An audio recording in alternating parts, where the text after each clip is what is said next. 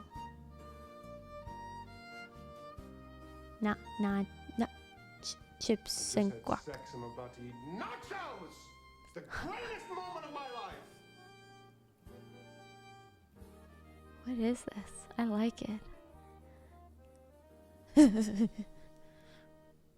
Look who's moving faster now. That's actually my favorite. You are very welcome. I do find it interesting, the things that you guys find interesting.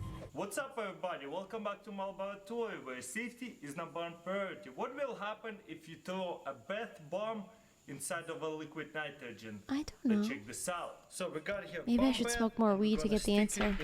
Did Soup get tummy time? No, Soup just ate. So Soup is digesting. Soup will have tummy time in a minute. Let's see what happens. Will it bubble up inside of a liquid nitrogen, or will it just freeze? My thoughts, it will just freeze right away. So right after, I will throw it in a water frozen one and see what happens. First, what is this? A Russian hacker. That's what he called himself. Isn't that wild that that's how you catch it? We're gonna fill it up all the way. Okay, that's pretty full. Next, Schmucke we're gonna David. get the bath bomb and Tummy put it inside of time. Hi, Soup. There she is. She'll be up here in a minute. I don't like to force her. I don't want her to feel like I need to flip her on her back. There's so much smoke. This is awesome. What does a maid cost? According to Thumbtack, Wow, a home look at service that. company, Looks like a house it's cleaning not service costs changing $40 any to colors at $65 an hour Looks on like average, it's not depending on where you live. taken off. As of 2001, Okay, let's total cost take could it range out. from $80 to $110 for a small apartment, or $150 It's to frozen $250 shut. for a $2,000 square foot Even house. though we put this bath Thank bomb you. into the liquid, Oh, Reagan. nothing Appreciate happens. that. The bath bomb is not setting off. Like it's Schmucke not Dabanki? working how it's supposed to be. Bung in the Whoa, bits. look how cold it Oh, is. Let's are we stick doing it this? some more. Is this our new copy pasta? What does a maid cost? Okay. Yeah, sure. Why not? Did you like Disneyland? I loved Disneyland. It was, I kept having one of those moments where I was like, this is so cool, not only because I'm in Disneyland, but I'm in Disneyland because a lot of group of people really wanted for us to go. And it was one of those things where it's like, I would normally be doing this alone, but I'm doing this with like all of you guys, and I'm really grateful. Do we know if he came or not? Or, like, But just oh the my same god, it as was an so average man? fucking cold. Like about a tablespoon. We need it in Italian, go off. Is that he is said to have had one child. Right. Probably not. I get to go right after Christmas. That's awesome, Comrade Joker. You should see Disney at Christmas time, though. It was so pretty. Welcome in. Was it better than Disney World? They're not really comparable. I don't think it's fair to compare them. They're both completely different and great. Disney World is at a disadvantage because it's in Florida, but it's way bigger and there's a lot to do. But ask yourself if that's necessary. Many questions. West Virginia, mama, take me home. Soup. Hi, chicken. Come here. Come here, my beautiful girl. Come here. Come cuddle me. Come here. I'm kind of sad we're not going to watch Flavor Flav tonight, chat. Hi. Hi, my baby. Hi, Soup. I've gotten so used to our little groove. Remember when Alex called that guy ugly? Yo. Remember when that guy said you suck and then Alex said you're ugly? Do you remember that? To the place I belong, West Virginia. According to Twitch Recap, I sent 1,322 messages in chat this month. Be frank. Do I chat too much? Kai Kai Walks, you're like a well-seasoned dish. I see your name, I go, what's up, Kai Kai Walks? And I never think, damn, Kai Kai Walks again? 6 more minutes to 200 hours. I don't want to do it without Alex, chat. What am I supposed to do? Should I pull up a video of Alex? How should we celebrate? How do you want to celebrate 200 hours, chat?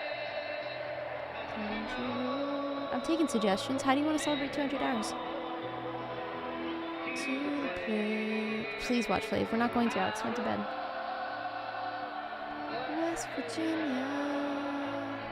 Na, na, na. Did you say feet?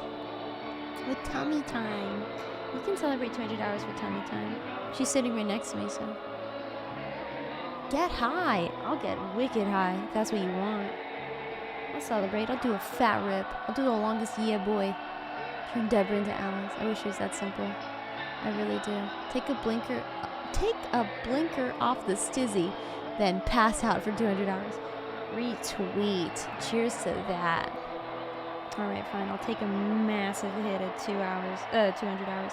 Yo, this cat trying to eat me and I don't understand. War cry 200 hours? I don't want to wake Alex up or scare her. I'll join. Let's go. Let's take big old puffs. Everybody take big old puffs and post pictures in the Discord. Hey everybody. Adam! You shall not pass. What? Why not? Is, the Adam! Workshop Watch Play Without Alex. I'll recap it anyway. Dude, chill. How would you feel if that happened to you? How would you feel? How would you feel? Each of the replicas they have made of What happened? staves, the Mr. Rogers, thank you for the 2 staff, months. You could look at these food combos. I can't remember which movie this one is. We're gonna do that. Don't worry. Just, there's too many things floating around in this. Can't say yeah boy without yeb. One of the things I love about this replica in particular That's cute. is that it came with What's up, this big Nancy pipe lady? and you know what I did want to do? I wanted to look at nail, which is I wanted to look at the clips from today because I was looking at the car and I couldn't really see them. Church warden's pipe that Gandalf smokes. But when I bought this and it wait, what? Low reader. Oh, that's sick. It turned out the pipe wasn't real. It was just a single piece of cast resin. I can't believe y'all requested this long ass video. I don't smoke, and yet This whole video is going to be like the entirety of the 200 hours. You know that, right? Feel authentic. I want to watch clips. Yeah. The Hey, maybe don't bite my finger. Do it for me. And actually, I talked to Richard Taylor from Weta Workshop about it, and he explained that there are export laws about pipes in New Zealand, which totally makes sense. To the place. Which totally makes sense. It is an object. West Virginia, Mountain Mama, take me home. Country road. Clippies. Give me them clippies. Give me something to click on. Give me them clippies. Give me the clicky. Why? Why do you eat the poo-poo? Why? Lock me in a room by myself. I think I'd be just fine. I just thought this was a really cool shot. Let's see about that. Oh, I wasn't supposed to smoke yet. Sorry, chat. Sorry. Preemptive smoke. Oh, actually, we're getting very close.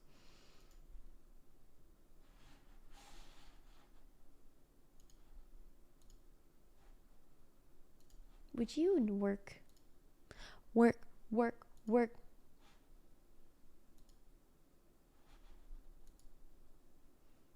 You better work. Hold on, this ain't working.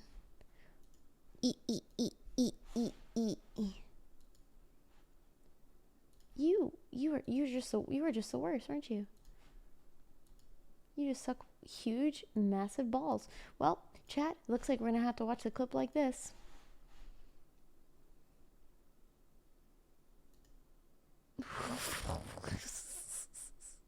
So ugly, but this is what it's asking me for, so.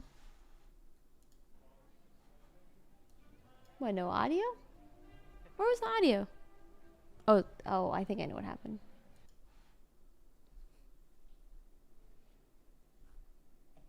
Are we counting down?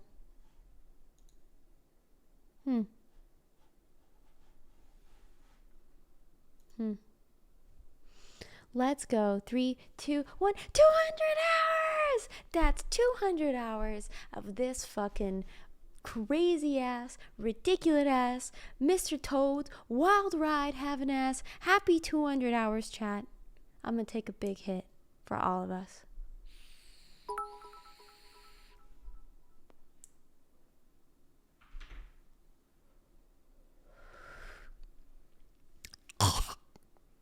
Yeah, boy.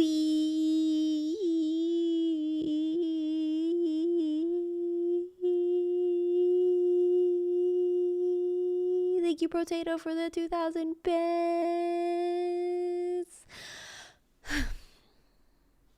Nice. Nice. Nice.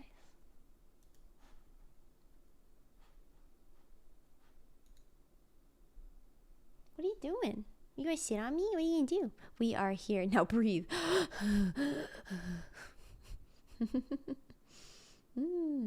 Longest boy ever. Oh, speaking of Spotify Wrapped, wait, before we like do anything else and look at clips from today, which I want to do anyway, before we do that, I'm gonna show you guys my Spotify Wrapped because I don't care to show literally anyone else. Just you guys. And it's not embarrassing for once. Like, I'm not ashamed of my Spotify Wrapped for once. I don't listen to it a ton. Apparently, I only listen to 1,360 songs. Don't worry, DJ Coconuts. You go get some sleep. You go get some bed. You go get some bed. What flavor was that? Oh, the weed gelato. Gelato flavor. That's the type is what it's called. Gelato.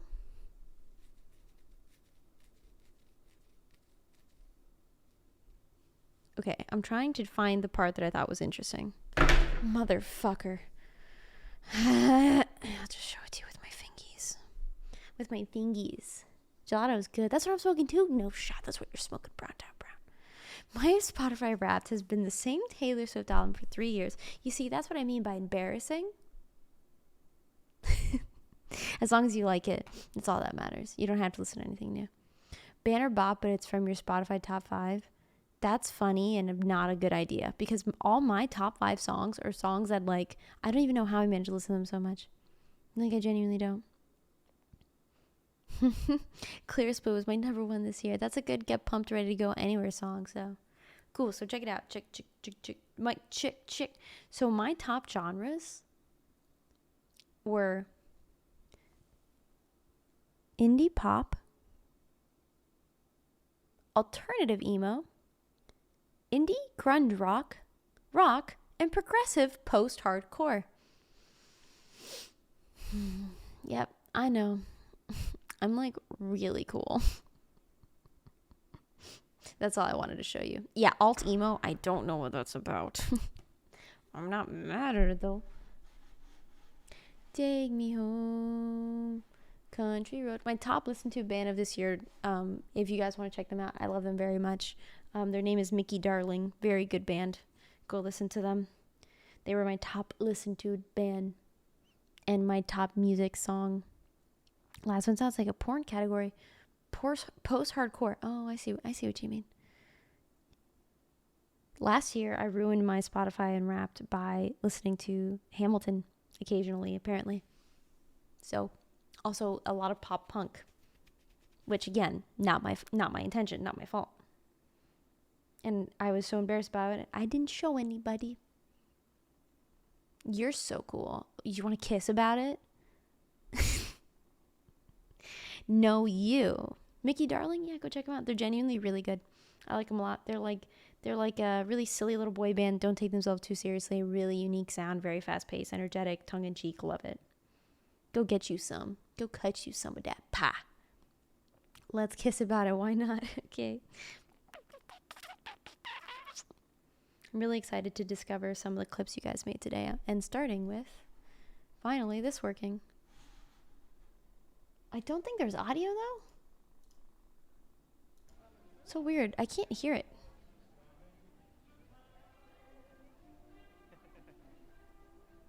Is there sound to this, guys?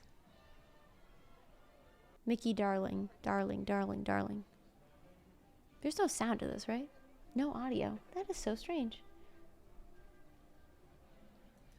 Yeah, we chilling. We living our best life. Where else can I find? I want to take over control. That's me. Uh-oh, I'm pulling my stream up. Yikes. Yikes. I'm just trying to see clips.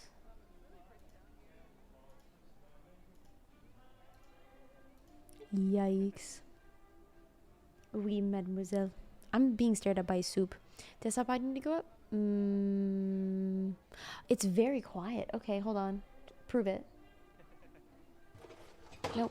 It was that clip. It was just that clip. Oh my god. How cool is this? How cool is that? Anyway. Not the point. Not what I came here to see. How cool is that? Oh, I can hear myself now. Not what I came here to see. Embarrassing, embarrassing, embarrassing, embarrassing, embarrassing. Really, really, really embarrassing. Hi, YouTube. What's up, radio? Hi, YouTube. Yeah, this is definitely... This right here, this is going in the edit. Oh, yeah. For sure. Too epic to not miss. I want everyone to know what they can find on my stream. This is going in the edit.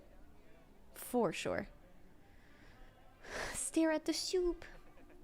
Your wish is my command. She's actually looking a little bit better, surprisingly.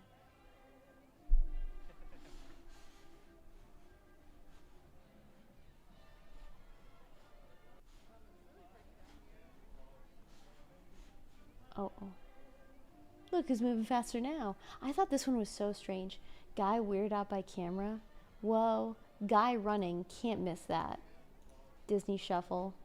Are they alive? See, these are the ones I haven't seen. I haven't seen any of these. This is my favorite thing to do after a stream. Yep, loves kids. What does that mean? It's like cake batter. It smells really good. I think that's the churro. It's just like cake batter. It smells really good. I think that's the churros. You know what I'm seeing a lot of? What? Ugly children. Like a lot of them. Oh, I forgot I said that. Bro. I hope they glow up soon. That caught me I off hope guard, they Dad. glow up soon. I was really tired. No, but yeah, I was seeing a lot of ugly kids. I fucking love Star Trek. Good job, Chad. What? You're doing great. What? It's just like cake batter. It smells really good. Oh yes, and then we said the ugly kids go to Disneyland.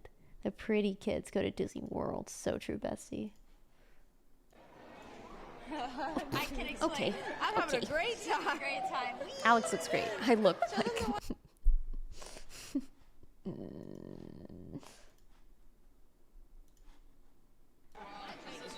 Oh man, these bubbles are so weird.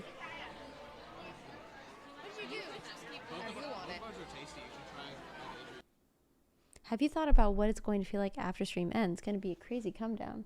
You're telling me. Yeah, I keep talking about it because I acknowledge it's going to be weird. You're telling me.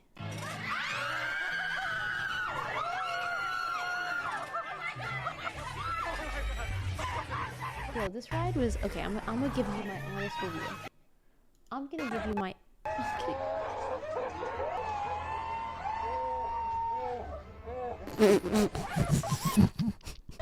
Oh my god. Oh my god. Oh my god, this is horrifying. Oh my god. Oh my god, that is so scary. Holy shit. Oh my god, that is so scary. Ha ha ha ha. The bag has lost connection. That is insanely terrifying. Raccoon summons the demons. Okay, what was I saying? Oh, my honest review of this ride, this Guardians of the Galaxy ride. Oh my god, it was so short, and we were talking about it already, but like they don't even give you time to process the little mini cutscenes you see. To me, it felt like the most underwhelming. Like it could have been so good, it could have been so fun, but they like, it feels like they put no love into it, into the Guardians of the Galaxy ride. I don't know. Wasn't even the falling. The falling wasn't the shitty part. The shitty part was how quick it was over. Like in an instant. And I don't like falling as much as the next guy, but I mean, I could have kept falling. The fact you lost connection during that ride, we lost connection during a lot of the rides, and I'm surprised that we even maintain any level of connection at any point. Zero Weapon X just subscribed. Zero Weapon X. Hi. Thank you for the 2 months. I think it's because it was already a ride and they just remade it, you know? You know what? That's fair. That's a fair point. That's a fair takeaway, Carmen. I see your point. And you know what? I respectfully agree. Respectfully, I agree.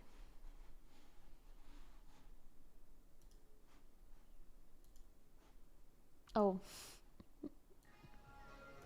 No audio here either? The last thing you see before your sleep paralysis even takes hold. Oh, you do have audio.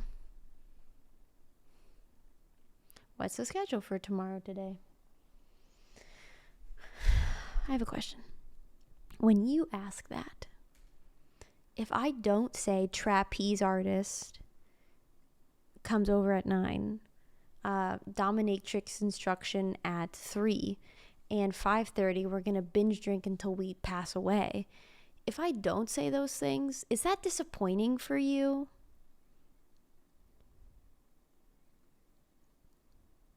Is that the schedule?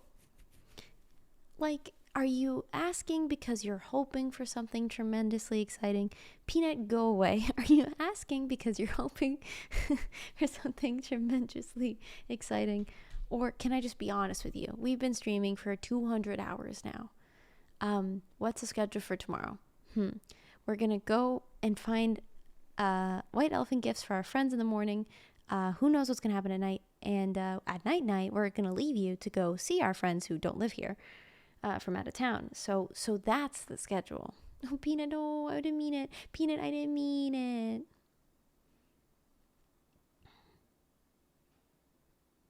Soup have big knot. Soup got big knot. More karaoke? No. You guys will not be joining us. You guys will be staying home, either playing a game together or doing a mod night Mediashare, and all the proceeds go to the mods. That's if we can't get the other thing working, though. What happens when the timer hits 0? That's a joke. I know that's a joke.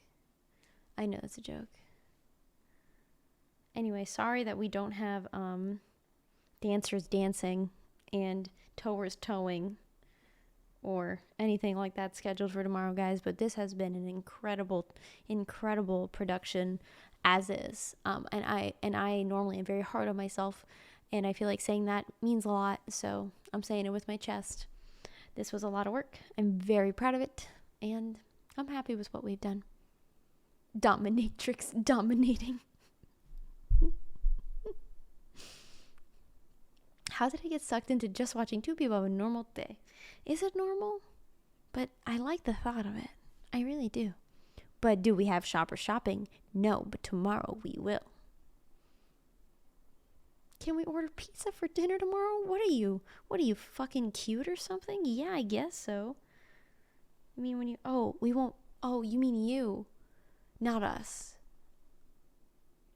Yeah, you can order yourself a pizza. I thought you were like, oh, I really would like to watch you eat pizza. To that I say, oh my gosh, what? Of course. You can so watch me eat pizza. I'll allow it. Okay. Ow. Castle was under construction, so it was all just boarded up. And the castle was under construction. What do we think of that stance, chat? Rate it 0 out of 10. What do we think of that? What do we think of that running posture? Hold on, I can get a better one. What do we think about the running posture? It's a good form. Good form. 80. I asked for a different scale.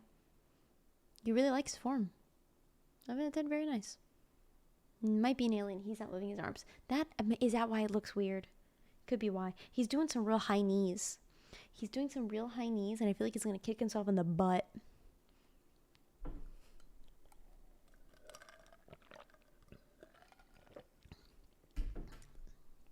That leg kicked my golly. Oh, you want to know? Okay, hold on, chat. Let me think. Best ride we went on today was definitely the Star Wars ride. The best food we ate today was...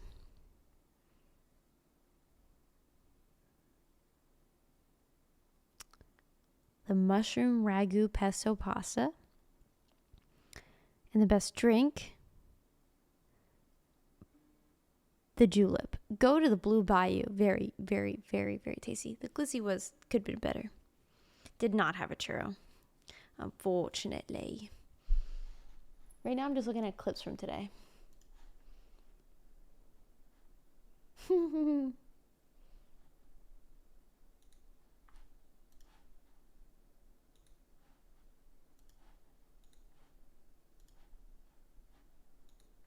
Zippity zoo. Oops. For each side. The cake looks tasty, yeah.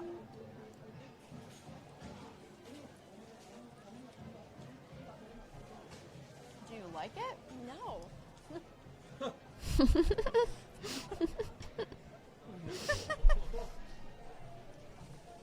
tastes like a Tootsie Roll. And then I took another fat ass bite. Yeah, okay. It wasn't good.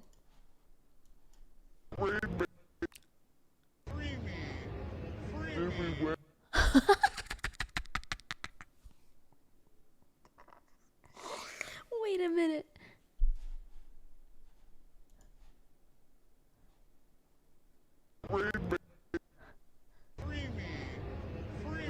Free me. Free me. Soup. Sorry. Soup just rolled off the bench. That was my favorite part of the day. Dude, what the fuck? That was terrifying. Oh.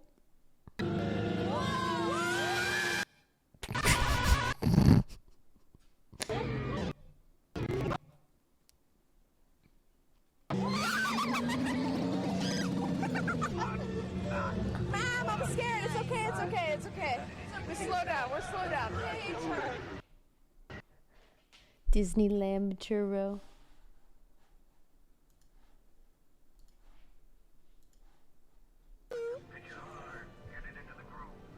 Oh, I was holding on to my mic for dear life. What was that? Wait, what was that? Hold on tight, chat. We're about to go for a zippity zoo.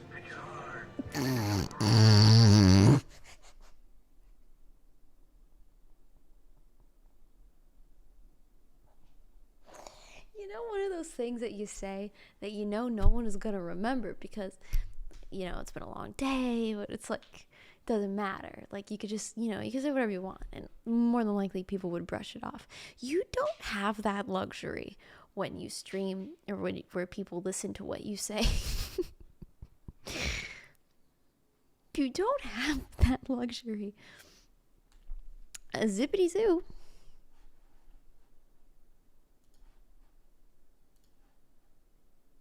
Oh, guy running. Sounds of hell. What's Yep Smile? Didneylan. Freeze frame? Oh. I know what that is.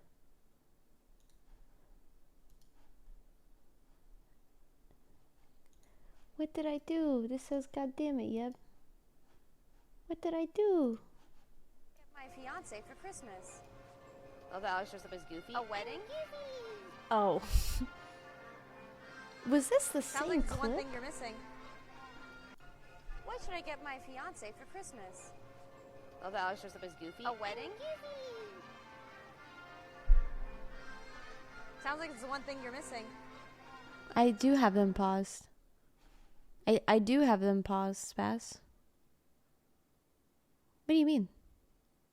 They are paused. What are you talking about? Fun fact, the Jersey Disneyland are supplied by Tio Pepe. Who is Tio Pepe?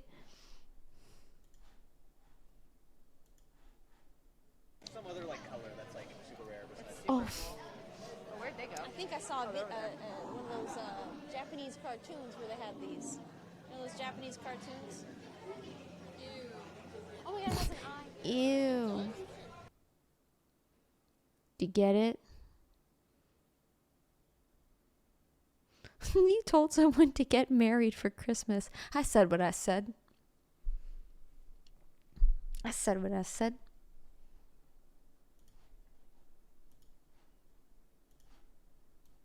That different.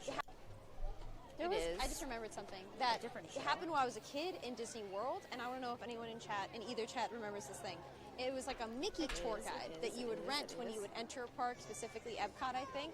And so you would have this doll with a speaker in it. Who and a does this GPS. bitch think she is? When you passed by something that was interesting, the Mickey Mouse would chime up and go, "Oh boy, guess what's on your left?" And he would like tell you history about the park. You would rent that.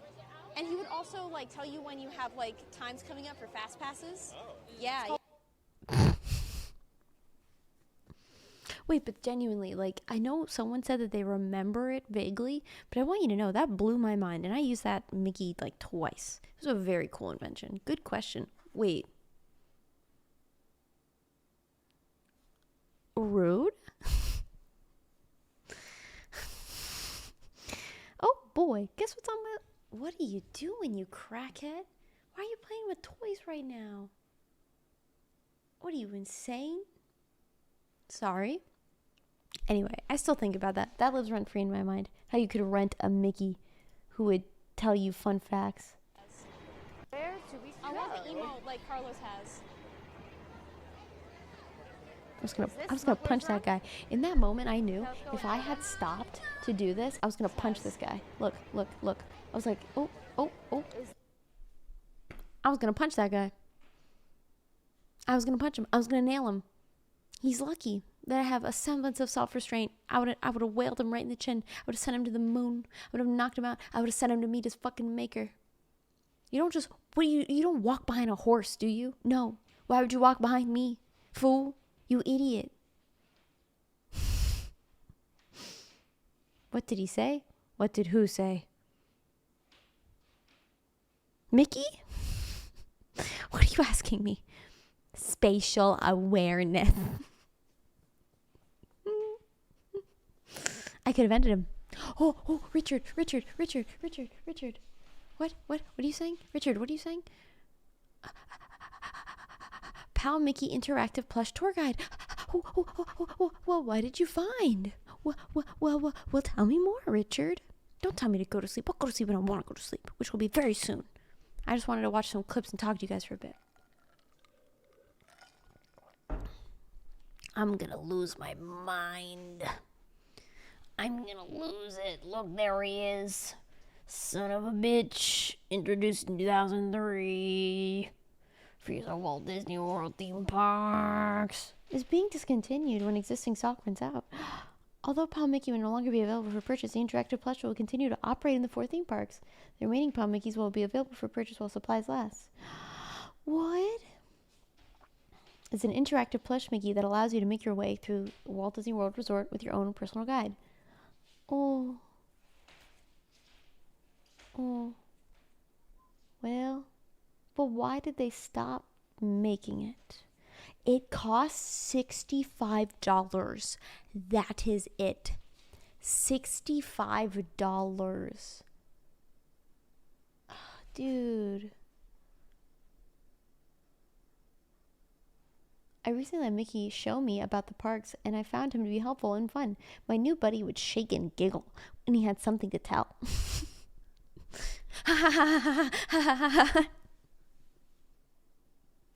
Boy, have I got news for you. Jesus. We have $65. Whoa. Anyway, Sneebay.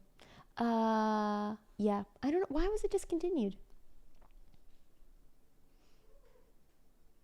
Initially, felt the price was hefty for this little plush cutie. But in the end, I found it was well worth the cost. Yeah, dude.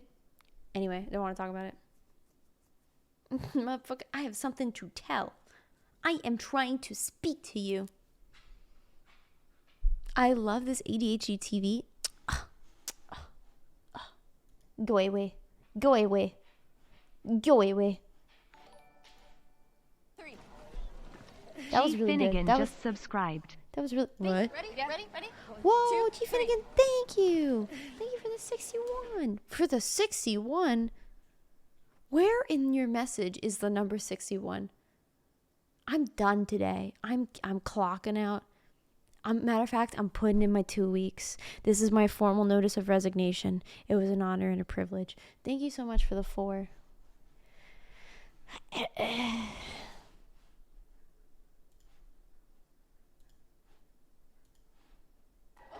So you would not have been able to handle it. Okay, you're sick? Good.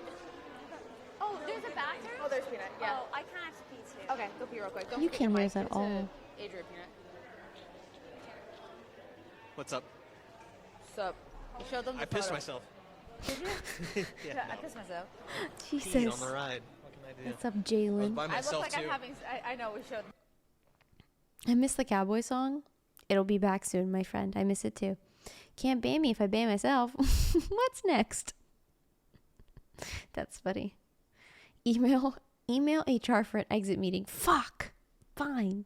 Shit. Joy Rouse has gifted 10 subs to viewers. Joy Rose? That sounds like you're saying gyros. My gyro. Joyro, thank you so much for the 10. Let's go. Here, I'll make the roach sound for you because if you gifted 10 subs on my stream before this, it would have sounded like dee da da doop da deep deep deep deep deep deep deep deep deep deep deep deep do do do do do. That's what you would have heard. First of the month. Oh. Oh. Oh. Oh. Oh. Oh. Ah. Oh. Oh. Ah. Sheesh. Okay, anyway. Sorry. I could sit here and make Bunky for hour.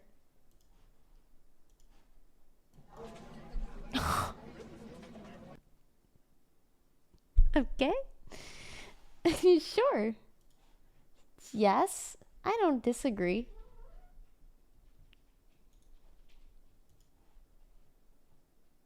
Teleporting itself? I don't know what that is.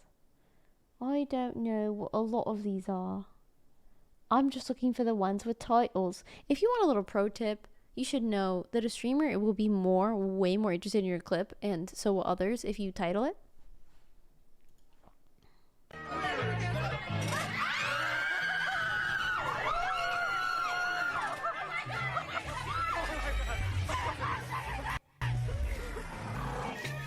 Wait, first of the month, Kate My Brain got a heckin' stimulus. What does that mean?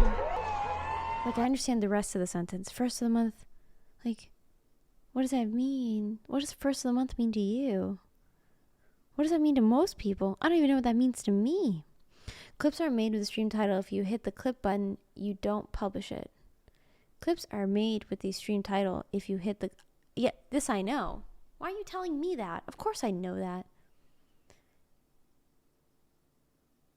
You were the same person earlier that told me that I was dumb for leaving my jacket in the car because you said that the last place you'll be needing a jacket is in your car. You were that same person. You were that same person. And you're telling me this fact on this website that we all use.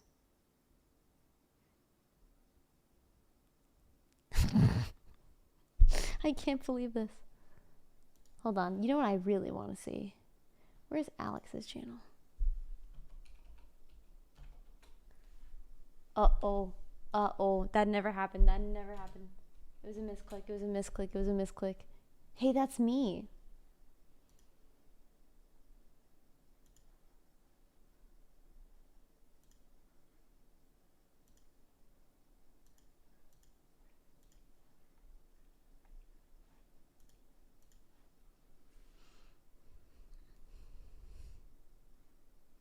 Do you see what? Now you've done it. What?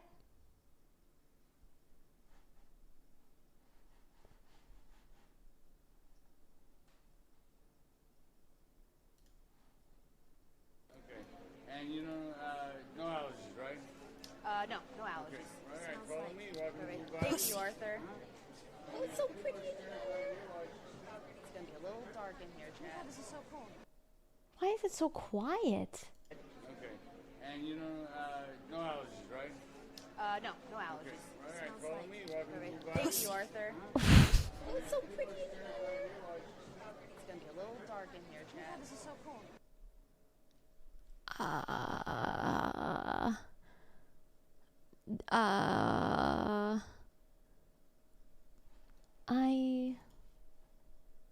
Okay. Okay.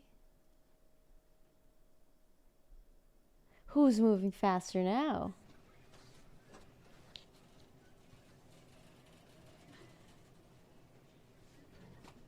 Let's see how bad it gets. Are we still live? We're somehow still live. No, we're not. When you cough in an elevator. What's the soup doing? What's soup doing? What does soup do? Pussy.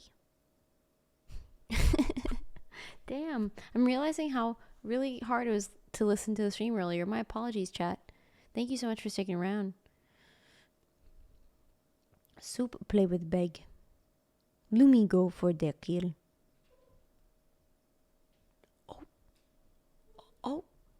Oh, she got big and she scared him off, chat.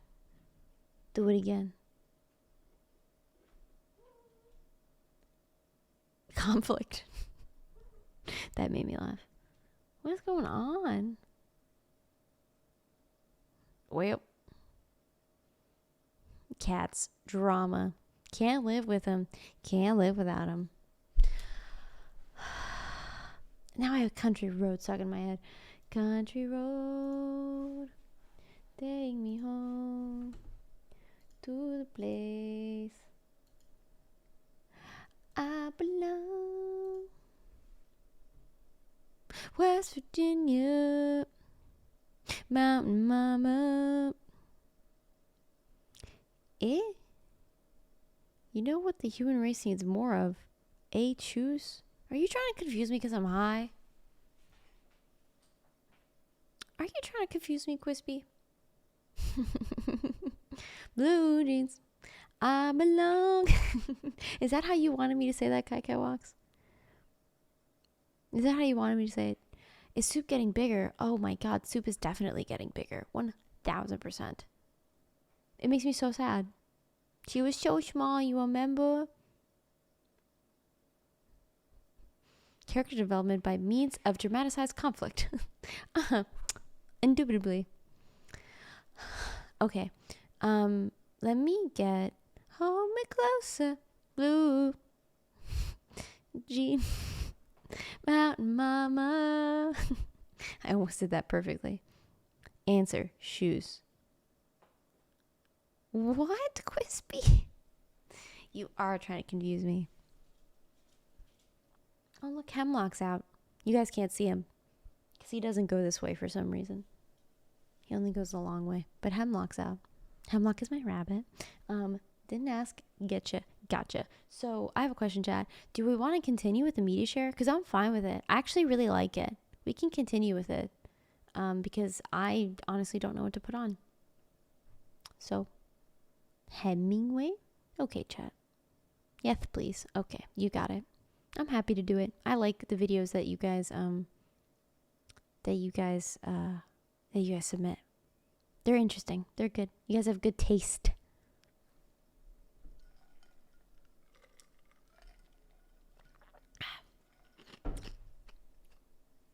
Okay. I'm gonna leave you to it. Where is Mediashare? I'm hearing a really weird sound.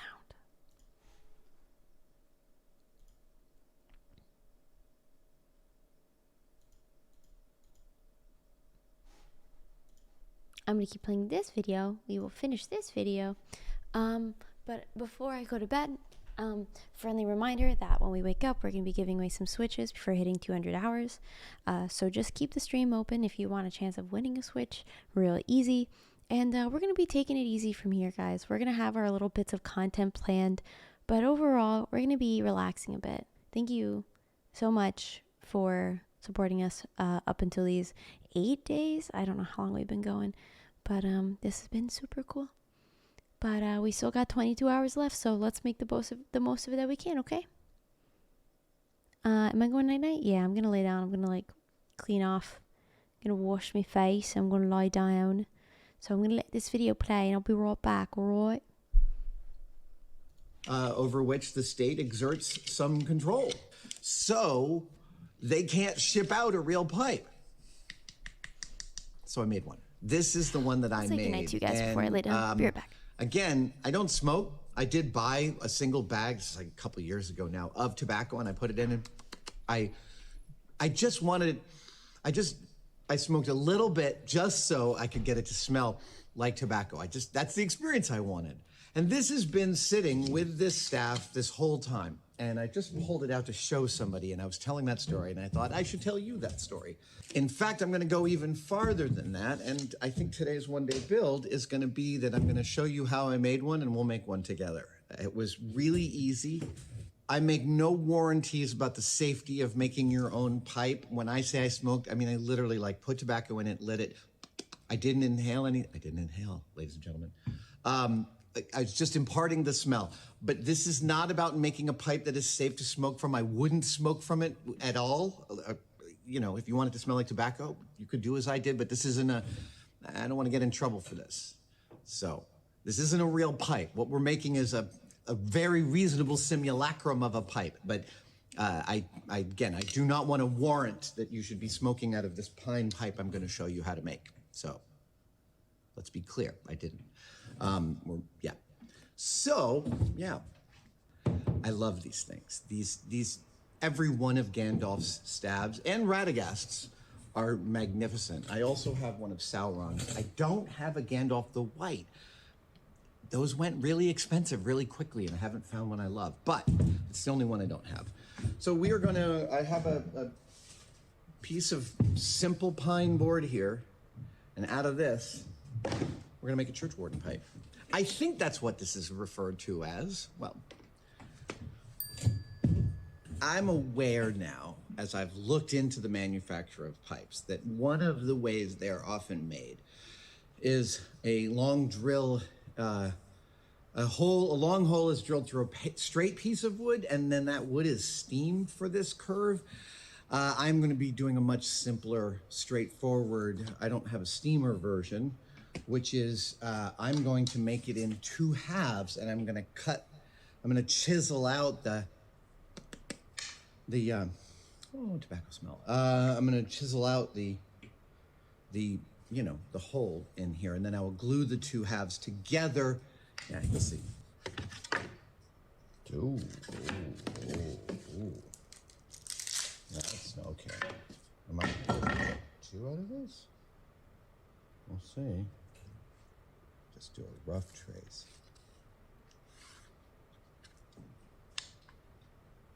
Yeah. So, what I'm going to do is cut there and there. Give me a second. I just made a slice, and actually I'm really proud with how this came out. Look at that! Oh, I like it when my powers of estimation are good. Wow, it really is barely enough space. All right. Oof. Oof. Oh, that's closer than I want to be.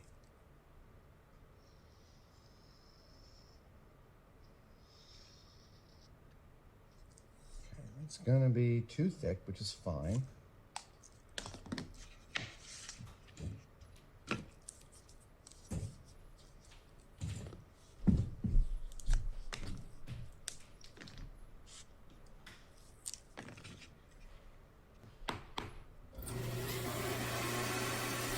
G. Finnegan has gifted 10 subs to viewers. Whoa. Hey, what do you think you're doing? What do you think you're doing?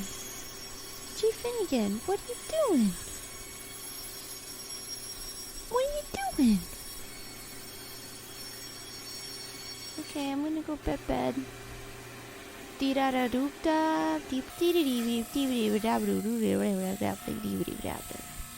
I'm going to be laying down. Feel free to submit anything to Mediashare, and the mods will approve or disapprove. And I'll see you guys in the AM, okay? Good night, good night, good night. I'll be in chat watching your videos, okay? I'll be in chat too. I'll sleep good. You got it. You got it, dude.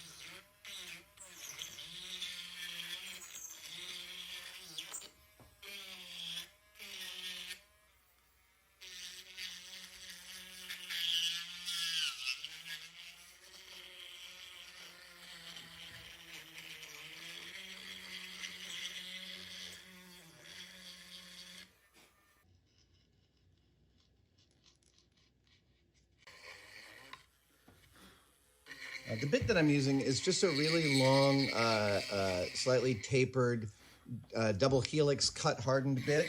It's a carving bit.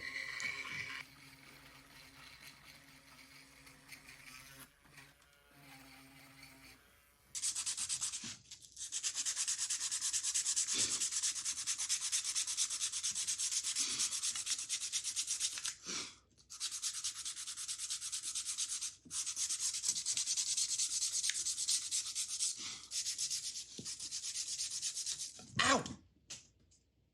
Ah. Ah. Frack. Oh, ouch. Got a little splinter. Yeah.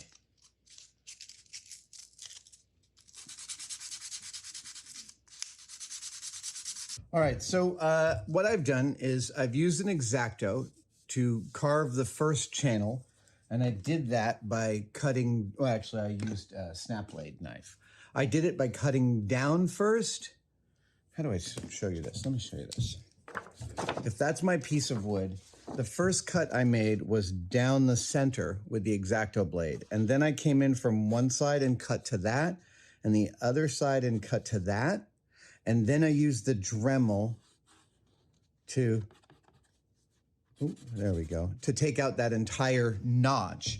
I carried it through to here so that when I glue these together, I end up with a channel that goes all the way from there out to there. And then I have some marks here, and I've made some extra marks. This is where it gets quite thin on this side out towards the edge, so I'm just letting myself know to be a little careful with the gluing there. And I'm about to crazy glue this whole thing together, and then I'll start to slice it down and make a pipe out of it. Again, the use of crazy glue should make it clear that this is not a regular smoking pipe. This is a prop. It is a prop. It's a prop. It's a prop with the same topography as a pipe, but not necessarily the same functionality. I met this like 6-year-old recently, and they were asking me about spacesuits, and I showed them this spacesuit that I made, the one from G4. It's my lock screen, and this 5-year-old looks at my spacesuit and he goes, "Is any of this functional?" It's the best question. Anyway, now forever after, when I say the word functional or functionality, I'm gonna think about that kid. So we're gonna glue this all together. I'm gonna use some of my new flexible CA glue. And over there, that's the thin spot. So I'm definitely gonna make that part just a little bit proud.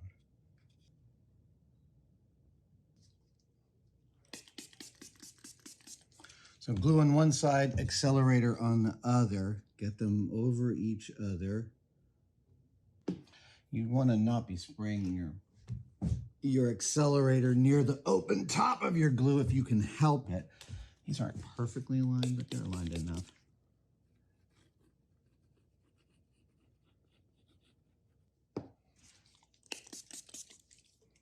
I'm trying out this new accelerator.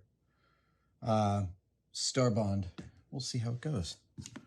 All right, so now technically we have a pipe. We don't have a pipe, we have a PSO, a pipe-shaped object. That's what we're building today, a pipe-shaped object. That's what we're calling it. Not a pipe, pipe-shaped object.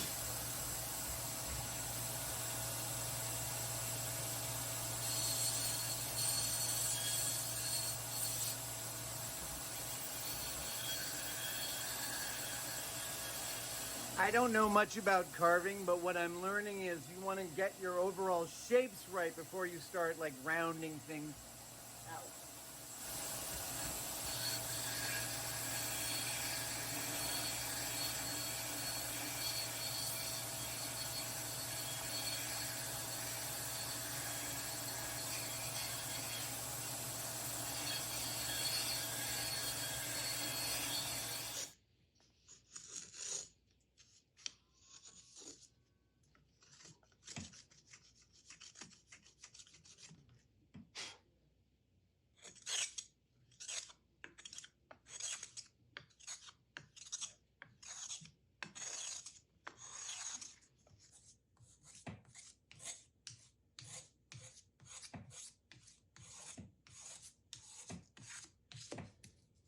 This is shaping up nicely.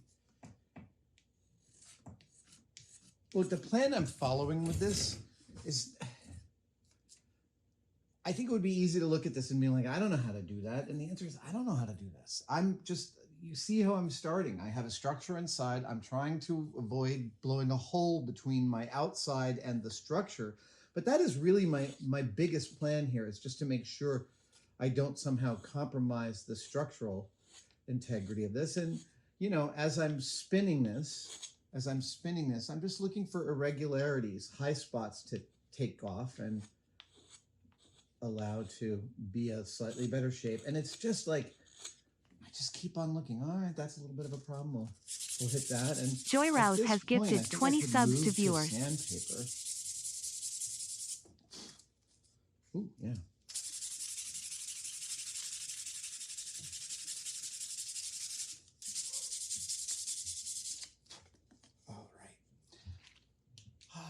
Now, I want to carve out the middle of this guy. So let's just take a shape here. Oh, right. Yeah, that's a good place to start. So, just do this. And I'm going to try this. Come in here and... No, we're not. That's not going to work.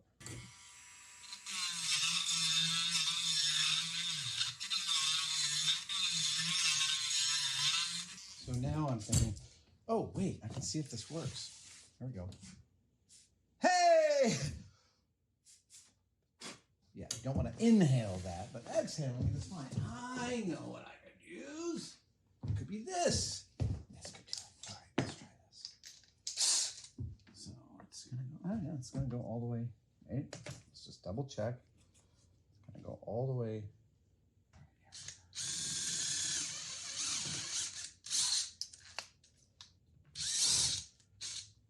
That goes all the way down, yeah.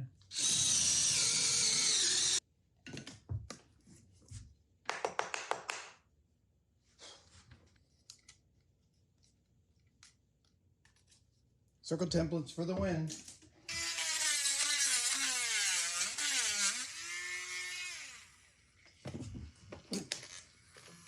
Hey, stop it. There we go. Yeah, that should reach all the way in. So it's nice and clear.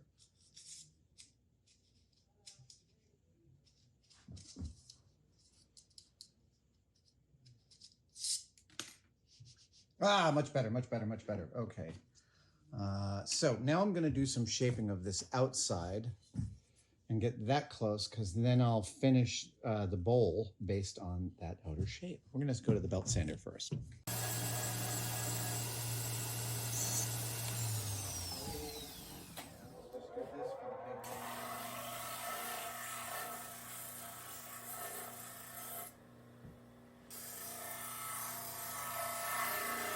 all of a sudden the shape is really starting to take form. Yeah. And again, every time I'm doing this, I'm just like, all right, where next can I add some detail? Where next can I... And it's just about that, just slowly, methodically. I've hogged off most of the hoggable stuff.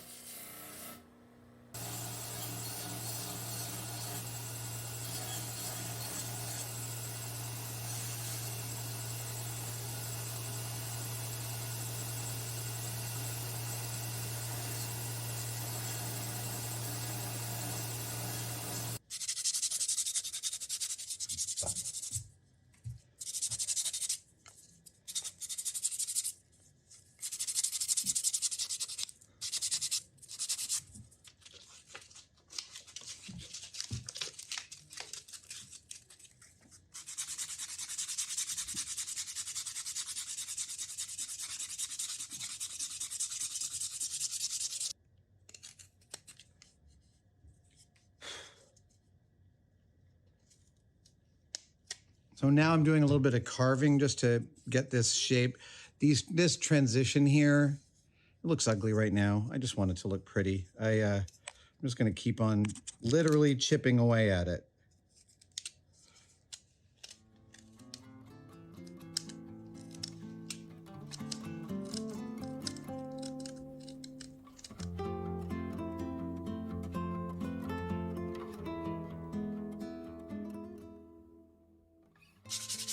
You just keep on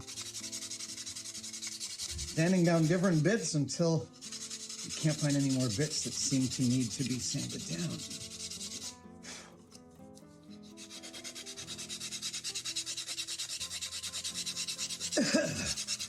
There's that famous Michelangelo quote, I simply removed all the parts of the marble that didn't look like David. And this is it. Yeah, I'm just removing all the pieces of wood that don't look like a pipe.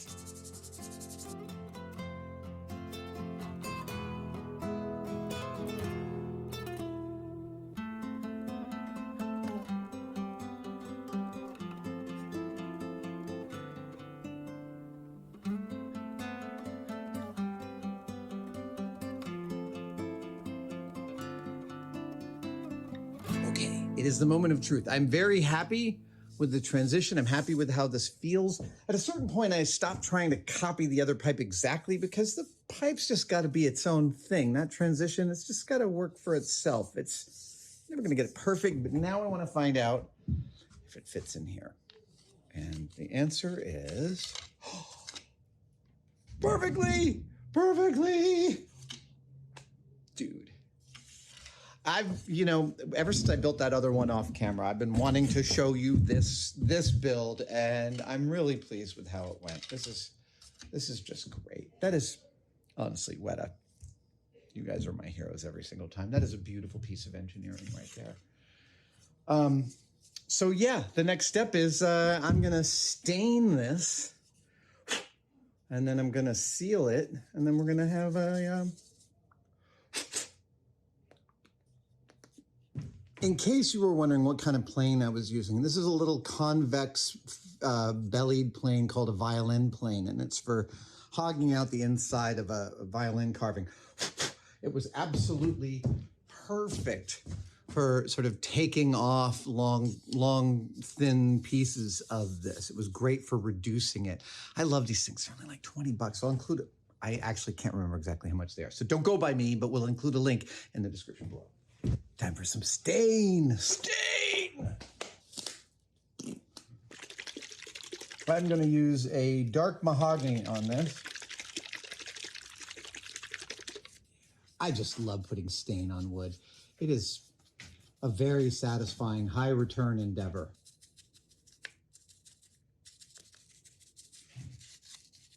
I think my total time on this is less than about 2.5 hours. This is a very, very satisfying and quick build. If you're at all inclined to try this, trust me and try it the way I have just done it. It's faster than you think. The results are better than you expect. And those are always good builds to do. They're very energy generating. So I want this to kind of like soak in. So I'm really gonna slather it And let it sit there and think about what it did.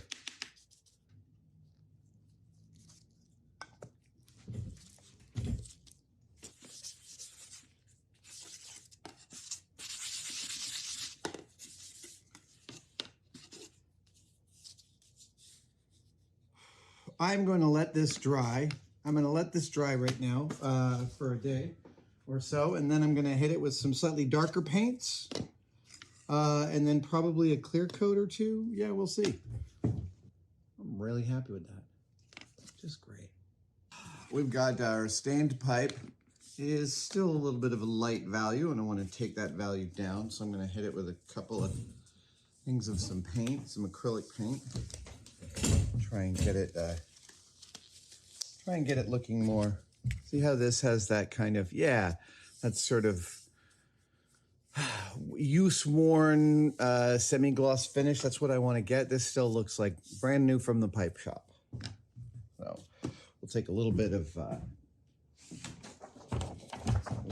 paint, a little bit of artist's medium. And I'm just going to hit this with some black all the way up. Some black acrylic on my first pass. I think I usually do the darker colors first so that they're on the underside of the paint job. And I'm attacking the paint job the same way I attack the carving, just looking for high spots that stick out to my eye and darkening them or lightening them as I see fit.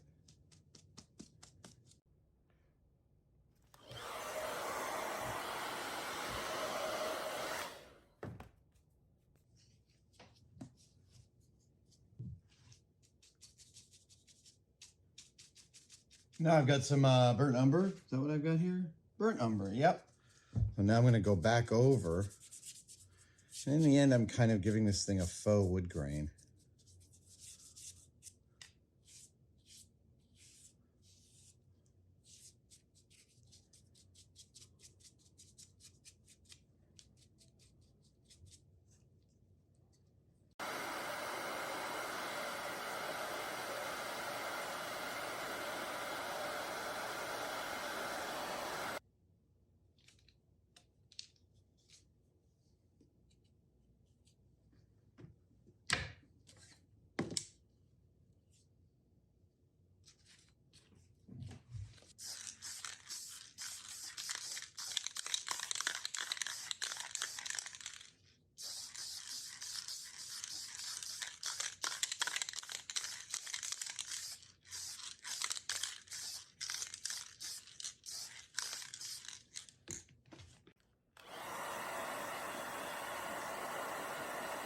All right, I am really, really pleased with how this came out. For reference, this is the Lord of the Rings replica that I made based on the resin one that came with the Gandalf staff.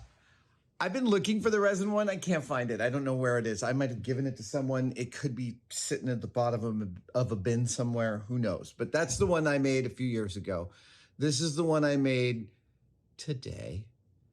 With you, and I'm really pleased with it. I think you can see how nice that paint job is. The black on the underside with brown on top just feels like the right kind of weathering. The clear coat is a color tone guitar lacquer, nitrocellulose. I really like how this stuff goes on.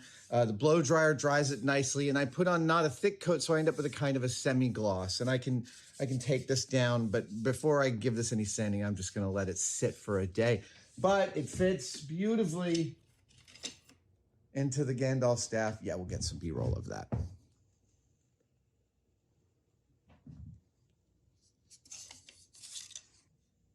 Yeah, you see how that weathering is, there's a lot of subtlety to it, and it lends a lot of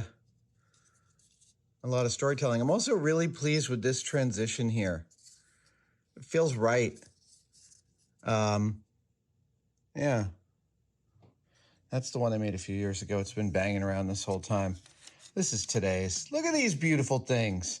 I really, there's a point at which when you're getting into the final shaping of stuff like this, You really got to just do it to itself, you know? It just got to feel like an organic kind of thing. But I love that that started out as like just this dumb piece of pine.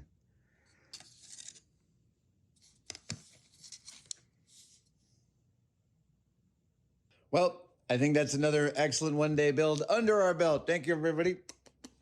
This is Adam Savage saying, the salted pork is particularly good. With apologies to my friend Billy Boyd. Thank you guys for joining me. Don't smoke out of these pipes. I didn't show you how to make a pipe. I showed you how to make a pipe-shaped object. Stay safe, take care of each other, and I'll see you next time.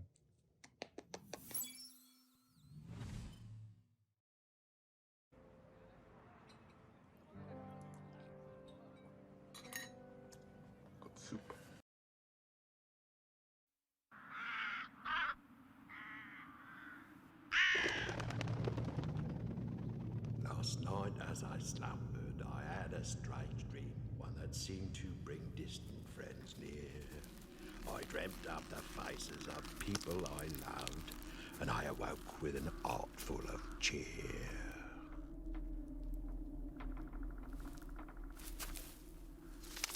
You know this is the place, don't you? Where it comes from, so they say.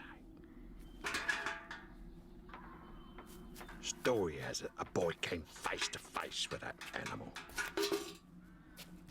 Right here.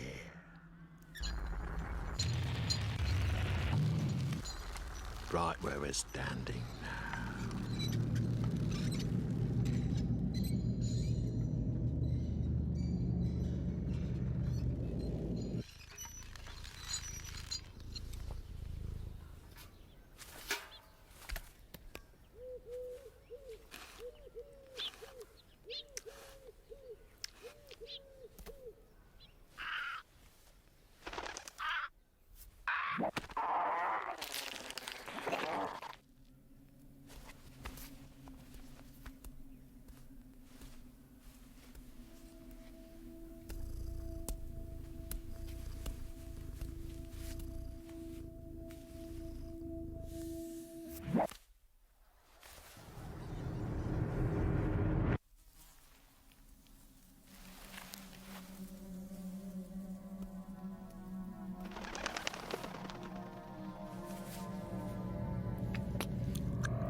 Over the years, it carried on like this, thieving different parts of people, like it wanted to be a person.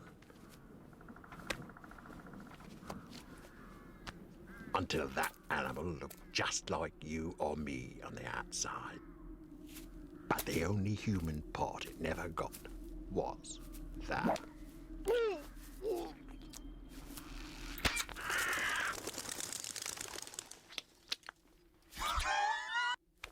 Tongue.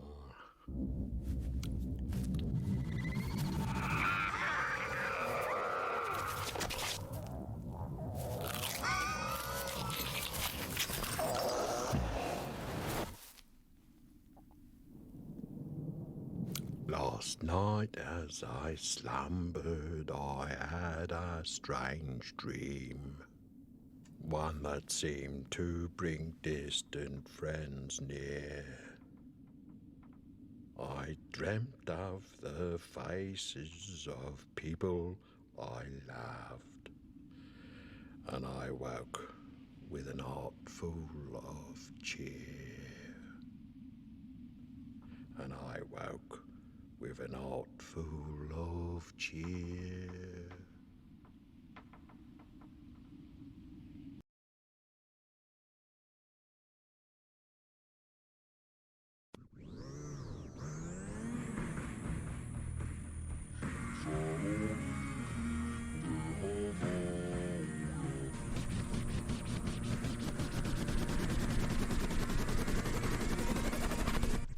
Yeah, ギャル男宣言。Go, go, go, go, go, go, ギャル男宣言。Go, go, go, go, go, go, ギャル男宣言。Go, go, go, go, go, go, ギャル男宣言。Go, go, go, go, go, go. オス、俺ギャルを始めました。BK 卒業パンツくたくた。っていうか昨日もも渋谷好きな食べ物はシーザーサラダガングロメッシュにガラコンレンズパラパラダンスの猛練習パラダイスに陶酔表現中ギャル男ステイチューン金じゃら銀じゃら銀ギラ銀マルキューセールは仁義なし全身バリバリやっぱり B3CALO キノコを食べましたトランス聞きました調子上がってきたみんなが大好きだぶっちゃけマジでかなりよくね通行は大騒然ぶち上げハイテンションの破壊力でギャル男の大冒険を受けようパーティーゾンビ俺はのんきとりあえずクラブ超大好きガシガシ踊ろうバッチ来いよなんか一日すげえ来いよイケたメンズギャル 2K ジャンル関係なく追いにデイ罪に出会ったと知ってほしいねチャンスなんかそうそうめったにないぜヤバかはギャルからキモったまで OK 喜んでのキモったまでこのラップライが拾った金ほらボーンと使えば気持ちがいい俺たちやっぱ最高いくつになったってマジ最高無敵のモード最強伝説褒められて伸びるタイプ D センター走ってキレオネ系ガンガンアピって即番系着去もらったりワンコと立ってほしい KLO キノコを食べましたトランス聞きました調子上がってきたみんなが大好きだ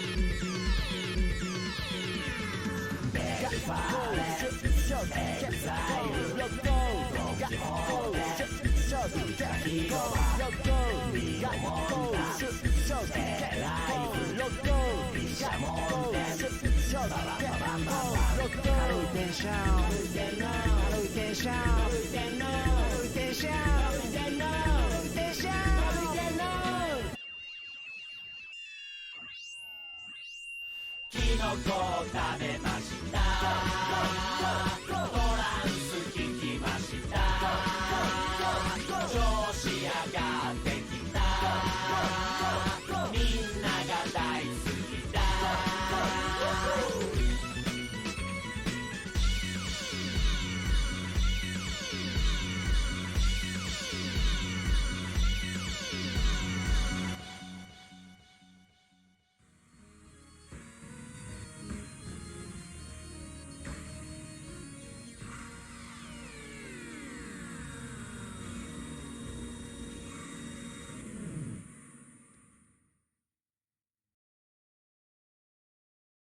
The solid rubber tire is designed for off-road conditions such as construction sites, landfills, and warehouses. These areas are full of hazards that would flatten ordinary air-filled tires. But solid tires don't go flat, they just keep on turning. And that's a good thing on any job site. Solid rubber tires come in a variety of flavors and are ideal for heavy work due to their complex manufacturing process. It all starts with two-dimensional rubber, which is fed into a 3D printer, which converts it into three-dimensional rubber.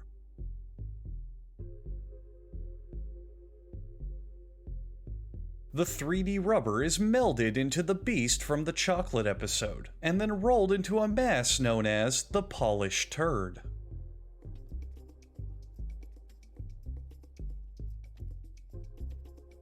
Next, a local serial killer extracts the premium flesh from the rolled rubber, spinning it onto a steel base.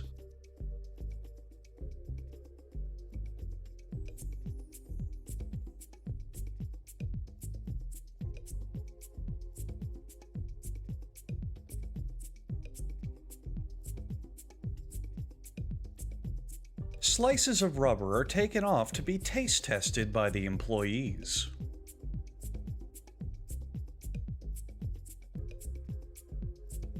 The newly solid tire is broken in by being used as a piñata and then moved to the next stage. The tire is put into a mold, covered to prevent heat loss, and placed with many other tires onto a conveyor belt oven at about 350 degrees for 1 hour.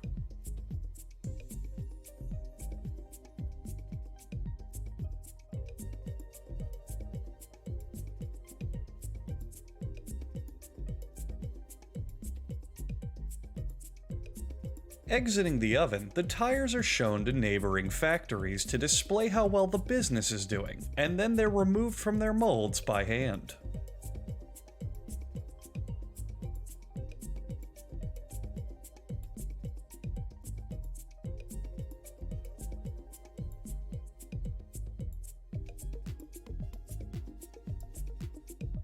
This tire is dead.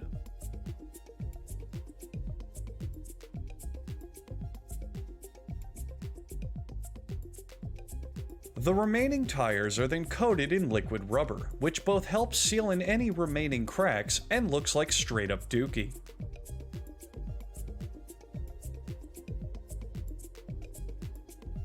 Workers spread the liquid rubber and then comb it to give the tires fashionable hairdos, just in time for the school dance.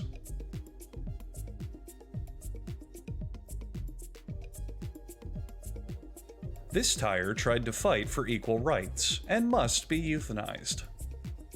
By now, so much of the processed rubber for the tire production has been wasted on trivial bullshit that this is all that remains. The small amount of rubber is poured into a wooden casing shaped like the finished product to prevent employees from wasting even more of the precious material.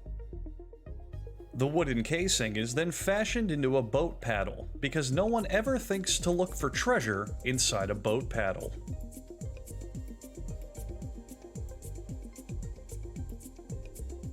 The shop owner then fashions himself a second decoy boat paddle, in case someone, for some reason, thinks of looking for treasure inside a boat paddle.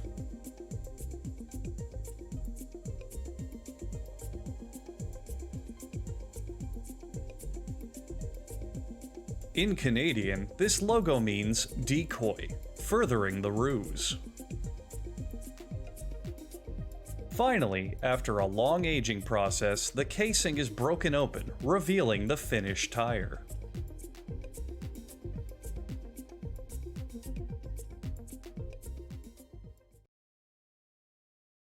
I think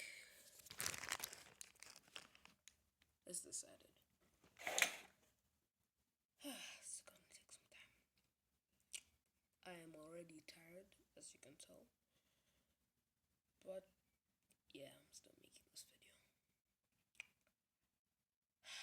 Alright. I will be attempting to do a... Who do you know who I am? It's not like this is my channel or anything. I'm looking at you guys.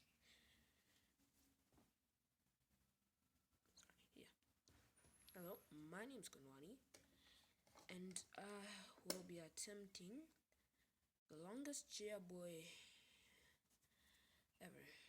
I will fail, just so you know, though don't get surprised. Alright? Got my drink, just in case. Alright. Yeah, boy!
I've got to be honest, this is kind of a boring weapon.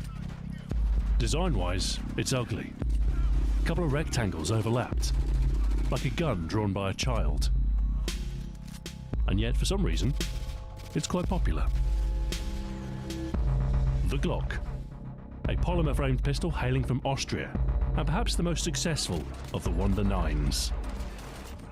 So, how did an obscure Austrian plastic manufacturer have such an impact on the arms industry? What was so special about Glock's design? And are they really invisible to X-rays?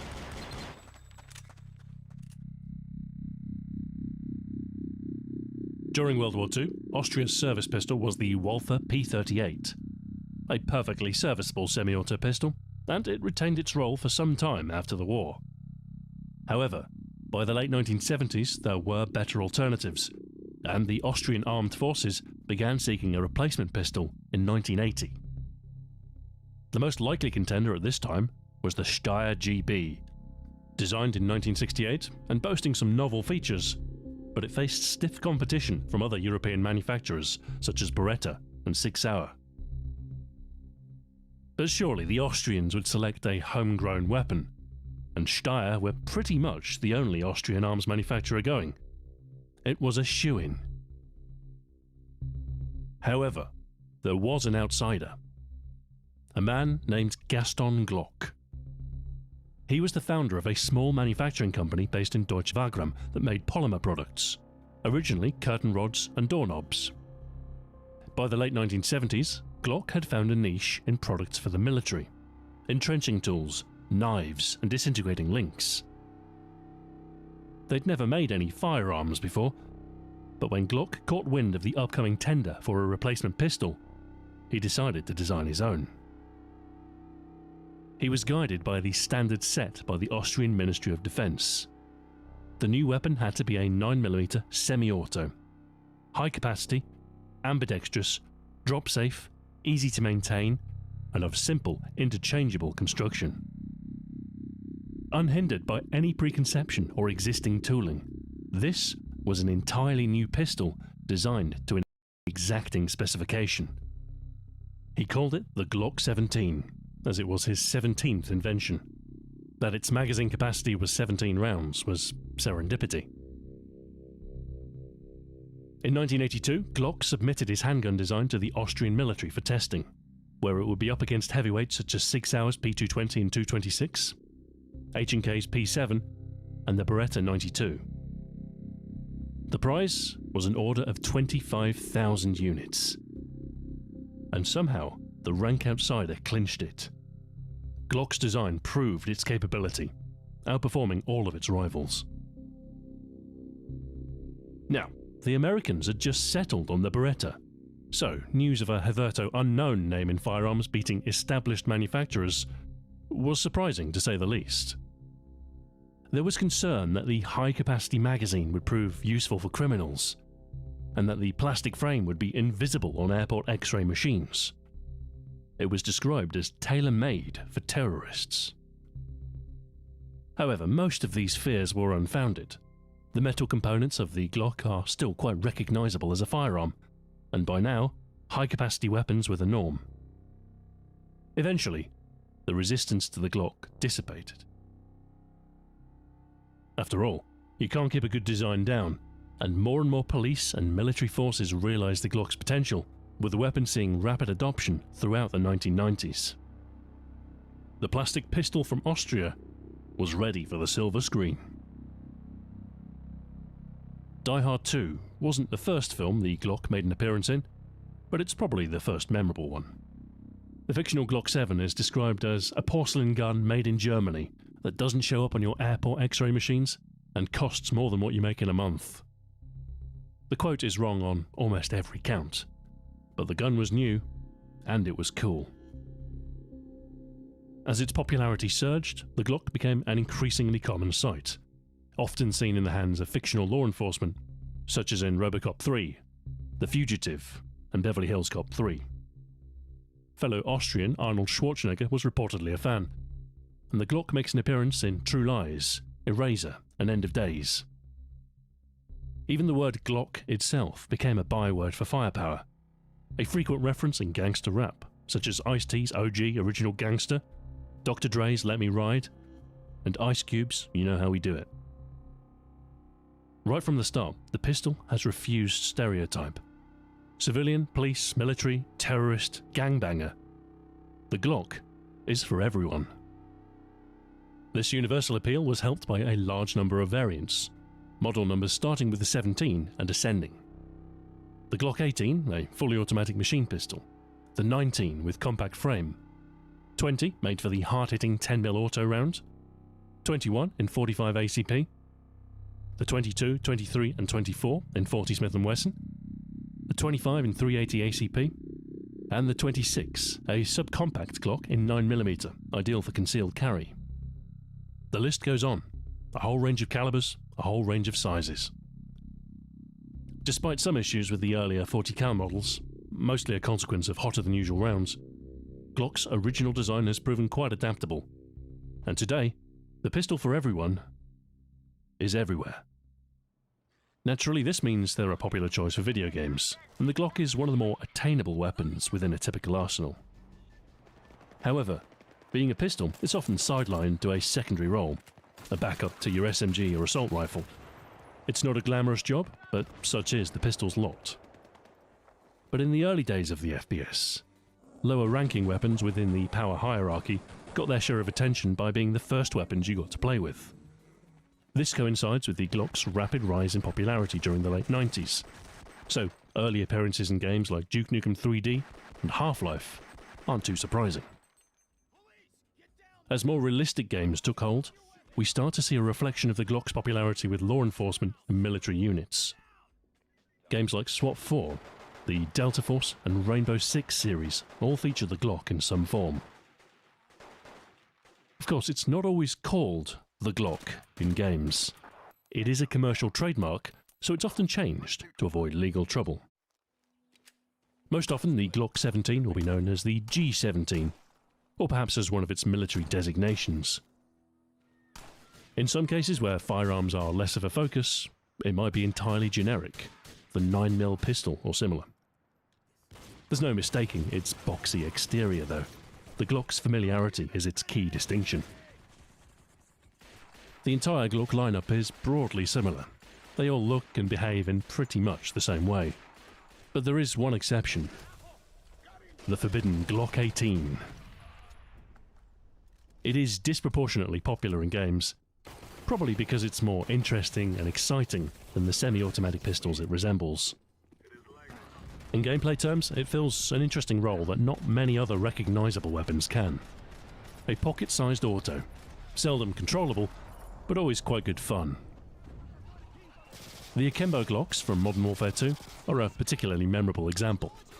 They were surprisingly effective, even without the ability to aim. So as dull as pistols can be, there's something to like about the Glock. A utilitarian charm. It's just a gun. It's just a gun that does its job extraordinarily well. It's lost its exotic edge. No longer is it the plastic European wonder that changed America's outlook on handguns. But it's matured into a modern classic that might just outlast us all. So, welcome to the default option. A versatile pistol with broad appeal. It's true, there are better looking weapons out there, and some more suited to specific roles. But there's a Glock good enough for everyone. Besides, sometimes ugly is beautiful, and sometimes boring is exactly what you need. The Glock. Neutral. Universal. Perfect. Thank you very much for watching, and until next time, farewell.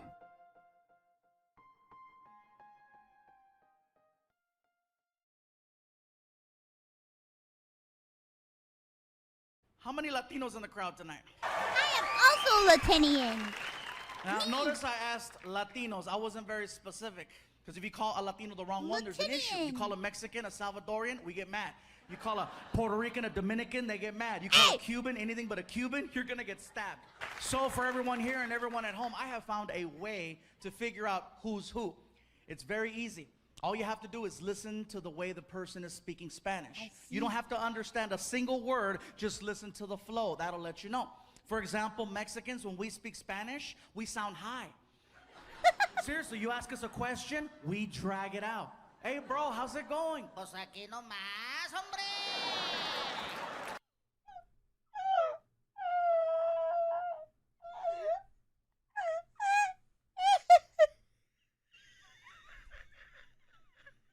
That's true. I'm not Mexican, but all my Mexican friends, they drag out the words.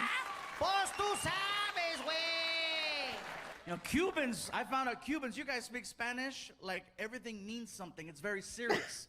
You ask a Cuban a question, bro, where you going? Al baño, coño, carajo, why you wanna know?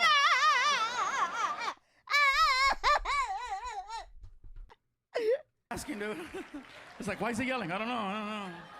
And I found out Puerto Ricans, you guys speak Spanish like there's a time limit. Ask a question, hey bro, what's up? Oh, mírame bro, el otro día estaba con Hitch, me estaba platicando que chacha.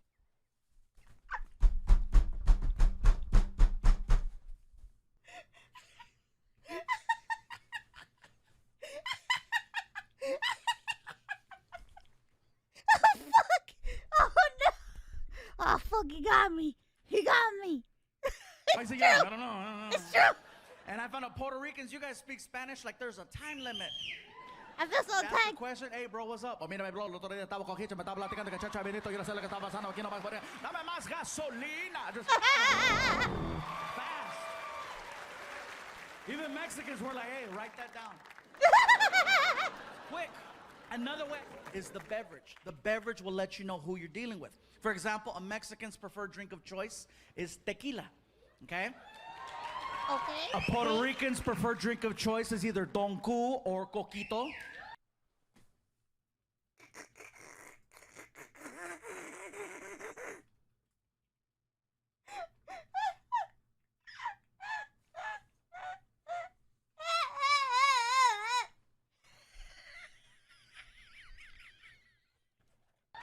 Right? And a Cuban's preferred drink of choice is coffee.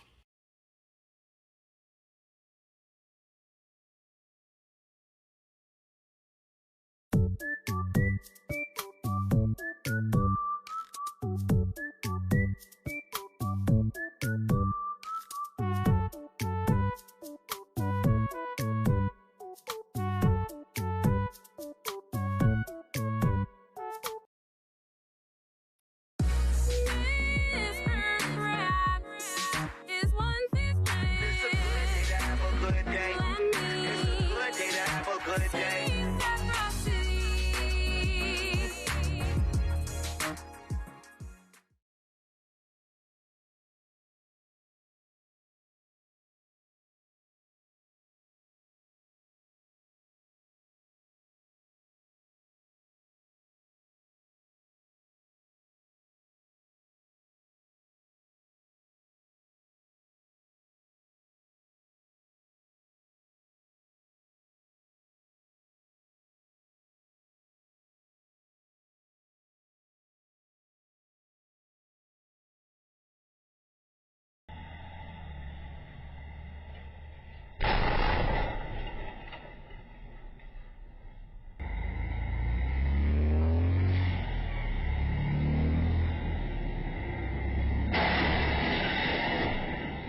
Dear viewer, I am up at the butt crack of dawn in Bloomington, Minnesota. Why?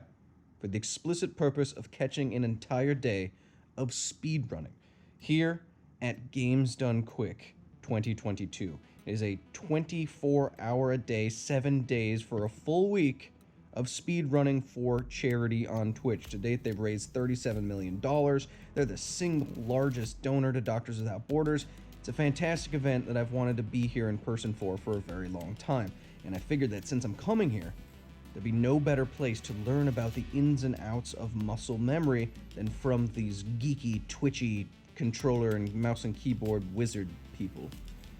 They're way cooler than those Rubik's Cube dorks. But if we are to learn about muscle memory from the men and women here at SGDQ and maybe what's happening inside their heads while they do frame perfect tricks and the sort, we gotta lay some scientific groundwork first, and I gotta get up.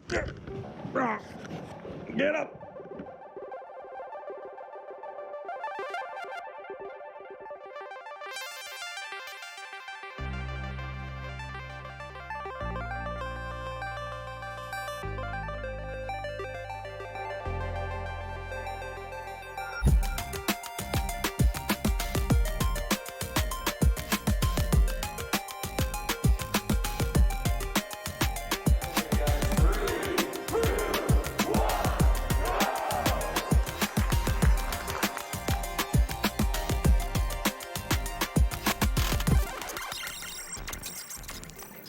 Why is this stage suck so much? Wave's hard.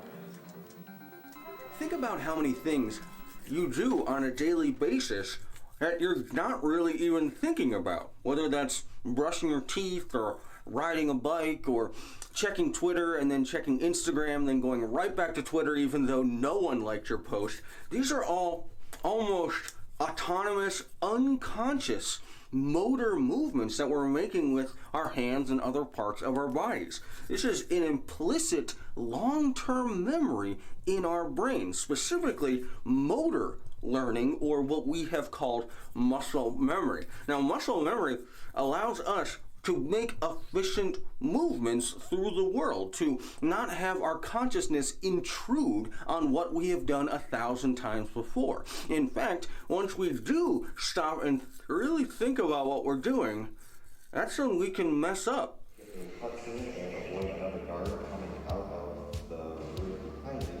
Absolutely amazing run. Yeah, no kills, no continues. Well, there are no rations on European Extreme. And scripted alerts were good. That yeah, was big boss rank. I've been speedrunning since June of 2012. So a long time. A long time. It started as a hobby for me. It only in the last few years has grown into somewhat of a career. But it has always been, it's like about bettering yourself in a lot of ways, I think. You know, you work hard. It's such a singular activity.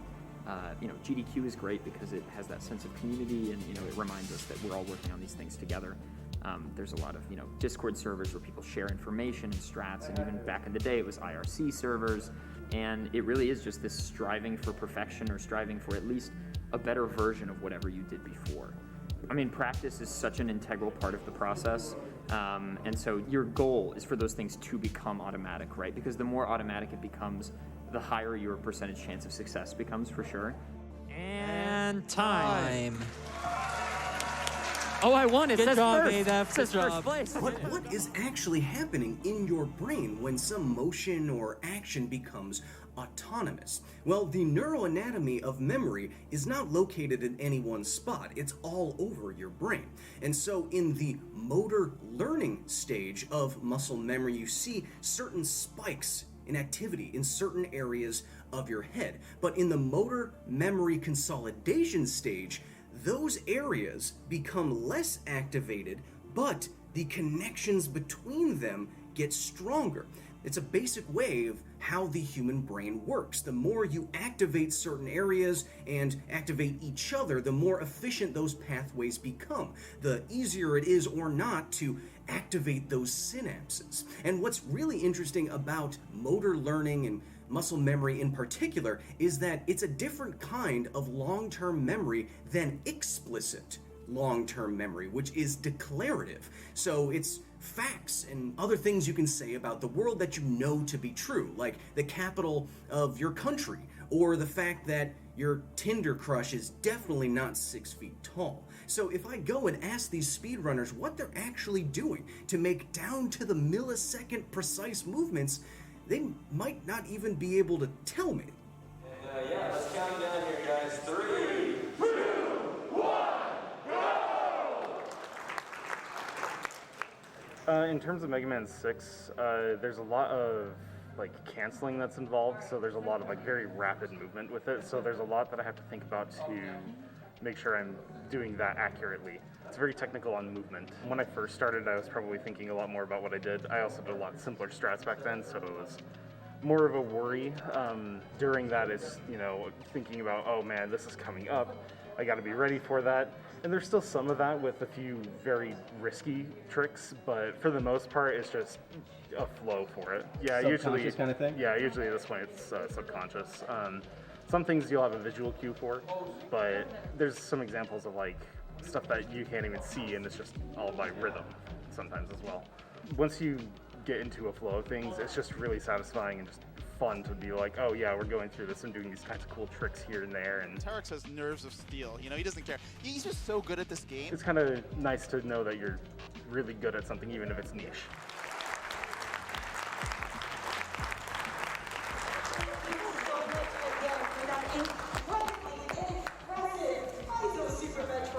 When it comes to speedrunning, I think there's something else going on here too.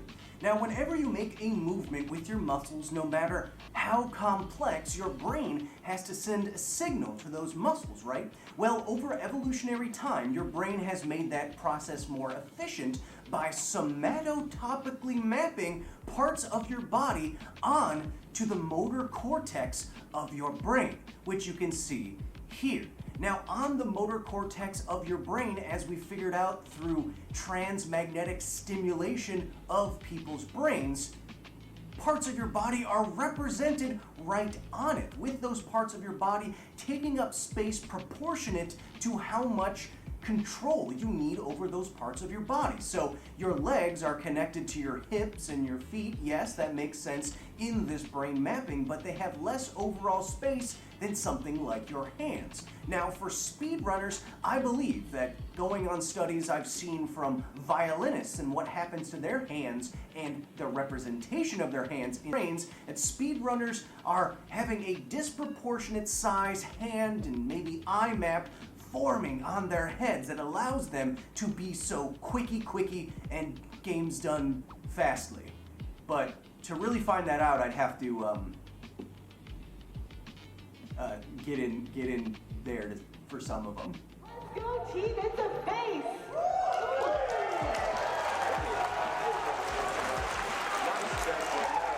Both teams did checkpoint at the same time here.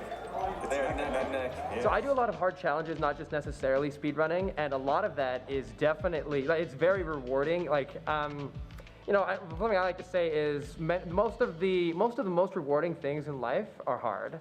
Sure. And speedrunning, Kaizo, hard games, any of that thing falls into that category. It's very rewarding to put a lot of effort into something, and then when you finally, like, it can be soul crushing, don't get me wrong, but then when you finally get it, oh, that feeling is so great.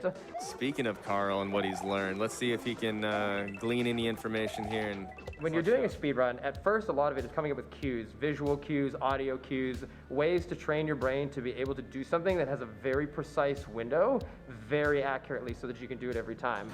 I personally like making visual cues. But what eventually will happen is if you practice all of these different things many times, sort of like playing an instrument, I play piano, like at some point your hands know what to do, everything is just happening. Yeah. And yeah, you enter a flow state and it just happens. When you're doing something for the first time though, like in this, I don't know if you want to talk about this at all, but like in a blind race, you can't really do that because you've never seen these before. Like, but there'll be, I think brains go for pattern recognition in this case. So for instance, you've never done this exact same thing before, but you've done something like it, and so your brain just sort of like slaps that pattern in there really fast. And sometimes that works and sometimes it doesn't. It depends on what the setup is for a particular game and all that, but that's sort of the idea. There's a shot. Oh, and he hits it. Great job. So again, I'm a scientist by trade. And so I think breaking something down into its constituent components and sort of like analyzing, how does this work? Because, okay, in a game, if you want to do a precise setup where like multiple variables are interacting at the same time, if you want to be able to manipulate those, predict how they're going to work, and do all of that consistently, you have to understand them. And so the process of, I'm going to do experiments, I'm going to throw this shell, bounce on this enemy, do this thing, this way, that way, another way. Eventually you sort of take all these disparate pieces of information and synthesize them together, and that gives you like your actual speed run. And that's exactly what I do in science. You do experiments, you test hypotheses, and as you sort of designing really good experiments and understanding how something works is how you get anything done. So in speedrunning, I find it's the same. I have no idea which one of those things I gotta do first, but I find them very similar. I would say to get good at a speedrun, just like getting good at a musical instrument, if you do it every day for 30 minutes, you can get pretty darn good at it. I think it depends on your age. I think that the younger you are, the faster your neurology will sort of, be able to adapt to that. I mean, I think you see this in every single professional thing or sport or whatever. It's like, people, when they start when you're really young, you just learn it faster. Advantage of neuroplasticity. Neuroplasticity, exactly. So I've noticed it's a little harder as I'm in my 30s now. I've noticed it's a little harder to pick up new things, but it's still very doable. I think having like a good system can really reduce the amount of time that it takes. Some people speedrun by playing a game, and then they play the game, and then they play the game. And eventually, I think they just hope that their brain makes the right connections and everything sort of flows and works together. I think you're getting at specific targeted practice. I am getting at targeted practice, right. So for instance, if you take somebody who just turns on the game and plays through it from start to finish, that is going to produce a different type of player than somebody who goes in with an emulator, with slowdown, and they look at things one frame at a time, and they understand exactly why something happens. They come up with, and it's not just, oh, I'm going to do this about right now. It's like, no, on this frame, I'm going to do this input. And then you use an emulator to load a save state right there, over and over and over and over again. And you do that 100 times in a row, you are going to have a level of consistency and control that someone who doesn't do that will never be able to do. So I think the best speedrunners all use those techniques of really focused, targeted practice. And if you take like the total amount of time it takes you to get good at a game, that's going to drastically reduce it using targeted practice techniques like that. Certainly, I think it's very similar to playing a musical instrument. That's just something that I'm familiar with also. So a good speedrun is like a great orchestra. Sure. I mean, or maybe a good soloist, whatever.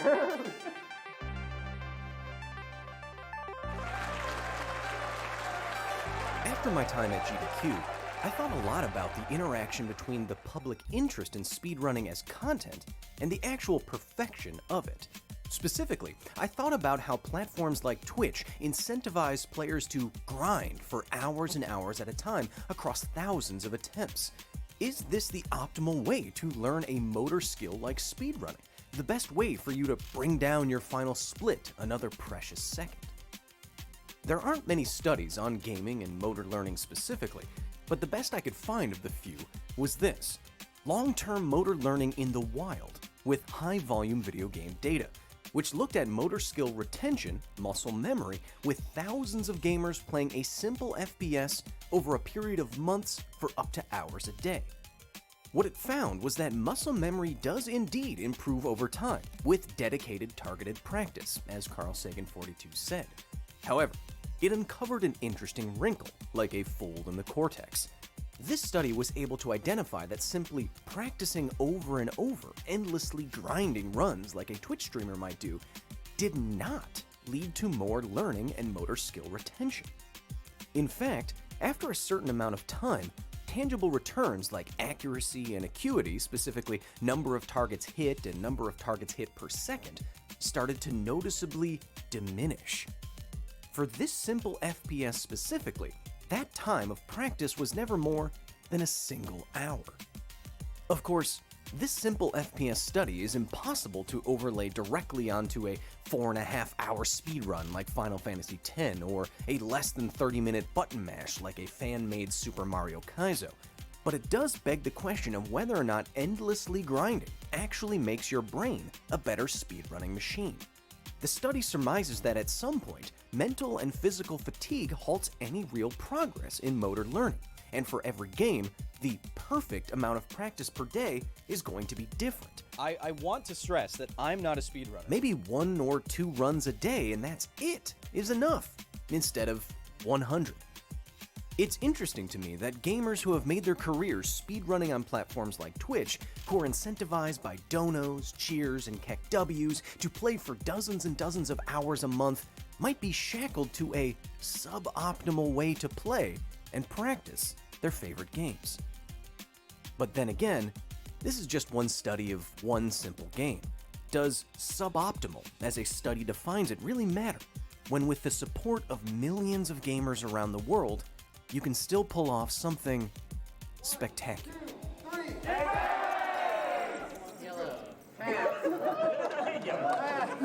Until next time. Thank you so much to GDQ, to all the speedrunners and staff who helped me make this video went a lot more professionally than if I was just gonna sneak in there and film stuff, which is what I was originally gonna do. And thank you to all the very nerdy staff here at the facility for their direct and substantial support in the creation of this video, which allows me to do stuff like this. If you want to join the facility, if you want to drape on a silky white lab coat, get ideas for future episodes to me, you want to see episodes early, you want to see bloopy bloops, videos, and you want private members only live streams with me? Oh, wait a second there, Charlie. Not like that.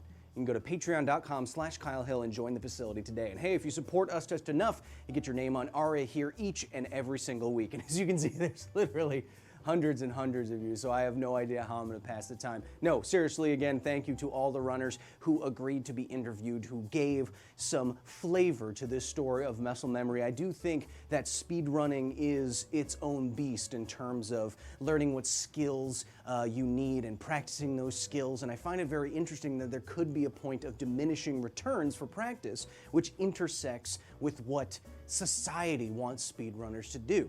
Will we ever get to a point where we know how much is too much or how little is too little? I don't know, probably not. Not without a sweet dono train or hype train. I don't speak Twitch.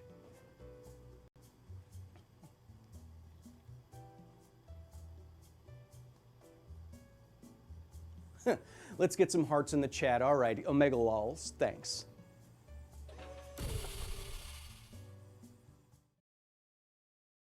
You suck at cooking, yeah, you totally suck. Haters are gonna say it's fake, that it's not real bacon, just a fake carrot. But if you look a little closer, you'll find that carrots have the same leathery skin, the same tube-like shape, and the same breathing mechanism as pigs. We'll start by shaving the carrot's external skin. Now you can throw out those external strips if you like wasting things, or you can make a nice translucent window decoration. If you've got self-peeling carrots, congratulations on being rich, but we're gonna do this the way they used to make bacon in the olden days. Now keep on slicing until you've got long, slender carrot paper. Someone really ought to make this into a beautiful wallpaper. I think this goes without saying, but make sure you're using American carrots and not Swiss carrots. So we're gonna combine 1 tablespoon of a neutral oil like sunflower, a tablespoon of maple syrup, 1 teaspoon of soy sauce, 1 teaspoon of liquid smoke, a teaspoon of garlic powder, and a teaspoon of smoked paprika, some salt, some pepper. Then we'll wang jangle that together into thick edible tar. Now we'll throw that carrot paper into a wide bowl, then pour that smoky elixir into all the cracks and crevices and give them a nice dirty tar bath for a few minutes. They say pigs are really smart, but have you ever seen a pig make a cup of tea? Neither have I. Now we'll lay our soggy carrot paper on a wire rack so they don't pool in their own grease, because we're making real crispy bacon here. Now don't forget to thoroughly wash that carrot grease off your hands so you don't get carrot bacteria all over your house. Undos on 3 fundo, and we'll put these in for around 10 minutes. Shh, you hear that? It's sizzling. That's how you know it's real bacon. And for the best results possible, you want to make sure you burn that first batch just to practice the limits. Then you want to burn that second batch a bit less because we're steadily improving. Then we'll make a batch that's really soggy, retaining the carrot's flappy essence. Then we'll get one that's just about right. You have to borderline char it to get it crispy, or maybe wick away any excess oil on some paper towel, or probably use an air fryer. And if that doesn't work, just add some crisping gel. Okay, but can you honestly tell the difference between this piece of carrot bacon and this piece of pig bacon? You can't, because this one's carrot too. And there you have it. Real, authentic, 100% actual bacon that totally exists. You know what they say, if it looks like bacon, it sounds like bacon, and it tastes like a smoky carrot, then it's definitely bacon. When they tell you that it's not real bacon, tell them nothing's real, because we live inside a simulation. They'll tell you bacon only comes from pigs. Tell them pigs eat carrots, so checkmate, motherfucker.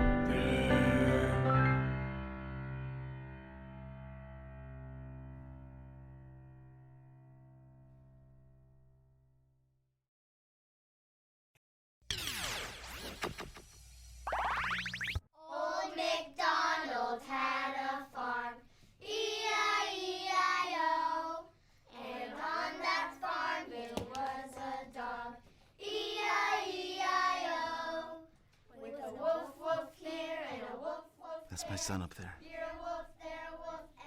I'm so sorry. Winston Churchill said, "Criticism may not be agreeable, but it is necessary.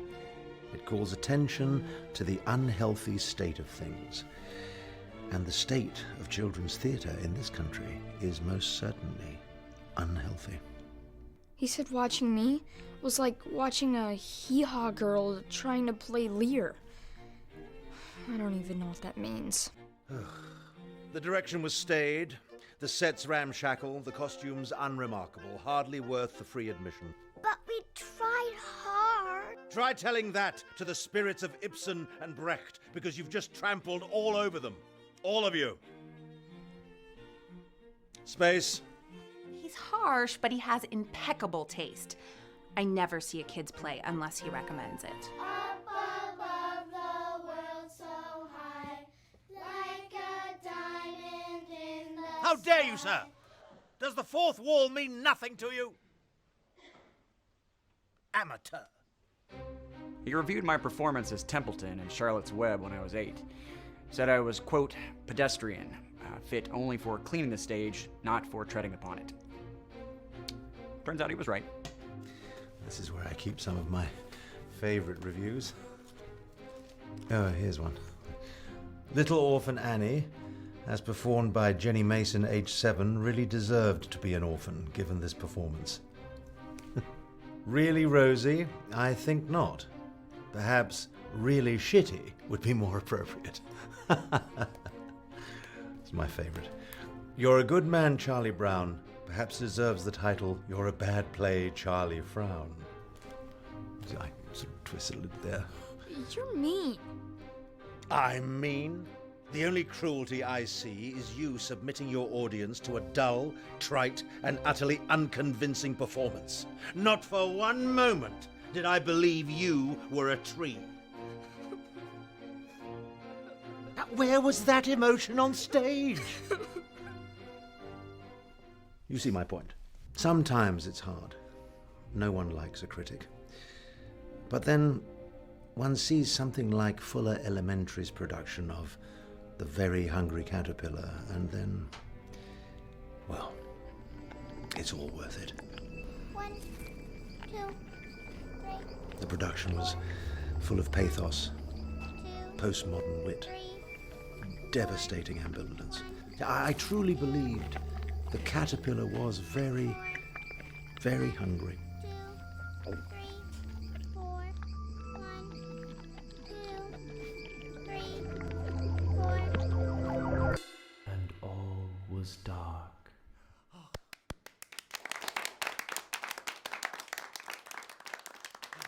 I was so moved.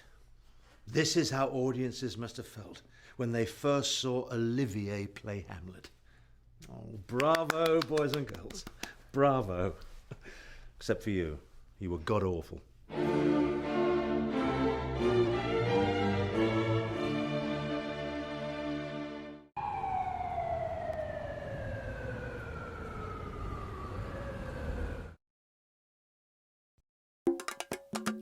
On a long enough timeline, the survival rate for everything drops to 0. That was a quote from the book Fight Club by Chuck Palahniuk, also was in the movie, a nihilist quote from a nihilist work. And it's true. Everything ends eventually. Every job ends, every life ends, and yes, every civilization ends. Yeah, this is going to be one of those videos. I mean, sort of, not really. We're going to kind of start there. But seriously, time is the great devourer of everything. And if we're going to get a handle on the subject of this video, we've got to first get a handle on the idea of deep time. Archaeology is the study of past human civilizations, many of which we know about, some of which have been completely forgotten to time. And there's actually a lot of past civilizations that have been completely forgotten to time. And time is difficult to see through. I mean, we do the best we can, but we can never really know for sure that we've got it right. I mean, just look at how our understanding of dinosaurs has changed over the last 100 years. I mean, now we think that most of them were feathered. That changes things. But imagine for a second the deep future, like long after our civilization is gone and completely forgotten and nobody ever knows we were here. Probably sounds ridiculous, right? I mean, how could they forget about us? Look at what all we've built. Well, the Tuana people probably thought the same thing. And who were the Tuana people, you may be asking? Exactly. But imagine you're an archaeologist 10,000 years in the future, or 20,000 years, whatever, and you stumble across Harry Potter. What do you make of that? Would it, like, make waves throughout the archaeological world of the future that the people in our time were split into two groups, one of which has magical powers? Actually, no books would survive that long. Even our cities would be ground into dust in that amount of time. All they would really find is, like, different kinds of polymers in the ground and remnants of concrete. I've actually heard that one of the few things that will actually stand the test of time is Mount Rushmore, because it's in an ecologically stable area and it's carved out of solid granite. So, 10,000 years from now, they may find these four faces, these weathered faces sticking out from the side of a mountain and decide they must have been gods that we worshipped, maybe part of our creation myths, which I guess they are part of our American myth, but that's for another time. The point is, the further you go back in time, the blurrier your vision becomes. Get enough of it, eventually you'll go blind. So how do we know? I mean, really know that we're the first truly advanced civilization on this planet. Rome was not built in a day, as the saying goes. In fact, it took hundreds of years for them to steal all their ideas from the Greeks. And they didn't fall in a day either. It lasted 500 years before it was eventually sacked by the Visigoths. And of course, before that, they were kind of rotting from the inside before they were conquered from the outside. And for those keeping track, that's twice as long as the United States has been around. Luckily, we're showing no sign of that rot ourselves.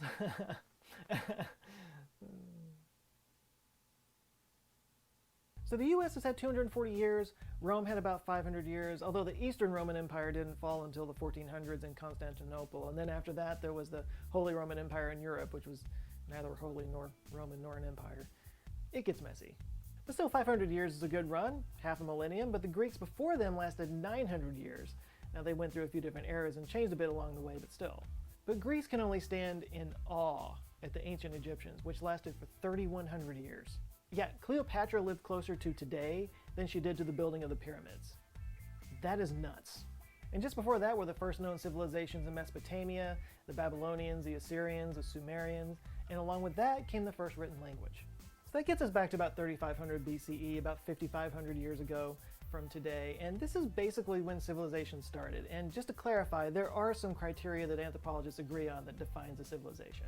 They need to have urban settlements and not be nomadic. There's a division of labor within the settlement. There are class structures and governments. There should be a surplus of food. And artwork, trading, writing, science, and technology are prevalent. Not every civilization gets every single one of these points, but those are the basic guidelines. All right, so we're at 5,500 years ago from today, and civilizations are starting to rise. And they did that mostly because of trade and division of labor. When you're all on your own, you just spend most of your time trying to get food. You're just in survival mode. You don't have time for anything else. But when people start to specialize, then you can focus on something else and somebody else can focus on growing your food. They can specialize in growing food. You can specialize in building things, making tools, making clothes, etc. And then you can get together and share your wares through a mutual exchange of value, and then everybody has things they didn't have before, and everybody benefits. Civilization is based on all people doing their parts and coming together for the good of the community. If only there was an analogy to current events in that statement. But before people could specialize in growing food, we had to develop the technology of agriculture, and this took place about 5,000 years before the birth of civilization, so roughly 8,500 BCE, or about a little over 10,000 years ago. And this changed everything. Before that, we were just hunter-gatherers, just constantly trying to find food all the time. And in 10,000 years, we went from basically foragers and hunter-gatherers to the dominant species controlling all life and resources on the earth. So how long did it take to come up with agriculture? We found cave art going back 35,000 years. We found musical instruments going back 43,000 years. And in fact, the first anatomically modern humans that we've been able to find are 300,000 years old. Our entire 10,000 year journey from hunter-gatherers to jagoffs running YouTube channels took place in only the most recent 3% of the time that Homo sapiens has been on this planet. It seems like there's plenty of time for this to have happened before, at least to some extent, so who's to say it didn't? I feel like I need to pause for a second and clarify there's no evidence that this actually happened, or for anything that I'm saying in this video for that matter. So who's to say that this didn't happen? Maybe the anthropologists that have found no evidence that this has happened? This is purely wild speculation, more of a thought experiment really. But yeah, as I said at the beginning, the further back you look in time, the less clear the picture becomes. If our civilization disappeared right now, in 10,000 years, there'd be almost no proof that we ever existed, which ironically is about the same amount of time that it took for us to get here. So anyway, going back to our timeline, if an advanced civilization had existed, say, here, or here, or here, there will be almost no evidence around for us to find to prove that they ever existed. The chance of it happening is higher than 0, is all I'm saying. And hey, for that matter, does it have to be Homo sapiens? Homo erectus started using fire about 1 million years ago. Could they have been smart enough to have formed a civilization of some kind? I mean, that triples the amount of time that could happen. Or hey, we could keep going. In Kenya in 2015, they found the oldest stone tools ever found. They were 3.3 million years old. That increases the amount of time by a factor of 10. Now, there's a few different ways of looking at this. One is that, you know, if it takes a hominid species 10,000 years to become advanced over a 3 million year timeline, then, you know, it's a statistical probability that it would definitely happen. That's one way of looking at it. The other is to say that the intelligence just wasn't there. You know, we hadn't developed enough, and it just took that much time for us to get to that point before everything really takes off, which, again, singularity much? Oh, and also, in all that time that you could have been born, you got born here, in this time. Look at how lucky you are. And yet another way to look at it is what possibly in the environment made it possible in the last 10,000 years for us to do this. And we did have an uncharacteristically stable climate during this time, and that might have helped. Now, before we go back further in time, and we will go back further, it might behoove us to acknowledge that there have been stories passed on through time of advanced civilizations that were lost to history, the most famous one being Atlantis. Plato described Atlantis in his book Critias, which was one of a series of dialogues he wrote in 360 BCE. In the book, the character Critias said he heard the story of Atlantis from his grandfather, who had read about it from the Athenian statesman Solon, who was about 300 years before Plato's time. Solon claimed to hear about it from an Egyptian priest who said it happened 9,000 years before that. I'll save you from doing the math. That would put it about 11,600 years ago. He described Atlantis as an island in the Atlantic just past the Pillars of Hercules, which we think is probably the Strait of Gibraltar, which would put it right about here. And he described it as being as large as Libya and Asia Minor combined. Atlantis was said to be an advanced civilization with a powerful government that took over southern Europe all the way to Italy and northern Africa all the way to Egypt before it would eventually collapse due to earthquakes and flooding. Now, most historians don't think that Atlantis actually existed, that Plato actually used it as an allegory for a civilization that had fallen apart due to, you know, corruption and that kind of thing. And it was also some good Athenian propaganda because it was the Athenians that fought back the Atlanteans and kept them from taking over the whole of the Mediterranean. And in the story, it was an Athenian god that doomed the islands with floods and whatnot. And it was controversial even in its own time. The historian Strabo ridiculed it. It might have had something to do with the fact that, you know, Athens wouldn't even exist for another 9,000 years. But Atlantis at its core is a flood myth. And there is no shortage of flood myths out there, from Gilgamesh in ancient Sumeria, to Noah in the Abrahamic tradition, to northern Europe, to Asia, even the Americas.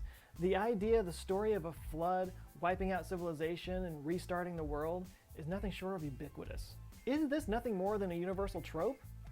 Or is it actually based on something? Something that happened so far back in our existence that we carried it with us as we spread around the world? The author Irving Finkel used the term heritage memory to describe this phenomenon, and he said it might relate to one specific event that happened, or it might be an amalgam of flood events that have happened throughout history. Now, interestingly, the birthplace of many of these earliest civilizations is around the Mediterranean Sea, which is thought to have been created by a giant flood. I mentioned the Strait of Gibraltar earlier. It's a tiny 13-mile gap separating the Atlantic Ocean and the Mediterranean Sea. It's where Europe and Africa make out. Or almost make out. It's where they tease each other. Except once upon a time, they totally made out. Due to tectonic activity and probably some sea level fluctuations due to climate change, the Strait of Gibraltar for a while turned into the Isthmus of Gibraltar, cutting the Mediterranean off from the ocean and causing it to dry up for a few million years. This was called the Messinian salinity crisis. The Mediterranean basically dried up into a few small, very salty lakes. But eventually the water crashed through the Strait of Gibraltar and filled up the Mediterranean again in what's known as the Zanclean flood. This was not some long-term geological timescale thing either. The entire Mediterranean filled up in a matter of months. Estimates say that the sea level rose up to 10 meters per day. There was a spot near Sicily where the water spilled over a sediment deposit, causing a mile-high waterfall. Ocean levels around the world actually fell because of this. Everything about it is epic. And obviously any civilization that might have formed in that basin before this would have been wiped out by this flood. But this took place about 5 million years ago, and our ancestors were just coming down from the trees at that point, which for the purposes of this thought experiment, you never know. But there is a much more likely candidate in that same area, and it took place a lot closer to our timeline, and that's the Black Sea. The Black Sea, also known as the Mediterranean's mini-me, is separated from the Mediterranean by the Bosphorus Strait, which is the location of modern-day Istanbul, and it's been theorized that on at least 2 occasions, the Bosphorus pulled a Gibraltar and closed up.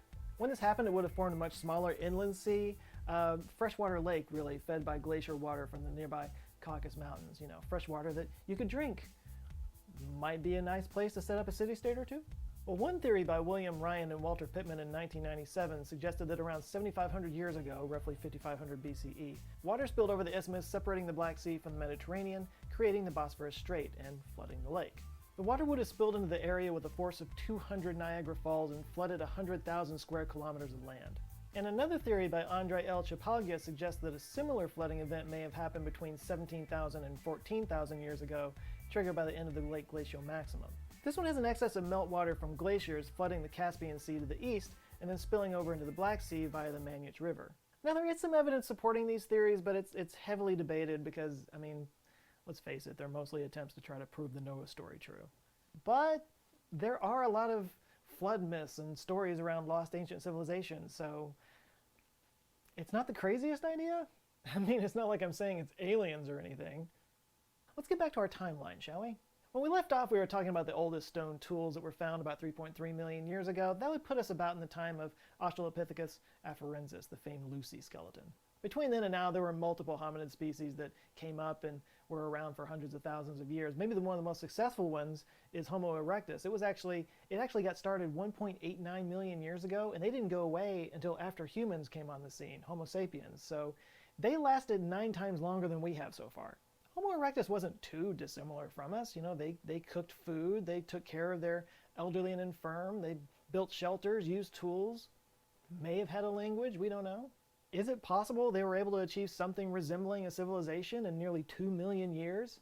I mean, if we were able to do it in only 10,000, I mean, is it really impossible to think that there might have been Homo erectus city-states with their own cultures and laws and organization that traded with each other? Now, let's be clear. I'm not saying that happened. There's certainly no evidence to show that it happened. And clearly, time is not the only factor here. I mean, chimps and gorillas were around in all that time, and nobody says that Planet of the Apes actually happened. Clearly, there's a physiological intelligence threshold that has to be met, and we don't know if Homo erectus met that threshold or not. We assume they didn't. And we assume the same for all the hominid species that came before them. So that could be the end of our thought experiment. But where's the fun in that? Because if you expand this timeline to include the history of life on this planet going back 600 million years, everything that we've covered so far barely even registers.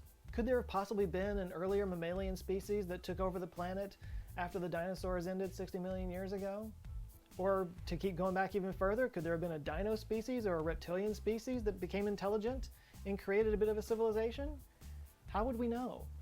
Well, there's the fossil record, obviously, but one of the biggest headaches for paleontologists is that the fossil record is a crazy incomplete catalog of the life that came before us. The fact of the matter is, only certain conditions can create a fossil. For example, they have to be buried rapidly to avoid decomposition.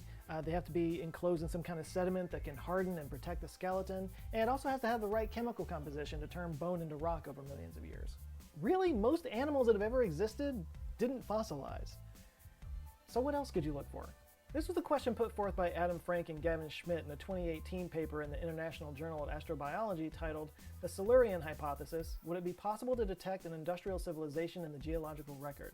The paper was asking how we could detect if an industrial civilization had existed on Earth millions of years before our own time, with their definition of an industrial civilization being the ability to harness external energy sources at global scales. And they named it the Silurian Hypothesis after a reptilian species in Doctor Who. I'm saying that like you guys aren't nerds that are way ahead of me. And in the paper, they speculated that the best way to answer this question is to imagine how we might be found if our civilization collapsed. You know, again, what would archaeologists find if they looked back from, millions of years in the future, besides Harry Potter? And what they would find, as I was kind of speculating before, would be aberrations in the geologic record, aberrations like plastic polymers and rare earth metals and fertilizers. But there's one marker that would undeniably be from an industrial civilization that had been able to use energy at global scales, and that's fossil fuel residue. Fossil fuel residue meaning carbon. So if you found an abundance of carbon in a similar geological layer all around the world, that might be evidence of mass consumption of fossil fuels. But how do you know it's not from volcanic eruptions, you might be asking? Well, that's where the Seuss effect comes in. No, not Dr. Seuss, though that would be awesome. The Seuss effect actually has to do with carbon isotopes. All right, so carbon comes in 3 naturally occurring isotopes, C12, C13, and C14, the numbers corresponding with the number of particles in its nucleus. 99% of carbon in the atmosphere is C12, and that's a good thing because that's what plants like because it's the lighter isotope. They could not like it heavy. Seuss reference. Plants and photosynthetic algae absorb all that C12 and then they over time become fossil fuels like oil and coal. And then when we burn those and pump it back out into the atmosphere, the level of C12 in the atmosphere rises. This shift in the C12 ratio is known as the Seuss effect. And that's one of the data points that show us that this rise in carbon dioxide that we're seeing right now is coming from fossil fuels and not something else. And our fictional archaeologists from millions of years in the future would see that in their rocks and they would know that we were here and that we were advanced. So, with that in mind, is there anything in our current geological record that might indicate that something like that had happened before? Well, according to the paper, yeah. Maybe. It was a period about 56 million years ago known as the Paleocene-Eocene Thermal Maximum, or PETM, and it was a period of time where the temperature of the Earth rose by 9 degrees Celsius. There was hardly any ice on the entire planet, and the carbon and oxygen isotope ratios look about like what we might expect us to look like in the far future. And this has kicked off a lot of speculation about ancient civilizations and lizard people, which probably wasn't helped by the fact that it was actually named after a lizard species in Doctor Who. And it's certainly an interesting thought experiment, but the authors of this paper don't actually think that the PETM was caused by an ancient civilization because the rise in the C12 ratio took place over hundreds of thousands of years. Whereas we've been able to raise it that same amount in only a couple hundred years. So it's different. And by different, I mean terrifying. But that apparently is the cost of civilization. In order to build a civilization, you have to harness energy from the planet, and that affects resources. As the authors wrote in an article in The Atlantic, there is no free lunch. You can't power a global civilization without some degree of impact on the planet. Someday, in the far, far future, our entire civilization will be nothing more than a layer of rock in the ground. And Mount Rushmore. And I have to wonder, when our fictional future archaeologist finds that layer, will he wonder what happened to us? Or will it be obvious? And when that archaeologist is doing his work, we can only hope that he's wearing comfortable underwear while he's doing it. That's why today's sponsor is Mack Weldon. Mack Weldon makes the most comfortable underwear you will ever put on your Tinder bits. And the reason why I feel comfortable saying that is because they actually designed their own fabric to be as comfortable as possible. They created a few different types of fabric, actually. One of them they call their Silver series. It's actually been treated with silver, so it's antimicrobial, meaning it won't smell. Ever. And that's pretty handy right now because I know during quarantine you've been wearing the same underwear for like months at a time. And they didn't just stop with underwear. They use these fabrics in shirts, shorts, pants, hoodies, jackets, hats, scarves, gloves, slippers, basically any part of your body that you want to be comfortable, you can find it on their website. The buying process is really easy online, they deliver super fast, and they even offer a no questions asked refund if you don't like the first item you buy from them. And right now it's all men's clothing, but ladies out there with significant others, you've seen their underwear. It's time. So yeah, you guys know I don't endorse anything that I don't use myself. And I had actually bought some Mack Weldon underwear a while back, and I really liked them, so when they reached out the first time to sponsor a video and said they wanted to send me some stuff, I said, yes, please. And you know what happened after that last video? I bought some more. I'm not kidding. That's how much I like them. So if you want to give them a try and see for yourself, just go to MackWeldon.com and enter the promo code JoeScott at checkout, and you'll get 20% off of your first purchase. And like I said before, if you don't like it, they'll even offer you a refund, so you got nothing to lose. Anyway, links down in the description, but one more time, it's MackWeldon.com, promo code JoeScott, get 20% off. I think you'll like it. I recommend them. Keep those Tinder bits tender. All right, big thanks to Mack Weldon for supporting this video, and a huge shout out to the Answer Files on Patreon that are supporting what I do here in building a team and a community. You guys are just so awesome. There's some new people that have joined. Let me murder their names real quick. We got Ryan Jenkins, Kevin Dunn, Ray Pfeiffer, Andreas Anderson, Casper Bang, Marlon Dallin, Annie and Eric Higgins, Robert Woodland, Eric Escobar, Philip DeGregorio, Rap Mohammed, Jeho Shin, Antonio Cesar Hansen Monte Pegado, I think I said that right, Amber Kirk, Jita, Tom McGrath, and Trevor Shellhorn. Thank you guys so much. If you'd like to join them and get early access to videos, exclusive live streams, and all that jazz, you can go to patreon.com/answerswithjoe. T-shirts available at the store at answerswithjoe.com/store. There's also hoodies and mugs and all that stuff. Go check it out. It helps support the channel, and the stuff's cool, so have fun. Please do like and share this video if you liked it, and if this is your first time here, maybe check this one out. Google thinks it's up your alley, or any of the others down here on the side that have my face on it, and if you enjoy them, I invite you to subscribe. I do come back with videos every Monday. All right, that's it for now. You guys go out there, have an eye-opening week, stay safe, and I'll see you next Monday. Love you guys. Take care.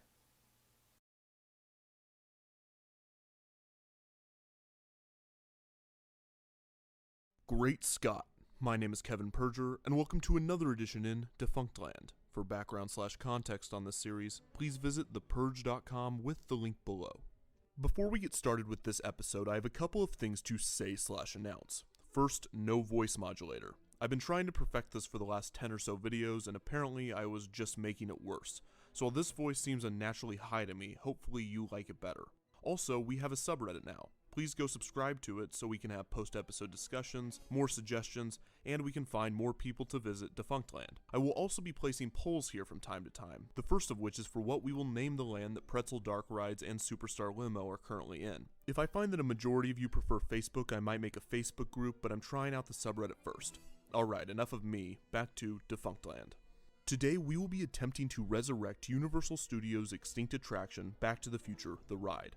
This attraction was at Universal Studios Florida from 1991 to 2007, Universal Studios Hollywood from 1993 to 2007, and Universal Studios Japan from 2001 to 2016. The ride was suggested by Abandoned Dreams, Alfie Davies, Beav Bennett, Chris Perez, Dave the Wave 007, Dean C., Dr. Doofus, Doug Jackson, Harper414, Kelton Lang, Mickey JC, Mystery Brick, Patrick Ramos, Richmond678, and You Can Do It, and I'm sure a lot more people by the time this video comes out. And yeah, I think you guys wanted this one. While the Back to the Future ride opened in 1991, the idea dates back all the way to 1986, where Peter Alexander and Steven Spielberg met at the Universal Studios backlot the day before the King Kong encounter would debut on the tram tour. Spielberg told Alexander of a conversation he had with Lucas while riding Disneyland's Star Tours attraction. Lucas told Spielberg that he was impressed with Disney's ride, and that he thought Universal couldn't ever match it. Spielberg took this as a challenge, and asked Alexander to adapt the Back to the Future trilogy that he produced into a ride. The idea of a Back to the Future roller coaster had been thrown around but never developed, because Universal's creative team realized that the coaster would move too fast to tell the story effectively. However, the idea of a Star Tour style motion simulator would solve this issue. With the approval of Universal, Peter Alexander and his team began production on a Back to the Future simulator. Boss Film Studios, headed by Academy Award-winning visual effects artist Richard Edlund, was hired to create the ride's film. He worked on the project with artist Greg Yungelderberry, who created this concept art for the ride dome. Alexander, Edlund, and their crews would periodically rent an empty Omnimax theater in Vancouver, left over from the 1986 World's Fair, to test the demo films Edlund's crew were creating. They even built a mock ride vehicle to experience the film with the motion effects. Boss Film supposedly spent a year in this production process, but they were not involved in the creation of the final ride film, and there are two theories as to why. One, which comes from Jim Hill Media again, claims that the plan was to open the Universal Studios Hollywood attraction at the same time as the Universal Studios Orlando version. Both parks would use some of their budget to fund the ride film, but somewhere during the construction of the Universal Studios Hollywood version of the ride, the foundation became off by 6 feet, which means that the joint construction contract between the two parks wouldn't work out. Universal Studios Florida went about rehiring the original contractors when Douglas Trumbull, another famous special effects supervisor, and his company Entertainment Design Workshop put in a lower bid than Boss Films. Universal then supposedly chose Trumbull over Edlund. The other theory is that Edlund's demo films were not good. Producer and screenwriter of the Back to the Future trilogy, Bob Gale, apparently claimed that it was absolutely terrible, because instead of an original story like the one that we got in the attraction, Edlund's film was essentially a flyover of the pre-existing story and sets from the movies. It was also said that Edlund's film had a weird fixation on blimps, and many different styles of blimps were supposed to fly around your DeLorean. At some point, whether it be in Edlund's film or an early version of Trumbull's, Doc Brown was to have an evil twin brother that would serve as the antagonist, an idea that was changed in order to have a stronger connection to the movies with Biff. Regardless of why Edlund's film never came to fruition, the move to Trumbull might have been a good idea, because the ensuing ride film was fun, exciting, and technologically impressive. The 4-minute ride film was shot on 70mm film and was to be projected on an 80-foot diameter Omnimax dome screen. Omnimax is a type of IMAX theater that displays film shot with a wide fisheye lens. This is typically used in museums and science centers, but Universal would use this technology to immerse riders in the ride. Many of the creators of the film appeared in it either as an Institute scientist or a security guard. The DeLoreans would of course be hydraulically powered and programmed to move with the film, an effect that Universal expected to cause motion sickness among many visitors, which actually didn't happen. Riders instead became incredibly thirsty after the ride, which Universal solved by adding water fountains near the exits. In the end, Universal had constructed the largest ride simulator ever created. Universal MCA began promoting Back to the Future the ride in 1989 through the Back to the Future trilogy's anniversary publications, but the ride film wouldn't be completed until 1990. By now, I think we all should know the disaster that was the opening of Universal Studios Florida, and MCA wanted to avoid this with Back to the Future, so the attraction's January 1991 opening would be pushed back to May to avoid another embarrassing opening. The attraction did begin technical rehearsals in the early months of 1991, and 600,000 people had already tested the ride before its official opening date of May 2nd, 1991. And this was another star-studded premiere for Universal Studios Florida, but this time it wouldn't be embarrassing, because the ride worked perfectly. The original actors and crew of Back to the Future were thoroughly impressed by the ride, and so were the visitors. Universal Studios Florida had been struggling to match Disney MGM Studios at this time, and Back to the Future caused a surge in summer attendance. MCA claimed that they had topped Disney for the season in attendance, even though a lot of their visitors had free passes due to the technical failings of the past year. Regardless, the Back to the Future attraction, that took nearly 5 years from concept to completion and $40 million to make, had salvaged Universal Studios Florida. Movies have taken us from the arena of the supernatural to the limitless ocean of outer space. Even earthbound exploration makes a quantum leap in time in the 1990 release Back to the Future.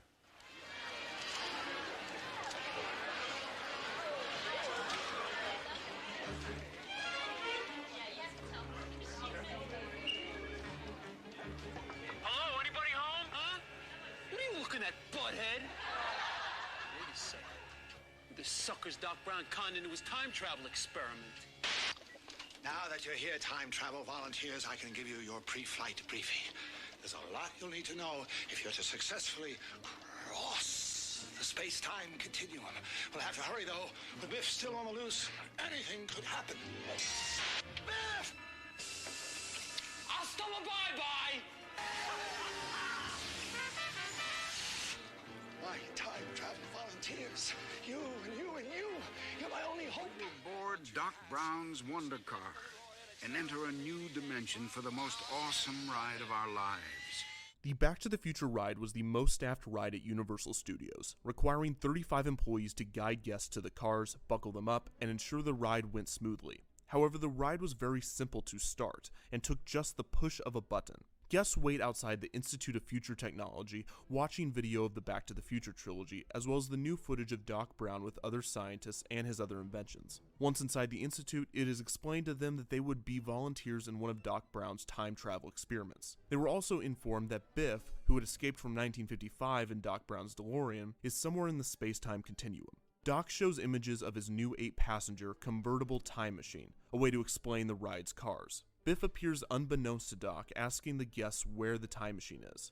Then, Heather, a receptionist at the Institute and the same actress that played Spike in Back to the Future Part 2, tells guests to stand by for an announcement from Doc, who has been locked in his office by Biff.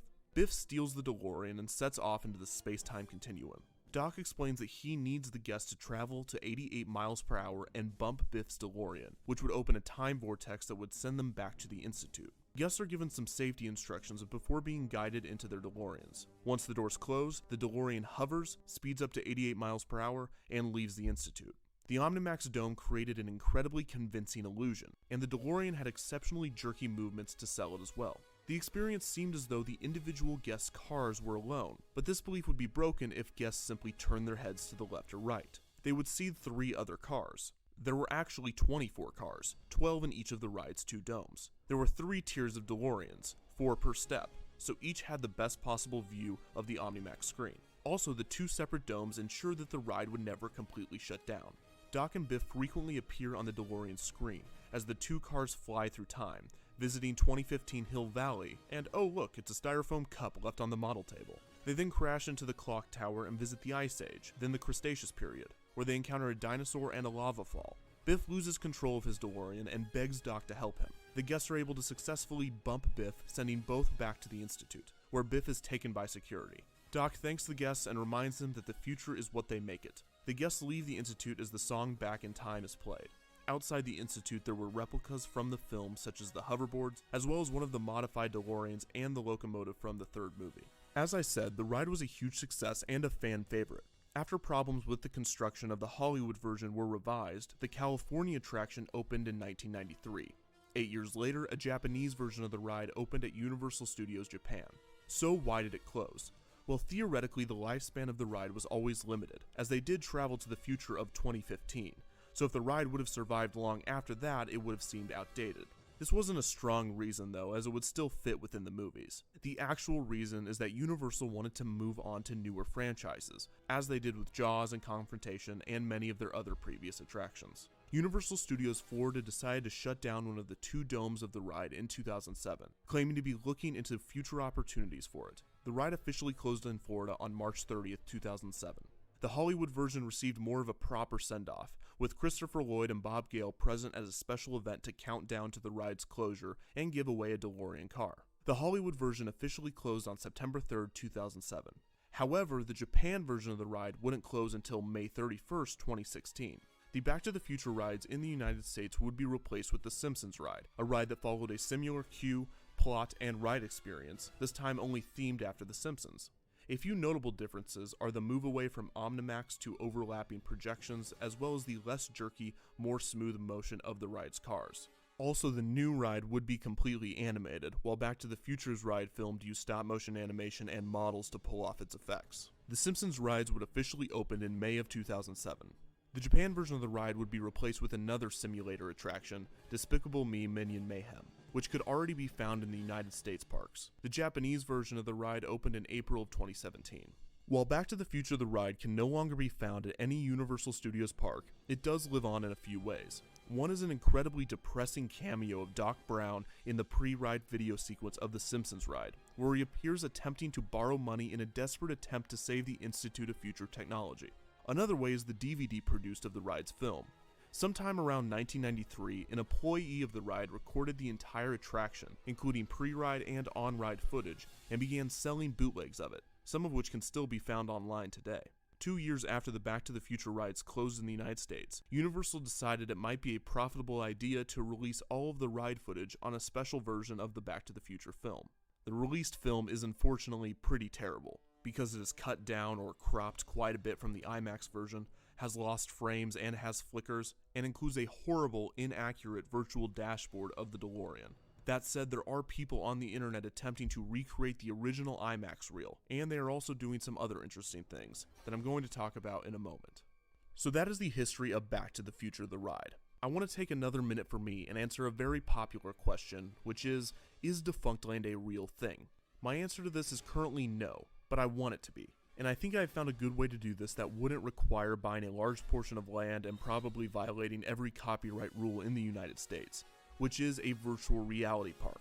Now, I cannot do this myself, I don't have the animation skills to recreate these rides, but just as a concept on what this might look like, check out a link in the description below. A kind YouTuber has already recreated the Back to the Future ride in virtual reality. Now, there are a few things that are inaccurate with this version, and no queue is included, and I might reach out to him and see if he'd be willing to fix these things, but this is a good test concept for Defunctland VR. Who knows, if this series becomes popular enough, perhaps we can even create a VR walking path through Defunctland, so you can see Alien Encounter sitting next to Confrontation and Encounterland, and so on. Let me know what you think of this crazy idea, and if you have any other ideas on how to improve the park, because this is going to be our park. I mean, you guys are suggesting these attractions, so please comment below. To learn more about where the remains of Back to the Future are today, how I'm going to get them back, and where I'm going to place them in Defunctland, visit thepurge.com with the link below. Otherwise, thank you for watching, and don't forget to comment, share, and subscribe.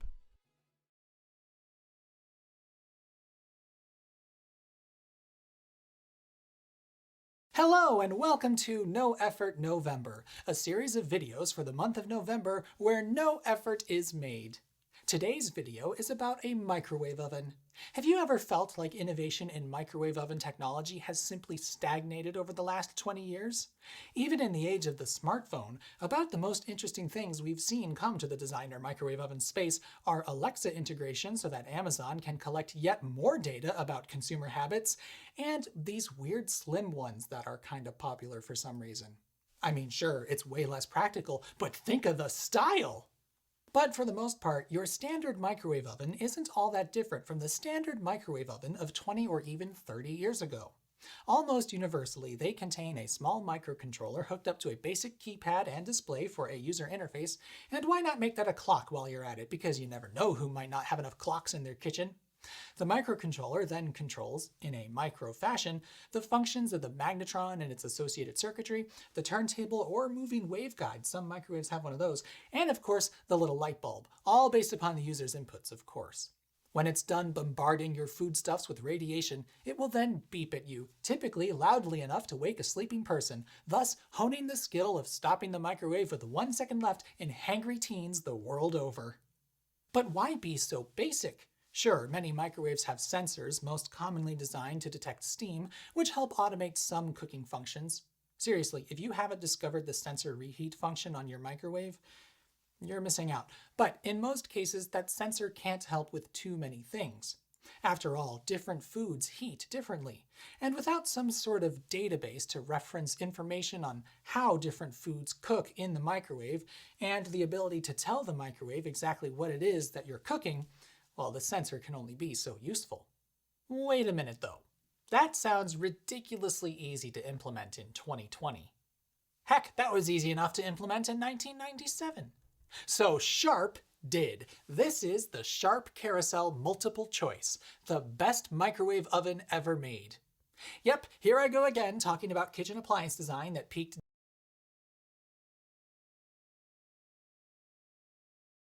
microwaves though, in the 90s. Sure, the design isn't as timeless as the impeccable Sunbeam Radiant Control toaster, but boy did they pack a lot of features into this white sheet metal box. For a start, the user interface is radically different from microwaves both contemporary to its time and now. Why settle for simple 7-segment or maybe alphanumeric displays when you could have dot matrix? Its large display combines with buttons on its side and below to provide an intuitive menu system for its various functions. And did the designers have fun with that display? You bet! Just look what happens when you plug it in. Delightful. When in use, the time remaining display takes the form of a giant animated hourglass, because why not? And my personal favorite, the popcorn setting actually shows an animation of popping corn. What's not to love? Ah, the 90s. You truly were the teal, pink, and purple best. Anyway, aside from the sheer novelty of a dot matrix display with a mature menu system in a microwave from the mid-90s, there's a lot of smarts included too. Now, to be fair, lots of microwaves have some ability to cook or reheat things automatically. There's often a chart inside the door which shows you different settings for each category, and you may very well have a few dedicated buttons for certain things. But this takes it to the next level. There are dozens of options for things you can cook with this, from potatoes, white or sweet, to bacon, to squash, winter or summer, eggs all these ways with instructions as well, and even artichokes. And they all work excellently. See, it's not particularly difficult to program automation into a microwave oven with just a single humidity sensor for feedback. Let's use popcorn as an example. After all, microwave popcorn is so important, it almost always gets its own button, even here. When you use the popcorn button, much to the chagrin of many bags of popcorn, the microwave starts out by simply running its fans for a set period of time. The magnetron isn't powered, thus cooking isn't occurring, and it uses this period to clear out any moisture near the sensor and establish a baseline reading. After this step, it switches on the magnetron and watches the sensor.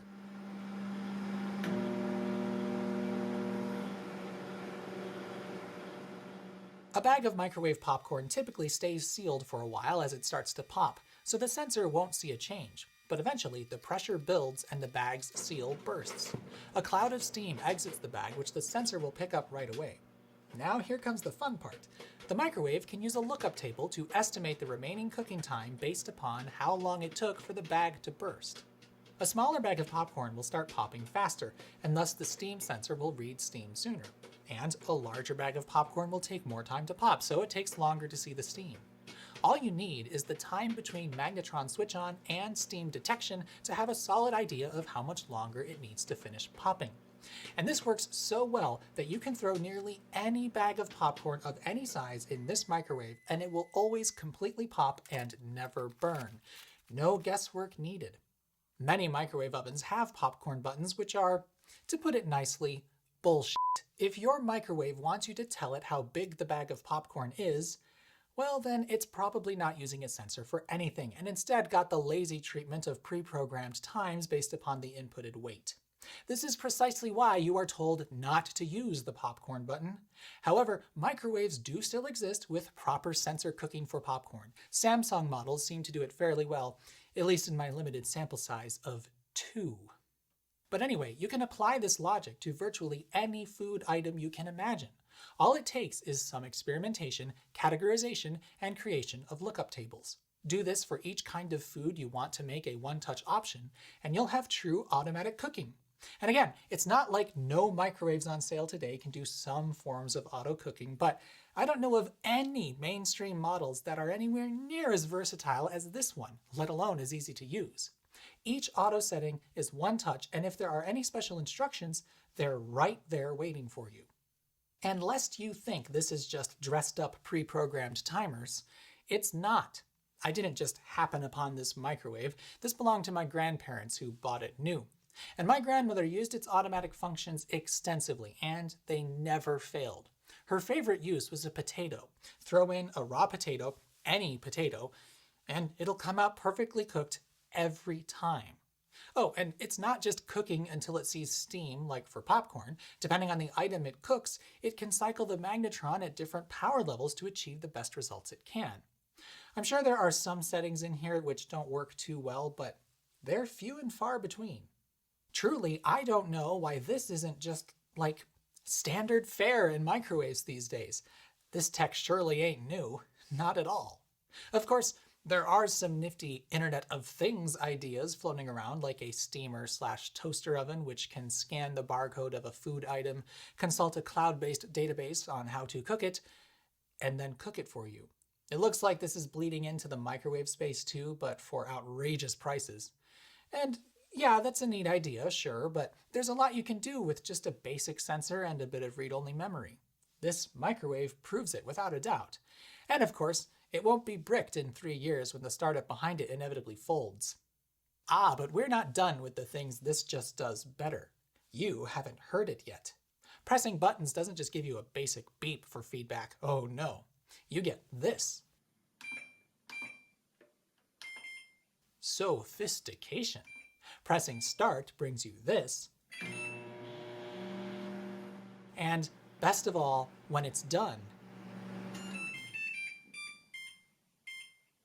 Now, for those of you who hate fun, you can revert to a more basic beep in the settings menu, or even turn off sound altogether. But yeah, you think your new washing machine is trailblazing with its little "I'm finished" melody? Sharp was way ahead on that one. And because someone at Sharp thought, why not? There's entire recipes inside this microwave for you to try. Many are accompanied with an illustration, and of course, a fun little melody. My personal favorite recipe is the kids' cooking recipe for blue jigglies. Gonna make some delicious blue jigglies, very kid-friendly. Really, that's a recipe for euphemisms if I ever saw one. Don't Google that. It's even got ratatouille in here. How fancy. Seriously though, this is pretty neat. They're designed to be followed step by step, and at each step it will run the microwave for either a predetermined period of time or even use the sensor.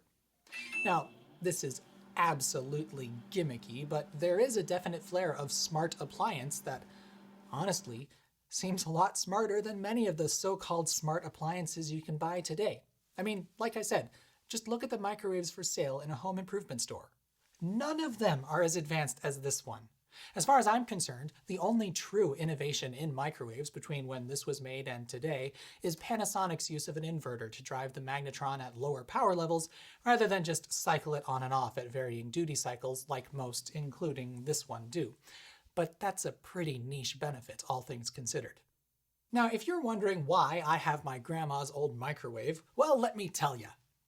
Really, it's all down to that little ditty it does. I have fond memories of visiting Grandma and Grandpa for Christmas or Thanksgiving and hearing this microwave announce its doneness in the most pleasant and fun way. When they moved to a new home with an over-the-stove microwave situation, well, I called dibs. And truthfully, I don't use this because I'm in the same microwave over-the-stove situation, and luckily what I have is decent enough. So for now, it's a spare, but I still absolutely marvel at how advanced this thing is. I do have a few quibbles though, like for instance, the number pad. No, do not do that. You hear me, designers? Do not do this. Everything should either be calculator or phone arrangement. Don't try and break that mold, okay? Seriously, entering a time is annoying. Also, the display itself is rather dim, though I suppose some of that could be down to its age. This was plugged in and lit up for nearly 20 years straight after all.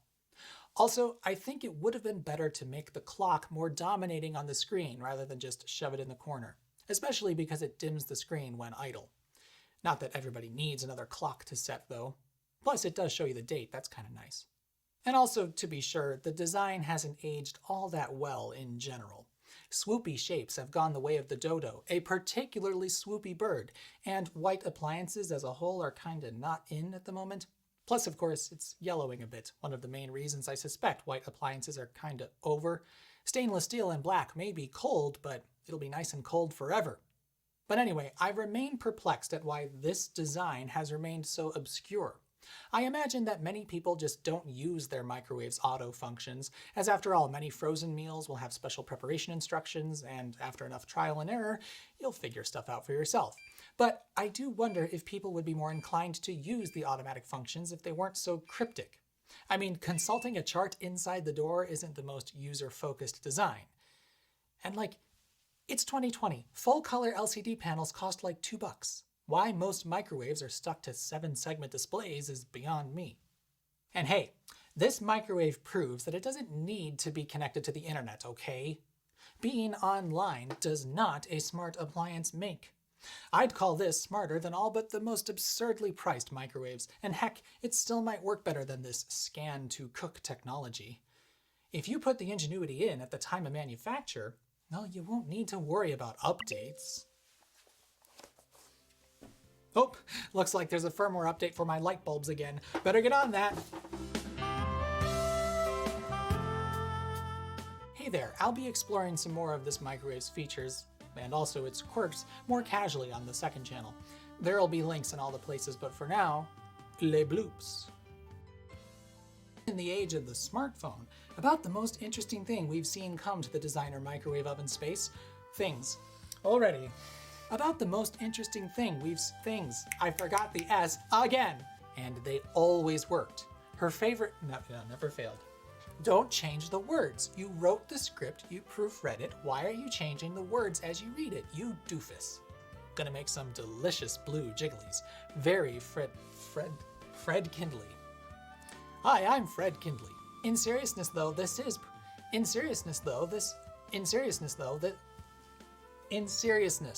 why did I write that? Just look at microwaves for sale in a home improvement store. None of them are as... Well, this line's taken forever. Don't Google that. It even's got... Oh, shoot.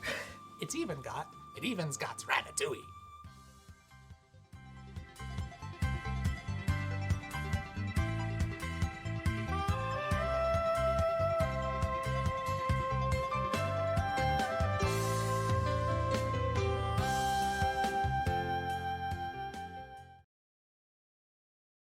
Apparently my parents taught my older sister to say enchanté when she met people, which is kind of bizarre and hilarious. Okay.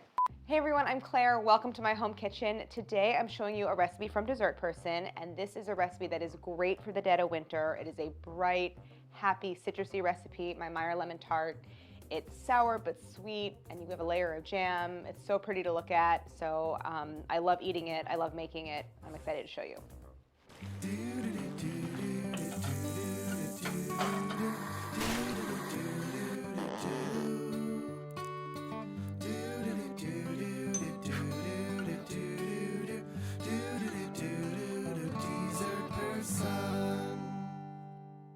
I love lemon desserts. Love, love, love. I think lemons are like a miracle of nature, and I use them constantly. Like I always, always, always have lemons in my kitchen. They add the most sort of piercing brightness to anything. And so this is something I've been making for like decades, and I love it. And Meyer lemons are a breed of lemon. They're very popular. They're very common in California. In fact, my cousin sent me lemons from his tree. He lives in Long Beach, California. Thank you, Jordan. And they're a little milder than your standard conventional lemon, but they have this incredible floral, like almost spicy flavor. And to me, when I see Meyer lemons in the store, it means that like it's the start of winter, but they make me a little less sad about winter because they are such a special ingredient and I love them.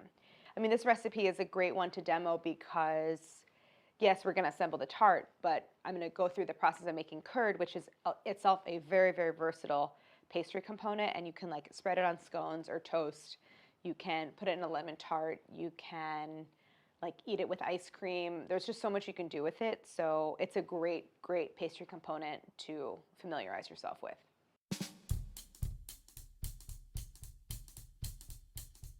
So for the tart itself, you need a 9-inch removable bottom tart pan, then a saucepan and a whisk. And then for the crust, I'll show you how to make that sweet tart dough, you need a food processor. Then I have 4 large egg yolks plus a whole egg, 6 tablespoons unsalted butter, 2/3 of a cup sugar, 1/2 cup yogurt, 1/3 of a cup jam. I'm using raspberry. You can use any flavor, kosher salt, and then Meyer lemons. And we're going to use the juice and the zest.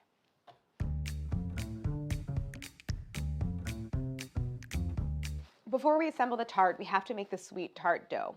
And this is an all-purpose tart dough that you could use as the base for like any tart really. And it's a cousin of pie dough, but it has a much finer texture. It's not flaky, and it comes together very quickly, very simple ingredients. 1 yolk, powdered sugar, a little almond flour, butter cut into 1/2-inch pieces, cup all-purpose flour, 1/2 teaspoon kosher salt, and 1/2 teaspoon vanilla extract. I add almond flour, which I toast because I want to give a little extra flavor and texture to the dough. I don't want it to just be like the vehicle for the tart filling. I want it to taste good on its own. So the first step that I'm going to do is toast the almond flour. If you have a nut allergy or you want to keep this nut free for any reason, you could substitute all-purpose flour for the almond flour. So just increase the all-purpose flour by 1/3 of a cup and omit the almond flour entirely. This is going to go in a 350 oven. You could put this in like a toaster oven, but do keep a careful eye on it because something this fine will burn easily. So I'm gonna add all my other ingredients except for the egg and vanilla and butter, which really just means I'm putting the powdered sugar, flour, and kosher salt in the food processor. I'm using 1 yolk as sort of like a binding agent for the dough, and that helps to keep it together, keep it from kind of crumbling, and it just makes a firmer set when you bake it. So I like having a little yolk in there. And to this I'm going to add my vanilla extract, 1/2 teaspoon, and then 2 teaspoons water. I initially made this recipe without any water, and the dough was so tender because the flour in it, like you only produce gluten in the presence of water, and without any water you don't get any gluten, and the dough was so tender it wouldn't even support a filling. Not a lot. Okay, set that aside. Oh my god, 4 teaspoons cold water. Who knew it was 4 teaspoons? This has been happening a lot, but actually I looked at the recipe and it's 4 teaspoons.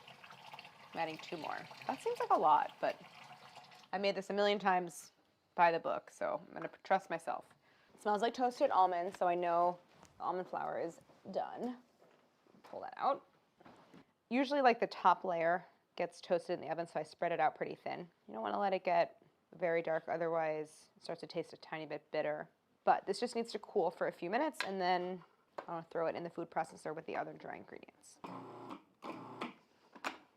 So this is a stick of butter that I cut into 1/2-inch cubes. Make sure it's cold. And unlike pie dough, we don't want big discrete pieces of butter to be left in the dough. We want to sort of fully work it into the flour mixture. But if you wanted to do it by hand, go ahead and have all the ingredients in a bowl, add the butter, and just work it in with your fingertips. But in the food processor, just give it a few pulses. So I don't want to make a dough yet. I haven't added the egg and the other liquids, but I want to create something that almost looks like a coarse cornmeal. So it's not fully broken down. Go ahead and pour in your liquid. And now all I want to do is pulse this until I have a dough that comes together around the blade. It's the wrong way. And this is my sweet tart dough. I recommend chilling this for at least an hour. Let the butter fully harden again, and then you're good to go. Did I talk about how I love and hate my food processor? I have a love-hate relationship with my food processor. I get my food processor out for very few things, and I have made this tart dough by hand just because I didn't even want to get it out. But I have to say, once it's out, it really is so convenient. I just hate cleaning it. Hi, Maya. Okay. Once you have everything on the plastic, I use the edges of the plastic to press it down. And you can press this into any shape you want. I thin it out because then it chills down faster.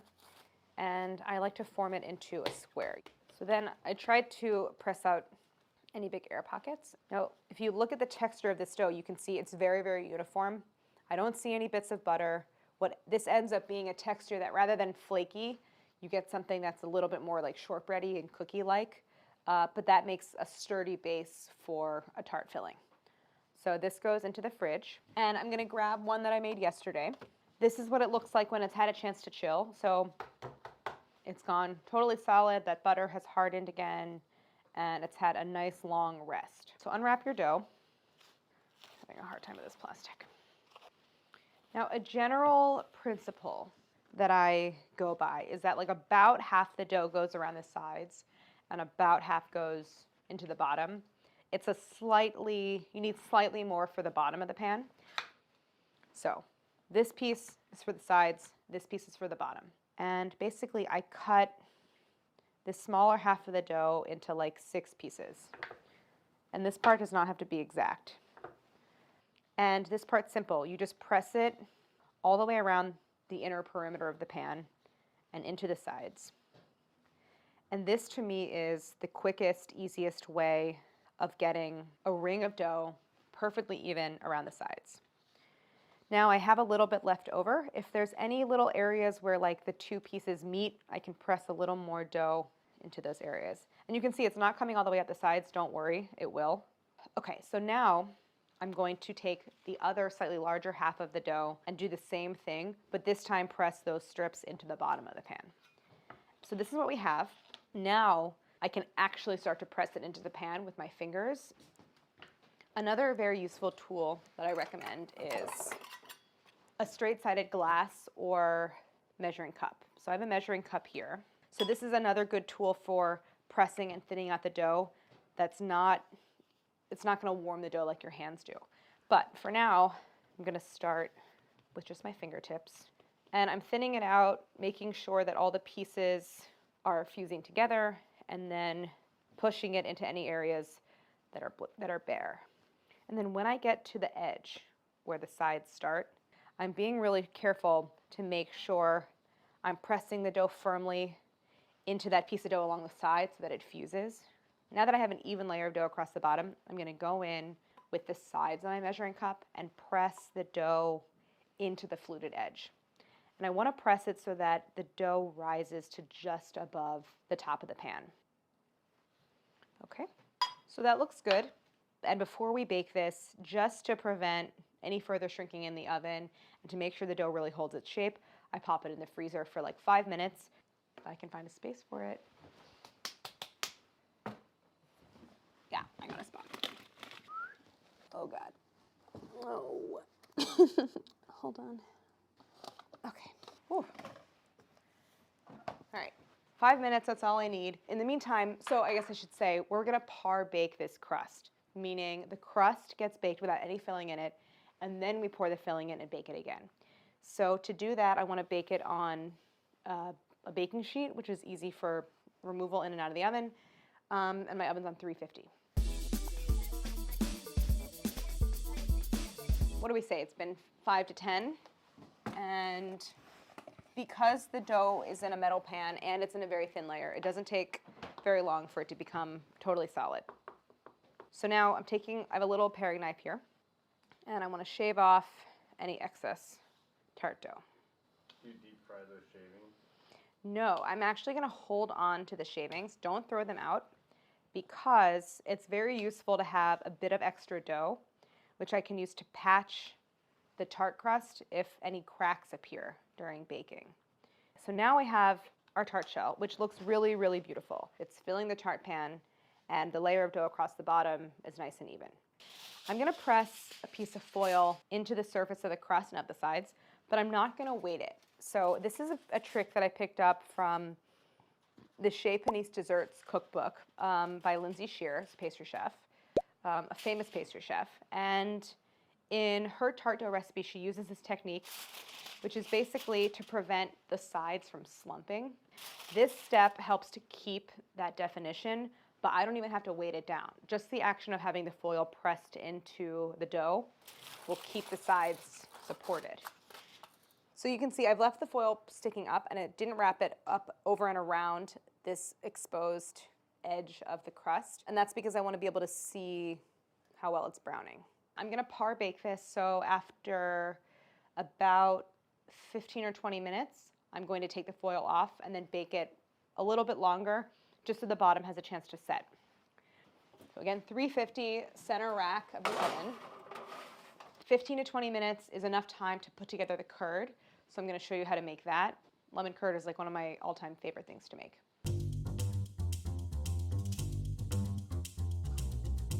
Lemon curd is a very simple preparation. It is a sweetened fruit juice that is set with eggs, and butter is stirred in until it's thick and creamy and delicious. I'm building everything in the saucepan off the heat, putting my sugar in there, and then I'm going to take the zest from 2 Meyer lemons and finely grate it into the sugar. You could make this with regular lemons. Just follow the instructions in the book for making standard lemon curd, which is the base recipe, and then just use that in the instructions. It will turn out great. I have all the zest in here with the sugar, and I'm also going to add the salt, a ½ teaspoon.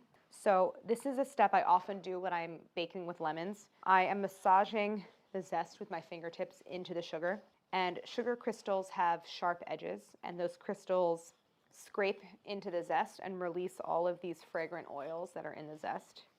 And like I can smell it already. It's very, very intense. So you want to keep doing this until the mixture is kind of orange and the zest is distributed, and because of the moisture, it'll kind of look like wet sand. And I want 3/4 of a cup of fresh juice. I have a teeny tiny cut on my left pointer finger. This part's brutal. What's the story with the cut? I don't know. You ever like find cuts on yourself when you like wash your hands and realize like I don't even know when that happened? I'm gonna check on the crust. Maya, you are gonna have to move. That is not a good place for you. I gotta open the oven. Come on, come on. No, no, there you go, there you go. All right, this looks good. I think I'm ready to take the foil off. Remove it slowly so that you don't disturb the surface of the crust underneath. This looks beautiful. I'm gonna bake it a few minutes longer so that I get a little bit of browning on the bottom. Set my timer for, I don't even remember what it says. I'll know when it's done. Let's get back to this. Okay. Always save everything, but I usually like hold on to partially squeezed out lemon so I can add it. Make spa water. Spa water? Spa water. You know, like you add some mint, you add some lemons, and you make spa water. Spa water. The few times I've been to a spa, I'm that person eating all the fruit out of the fruit basket and drinking all the spa water because I'm trying to get my money's worth. Let's make some lemon curd. To my mixture of lemon zest and sugar and salt, I'm adding all my eggs, and I am going to vigorously whisk this.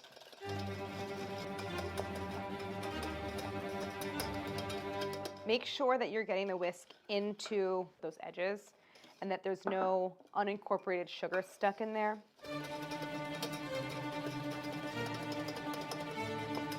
I'm gonna add the juice, whisk that in really well, and now we're gonna cook this. So I'm doing over medium to bring the temperature up a little bit. And the most important thing with lemon curd is do not stop whisking. You are gonna be sitting here next to the stove, just doing this the whole time.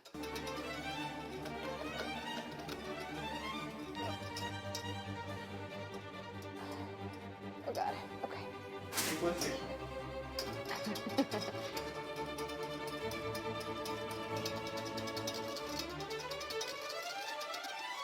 I can see that this is getting close because I have a thick mixture that is holding, the whisk leaves a slight trail.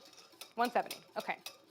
There's something called nappe, or like nappage in French, which means like coating. It also means like glaze, but basically it will cling to the back of a spoon.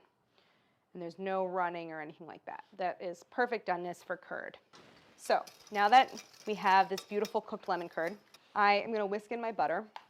I'm adding it one piece at a time, and then once you see the piece disappear, you can add the next and whisk constantly. The last thing is to add a little bit of vanilla. I'm adding this at the end because I don't want to cook the vanilla flavor. I want it to be really fresh. So I'm putting this into a quart container. Grab a little piece of plastic wrap, and now I want to press this plastic directly onto the surface of the curd. And that's because custards like this have a tendency to form a skin or like a dried out little layer on top, and this prevents that from happening. So go ahead and press that directly on the surface, then cover it and chill it. This will take several hours to get cold. So in the case of the tart, you can make this well ahead of time. You can make it 3-4 days ahead and just leave it in your fridge, which is what I've done. Ooh. For people that aren't expecting something sour, like you might wince a little bit. Testing, testing, 1, 2, 3. This is my 5th tasting, 15th tasting. A quinceañera, if you will. Oh, jeez. Meyer lemon tart. Woo! Woo! How do you like the flavor? Oh, it gets me hooing. I think it's fantastic. Yeah? Alright, well, you be the judge. Alright, I guess I'll eat it. But I still think it's well balanced, and also it's the kind of thing where if you wanted to put a little whipped cream on top, that would be the perfect thing to balance it out. Ooh, this is the point at which you would probably want to patch the crust if you see visible cracks. And like I'm smearing it into so it blends into the crust. There's a little tiny crack right here. Again, if you didn't reserve any dough because you forgot, which happens to me sometimes, make a soft dough out of just flour and water. You're not like gonna taste it. This is just purely structural. So this is 1/3 cup of jam, and this is enough to create a thin layer across the bottom of the 9-inch tart. So scrape that in. All right, this has to go into the oven. So I bake just the jam inside the tart shell, and it basically like sets the jam. It removes some of the water and creates this impermeable layer so that the liquid, the moisture in the curd doesn't soften and sog out the bottom crust. It only takes like 5 to 7 minutes. This is a curd I made several days ago. Lemon curd lasts an extremely long time, like weeks in your fridge.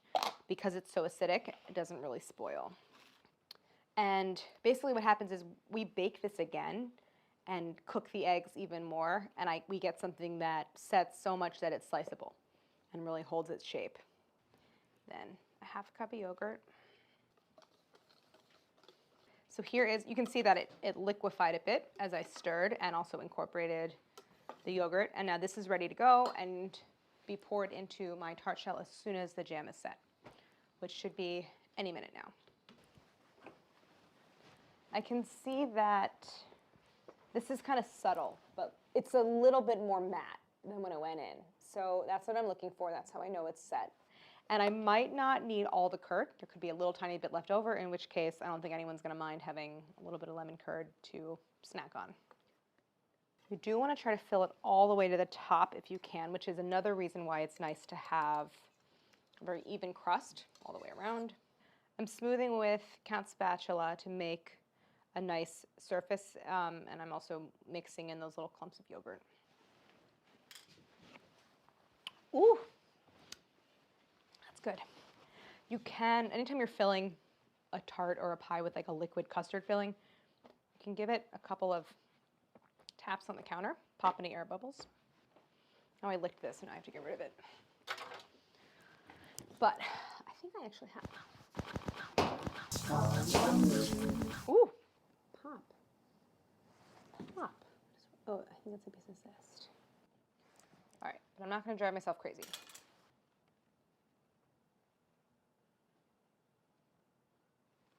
All right, now back into the oven for 20 to 33 minutes, which is kind of random, but basically I'm looking at right around a half an hour in the oven.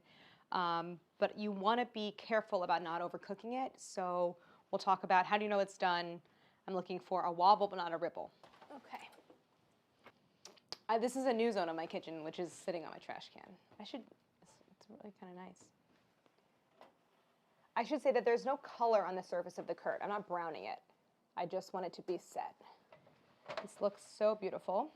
You can see there's like a little bit of rise around the very edge of the curd, so that egg has souffled. And when I do this, see how the whole thing wobbles, but I'm not getting like little liquidy ripples. So this needs to cool, and then I'm gonna chill it because we wanna cut this cold. I want the butter in the curd to set, and we'll get a really clean, perfect point slice. Okay, I think it's been like an hour and a half to 2 hours since I put the tart in the fridge. It could really go longer, but we have other things to do today, so I'm gonna cut it. So, now before I serve it, in order to cut it, I need to take off the outer ring.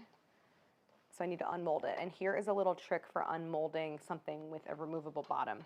So I just rest the tart in the bowl and let the ring fall away. Easy. Stick it back on here. Oh, see how it's quivering? It's not quite set yet, but it looks beautiful.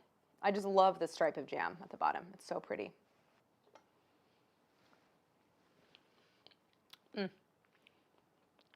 I just think that this is such a perfect dessert. It's tart and a little bit bracing, but it's so well balanced by all the creamy ingredients, the butter and the yogurt, which adds like a wonderful body to it. And then you get a little surprise from the jam on the bottom. And I even love the texture of the little bits of zest and the seeds from the raspberry jam. And then you have this wonderful, like sandy textured, still crisp crust on the bottom. It is just so refreshing and just kind of like brings a smile to my face. I also just think that something with citrus like this is a natural remedy for seasonal affective disorder, because you don't think that you would eat something so bright and fresh tasting in the dead of winter, but you can if you make this tart. Meyer lemon helps lift your mood. Thank you for watching. I hope you try this recipe, like and subscribe, and stay tuned. We'll have more Dessert Person content for you soon. He's our little mouth breather kitty, because he has an upper respiratory problem. And he's blind. It's okay, we love him. Hear him purring?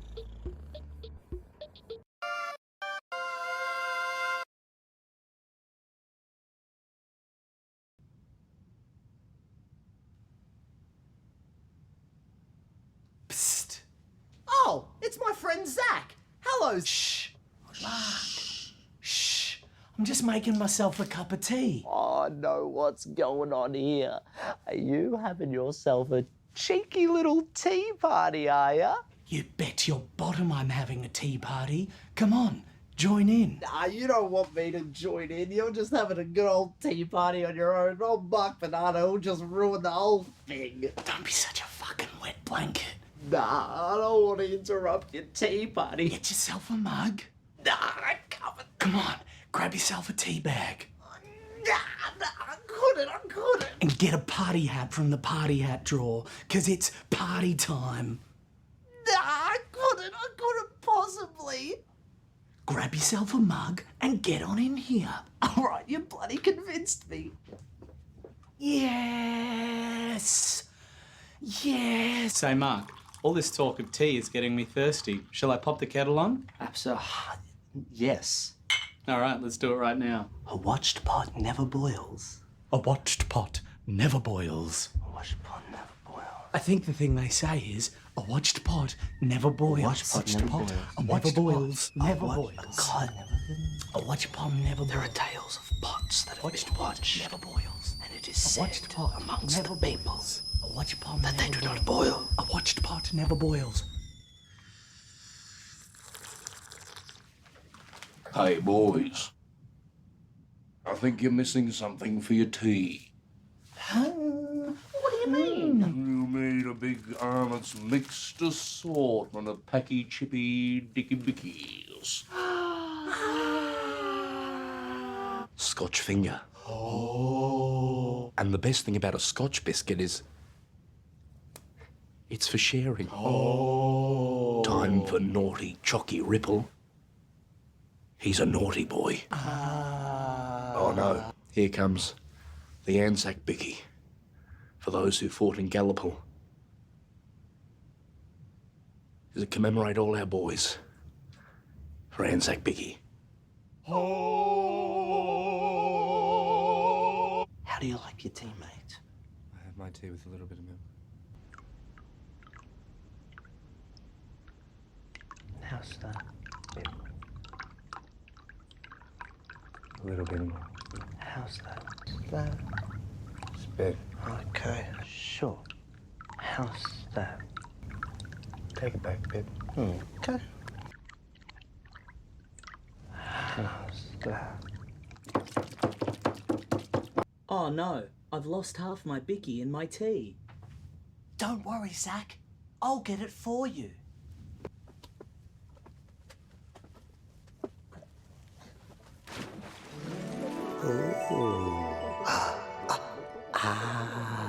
Yum, yum, yum, yum, yum. Hello, Mark Fitch and a biscuit, be ye? Sure am. Who are you, mister? I'm Ned Kelly, Australia's most notorious bushranger. I hold up banks and seek revenge for me ma, locked away in a prison cell. And by me word, I'll have me vengeance. Oh, yeah, cool. Yeah. Okay, bye-bye. See ya. See ya. Blah, blah, blah, blah, blah, blah. Thanks for getting the other half of my biscuit, Mark. It's whole again. Oh, this tea's making me tired for bed, boys. I might turn it in. Oh, but Roden, you just got here. I don't want to hear another word out of you two boys, and I want nothing more lipping. It's time for my tea. Have my tea in bed. But guys, there's some loose tea leaves in my mug. Do you know what my tea reading says? What? It says you're gonna get a big cuddle. Cuddling is so much fun. All right then, boys. Nighty-night. Sweet dreams. Nighty-night. Shh. Boys, good night. I'll just pull the light now.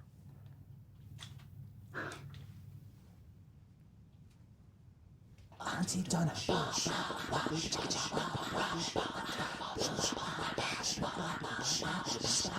Look at all the teddy bears. Look at all the teddy bears.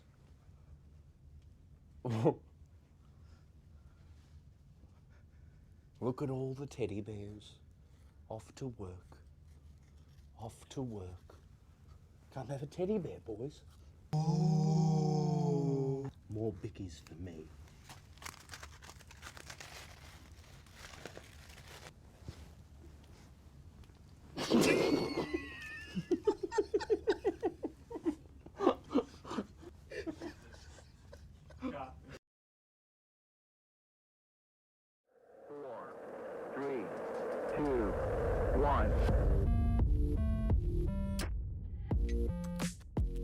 How's it going, everyone? Welcome back to Boylai Hobby Time.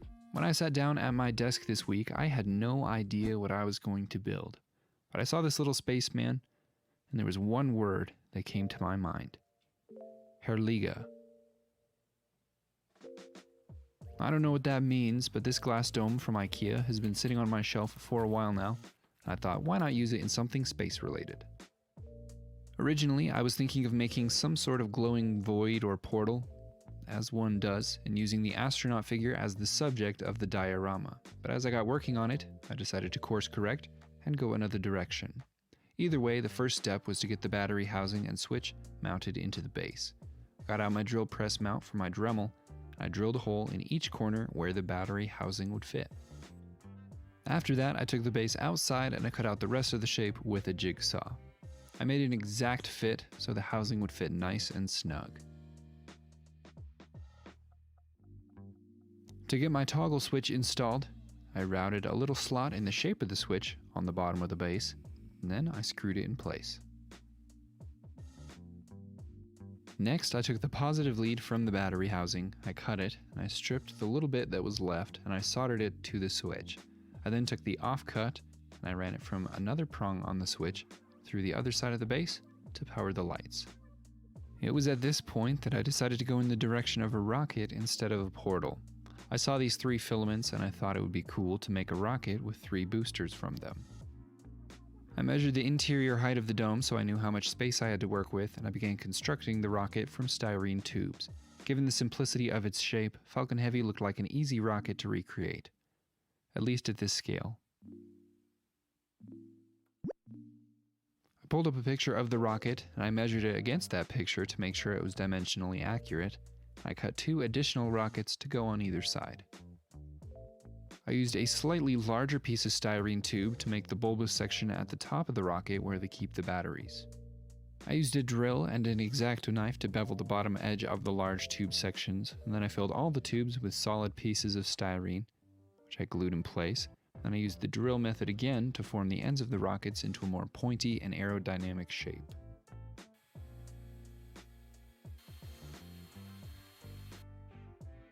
Once that was done, I connected each of the rocket sections together and I added some additional details using some super thin pieces of styrene. These details included some tubes that run the length of the rockets, as well as some stabilizing fins. At this point, the rocket was mostly done, so it was time to construct the tower that sits next to the rocket. I used pieces from a water bridge. I wasn't sure what a water bridge was, so I looked into it, and as the name suggests, it's a bridge for water. It's also where we get the saying, like water over the bridge from. I cut one large beam section into 4 smaller sections and I glued them into a tall box. After that, I covered it in greeblies. The tower is not even slightly accurate upon close inspection, but it's mostly covered by smoke by the end of the video, so I'm not too worried about it. After I had glued all the little bits in place, I took the tower outside and I primed it. A channel I connected with early on in my time on YouTube was For the Craft. A while back, he made a Falcon 9 diorama with a light-up Falcon 9 encased in resin. He also has a bunch of other great projects on his channel. If you're not already subscribed to him, you should definitely go do that. The next step was to work out the lighting for the diorama. I decided to have the 3 filaments support the weight of the rocket and hold it in the air. To keep them in place securely, and keep the filaments parallel, I cut up 3 small sections of styrene tube, same thickness as the rocket. I made a little filament mount to sit on the base. I made sure all of the negatives were pointed the same direction, and I stuck them through the styrene tubes and I soldered them together. I adjusted them with the rocket on top to make sure that everything was lined up. I also connected all the positives together. I'll run a single wire behind the filaments later on. I glued the filament mount to the base. I connected the wires from the battery, connected 2 noodle filaments to the same parallel circuit as the straight filaments. I used some styrene tubes to make sure the filaments were going out in the direction that I wanted, and then I bent some little pins to hold the noodles in an orientation that looked a little bit more organic. After gluing the tower down, it was time to make some smoke plumes by using some polyester quilt batting. The exterior of the clouds are made by balling up the fluff to make it more dense. The interior I left spread out to allow more light through. It also diffuses the light, giving it a nice soft glow.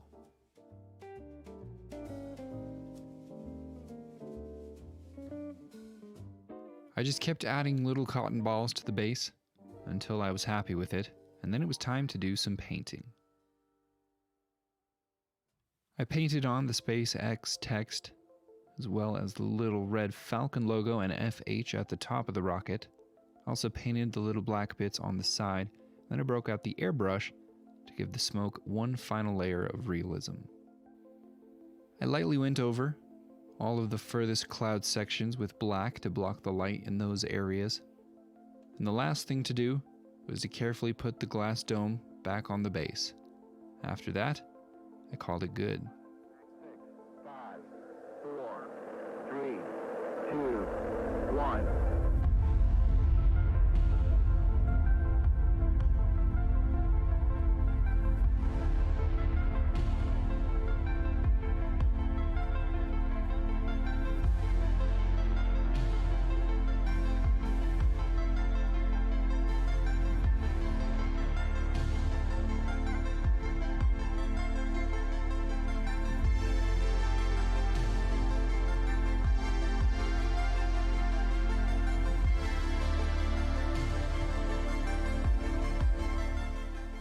Think what you will about Elon Musk, but I would find it pretty fun if somehow he saw this video.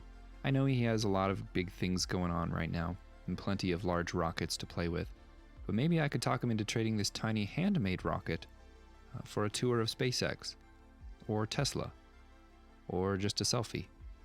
If Twitter still exists by the time this video comes out, you should tweet this video at him and see if we can get him to watch it. More unlikely things have happened on the internet. Either way, thank you all so much for watching. I hope you enjoyed. Huge shout out, as always, to my patrons. You guys are the best. Have an awesome week, everyone. I'll see you next time.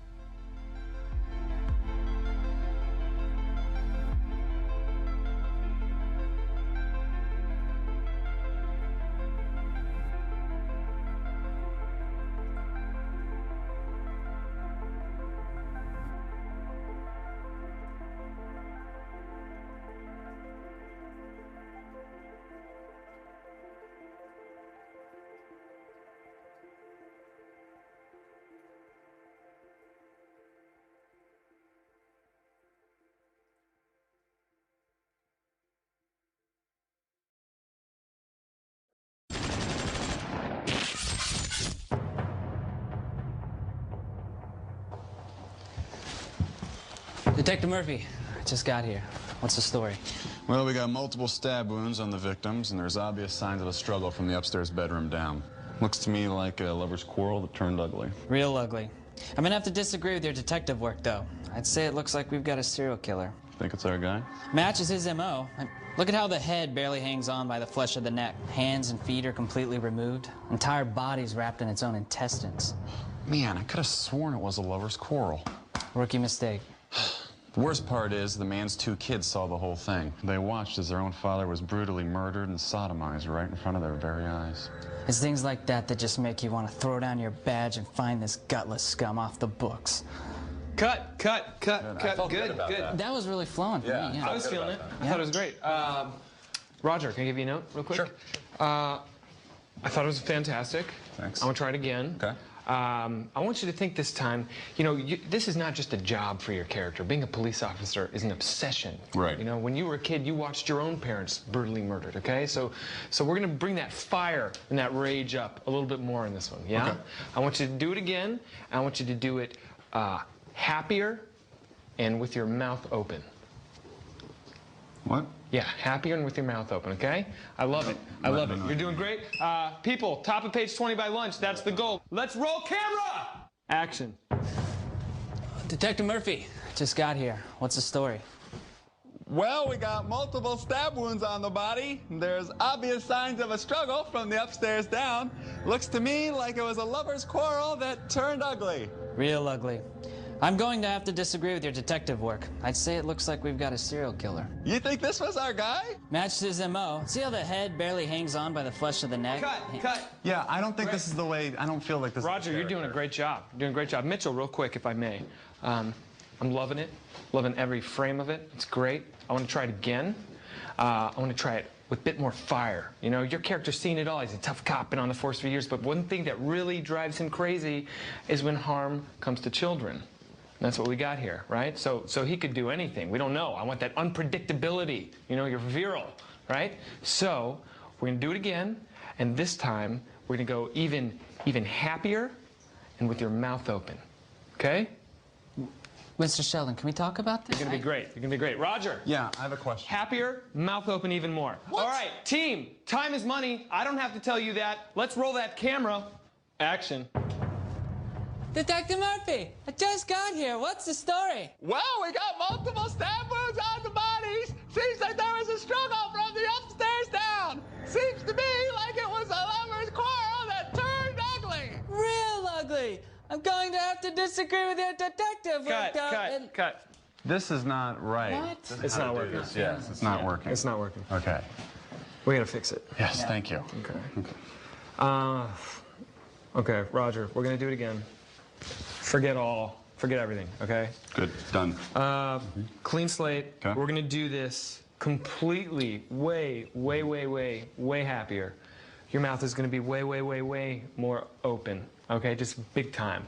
Mitchell, I wanna see you happier with your mouth open. You guys are on the same page. That's why we're a team. I love it. This is gonna be magic. Everybody, this is the money shot. I feel it in my bones. Roll that camera. Action.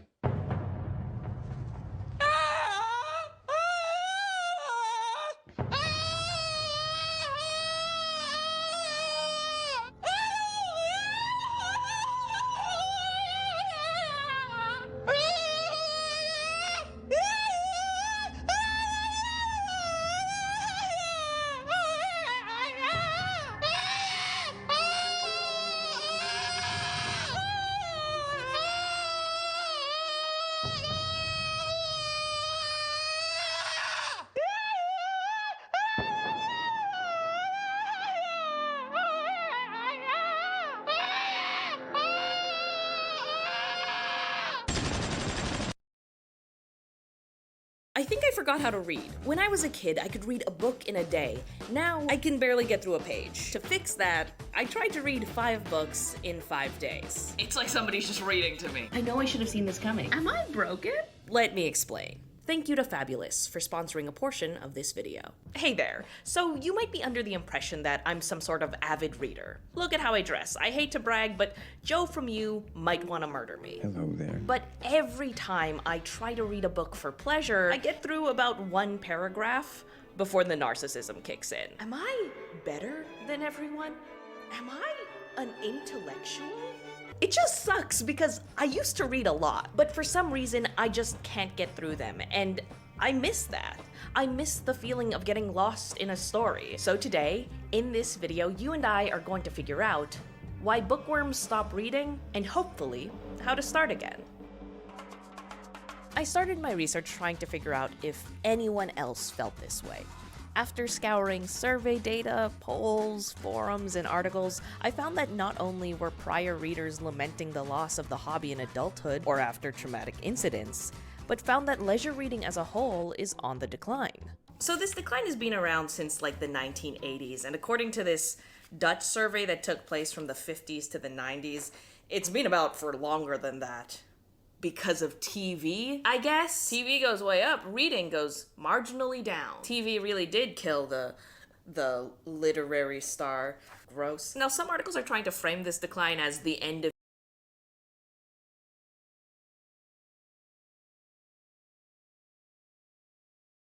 and it can improve your empathy, but if it makes you miserable, there are other options. Not everyone needs to read for leisure. However, this video is for people who used to enjoy reading and are now wondering why that's in the past tense. So, why?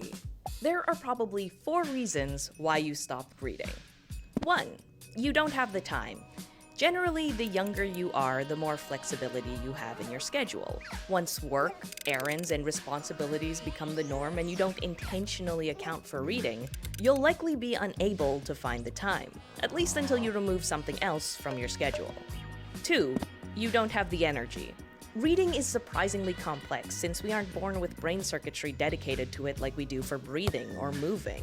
When we look at a page, we see shapes. Those shapes are matched to their meaning, combined to form words, connected to our experiences and knowledge, until we eventually extract understanding from the text. This requires a level of concentration that can be difficult to maintain after a long day, or if you're struggling with things linked to focus impairment like mental illness or stress. 3.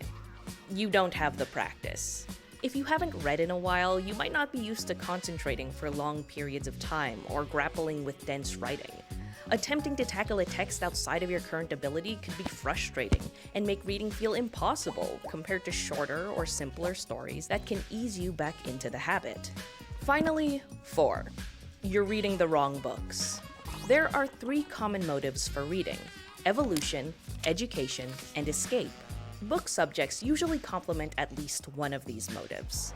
So the next time you want to read, ask yourself, why? And make sure the book meets your motive. So those were just a few reasons for why you might have stopped reading. Now, I think they all kind of apply to me in some way. I have this really bad habit of letting work consume everything, so even when I have time for reading, I'm usually just reading for work. Also, to be entirely honest, my fiction reading ability has never really progressed past my Percy Jackson and the Olympians phase. Hold on. Got it. I tried reading adult fiction last year. The complexity and depth of the characters was honestly confusing. Anyway, now that we know our problem, how do we solve it? Well, that means it's time for a garbage experiment with sample size 1. Look at this production value. I'm staring straight into it. It's very bright. Here's the question, right? Oh, I need to be in the light. Is it here? There we go. Can I, a former gifted kid who read the entire Aragon book series in 4 days, now read 5 books in 5 days? Hypothesis? No. I know y'all are used to me biting off more than I can chew, but I really don't know if I could do this. Anyway, we're gonna see how this hypothesis is impacted by the following treatments. Number 1, no treatment, it's a control. For day 1, I'm just gonna read when I feel like reading. No pressure, no external force, only vibe.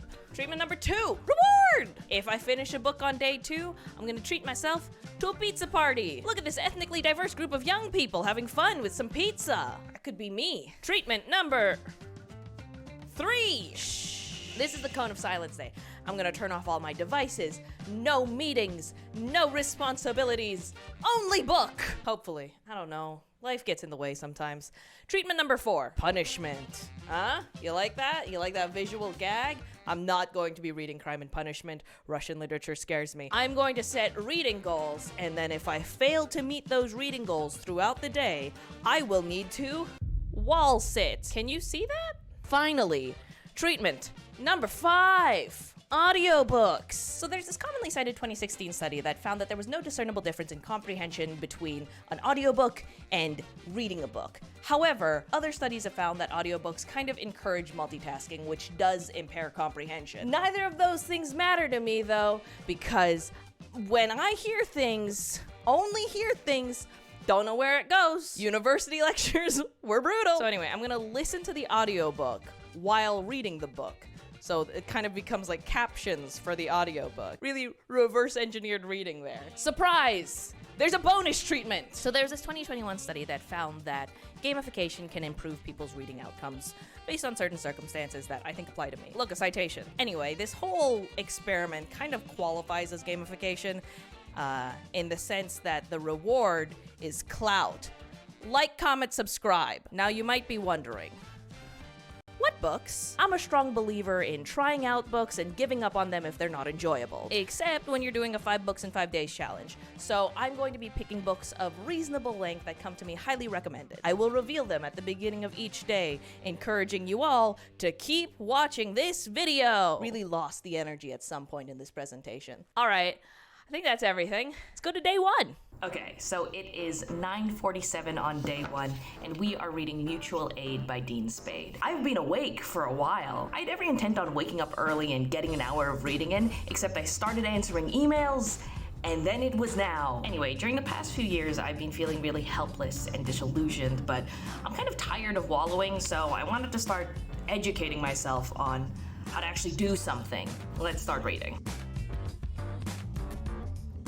I'm a bit of a ways through the book now. It's a fast read, but yeah, it's good. I'm not a book reviewer. I do find myself pausing a lot while reading and just thinking, I'm reading. But yeah, it doesn't look like I have too much more work to do today, so hopefully I'll get a good few hours in to get through this. Well, I was wrong. Almost immediately after I said that, I started to do work and didn't stop until the evening. It happened again. I finished lunch and I thought that, hey, I'll get some reading done after lunch. Then I opened my emails. I need to read. Eventually, though, my inbox slowed down.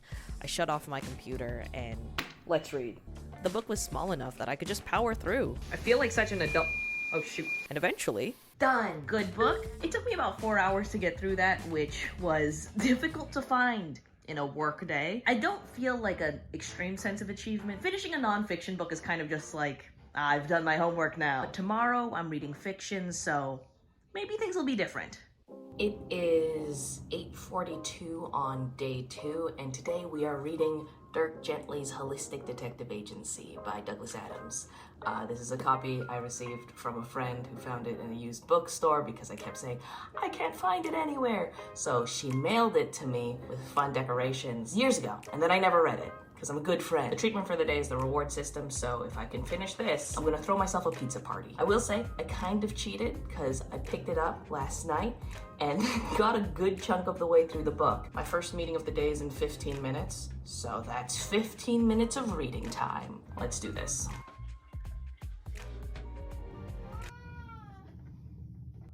Hello. How are you? So I finished most of my morning calls. Why did I think that I could read 5 books in 5 days while also just working every day? This was a bad idea. You know what's better than reading legal agreements? Reading book. Finished my morning work. I'm making lunch. Is it a good thing that the only times I seem to be able to find myself able to read during the day is when I need to eat as well? I don't know. I'm not here to critically analyze my own life. I'm here to read a book. I know I should have seen this coming. Why did I think that work would just be able to vanish suddenly because I needed to read now? I have to eat, but then after that I have the rest of the day to read, I think. At the start of the day I was like, oh, who really needs a pizza party? But now it's the principle of the thing. And now I'm driven now. The pizza party is not obviously happening today. I need to finish the day, and then I might have a pizza party tomorrow. If I finish this book. It is 5:33. I just wrapped up my work day, and I got basically no reading done throughout it. Maybe like 3 pages over lunch. I spent way too much time on TikTok. It's 7:34.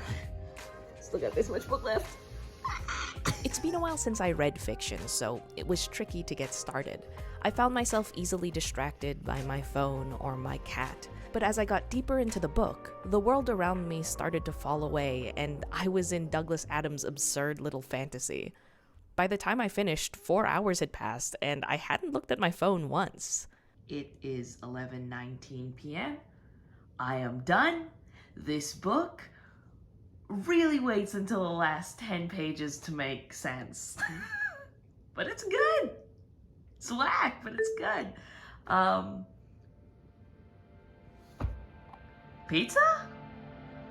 All right, so it's day 3. I have cleared out my inbox. I don't have anything really pressing to do today, so I'm going to be trying to read Moonwalking with Einstein by Joshua Foer today in a cone of silence. So that means no phone, no watch, no computer, no laptop, no tablet. I have a screen time problem. I think that the idea of not using my phone all day is stressing me out more than trying to read this book.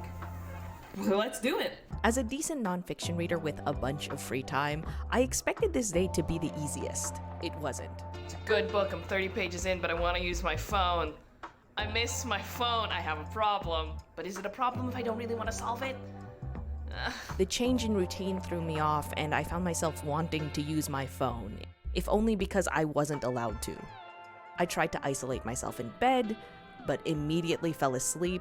I think I was just craving some sort of distraction so I didn't have to read and only read. I broke the cone of silence. I did about 10 minutes of work, and now I'm gonna go back to reading. And I haven't been more excited to read than this moment today. Am I broken?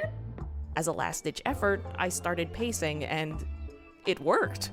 It is 8:30 p.m. I am 7 hours and 200 pages into this book. I wish that I was doing literally anything else. It's a good book. Don't get me wrong. It's a good book. It's just, it's all I've been doing today. I'm done. Yeah, I really got into the zone there at the end. I just paced this one hallway for 2 hours and done. I finished the book. Got a little weird there at the end. That's 3 books in 3 days. Okay, I'm tired and I want to use my phone now. Bye. All right, so it is day 4, and it is way later than it should be. Today, we are going to desperately try and read Why Fish Don't Exist by Lulu Miller. Really looking forward to this one. It's just that I woke up late, I got up late, I had a call this morning, tried to read during that call. She's reading during our life update. You read it? But This book is neatly divided into 10 sections of approximately equal length. I'm supposed to be about this far in at this point. I'm this far in. I'm no far in. And I'm really bummed about that because it is exercise day, which means that before I even open the book, I need to do a wall sit until I can't stand. Let's do that. While thanking Fabulous for sponsoring this portion of the video. I'm already struggling. Fabulous is an app to help you build healthy habits that stick. I'm always a little wary of services like this, but what I like about Fabulous is that it actively encourages you to go at your own pace. Like when New Year's comes around, it can be really tempting to make radical life shifts, like reading 5 books in 5 days. And then doing a wall sit because you slept in because you burnt out. But there's no shortcut to changing habits. It's all about making little habits stick, and that's made easier with Fabulous. We gotta cut to a different shot because my legs are giving out. Whether you're looking to take a journey with step-by-step programming to build a foundation, or you just need short-term challenges to motivate yourself and keep you focused, Fabulous bases their approach on behavioral science to make it work for you and me and Taha, who is very proud to finally maintain a routine and wanted me to share this with you. So start building your ideal daily routine today. The first 500 people who click the link in the description will get 25% off a Fabulous subscription. It unlocks all the journeys and exercises on the app and backs up and restores your progress if anything goes wrong. Like my legs. Click that link. Nailed it. All right, with those wall sits out of the way, it is currently 5 p.m. and I need to start this book. Originally, it was split into 10 parts that I could read every hour.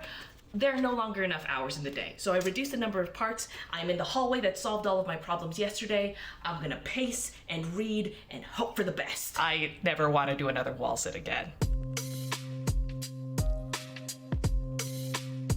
I made it through this day by just pure drive and power. I didn't want to subject myself to more wall sits, and I didn't want to subject you all to me being pathetically out of shape on the internet. It didn't hurt that the book was also very good. Done! My cat is walking in the background. I can't believe I did it, but I finished this book in like 4 hours. 1, great, no wall sits. 2, good book. If you like answer in progress videos, you'll like this. 4 books in 4 days? Who am I? Let's go! So it is the last day. Today we are reading An Absolutely Remarkable Thing by Hank Green. You might notice that this is an advanced reader copy, and that's because Hank was kind enough to send me a copy before this book was released in September 2018. He has since written and published the sequel. There's even a lovely little inscription that goes, "I hope if you have time, you read this." I have time. 4 years and a global pandemic later. I'll be listening to the audiobook while looking at the pages. Does it count as reading if I'm doing this? I just rented the audiobook on Libby. If your local library is on Libby, use Libby. It's fantastic. Anyway, let's get reading.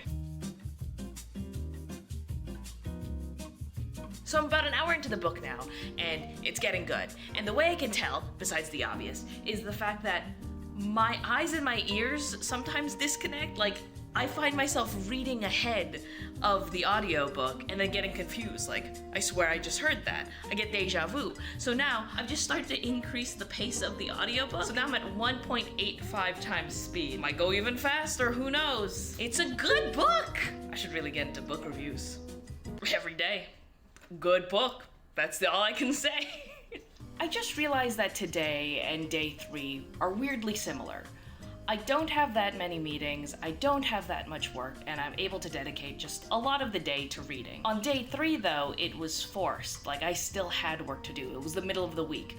Emails are being sent. But today, it's a Friday, there's not too much going on, and I think it just makes me realize that part of the reason I was so messed up on day 3 was the fact that I still have a life outside of reading. And it's pretty hard to escape into a book when you are vividly aware that that life is still going on. Just something to think about. I don't know. Back to this bitch. It has been a very long time since I felt anything while reading, but done. I did it. I read 5 books in 5 days. My usual review? Good book. Great book. Glad I took so long to read it because the sequel's already out. And Hank, you left us on a cliffhanger with this one. The past 4 days, I felt like this unique cognitive strain that comes with reading, where it pulls you in and asks a lot more of you, versus today's experience, which I can only describe as me binge watching a mini-series. Like, that's what it felt like. I still felt immersed in the story, I still consumed this narrative, had a great time, flipped through pages. Wouldn't quite call it reading. Felt different. I thought that this week was gonna be a slog. I thought that it was gonna be brutal and full of failure, but instead, I just had a great time. Anyway, for now, I'm just gonna relax, because I read 5 books in 5 days. Who is she? Alright, so it's been a few days since I wrapped up the challenge, and my gobs are still smacked. I did not expect to be able to do that, but I did it. I read these 5 books in 5 days. And you can too. If you want to get into the data of it all, I did time track reading each book and made this graphic. Wow, is that data visualization? Anyway, using that and this whole experience, I've created a conveniently numbered list for how to read more. Number 1. Narratives read fast. There were 3 books on my list with a range of narrative involvement. None. Some honestly reads like fiction that just happens to be true. And even though I read them under separate treatments, I felt like the more narrative, the more immersive, and the less likely I was to get distracted. So narratives, good. Number 2, audiobooks read faster. A lot faster. This was my second fastest book. This was my fastest book. However, a lot of that speed came because I had a visual aid. I don't think that I would have been able to read the book as quickly if I was just listening to the audiobook alone. On the few occasions that I looked away from the book and started multitasking, I found that I needed to rewind after a few minutes when I realized I had no idea what was going on. Number 3, challenges work. Kind of in agreement with that gamification study I mentioned earlier. Challenges and games can create this short-term motivation to keep you going while you're trying to relearn your long-term internal motivation, like why you like reading, why you want to keep reading. Finally, number 4, accept that reading is slow. If you only care about extracting data, there are faster ways. There are digitized documents with Control-F, optimized internet searches, podcasts played back at 2 times speed. But reading for reading's sake is glacial. And at the start of the week, I kind of hated that. I found that frustrating. But now, I realize that the bug is a feature. In order to read, I need to take time for myself as a person outside of work. I need to disconnect from distractions. I need to be physically present. When I started this video, I mentioned that I miss the feeling of reading as an escape. I think I lost that because escaping has gotten a lot harder. Work and responsibilities and stress can take up so much of you that there isn't enough time or energy to be yourself. Unfortunately, you can't life hack your way around that. You can't add more hours to your day. I think that's why I liked reading. I needed to safeguard that time, and that time was used exclusively for me, and that was incredible. So if you want to read more, I encourage you to not only establish the temporal boundaries, setting that time aside, but also the mental permission to be yourself, to take that time for you to read. But yeah, that's what I took away from this week. I hope you liked it. If you did, maybe share it with a friend who you think might also enjoy it. Promotion. Call to engage. All right, I'm gonna go read now. Bye.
Today's video is sponsored by Omaze. Stay tuned for a word from them at the end.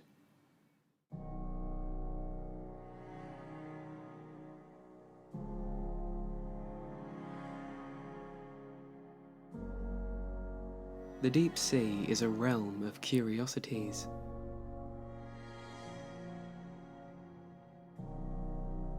Throughout history, our nightmares have been fueled by tales brought back by seafarers of giant monsters from the depths and leviathans larger than life.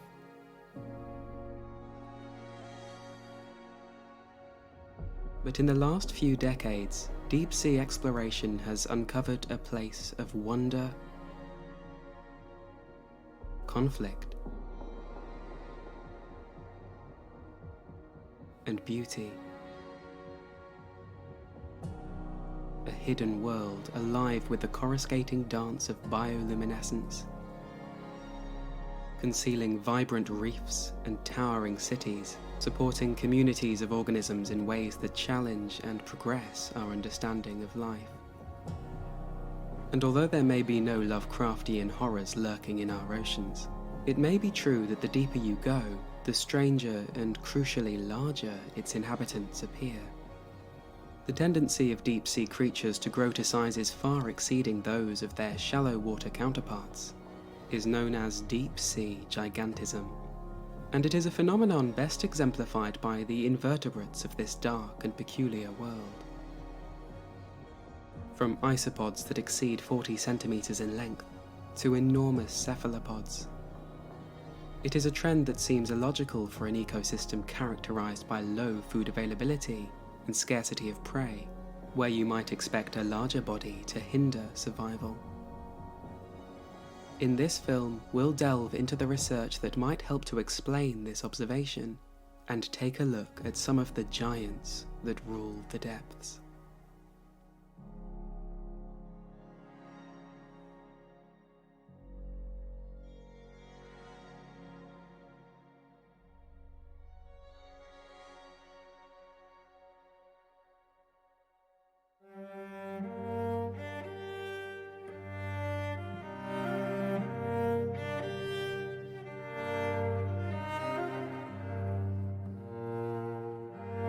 When it comes to considering the harsh conditions of the deep sea, there is a common misconception that pressure poses a challenge to the animals that reside here.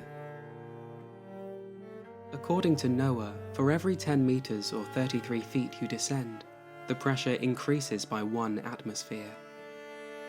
This means that the bottom of the ocean's twilight zone, 1,000 meters down, sits at around 101 atmospheres of pressure. And yet, life here appears unfazed. Transparent creatures cast adrift in the endless gloom, like this siphonophore, a colony organism comprising hundreds of tiny animals called zooids working together to survive.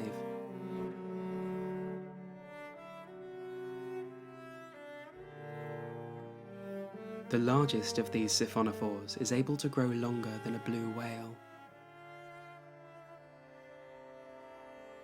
Even approaching the ocean's deepest point, the Challenger Deep, more than 10,900 meters down, there is life. The deepest known fish, the Mariana snailfish, is able to survive at a depth of 8,000 meters, where water pressure is 801 times greater than at the surface.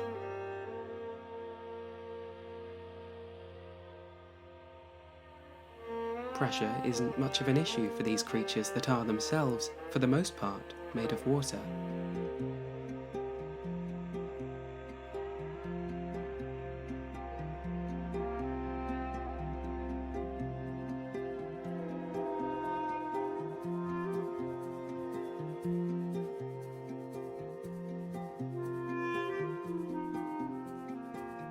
In fact, the buoyancy of ocean life means they don't have to work against gravity, and it is this that allows many of them to grow to such immense sizes without collapsing under their own weight.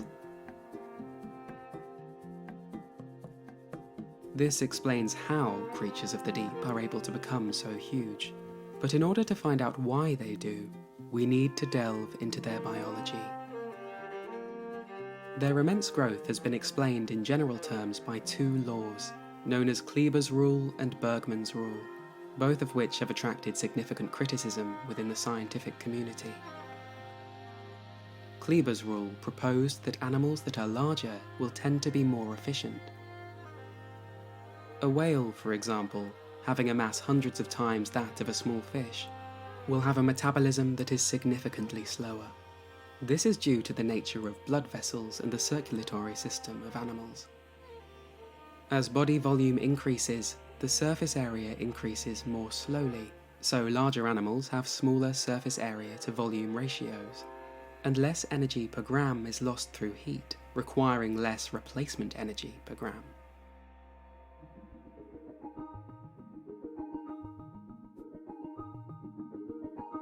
A slower metabolic rate is a huge advantage for animals in the deep sea, due to the scarcity of food down here.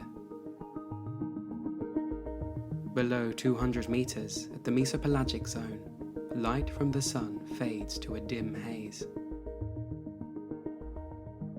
This gloom is insufficient to support photosynthesizers like plants, algae, and phytoplankton. With no primary production taking place, the entire food web of deep midwaters must instead rely on scraps of food that sink from the more productive surface waters. A continuous trickle of organic particles known as marine snow, comprising dead material and feces. Food is scarce, so energy must be conserved, incentivizing deep-sea animals to grow to larger sizes in order to become more efficient.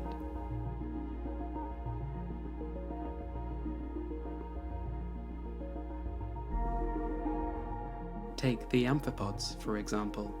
These crustacean scavengers are found in every part of the ocean, from beach hoppers hiding away in seaweed on the shore, to 10,911 meters down in the furthest depths of the Mariana Trench.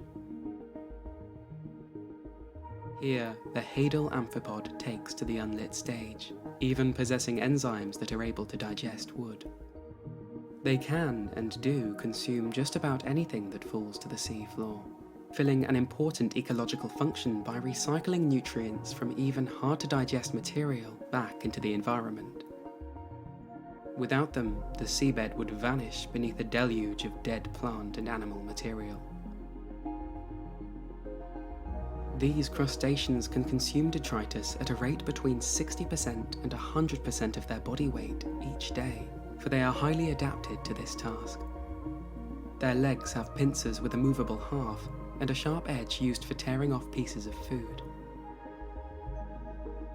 At over 34 centimeters long in the hadal zone of the ocean, the species Alluux gigantea is a slow-moving scavenger which has been observed clumsily stumbling into bait, latching on and gorging itself for hours.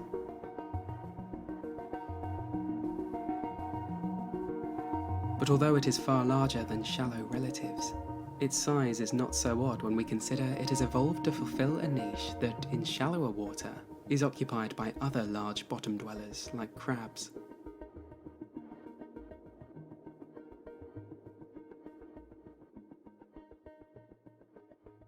One of the most common illustrations of deep-sea gigantism is the colossal squid, a 700 kilogram, 15 meter long creature which dwells 2.1 kilometers below the surface. It is not only the largest invertebrate on Earth, but also has the largest eyes of any animal. But despite its size, very few have ever been observed, let alone filmed in the wild.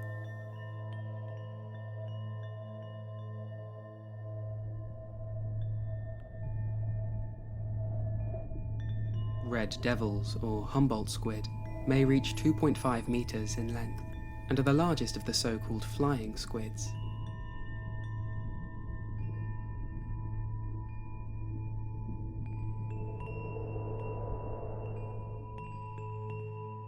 And below, suspended at depths of around 4,000 meters, an even bigger cephalopod. At 8 meters long, and with slender arms and tentacles held perpendicular to the body, the Magnapina or big fin squid appears as if it's holding a marionette puppet. These long tentacles drape into deeper waters and probe for zooplankton, allowing the squid's body to remain concealed in the dark above as it feeds. Almost nothing is known about the bigfin squid. It was first sighted only 20 years ago and has been captured on film just a handful of times. This is footage of the most recent sighting, captured by one of NOAA's remotely operated vehicles on the 9th of November last year, nearly 2.5 kilometers down in the Gulf of Mexico. What is that? Ooh. Ooh, a squid. Ooh, yes, a squid. Ooh, follow it. Look how cool. I know, it's just so... It's a big fin squid, maybe? It's ghostly. Magnapina? Magnapina? Oh man, look at him. Although deep-sea gigantism tends to affect invertebrates more than any other animal group, it may also explain the morphology of some of the depth's vertebrate residents.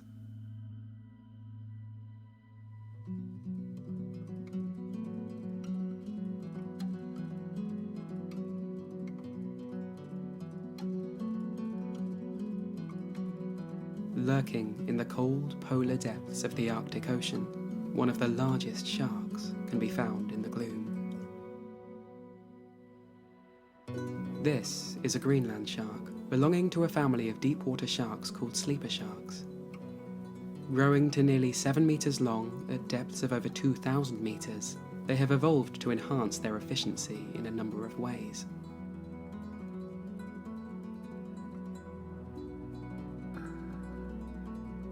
A distinction can be made between their structural mass and growth mass.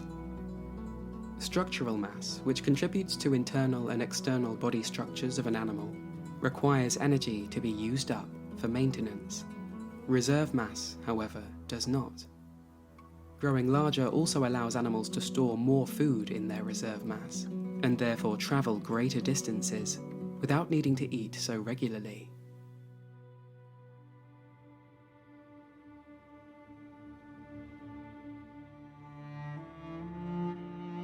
The reserve mass of sleeper sharks is immense, with some Greenland sharks weighing in at up to 1,400 kilograms, compared to shallow water sharks like this mako that may weigh between 60 and 400 kilograms.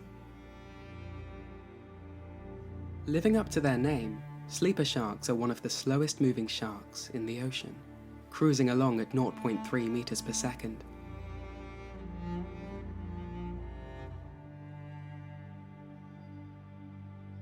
Comparing it again with the short-fin mako, the sleeper's caudal fin is shorter and broader, and not suited to continuous high-speed cruising. Instead, it is suited to rapid bursts of acceleration for capturing faster prey, while conserving energy between meals.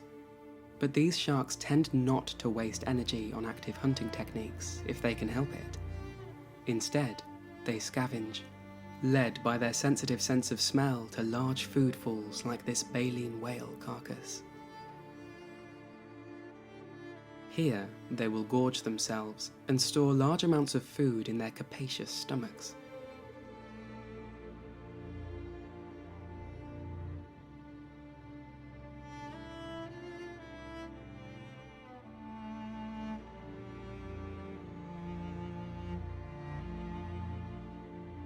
One study into a 3.7-meter-long female sleeper shark from Trinidad, California, revealed its stomach contents had a mass of 136 kilograms. Such immense food stores means large animals can cover greater distances when searching for food or locating a mate. It allows them to rely on nutrient-rich hotspots like the whale falls, without starving during the long journeys between them.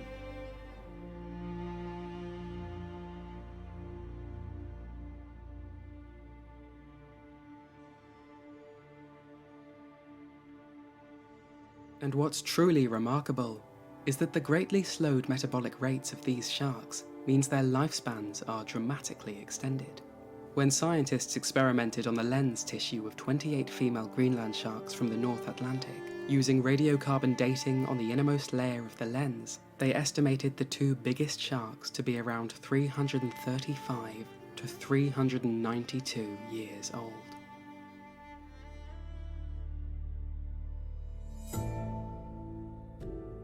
But Kleber's rule does not explain why animals that lack a digestive system, or are sessile and waste very little energy on movement, can still exhibit gigantism.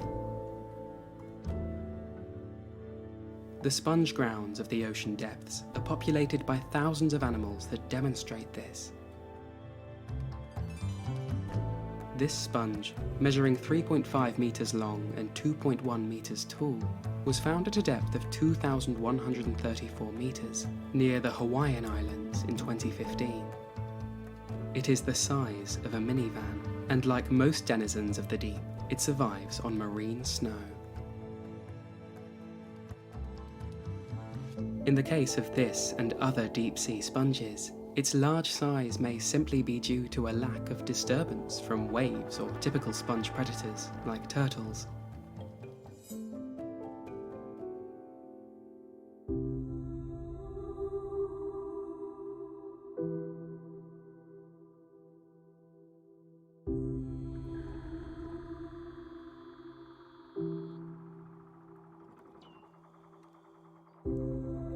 A second theory that might explain the phenomenon of deep-sea gigantism is Bergmann's rule, which proposes that sea animals tend to increase in body size, with a decrease in temperature. It is consistent with the observation that most sea animals that exhibit gigantism are found in colder regions. In the deep sea, the lack of sunlight causes temperatures to plummet. This leads to increased cell size and lifespans, as well as a slowing of metabolic rates. In fact, the phenomenon of gigantism is most prevalent at the Arctic and Southern Oceans, where even in the shallow waters, animals like sea stars, sponges, basket stars, and worms all grow to enormous sizes compared to their warm water counterparts.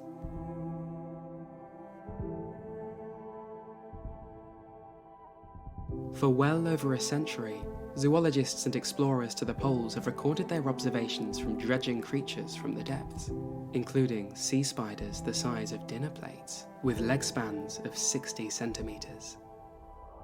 In other parts of the ocean, the same species of sea spider grows no larger than 1 millimeter.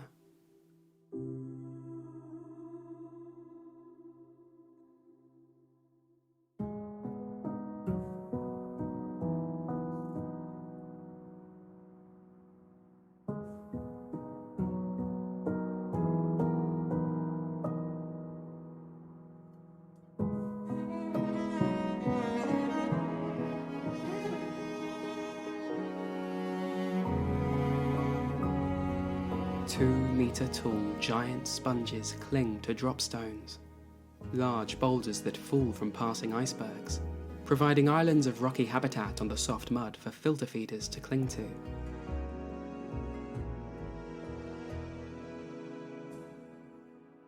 Thanks to them, feather stars and cold-water corals have colonized the region.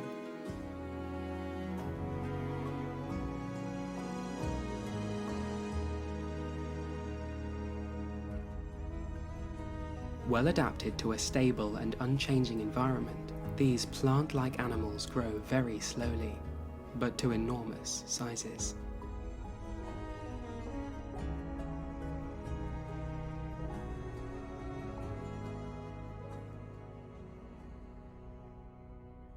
Very few fish are found here.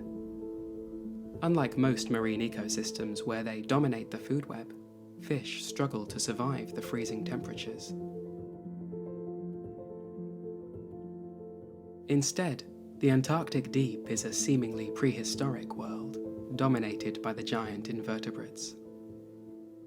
Creatures here belong to a community that has been isolated from the rest of the planet for millions of years. The powerful Antarctic circumpolar current swirls around the frozen continent, creating a steep temperature gradient that stops marine animals from spreading.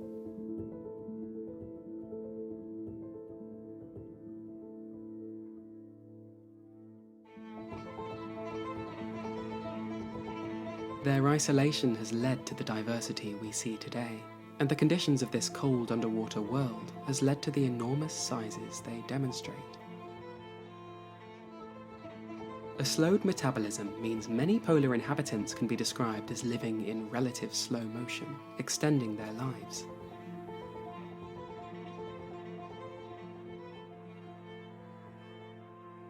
Crucially, warm water holds less dissolved oxygen than cold water, because the faster moving molecules allow oxygen to escape more readily. So, the icy waters at the poles are remarkably oxygen-rich.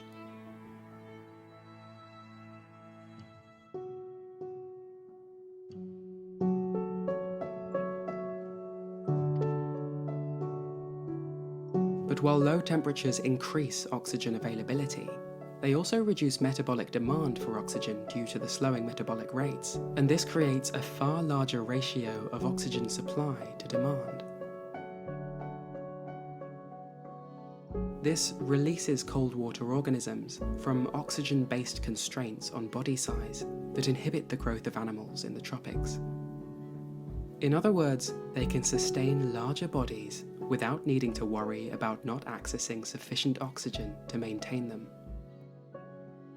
This is the oxygen temperature hypothesis, and it may underlie another phenomenon called polar gigantism.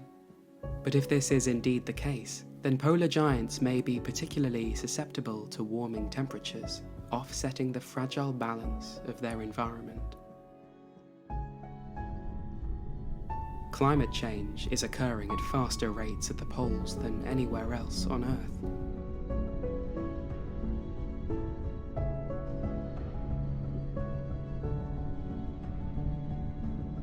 As the ice melts and sea temperatures rise, the once oxygen-rich waters of the poles become depleted, and large-bodied organisms can no longer sustain their metabolic processes.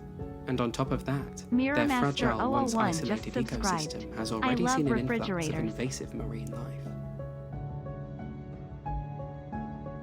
King crabs, voracious predators that had been kept at bay by the constraints of the polar front, expand their range as polar seas grow warmer.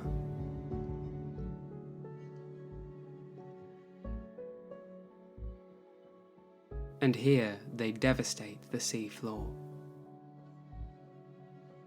They gorge themselves on animals that never needed to evolve to defend themselves against such predators.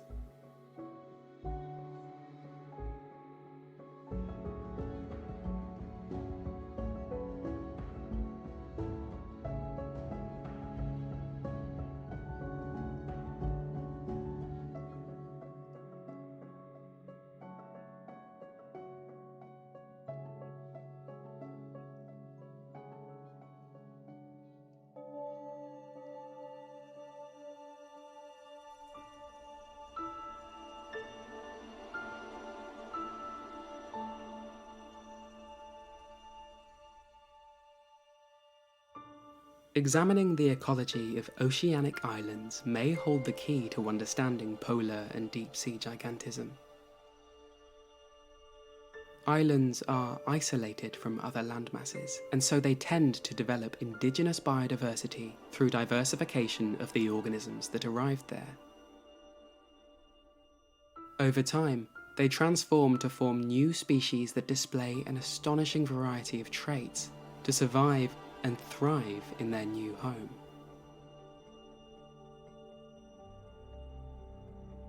Isolation drives speciation. This process, in which organisms diversify rapidly from ancestral species, is called adaptive radiation. On islands, it arises from the unique resources available, and the new biotic interactions that in turn open new niches. The only way to survive in these unfamiliar worlds is to adapt quickly.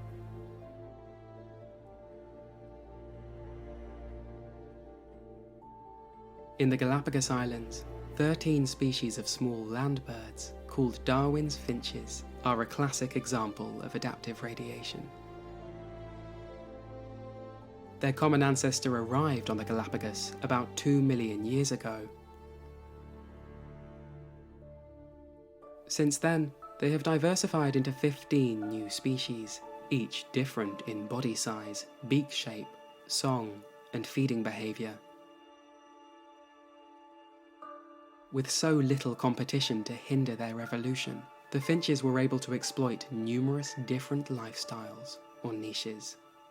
Thus, islands create a scale model of evolution. But due to limited resources, competitors, and predators, the diversification of island fauna often follows an ecogeographical rule. In 1964, mammalogist J. Bristol Foster compared 116 island species with their mainland relatives, and observed that many island inhabitants evolved larger body sizes, called insular gigantism, while others became smaller, called insular dwarfism. His explanation was that the smaller animals get larger when predation pressure is reduced due to the absence of predators on many islands, and typically larger animals become smaller when food resources are limited on islands. In 1973, evolutionary biologist Leigh Van Valen formulated a rule based on Foster's study. This became known as the island rule. This is demonstrated by creatures like the enormous Galapagos tortoise, which has been isolated for 3 million years, is endemic to these islands, and is the largest living tortoise species on the planet. In 2006, a study led by biologist Craig R. McLean examined the gradient from the shallows to the depths, using this same framework of terrestrial islands. They found that the deep sea may be functionally similar to an island. In a fashion that seems to mirror the island rule, the deep sea also has limited resources, limited predators, and is isolated from the rest of the ocean.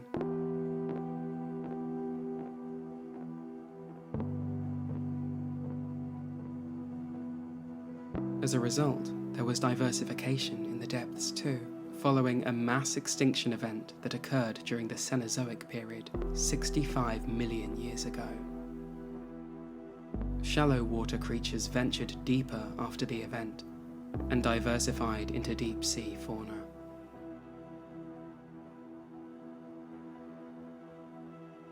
McLean et al. Observed that many deep sea taxa do indeed follow the island rule, such as gastropod mollusks.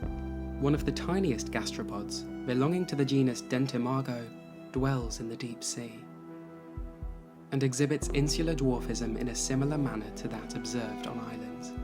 But in addition, many deep-sea crustaceans, like the giant isopod, grow enormous compared to their relatives that rarely exceed an inch or two in shallow waters.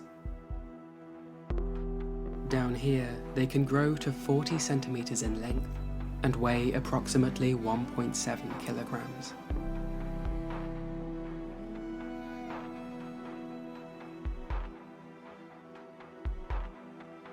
These examples suggest that overall trends in body size for deep-sea animals are a result of reduced resources available in this environment. They will tend to converge on an optimal size for their particular ecological strategy and habitat.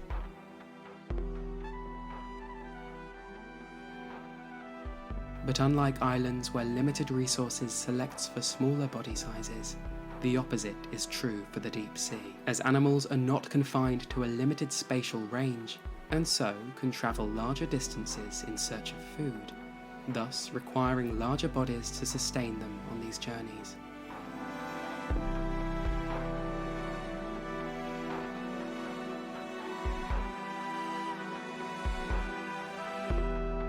It's also been suggested that there is simply an evolutionary opening for larger body sizes in the deep sea, perhaps caused by the absence of many predators capable of feeding on larger organisms.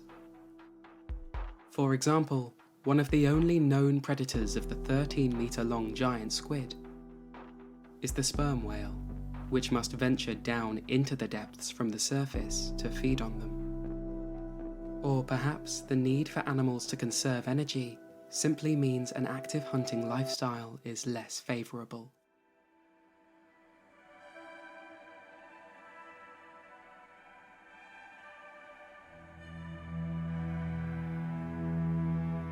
Overall, deep-sea gigantism demonstrates the role of natural selection in driving evolution and survival, particularly for an environment characterized by challenging conditions and limited resources. Evolution tends towards the most effective adaptations to grant animals the best chances of survival. And whether large or small, evolution selects for the best adapted body size to survive these conditions.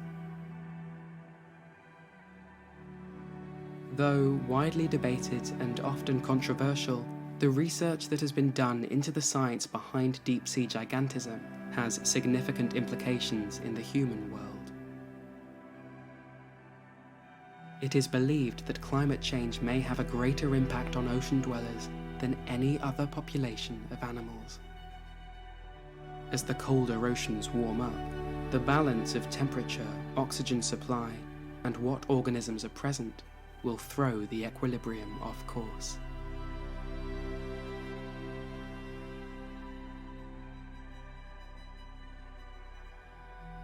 And the giants, which rely so heavily on this fine balance, may be the first to go.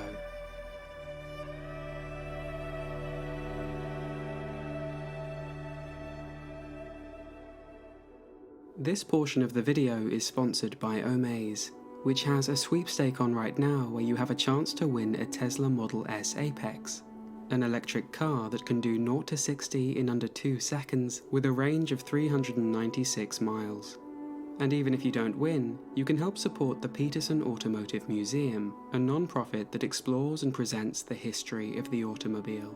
Your donation can help the museum extend its education programs, as well as aid the museum in developing new exhibitions, community events, and funding programs such as Yellow Brick, a free program for teens and young adults interested in attending trade school. So, for your chance to win a custom Tesla Model S Apex and support a great cause, the Peterson Automotive Museum, head to omaze.com/naturalworldfacts and enter now. The experience closes on January 27th at 11:59 p.m. PST. Thanks for watching.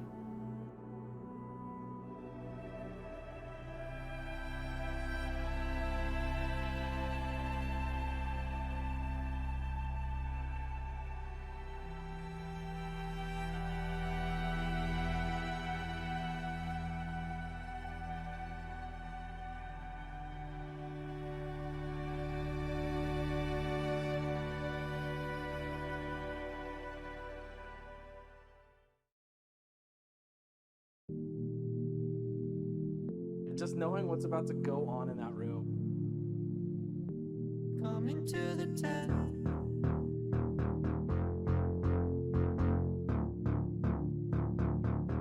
Coming to the tent. We're making pancakes. A couple of friends, a couple masters at baking. Coming to the tent. We don't do handshakes. Just men being men with all the batter we're making. Coming to the tent. To the tent, we're making pancakes. Come into the tent. Come into the tent. We're making pancakes. I can see right through this zipper. Did everybody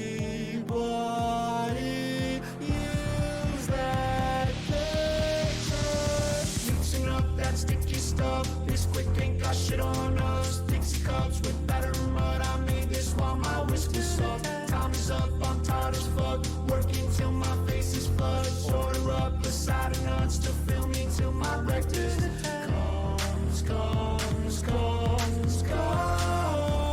I'm making pancakes. Come into the tent. Come. Let's make some pancakes. This is not about cum, this is not about masturbation. I don't know what you're talking about.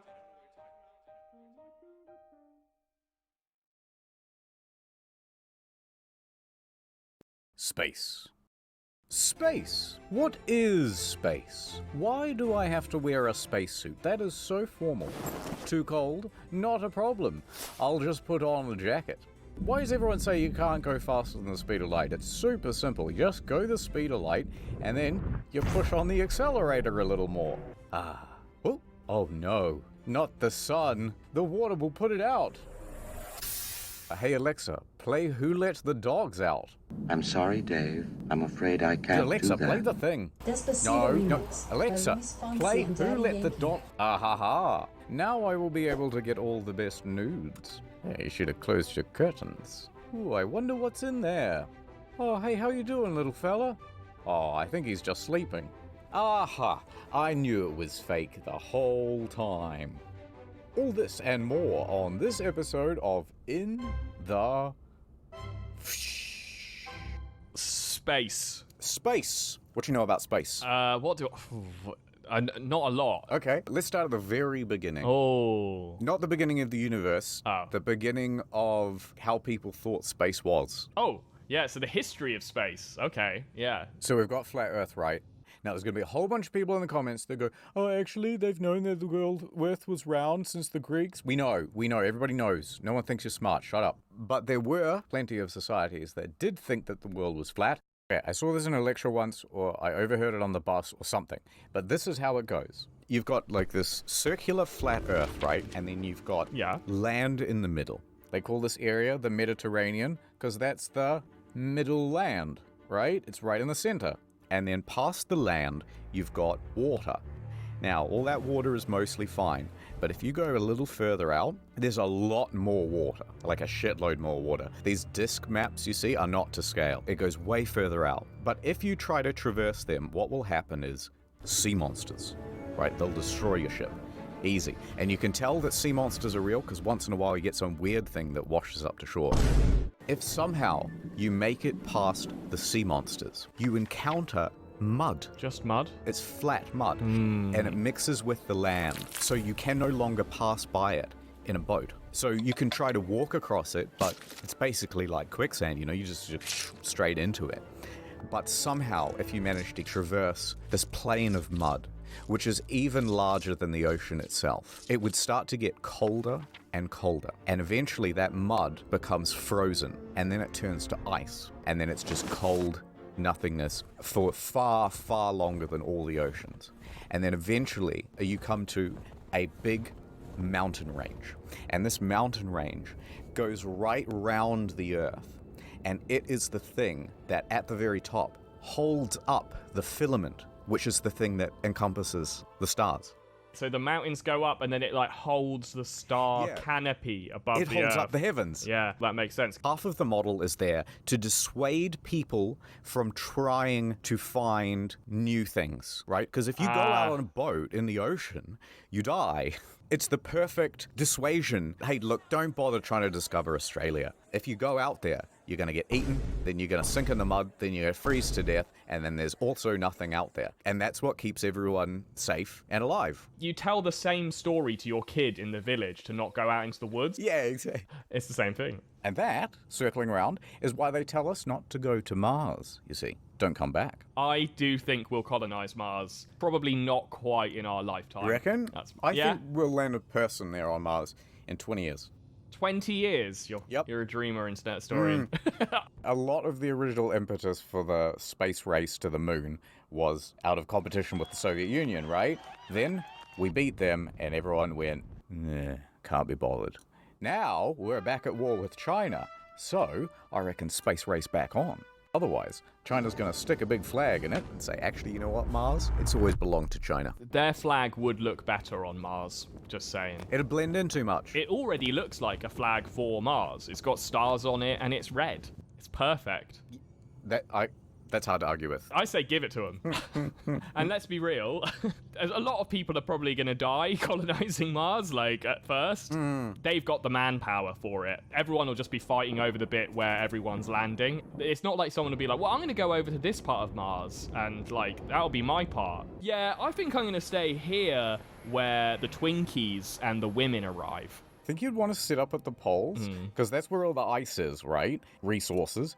But also, because of the rotation of the planet and the angle you come in, it's actually more difficult to land there as well. I see.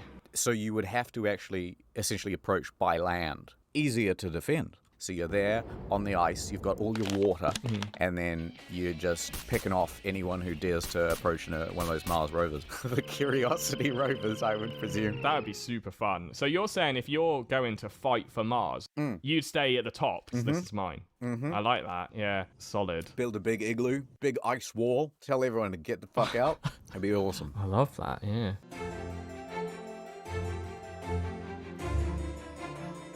Here's the problem. It's 1960s, NASA, and they can't figure out how to get things into space. It's too far up, you see. How do we get past the filament into the stars? Ordinary Things, you're our best scientist. You gotta come up with something that'll get us there. What do you got? Ordinary rocket propulsion, perhaps? Mentos and Coke. What's the big new idea? So this is what I've got so far. Right. A man kneeling on the ground, praying to get to space. I like it. That's a great idea, Ordinary Things. Let me get you the funding right now. No, not quite. This is a dog. See, my plan is... A trebuchet. Sort of a trebuchet, yeah. Let me show you my idea. You've heard of CERN, right? Yeah, they got the big underground thing. Yes. So CERN is basically a 25-kilometer ring underground, powered by gigantic magnets that send particles in one direction, getting them faster and faster and faster, and then they send particles in the other direction, and then eventually they let them collide. Cool. Now, what if you had an extra track? Yes. That went like this. You got something up to 99% the speed of light, and then you just hit the switch, and then capsule goes terminal velocity. Love that. So you're thinking you build up as much momentum as possible on Earth using magnets rather than rockets. Yep. Is it the size of atoms in this instance? Or We're going to have to build a bigger one. All right, bigger CERN. Got it. All right, massive CERN. Well, you just make the hole in the middle bigger. Oh, yeah, all right. Yeah, Atom-sized hole, too small. The only problem I can see is that we're sending people through the Earth's atmosphere at almost the speed of light. They will immediately explode. I think the solution is to put a dog in it. Yeah. Do you know how funny it would be if it was like a Tuesday and the supervisor was out of the office for the day, and then he kind of came back, I just forgot some of my papers, and he comes in, and the guys at CERN are all gathered around because they're firing grapes through CERN at a big cartoonish brick wall. Yeah, go Dave, yeah. I would love to be at the CERN Christmas party where someone's just like, yeah, man, I'm gonna do a shit in the CERN. Because that's what it's called, the CERN. This CERN. I would find it very difficult not to get in the CERN machine, I think, if I was there. You got on that blimp. Do you reckon you can get into CERN? I reckon I could give it a go. All right, if there's anyone from CERN watching here, yeah, my boy needs a ticket and one for his lady. I'll email them now. People are thinking about space travel all wrong. They're rubes, those guys at NASA, I tell you, rubes. They keep trying to send us to space when we should be sending space to us. That's not a bad idea at all. Now, space elevator, very difficult. You build the thing 1,000 kilometers up, and then the tip of it is actually rotating faster than the base of it by differences in like hundreds of kilometers an hour. Tensile strength, whole thing wants to break apart, right? Now, if somehow you could make a big anchor, wait, how do you draw an anchor? Here, it wouldn't need to be one rope, because one rope is not going to stay strong. 2 ropes. Here's 20 meters of rope, and then a big joint. Here's 20 meters of rope and a big joint. And you just do that all the way back to Earth. Love it. Okay, you'll need like 150,000 kilometers worth of rope. But once you're there, all of a sudden you can just pull things across it, right? What am I missing? There is one thing. Yes. I think the moon moves. So what you're going to end up doing is sort of like wrapping the Earth round. That's the one problem. Otherwise, it's flawless. I've got a solution. All right. There's a rail across Earth. Rail! Oh my god, that's a great idea. That's way better than what I was going to say. Right? And then you've got your hook in here. It's allowed to slide through the rail. So in theory, we could like lasso the moon in. Yes. Bring it to us. Is there any minerals on the moon worth having? Any resources? There is a fair amount of helium and also helium-3, Well, we are running out of helium, so that is convenient. There's a pretty good amount of water all over the moon too, so that's why, soon there'll be a moon base, and they'll be able to collect most of the minerals that they need. Soon there'll be a moon base. They've been promising moon base for years. They've been promising moon base for longer than James Cameron's been promising Avatar, and honestly, sick of this shit. Well, you know what I'm not sick of? Ad time. How's this for a scenario? You're with your honey, and you both have regular size heads, but you have to share a headphone. Well, You lose. The correct answer was to get Raycons. Look, she's with someone new, and she's loving the up to 54 hours of battle life, and she can't stop putting them in her ears. The silky rubber finish is rigged for her pleasure. All right, pub quiz hotshot. It's Black Friday, and it's time to stomp some heads. You gotta win her back by getting her some kind of present. But you don't want to spend too much money, because she might have moved on. What do you do? Well, Get the Raycons. They're half the price of other premium brands, but still sound pretty good. Go to buyraycon.com/incognito to get them. Look, this guy loves them. All right, one final scenario. You're walking down the street, and you see a homeless man, and he asks you for a donation. You've only got one thing on you that's of any value. What do you do?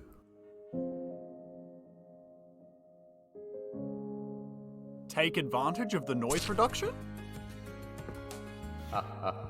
That's right. You have earned the good ending, where you can enjoy the premium sound of Raycons forever.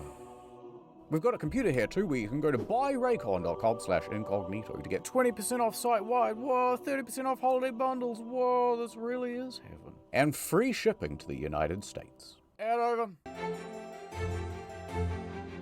Say you had a box and you put it on like a little satellite that you were going to send to an alien planet. Like, what items would you put in there to represent like human civilization? Good question. How big's a box? Let's say it's the size of like a caravan. Oh, big. Okay, definitely a person then. Okay, just like a dude, like a dead guy, or just yeah, they can be dead. That's fine. That's not a bad idea. Like a dead guy who's like kept from oxygen so he doesn't rot. So they've got like a fully preserved. I'll just keep him in a cardboard box. Just dump it. Yes. So we don't have the budget for something bigger. I like the idea that when they just open up the flaps of the cardboard box, they just, ooh. Oh my god. I suppose you'd have a man and a woman. A phone. A phone, like an iPhone. Yeah, you wouldn't have to give them the latest one because they don't know. An iPhone 5 with a cracked screen. Yeah. All right. It's not like they're going to start using it. Exactly, yeah. Fuck it. I'd probably get rid of just some trash. There's quite a lot of trash around. And some batteries. Yeah, because you can't dispose of batteries anywhere. Yeah. Bottle of Coke, full bottle. I kind of like the idea that you're... Okay, so when you're a pirate, right? Uh-huh, yeah, I'm familiar. And you're burying treasure. Someone finds it 500 years later and they go, wow, this is not just a historical find. I'm going to be rich. Love that. I like the idea that they find a couple of human corpses, but also half a dozen bottles of Coca-Cola. There's going to be some rich one who's like, bruh, yeah, I'll pay you 50 billion alien pesos for half a bottle or something. I think that's the first actually like really good suggestion for the alien box. I mean, fuck Coca-Cola, but it's also a very popular drink and like a good representation of Western society. It's everywhere in the world. Great. And also they might be pleased. They're like, oh, this is a treat. Or maybe it'll kill them. But great suggestion. Thank you. Maybe also... Music, I reckon. Music? Mozart on a vinyl, yeah. Another good one. A handgun? Yeah, just to show them that we mean business would be good. Yeah, well, we'll rig it up to a tripwire. Don't touch my stuff. All right, you're stuck in space. You're floating around. Sweet. Oh my god. Loving it. You're in a spacesuit. I come floating up to you. I go, ordinary things. Help. Help. My oxygen tank has been pierced. I'm gonna die. Ooh. Oh, that sucks for you. No, that's not what you say. Now, we've got just enough time. Quick, we can both survive, but we're gonna both have to get into the same spacesuit. Oh, I've been tricked like this before. So we have to both squeeze in there. The question is, are you taking the front or the back? I'll take the front, I think. I'd rather be in the driver's seat. Oh, okay. Yeah, right. Yeah. Okay. Yeah, I trust you. I swear, that's just my wallet, I swear.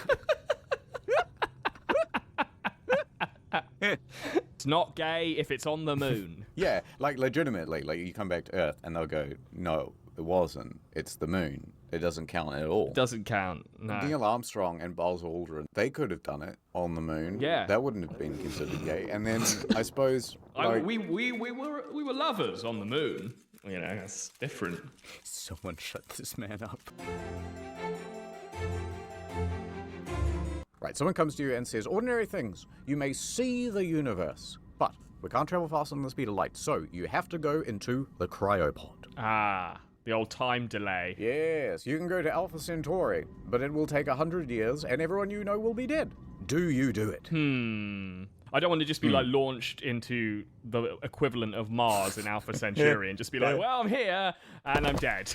I'm fucked. No, they don't just drop you off. You get to go on like a nice big ship. Maybe there's a nice lady there who's also frozen. A nice little lady, a nice A-list celeb lady who is inexplicably an astronaut, as in all those movies. Yeah, and you wake her up early, and because you woke up early, and welcome. Whoopsie, but you don't have another choice, so you have to be my friend. Would you do it? Would you want to be one of the crew that goes to Alpha Centauri? I think I would. I think it's worth it to go do something that literally no one else has done before. I'm down. Yeah, I think I would too. Yeah. If you were one of the first people to Alpha Centauri, you'd just have thousands of things named after you. Forever. The whole planet. You get the planet. If you're the first one there, it's like, this is me land, baby. Yeah. No governments. Money is banned. And I haven't thought this through. You know, if you look at a place like Earth, every creek, every little nook or rock has a name to it. They did that like when people first came to Australia, and I can't help but notice that everything here is named either Murray or after Batman, or after Batman. Wait. Yeah, you don't know about everything being called Batman here? No, that's new to me. That's there's this guy. His name's like John Batman, and so there's like a Batman River and like a Batman Street. You're kidding. In middle of Melbourne. No, no way. No. John Batman. Oh my god, I'm looking him up now. What? Look, in the past, how long did it take for people to get from England to Australia? What was it like? Oh, like a month. Yeah, a couple of months. Yeah. It's like, okay, how long does it take to get to Mars? At optimal speed, I think 9 months. So what you're saying is that we should put all our criminals on Mars? Hey, it worked once. Did it, though? How come Australia doesn't get a bit of a pass with a lot of its history? That's a fair point. You know what I mean? It's like, oh, the terrible things that were done to the Aboriginals. But it's like, okay, but have you seen the average criminal reoffending rates? What did you expect? Yeah, it's not like we sent them our best. It's just... I've never thought about it like that, but that's honestly like a really decent argument for giving Australia a pass. But like... Yeah, although it means they did all this stuff while they were out on probation.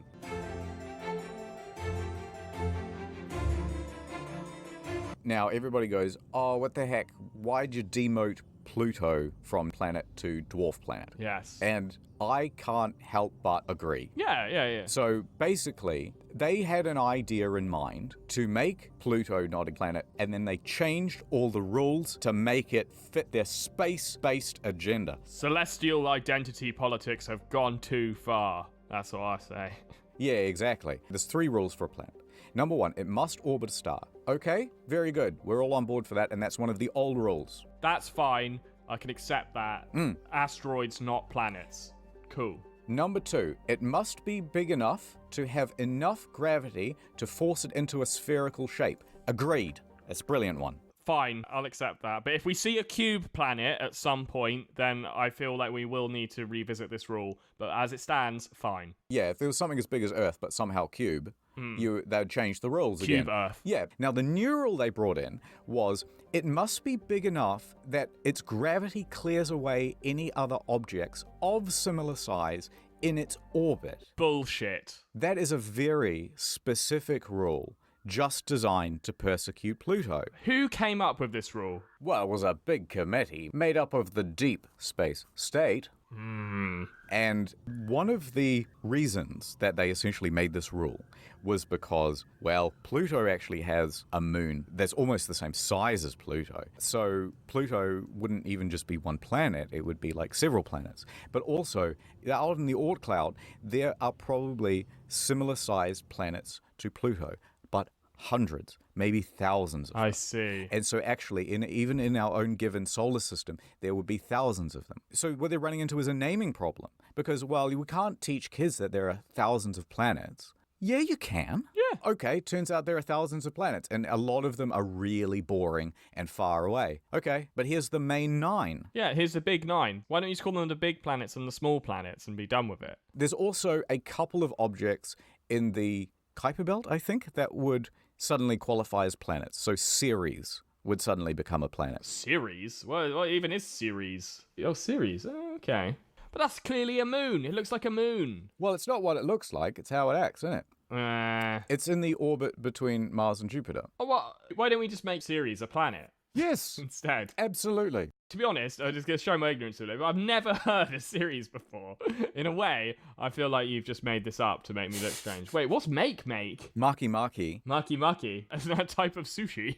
Oh, yeah, okay. It's another planet that's just further out. Oh, I love it. It's cute. I mean, it's a dwarf planet, but... Why does one of them have boobies? This one. There's no need for that. Come on. Eris? Oh, it's a dwarf planet as well. I'm learning new things here. Well, no more learning. It's time for some answers, damn it.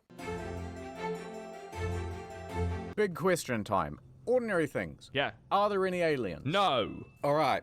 Is the universe infinite? It's like a bike wheel. Technically, it's infinite, but you just end up where you were in the first place. That's good enough for me.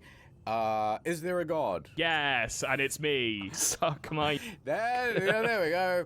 Will we ever find out all of the mysteries of the universe? What if we already have? I'll tell you what it is. The real answer is love. And that's all you need. Space or love, which is bigger? And if you could only have one, what would you have? What about space love? Is that like 0G shagging? Yeah, or where you're on the moon and someone says like, oh, I love you. It's like kind of non-committal and they don't really hear you on the radio and you go, what? And they go, oh, nothing, over. What if you're on the moon and then they go into kiss and then they accidentally shatter their space helmets? No. Like two people vigorously doing cheers. Yes. Moon love turns to moon tragedy. It must happen all the time.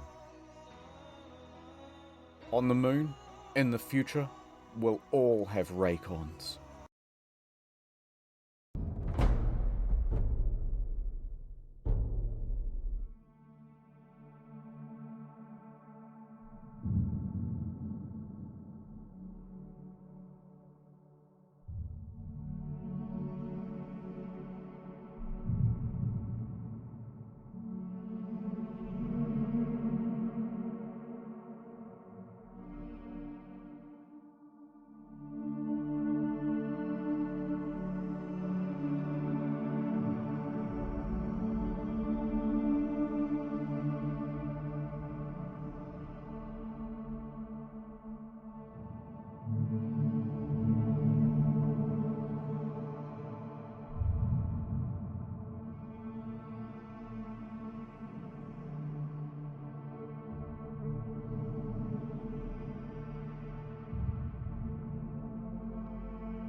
Now, ordinarily, as you know, I'm not keen on raw speculations with no basis other than supposition. If I do end up making speculations or logical assumptions, I try to make a note of it so we know we're all on the same page. However, it would be wrong to say that making speculations, headcanon and thought experiments is not a fun thing to do.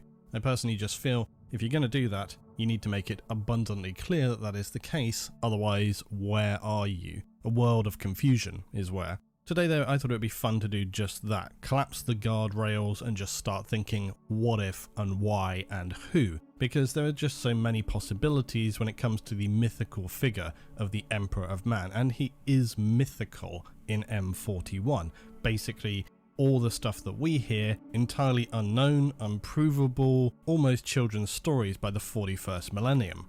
I'm also trying today to not get too crazy with the theories because of course there are so many, but I want to stick with just the ones that I've mused over many times and that I think have some outside possibility of being plausible. We can never know if we'll truly even discover what the Emperor is. There are those who undoubtedly believe that they've got it all figured out already, that it's not so complex, that it's nice and tidy and straightforward. But the truth is, we can't say that. Much of what we know of the Emperor is told to us through second-hand information, ancient memories, visions and dreams. It's possible that Robert Gulliman has a better idea than most at this point in time by M41, but even then we can't say that for sure. What he saw and interpreted has not been revealed to us in the detail that we would need necessary to make any concrete conclusions. Is the Emperor an alien being, a god, or the next stage of human evolution?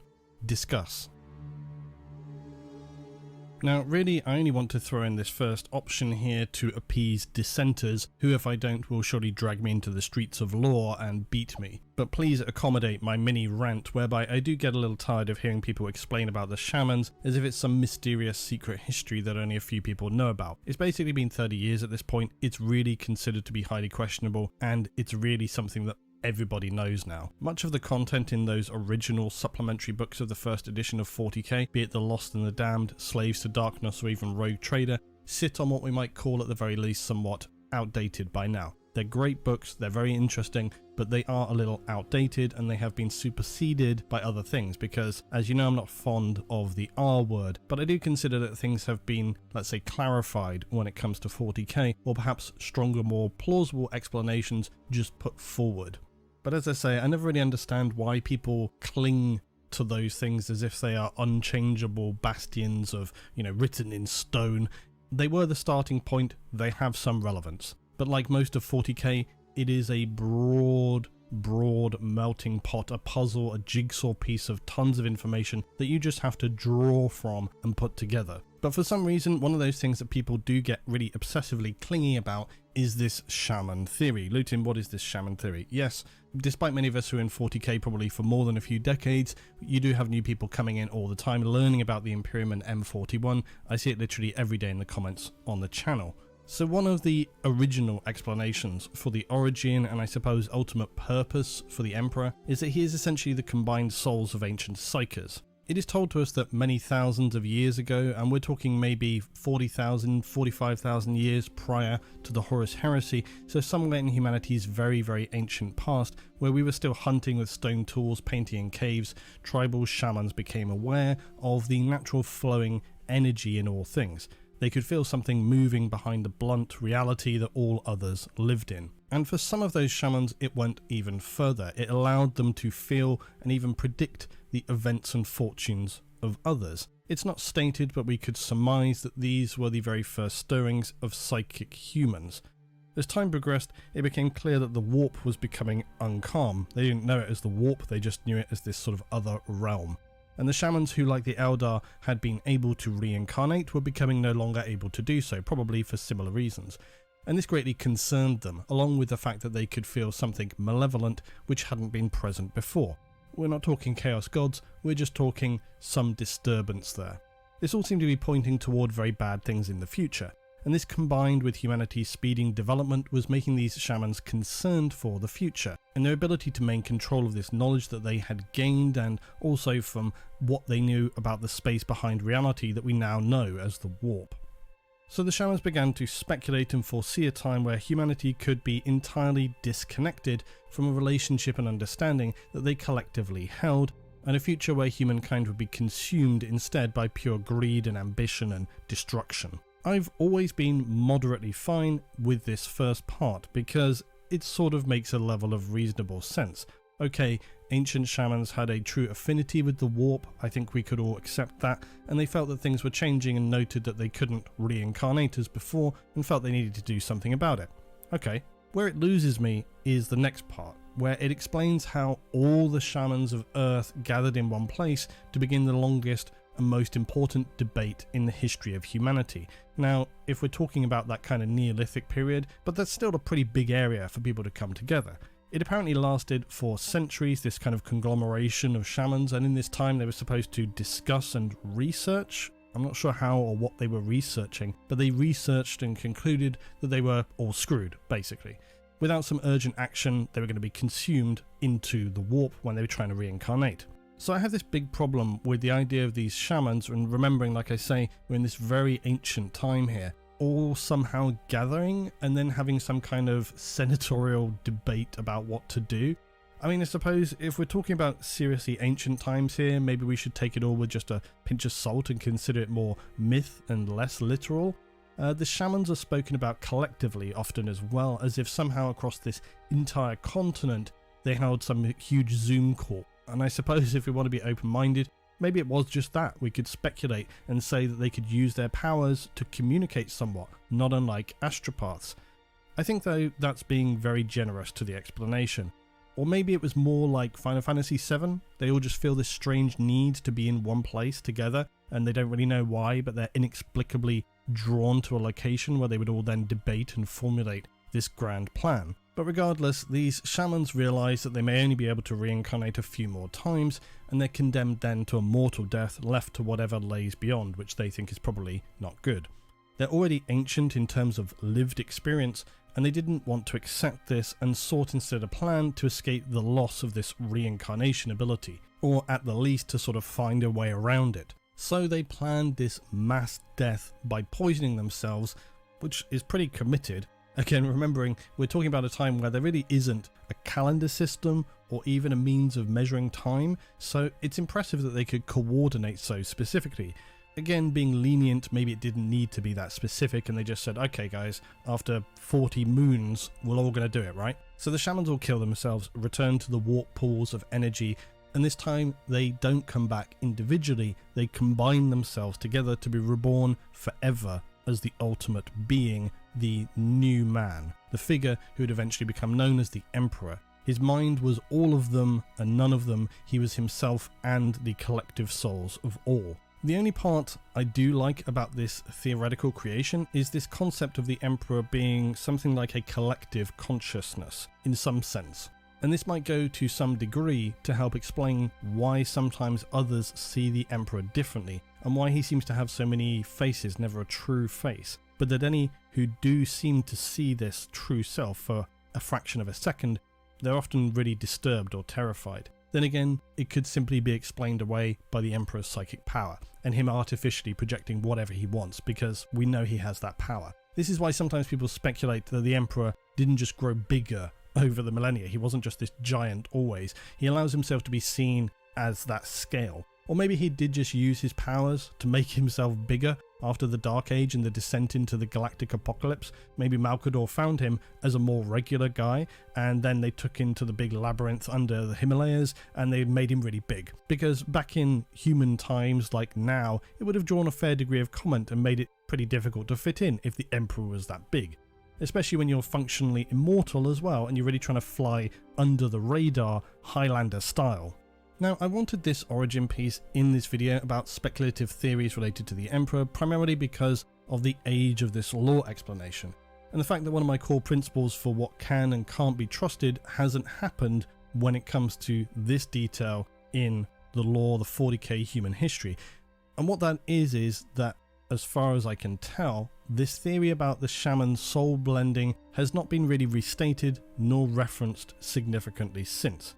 Which for me doesn't dismiss it completely, but it's a red flag that it might not be trustworthy anymore. Does that even matter today because I'm just talking about whatever the hell we want? No. Additionally though, the Emperor has been described by even fellow perpetuals as the strongest among them, meaning he is a perpetual also, or they believe that he is.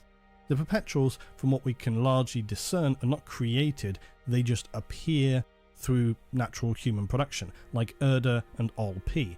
So their assertion that the Emperor is a perpetual, it kind of conflicts with this concept of him being forged by suicidal shamans. So what is it? Do they just not know? Or another of the Emperor's lies? He just noticed that there were others like him and were not dying over the millennia, and he said, oh, I'll just go with those guys. Worth noting though that perhaps being a perpetual is not necessarily defined by how you came to be one. For example, Vulcan, Primarch of the Salamanders, is a perpetual, but he wasn't born through a natural process of just humans. Basically, he wasn't naturally created as a perpetual. He was artificially genetically forged, as were all the Primarchs. But of course it's said that the Emperor based them using some of his own DNA, partially at least, and there are some instances also where people are able to be kind of given immortality for a period of time and then have it taken away. But the construction of Vulcan may explain why Vulcan got very lucky in being the Captain Scarlet of the Primarchs, one man fate deemed indestructible. Convenient. When the Golden Throne was first activated, we knew that it took immense psychic power to be able to control it. So much so that it would later destroy Malcador, and in its earliest phase it only required 1,000 psychers to power it. But as the Sister of Silence who was managing that engagement of those initial pods observed, she tried not to think about the fact that for every pod containing a psyker being loaded into the Golden Throne chamber from below that first time, there were 9 other pods for each bay empty, meaning its total capacity was presumably around 10,000 psychers. We don't know exactly how many psychers are used to power the throne in M41, it may vary even day to day, but as per the 6th edition reference, it's certainly at least 4 or 5 times that original number. It's been speculated that this was to be the role of Magnus, Primarch of the Thousand Suns. I say speculated because, again, as often, it was Chaos who really showed us that possibility, so it's anybody's guess really. But it does seem pretty likely, knowing the Emperor, and that Malcador and the Emperor have expressed disappointment in Magnus, Malcador especially, and that the Emperor would have, without a spare thought, probably have used Magnus as something like a gigantic battery, or depending on how optimistic you want to be, maybe something like a coordinator of the Astronomicon, able to reach out and communicate and administrate galactic travel and communication networks. Ambitious but seemingly feasible concept, but something which would have trapped and tied Magnus here forever. So it's kind of comical and ironic that of course the Emperor ended up trapped there instead. It should be noted, just for clarity, that the Astronomicon and the Golden Throne are very separate constructions in different places. The Golden Throne is buried deep, very deep, under the Emperor's Imperial Palace on Holy Terra, surrounded by thousands of chambers needed to sacrifice psychers to the Emperor on a daily basis. The Astronomicon has a similar construction with its psyker chambers wrapping around it, again supposedly requiring 10,000 there, also located under where the Emperor's vast development of technological research and development was built, along with the vaults, armories, etc., under the peaks of what were the ancient past known as the Himalaya. So both are well protected, underground, but separate, and the two devices are linked by immense power conduits as seen from the Imperial Palace. Something though that has always troubled me is how easily dismissed it is that the Emperor is being continually fed so many human psychers. It's just accepted as a basic fact. They're not war casualties though, they're not soldiers drafted to defend their homeland on the borders of an imperial system based on ideological principles. The psychers sacrificed to the Emperor are usually just rounded up like animals, terrified men, women, very often children, dragged through a hellish cold journey in space to Terra, some of whom might lose their minds in the process, which is irrelevant really, and then methodically put to death, murdered, if you will, to allow the Emperor another day of existence. And whilst that is important, you really start getting into ethical and philosophical discussion points there. It's actually one of the more disturbing aspects of 40k, and there are many. It's been elaborated on plenty, but this came from the Emperor's orders. It's clear that this was his plan, and it must have been his plan for some time because they had to think about this and construct the Golden Throne apparatus. It's such a troubling concept, it even made Custodes and other Sisters of Silence question what it meant for themselves and the future of humanity and the Imperium. The fact that these figures of such impeccable moral character and service to the Imperium would question the Emperor's actions should really give us massive pause for thought. Yet it's mostly entirely dismissed by us, the audience of 40k. This, among many other things, contributes to why I still have serious issues when it comes to just what the Emperor is and what his true intentions are, no matter how much rhetoric he puts out there. Because everywhere you look within the lore of 40k, everywhere you see anybody who glimpses below the veil of what the Emperor wants you to see, comes away extremely disturbed and questioning just what they thought. Korax, Guilliman, Erda, of course Alania's person. Malcador even throws in some seemingly more blunt descriptions from time to time. The point being, the Emperor always appears with this warm, genteel, benevolent, soothing facade, his actions shrouded by philosophical and often deliberately confusing speeches which are meaningless to the people he's talking to. He's often kind of conversing with himself. This is why it's so absurd as well that the Emperor chose himself to be this immense golden superhuman, so beautiful that it literally appears to stun ordinary humans like a rabbit in the headlights. But when it's stripped away, what hides beneath seems to be truly terrifying, a ruthless being with seemingly singular goals in mind, determined to enact them by any cost, any means necessary. Those early moral boundaries and promises of a new bright future for mankind collapsed almost before they had begun. Everywhere you look to someone who is genuinely close to the actions and methods of the Emperor, and not just those who would see him as a mythical godlike figure that must be obeyed and worshipped without question, seems to significantly ask themselves, is this okay? Because what we're doing here seems deeply, deeply wrong on every level. Everybody that's involved in something that's going on with the Emperor seems to have this perception, this feeling in them that it's not right. We can get into that specifically a bit more when we eventually do part 5 of the Emperor series, but things like the raising of Monarchia, Lorgar, shorts like The Board is Set, First Lord of the Imperium play heavily into questioning these very serious prospects that the Emperor deliberately and intentionally orchestrated the Horus Heresy, which is mind-blowingly disturbing. If we roll all the way back to the very first time the torturous apparatus of the Golden Throne was switched on, it makes for a truly chilling vision. Whenever we say psychers fed to the Emperor, it is anonymous and ambiguous, but as we considered already, it's a terrifying, unpleasant thing.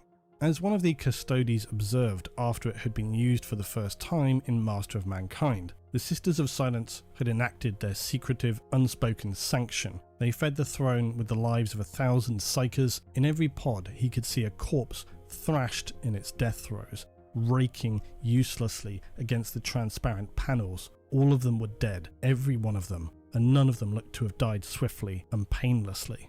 It was also noted by Kyria, one of the Silent Sisters, who was deeply troubled by this, when her superior tries to set her straight by observing, "We're not the engineers of the Imperium's change, sister. We merely react to it. The Imperium changed when Horus set his blinded eyes upon a throne he does not deserve.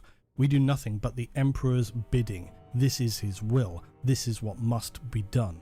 1,000 souls, Kyria? Is that really so many? Is that such a sacrifice, weighed against the consequences of doing nothing? But Kyria notes that 1,000 innocents, nervously awaiting the soul binding they were falsely promised, 1,000 men, women and children believing they now go to serve their Emperor.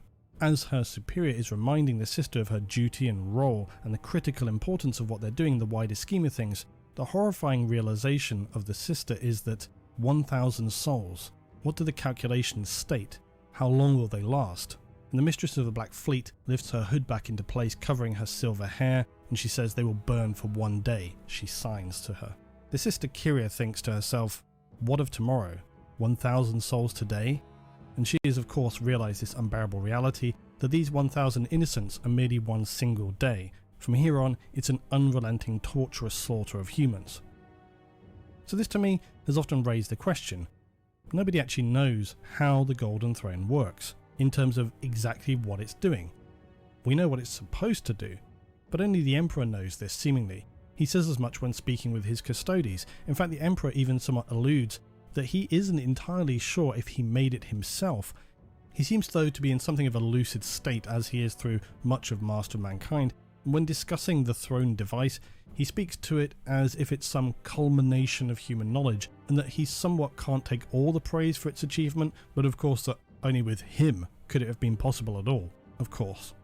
So we're led to believe that this process fuels the Emperor now. The throne secures the doomed portal as well of the webway, and the Astronomicon is similarly powered by human sacrifice. Most people assumed for the longest time that the Golden Throne was keeping the Emperor alive, but again, nobody ever really knows that. But instead we learned not so long ago the Emperor exists in a perpetual, see what I did there, state of life and death. He's continually dying and being reborn, trapped in an unreleased way. Remembering there are those in the Inquisition who consider that his soul needs to be poured into a new, appropriately pure vessel. It was Dan Abnett who was the one to reveal this potential cycle for the Emperor. It is though not at all clear if this was the Emperor's intention to exist in this state for so long, or if he's become inadvertently trapped. that what he really needs to be is not continually powered by psychodeaths, but to allow himself to be fully reborn instead of dying and being injected with psychic energy on a daily basis. But if that were true, then why construct that entire system in the first place, and why set those orders from day one? He must have had some idea, or again, maybe he didn't have an idea, and as seems sometimes to be the case, he was just kind of winging it, didn't anticipate how things were going to play out. In truth, as Dan explained, the concept of the throne chamber on Terra is something of a mythical thing itself, and one perhaps imagines something more akin to the underground frozen storage facility in Akira, with masses of cables obscuring whatever remains of the Emperor deep inside. The terminology of the corpse Emperor on the throne, who knows if his body truly even exists anymore? Whatever he once was has been twisted and whittled down to a husk of his former self. When Robert Gulliman went to see him, who knows how he actually sort of interacted there? Maybe it was merely a psychic projection. We know that the Emperor can do that.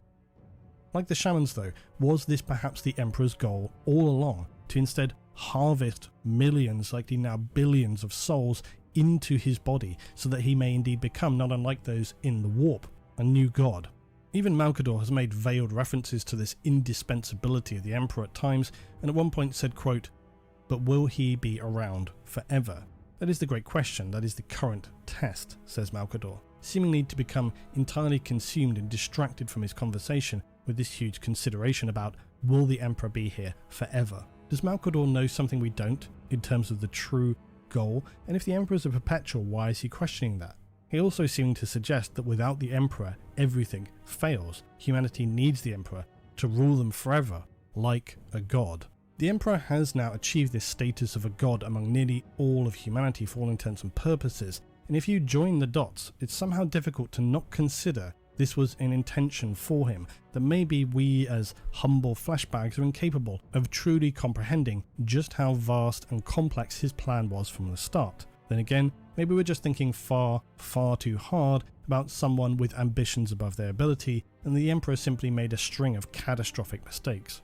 What tends to undermine the thinking along the lines of a convoluted grand plan is that there are several occasions, most notably perhaps in Master of Mankind, as it's one of the most clear accounts of the Emperor engaging and discussing with others about himself, and as a narrative it's also one of the most misquoted I think out there of the entire Heresy series. I've literally lost count of the number of times people have at me about something from Master of Mankind and then gone to check it to discover it was entirely misquoted or just plain wrong.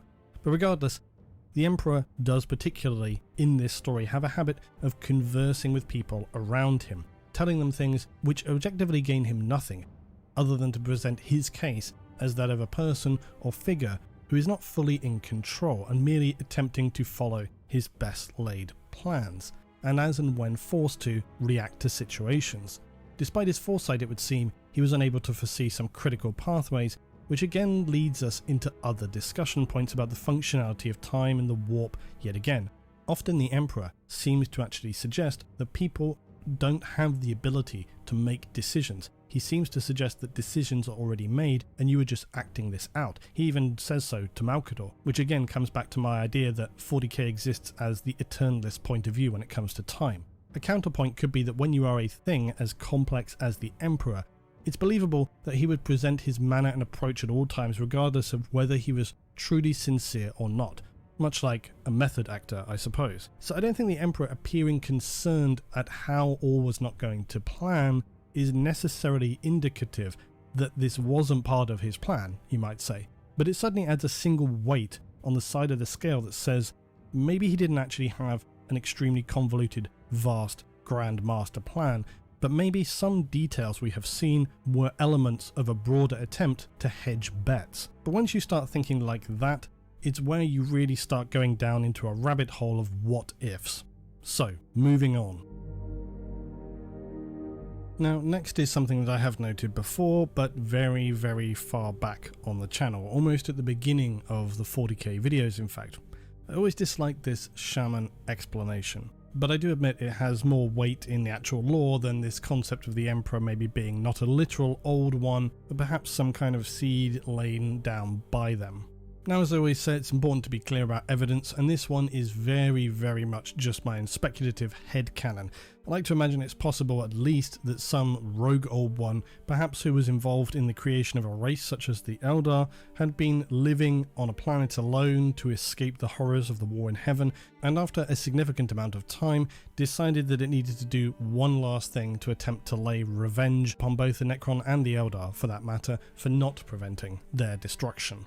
So I imagine this old one dabbled in the earliest awakenings of what would become mankind, perhaps that Neolithic time where the Emperor and Old P may have appeared from. The old ones had seeded Earth itself long before, and so it has some idea already about how to manipulate us. After all, much like the Eldar, humanity is, for reasons that are not explained, moving toward a position of becoming psychic beings. And it was the Emperor's belief, as among perpetuals, that humanity will continue toward this trend of psychic evolution, maybe humanity emerging as a psychic race, and that this even was part of our original evolution, but maybe the emergence of perpetuals was due to interference from old ones. Why would I make this assumption at all? Well, it's worth to remember that the old ones are very adept at seemingly creating species that are very persistent and hard to permanently exterminate.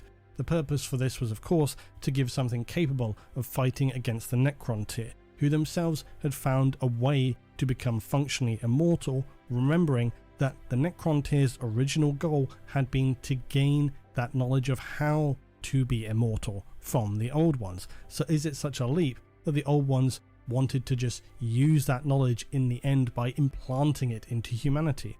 So when you consider the Eldar as well, during their ancient history they were able to reincarnate from the warp endlessly, and coupled with their psychic powers, too difficult an enemy to overcome for the Necron tier, the Necron. Orcs as well, not as refined as the Eldar, but also believed to be a seeded life form of the old ones, regenerating insanely fast, incredibly persistent, and have powerful psychic ability generated by themselves, not requiring the warp as the Eldar do. So is it really that big of a jump when you look at the characteristics of humanity to consider there are some shared traits here? A powerful intelligence that gave us the abilities that made us strong enough at one point and position in time to make humanity the most powerful race in the galaxy during the Zenith, a slow development of psychic ability, and among some, this emergence of both perpetuals and nulls. The old ones seem to have had a hand in seemingly most life in the galaxy, but it is of course so far back in history that it's little more than remnants, dust of mythology. No one can know just how involved they were in anything, but given that fact itself, it's worth surely at least to be an option open to consider the possibility that the old ones were somehow involved in humanity's development to a degree, and with that perhaps a lone surviving old one toiled away in caves upon old Earth, forging the most powerful humanoid life form or version of life forms in perpetuals that it could fathom to make before it disappeared somehow forever.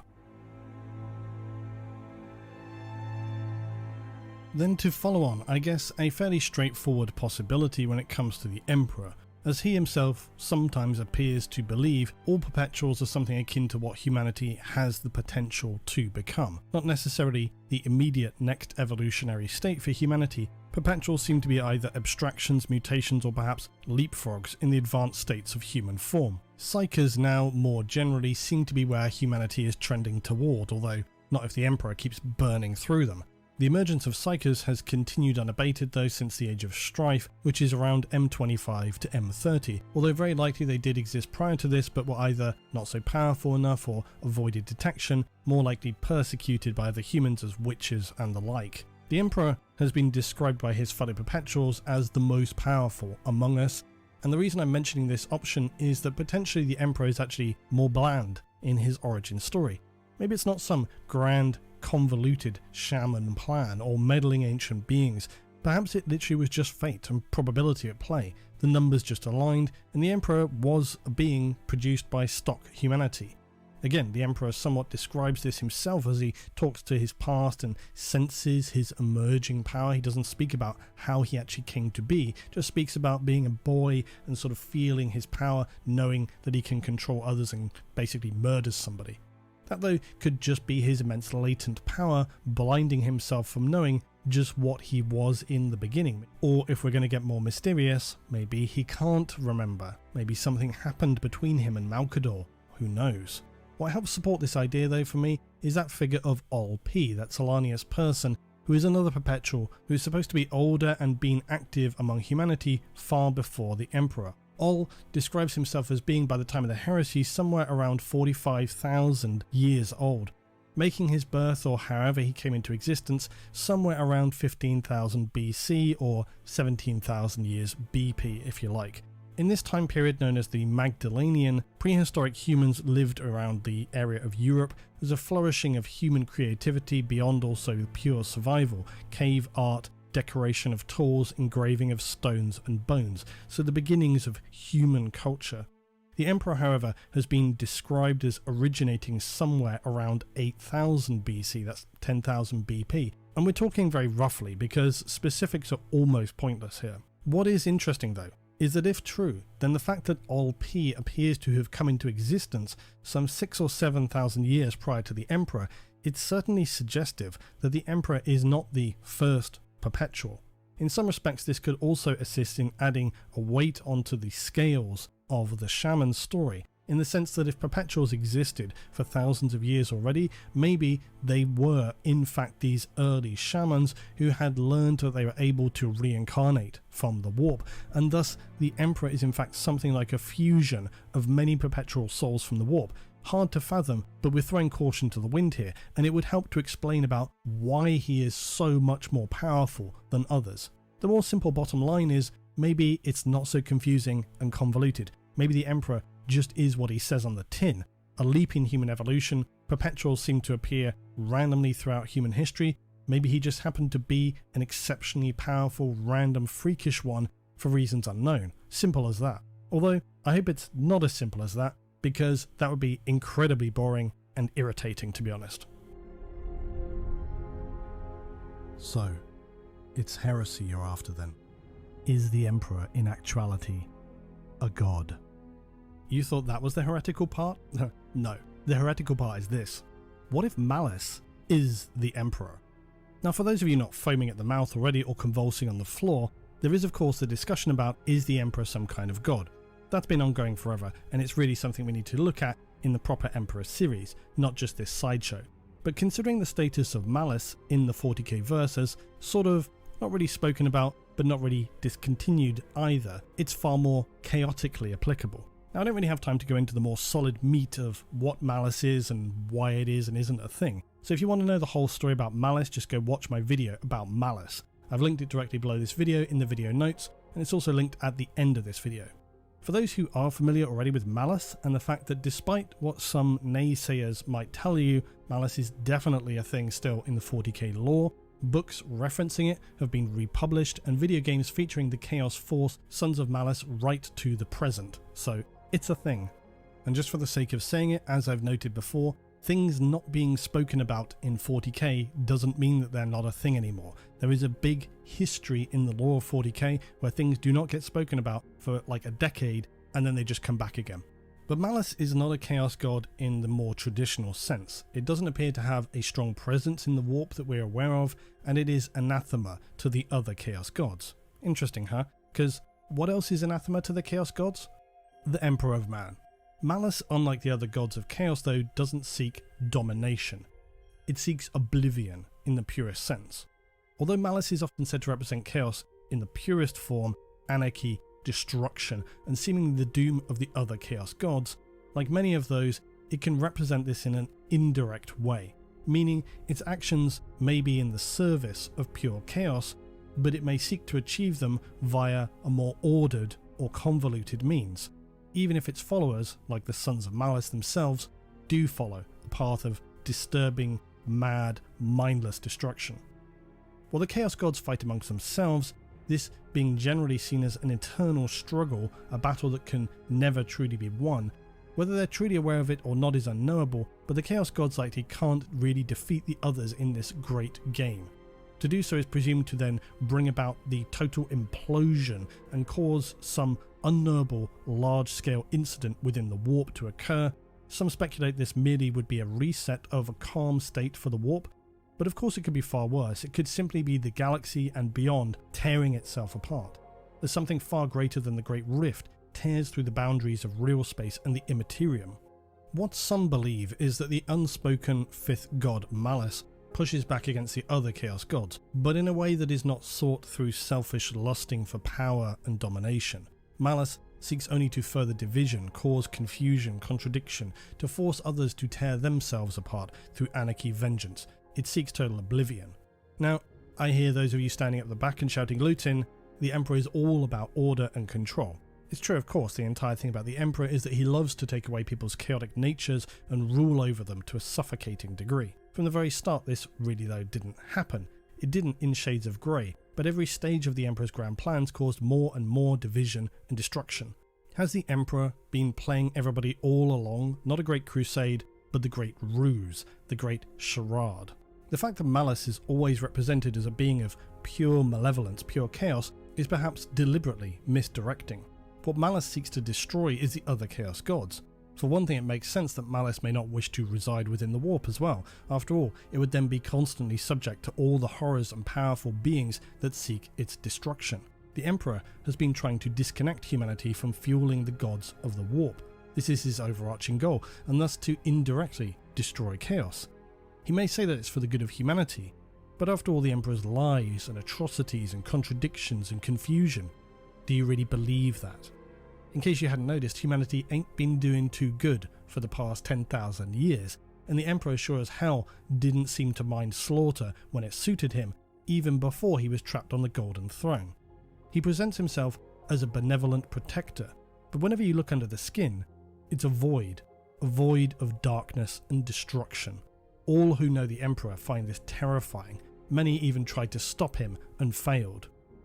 The Emperor is the ultimate destroyer. He failed in suffocating the gods of chaos through logic, science, and an abandonment of superstition and mythology, the imperial truth, which was in fact the imperial lie. He's fallen back on the only path available, galactic endless war, thus enabling the powerful worship of himself, propagated by himself through his continual denials and extreme actions, challenging humanity that he knew could not help itself but fall into a downward spiral of superstition and faith, leading to all of humanity to worship him and only him, thereby allowing him, Malice, to rise to a level of supreme and ultimate power, whereby it will finally unleash its true nature upon its enemies in the warp in a final battle through all that it knows: destruction, pure chaos, vengeance. When the mask slips, some have seen that face beneath. Despite all his protests, the Emperor is not human. He is enraged when people see what is below, not seeking the betterment of humanity, only the annihilation of those eternal enemies within the warp. The Emperor is Kaiser Malice. Now, I apologise for the stupidity of that last entry, but it was fun to throw in something a little more crazy, even if it admittedly makes little sense. So let's switch to something more lore-based and serious. Less about directly the Emperor though, in terms of just what he is, more about what can we consider adjacent to him that helps us in revealing more understanding about the Emperor. One of the biggest keys to unlock, of course, ideas about the Emperor is Malcador. Malcador the Sigillite is very obviously one of the most enigmatic figures of Imperial history. He speaks very often in a tone similar to that of the Emperor. It comes across as metaphorical, allegorical, and again, like the Emperor, at times lucid. Malcador, likely the most trusted advisor of the Emperor, a perpetual and an immensely powerful psyker. So powerful, he was the only one capable of sitting atop the Golden Throne other than the Emperor himself, despite it, of course, killing him, if you put to the side Magnus. Malcador states his age at being 6,718 years old by the time of the heresy, a number he felt he could recall with specific accuracy. Although even that really is debatable. Just like the Emperor, Malcador appears to operate from an ends justifying any means necessary. He states this as much himself very clearly, and he has referenced being able to recall, for example, vineyards in France, walking among them. It's very suggestive that Malcador is in fact perhaps older than the few thousand years prior to the heresy, and this in itself raises the possibility that perhaps Malcador knew the Emperor long before the Age of Strife and Unification.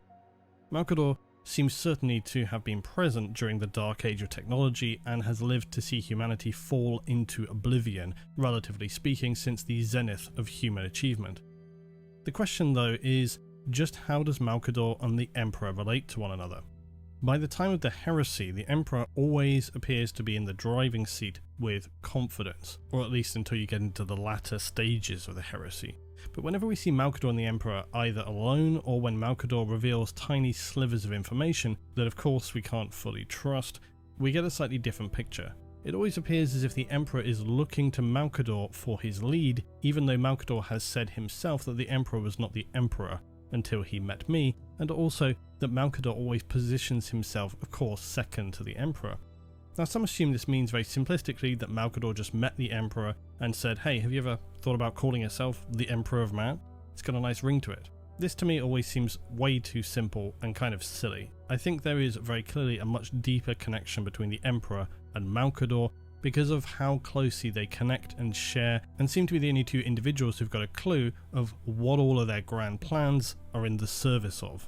Like so many things in 40k, there is a far darker past behind so much that is presented, Malcador truly being no exception. Like the Emperor, he presents to us an aging, fragile, largely caring figure, but it's through those, as usual, adjacent stories to the core narrative we see interesting details. If you've never read it, I highly recommend for one the story The Last Council. Just like First Lord of the Imperium and The Board is Set, it reveals to us disturbing details about the relationship and intentions behind the Emperor and Malcador. For one thing, Malcador is often presumed to be merely a powerful human psyker. But he's not just that, he's a perpetual like the Emperor, Erda, Ol-P, and so on. His name was also not originally Malcador, but Bram al-Kador, also known as the Cursed Wanderer. It is true though, seemingly he was part of this order known as the Sigillites, the protectors of culture, technology and history, and thus why Malcador refers to himself as Malcador the Sigillite, or last of the Sigillites. Now this terminology by the time the heresy is upon humanity means almost nothing to so many. But for those able to discover the history, they would learn that the Sigillites were this powerful order. Either they were tasked or took upon themselves the role of attempting to preserve, like we say, technology, weaponry, history, culture, essentially the power of humanity. And that doesn't necessarily mean purely weapons, it's the cultural artifacts, the knowledge, the keystones that make human civilization in the grand picture what it is. The Sigillites remained active until at least the founding of the first Astartes, but around this time, undetermined point, they're scattered, destroyed. Their fortress and all the vast wealth of technology and artifacts, though, remained. These preserved vaults of the zenith of humanity and previous were what would become the foundations deep below the Imperial Palace. Malcador being all that remained now would aid the Emperor in creating the next stage of human civilization and perhaps help guiding and focusing in what he needed to do, what he wanted to do. More disturbing though, in the Last Council, we see just how powerful Malcador truly is. For Malcador always exudes power, we hear this all the time, but rarely do you see him actively use it. And very often he presents himself as this very frail, old man clinging to his walking stick for dear life. Now, there may be some truth to his frailty, but it does also seem, again, a shrewd misdirection, because when an outraged Horus storms to the council halls of terror to confront Malcador, who is enraged, this is prior to the heresy, enraged by the fact that one of the 20 Primarch statues, a fallen Primarch not named, is going to be crushed and pulled down as they no longer deserve to be honoured, Malcador has quite the response.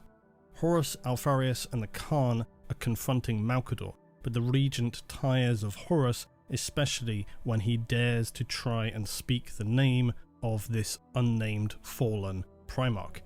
Instantly Malcador envelops Horus with so much psychic power he freezes him to the spot, forcing the Lupercal down to his knees, at one point even making his eyes bleed. He nearly crushes his windpipe, and it's only at the protest of the Khan does Malcador relent and release Horus.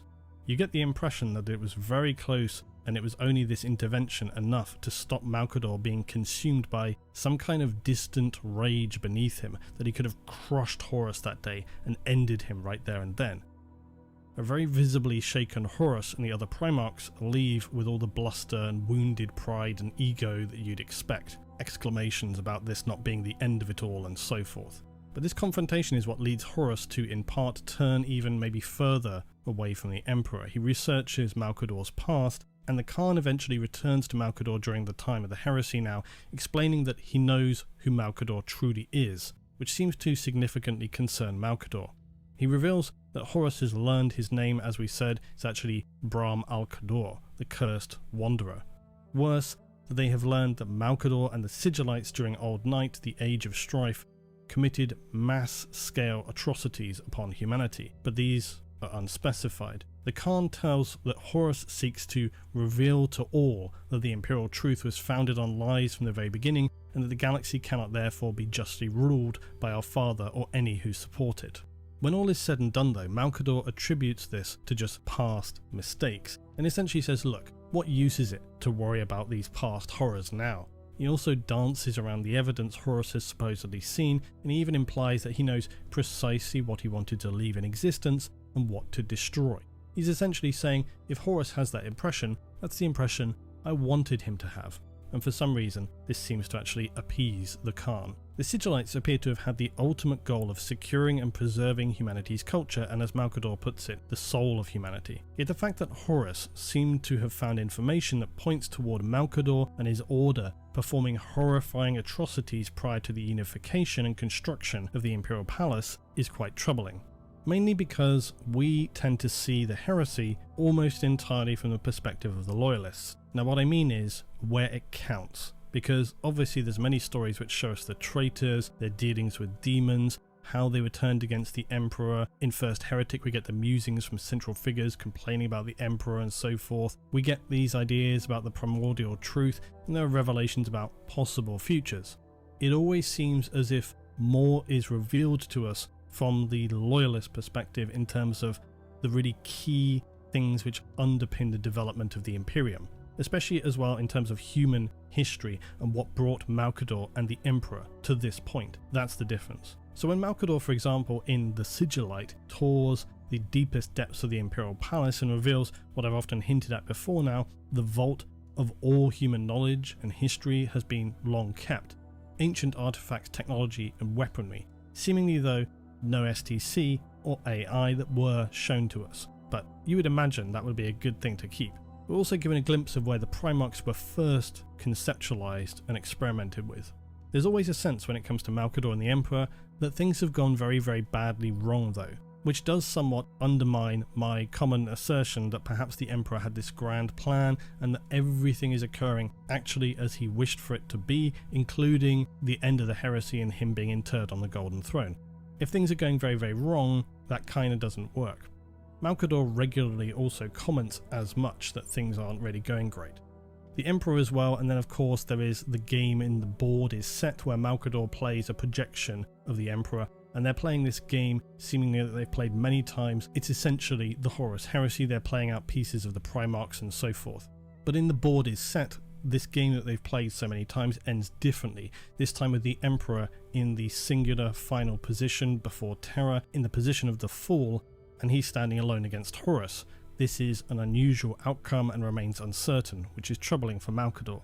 There's a lot more we could speculate about Malcador and his past. You could go off on many threads, like just what were the Sigillites up to, what were these atrocities that Horus speaks of, and what purpose do they have? Do they undermine the validity of the Emperor and Malcador's claims to hold this moral authority to rule over humanity, that it is in the view of the Emperor necessary to bring order to a self-destructive humanity? The other thing to think about is just when did Malcador meet the Emperor? Was it much longer in the past than we're led to believe, and who brought this grand scheme forward? Did they conceive everything together? How much of it was the Emperor and how much of it was Malcador? The Sigillite always positions himself, as I say, below the Emperor, always referring to the Emperor as Master, but who knows how much of that is just for appearances. As has been alluded to already by other Perpetuals, the Emperor's actions seem to be largely unsupported by them. Perhaps for good reason, they were concerned that it would lead to exactly what did occur. On the other hand, many Perpetuals seem to have taken a position that seemingly disconnects themselves from any responsibility about the future of humanity. They just think it's not up to them. Malcador and the Emperor appear to have taken the opposite view, that it was entirely necessary that they interfere. Now, interesting again, but what's the point of this bit? Well, I guess the idea here is that the Emperor, for all of his enigmatic storytelling and philosophical musings, was seemingly winging it. He didn't set out to become a god for humanity, but maybe that is how things have turned out. So in a sense, the Emperor is a false god. For if he is a godlike being now after having psyker souls poured into him for 10,000 years, all that remains is nothing of the being who walked alongside Malcador. The fact that Guilliman as well seems to be taking some serious consideration in M41 to the plausibility of supernatural intervention is quite the sign that things are not as clear-cut as they may have appeared to be for those who survived the heresy in its immediate aftermath.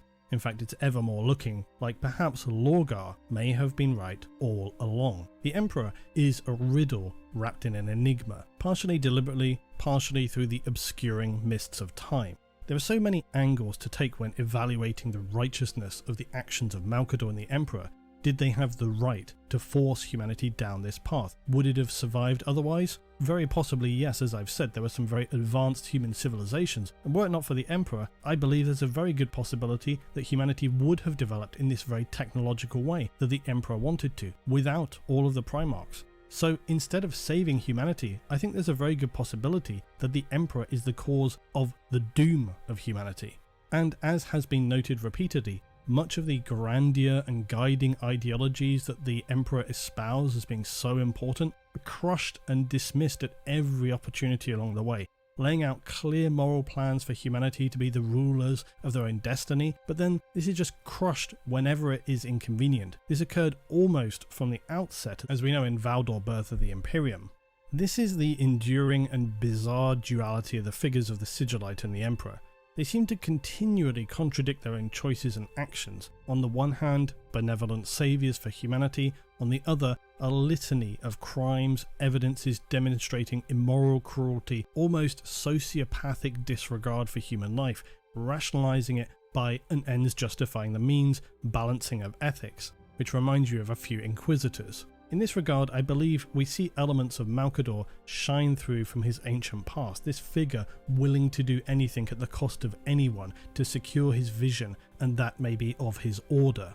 Perhaps this is why Malcador and the Emperor are so inextricably linked.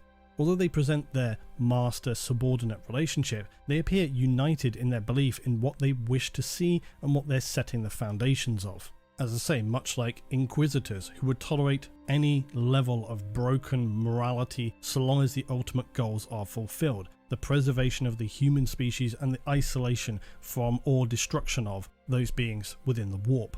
The question is, who is right about the direction for humanity, or maybe it should be, who has the right to make that decision? Is it even acceptable for a being such as the Emperor to force a course of action built atop a house of cards of lies, contradiction, murder, and an annihilation of all moral standards that define humanity?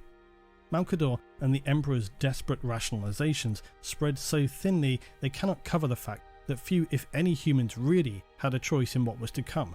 Merely they were dictated to by a dictator, and for any who questioned it along the way, very often with legitimate ethical and moral merits, they were supposedly the keystones of the new Imperium, those would be simply quietly eliminated or exiled. There's a reason, perhaps, that Malcador is also the master of the assassins. Horus had learned by the time of the heresy the nature of the Emperor and Malcador. He knew they were hypocritical and twisted everything to suit their own ends as he dictated to the Khan. Now Horus, of course, got also twisted and played himself, but he got a lot of things right. The imperial truth was founded on lies from the very beginning. The galaxy cannot therefore be justly ruled by our father or any who support it, he said. Malcador, meanwhile blowing smoke into the eyes of Primarchs who came close to turning against the Emperor, who had listened to Horus and felt they were close to coming to some understanding. The Sigillite would obfuscate this clarity by stating, "Never, never underestimate the damage that a poorly crafted lie can inflict, nor also the restorative power of consensual ignorance. The trick is in knowing which truths to bury, which records to burn, and which proclamations to deny. To scream falsehood over anything that would oppose you is the way of the witless demagogue. A little contradiction is healthy. like a pinch of salt in the gruel, it makes the whole meal a little easier to swallow.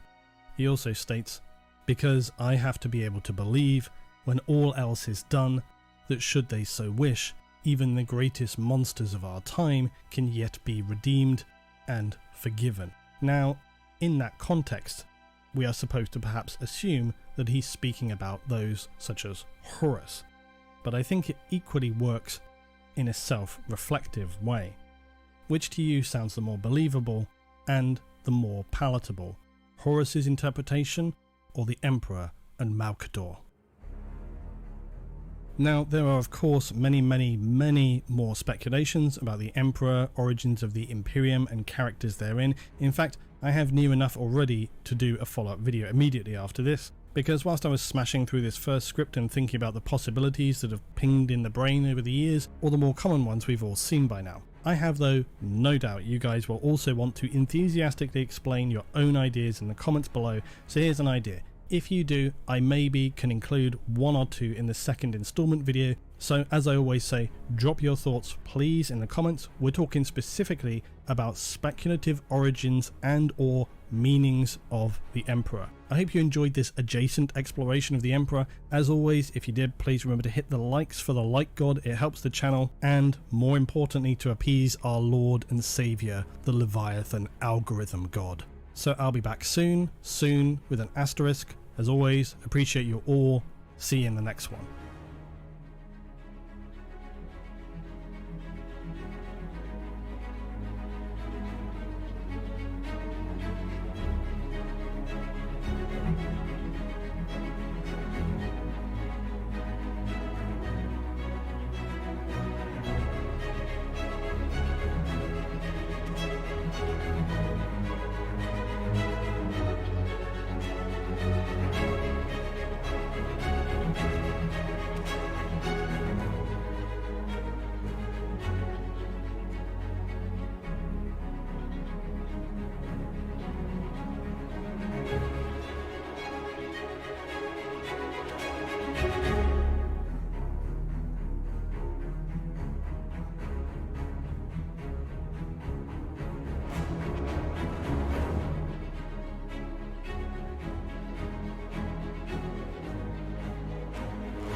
You'll want to avoid the droid on NES Works Gaiden Episode 51.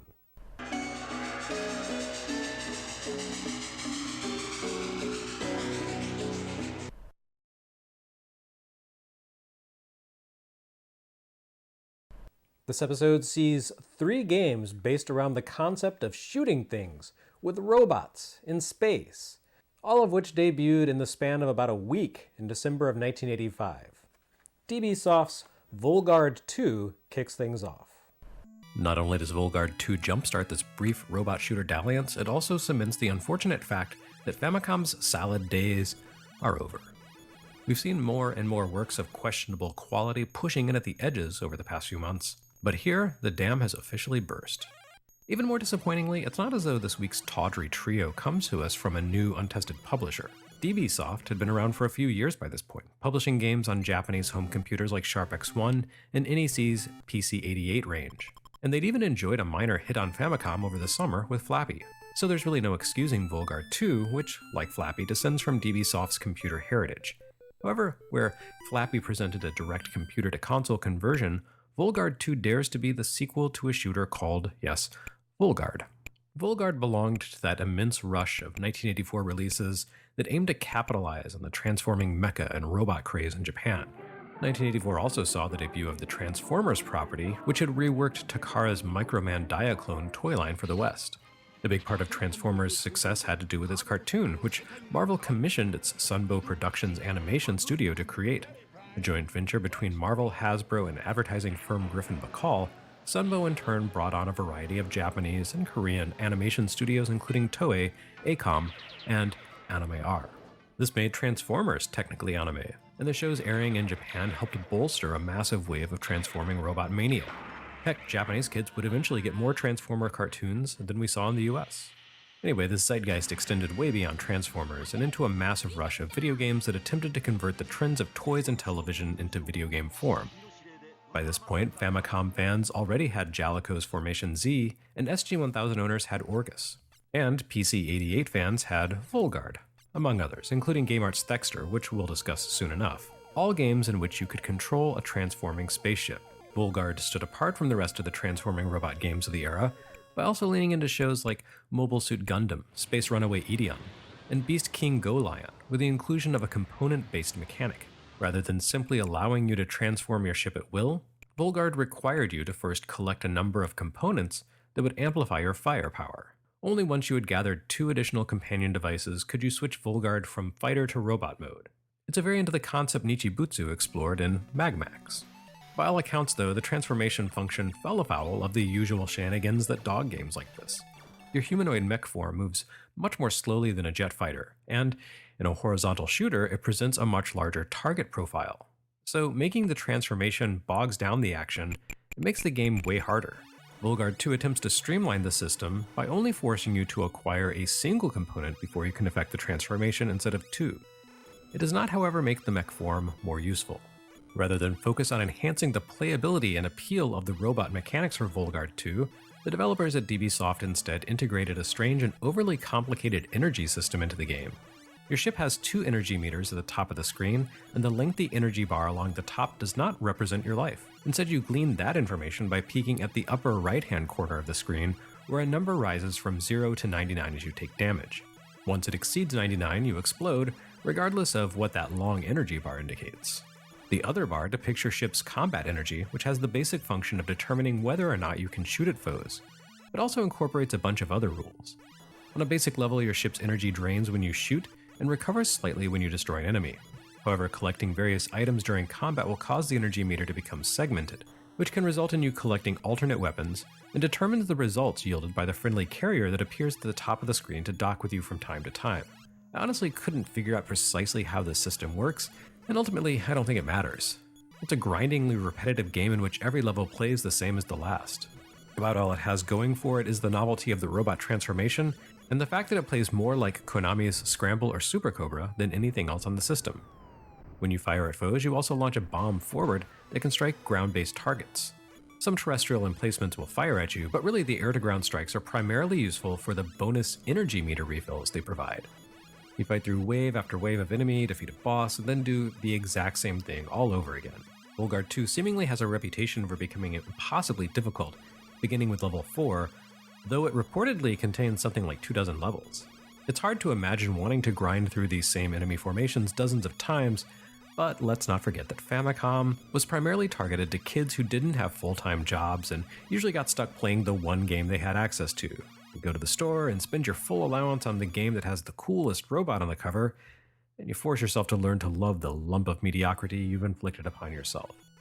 Thanks DB Soft, thanks to Volgard 2, being a kid was the worst. Then again, you have to wonder how many kids actually bought Volgard 2, because just a few days later, it was eclipsed by the release of this, a game based on the great granddaddy of all transforming mecha anime shows, Super Dimension Fortress Macross, or Chojiku Yosai Makurosu, if you're nasty. The Super Dimension Fortress Macross anime debuted in Japan in 1982, combining a whole lot of different trends all at once. You had the ongoing groundswell of enthusiasm for transforming robots, which would properly explode into the mainstream in 1984 with Transformers. You had a little bit of romance, of military action, and alien conquest. Macross was basically a hybrid of Space Battleship Yamato, Mobile Suit Gundam, Star Wars, and a soap opera. The plot centered on a young man named Hikaru Ichijo, Rick Hunter in the American adaptation, who found himself thrust into a key role in a massive war for humanity's survival. Like Gundam's Amuro Ray, Hikaru never wanted to become a soldier, but he had a keen aptitude for piloting the good guy's uniquely capable fighter craft. In this case, a spaceborne jet fighter based on America's F-14 and F-15 designs that, unlike its real-world counterparts, could transform into a humanoid Gundam-esque mecha. Hikaru also found himself at the center of a different conflict off the battlefield, a love triangle with his commanding officer Mise Hayase, or Lisa Hayes, and a winsome, up-and-coming pop idol sensation named Lin Minmay. Although Macross never quite explored the weighty themes that define Gundam, it nevertheless dealt with topics like the loss of a loved one, alcoholism, and also the eradication of the vast majority of humankind as a result of an alien genocide. Anyway, Macross was the first of several aesthetically similar anime series by different combinations of Big West, Studio Nue, Artland, and Tatsunoko. When it came to the US via Harmony Gold, the producers combined it with two of those other shows, Super Dimension Cavalry Southern Cross and Genesis Climber Mospeada, into a single multi-generational saga called Robotech. The fourth show, Super Dimension Century Orgus, failed to make the cut, probably because its focus on nomadic cat people didn't really gel with Macross. Or maybe they were just worried about the legalities of all the Emerson, Lake and Palmer album art that kept showing up in backgrounds. Anyway, Macross went on to inspire a variety of sequels and spin-offs, and it helped influence a ridiculous number of sci-fi concepts ranging from the Transformers Jetfire to Japan's idol singer trend. Needless to say, it also served as the basis for many video games, beginning with this one. Unfortunately, this isn't really the strongest start. I can't seem to find firm details on who actually developed this game, but it arrived as a joint publishing venture between Bandai and Namco, strangely enough. I doubt either company handled the nuts and bolts of development, as Namco consistently worked to a higher standard, and Bandai lacked internal game production staff. So this is just one of those anonymous, mysterious disasters. Macross for Famicom puts you in control of a transforming Valkyrie space fighter, which can shift between three forms: jet, humanoid, and the awkward in-between mode known as Gerwalk.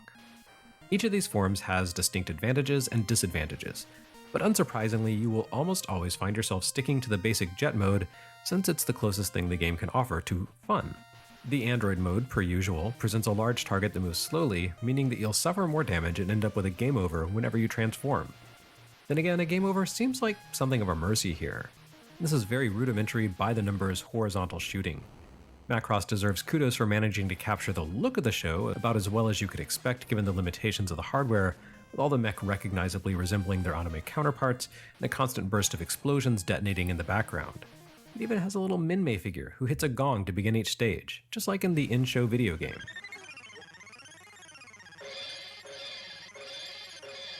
But you never do anything interesting here. You fly left to right through space, avoiding enemies and mines, blowing up targets, and minimizing the damage you absorb, until you reach a Zentradi battle fortress. Then you enter the fortress and fight your way through to its core, which you then destroy. That's fine, but every single level works exactly like this, and the format doesn't take long to wear out its welcome. Macross desperately needs some sort of variety to liven it up. Even a battle set inside the human refuge ship, the eponymous City in a Battle Cruiser Super Dimension Fortress Macross, could have provided a nice change of pace.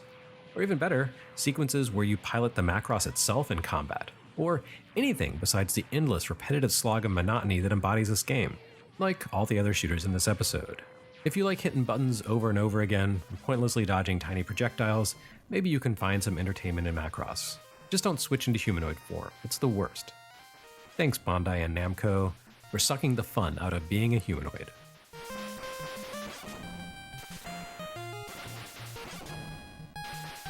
And we wrap this episode with another game from DB Soft, Zuno Senkan Galg. Although it looks and plays differently than Volgard 2, it is equally mediocre and every bit as tedious. Unlike Volgard 2, Galg bears an external development credit on its title screen for one Team Biotechers. This appears to be the only game this team ever created, and I can find literally no information about them online besides they created Galg. So I have no interesting historical anecdotes to share with you about this. Galg takes the form of a very traditional top-down shooter. You'd probably compare it most closely to Star Force or Alpha Mission, in that you really only have a single form of offense and don't need to target ground-based enemies with a distinct weapon or attack. At the same time, you need to collect a power-up in order to complete the game. This serves as the basis for Galg, and it transforms a simple shooter into a grueling, hours-long marathon. Galg requires you to collect 100 parts, or power-ups, which is to say a distinctive icon that does nothing in terms of gameplay, in order to square off against the final boss. That's all well and good, but here's the rub. You can only collect one part per level. Yes, this means you have to complete 100 stages in order to see the end of the game. Each stage takes a couple of minutes to shoot through, which means that a complete playthrough will take around 3 hours or so. Those 3 hours will consist of utterly mind-numbing repetition. You see, Zuno Senkan Galg only contains 30 stages in total. Once you reach the final stage, you'll have to return to the start and begin again in order to gather the rest of the pieces you need. Oh, but it gets worse. Those 30 levels don't actually unfold in a linear fashion. The first half of the stages actually branch, kind of like the ones in Section Z or Darius. So that when you complete level 1, you have to choose whether to veer left to level 2 or right to level 3. If you pick level 2, you can go on from there to level 4 or 5, and so on. Once you complete these branching stages, you move along to a battle fortress and then to a space sequence, both of which do adopt a linear format. But realistically, you can only complete about 20 stages in a single run, which means you'll need to play through the game 5 or 6 times in order to collect 100 parts. Meanwhile, the game actively trolls you as you near your goal. There are warps in Area 30 that will send you back to the beginning of the game, even if you have all 100 items. Worse, there's supposedly a collectible that appears in the final stage that will delete all of the items you've acquired so far if you don't have 100 on hand already. It's just unbelievably cruel. And it's not as though there's any real variety within the stages. They all play more or less the same with slightly differing degrees of difficulty. And of course you need to be on the lookout for those 100 parts. But for the most part it's just an endless slog of shooting the same enemies across repetitive stage designs before jumping back to the start and doing it all over again and again and again. In summary, thank you Team Biotechers for calling it a day after creating Zuno Senkan Galg.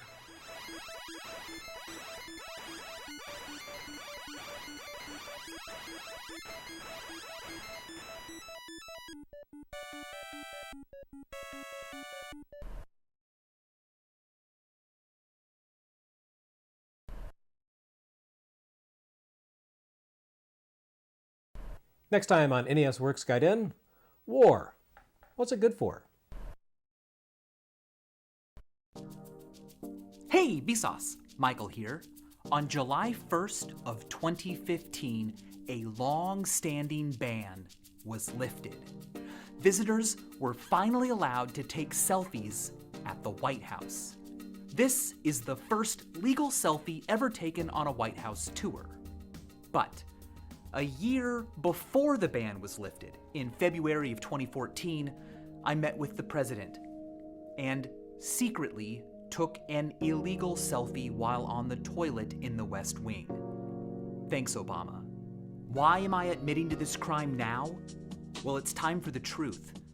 Who took the first selfie? Really? Very few people would call this a selfie, but it is the oldest known self-portrait, a depiction someone made of themselves that includes head and shoulders. It was sculpted more than 3,000 years ago by Pharaoh Akhenaten's first chief royal sculptor, a guy named Bek. Next to himself, Bek sculpted his wife, Taharet, making this also a contender for oldest known Ussie. But the roots of the selfie go back further than this. We have been making things that resemble ourselves in whole or in part, intentionally or not, for as long as there's been cause and effect. Just looking into a pool of water creates a kind of selfie, a primitive, ephemeral one that you can't preserve or send to anyone, but it is undeniably an image of the self made by the self. Even the earliest life forms on Earth were capable to some degree of self-discrimination. They could differentiate themselves from the environment around them. They have inside them, in some chemical form, a crude, pre-conscious sense of themselves. I call things like that a first-wave selfie.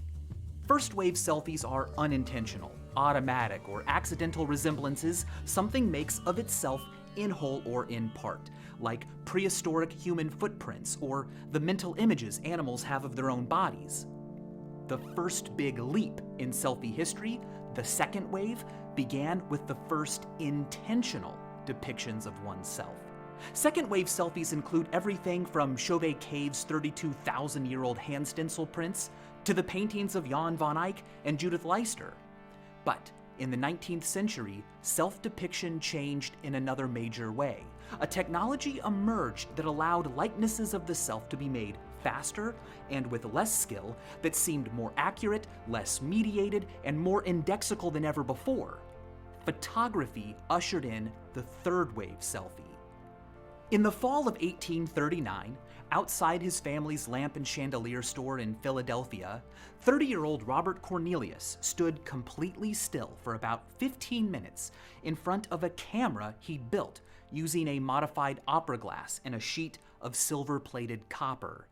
The result was a significant image. It can be found on his gravestone in Philadelphia's Laurel Hill Cemetery. The Smithsonian calls it the first selfie. But they also don't. In that same fall of 1839, a man named Henry Fitz Jr. took a photograph of himself in Baltimore. Smithsonian Magazine and pretty much everyone else has called Cornelius's selfie the first. But in their archives, the Smithsonian calls Fitz Jr.'s the first. The reason for this confusion is that, honestly, we don't know which of these came first. All we can be sure of is that neither of them is the first. Hippolyte Bayard, a Frenchman, wrote of taking a photo of himself in 1837, 2 years before these.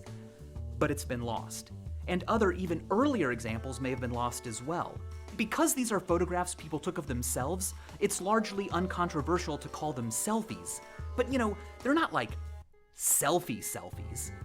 If you've seen my video, Is Cereal Soup, you know what I just did there. Contrastive focus reduplication. That's when you repeat a word in order to focus on prototypical examples in contrast to edge cases. For example, we went on a date last night, but you know, it wasn't a date. In that statement, I'm contrasting what I did last night, which might have been a date, to a true date, which is obviously a date. Okay, anyway, the point is, no one called these selfies when they were taken. They were photographic self-portraits. The word selfie wouldn't even exist for another 160 years after they were taken. So at some point between this and this, our relationship to self-depiction changed, and our vocabulary had to expand to discuss it. What rough beast emerged to make the coining of selfie necessary? Well, let's keep going. Around 1846, Czech photographer M.V. Lobathal took the earliest known selfie with a mirror. This, of course, would become a classic selfie technique. Mirrors provided an easy, early way to capture the self with a camera. But in my opinion, this mirror selfie from around 1900 is the most arresting. I think you die at least 3 times. Once when your body stops living, again, usually sometime later when your name is spoken for the last time. But now, thanks to photography, more and more of us are able to save ourselves from the third, the last time an image of you is seen. The identity of this woman is unknown. That makes it the oldest known selfie taken by a person whose name we have forgotten. This is the oldest known example of the classic outstretched arm selfie technique. It was taken by Joseph Byron in 1909. Images like these were a significant step toward the eventual fourth wave selfie. The presence of a camera or arms or poles in the shot, evidence of how it was made, are hallmarks of the modern-day selfie stereotype. For example, a 2013 ad campaign for the Cape Times reimagined famous historical photographs as selfies, and in every single one, an arm connecting the subject to the camera was used. 5 years after Byron's armed selfie, Anastasia Nikolaevna Romanova, the youngest daughter of Tsar Nicholas II and great-granddaughter to Britain's Queen Victoria and Prince Albert, took this photo of herself.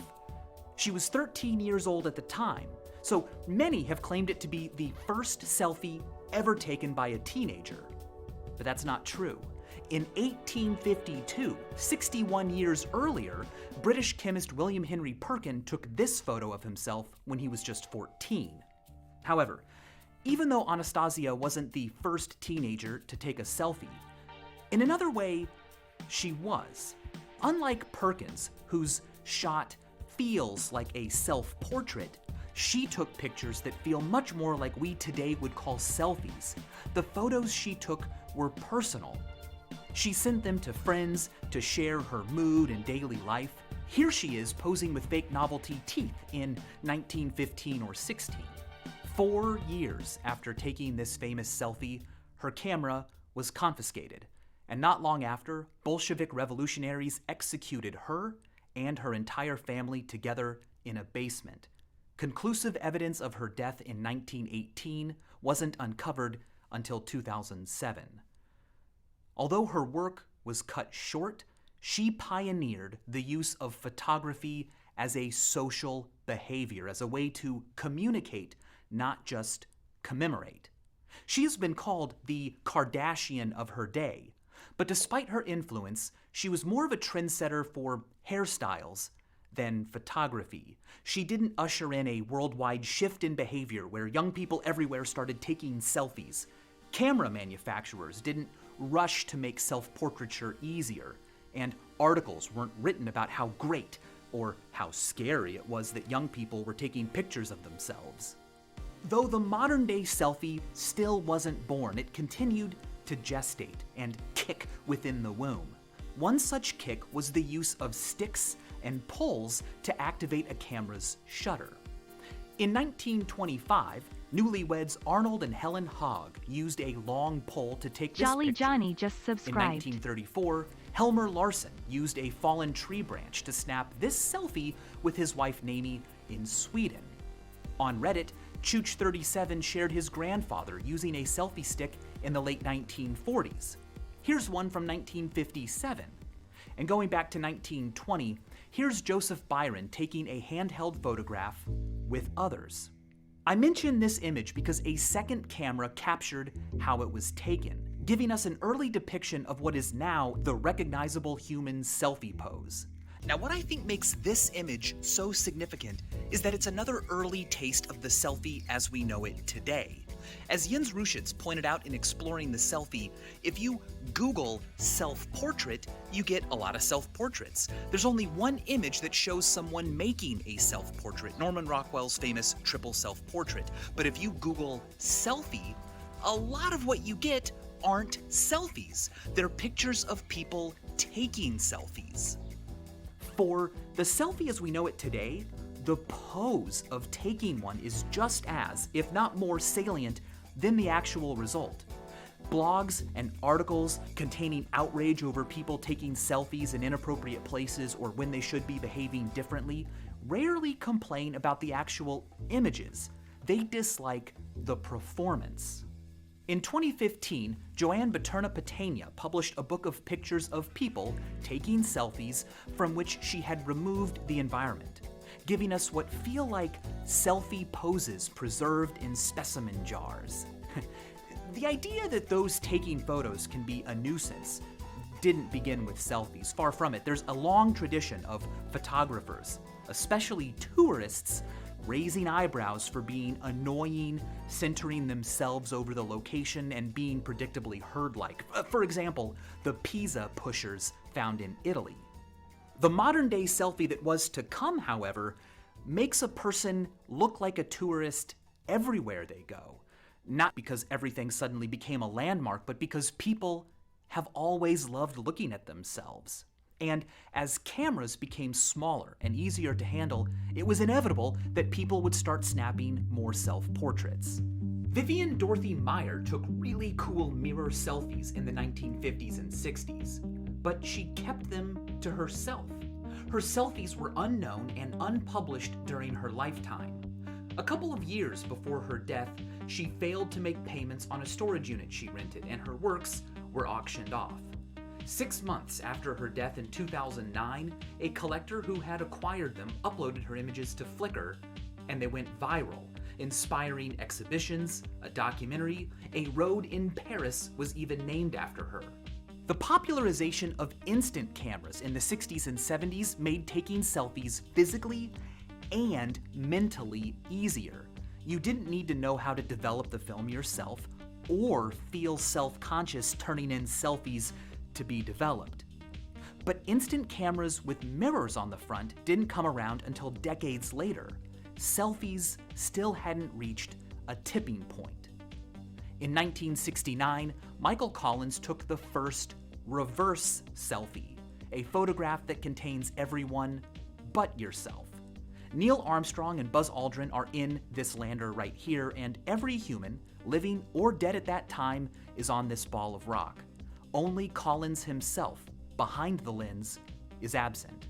In 1983, Hiroshi Ueda submitted a patent for a telescopic extender for supporting a compact camera, an early selfie stick.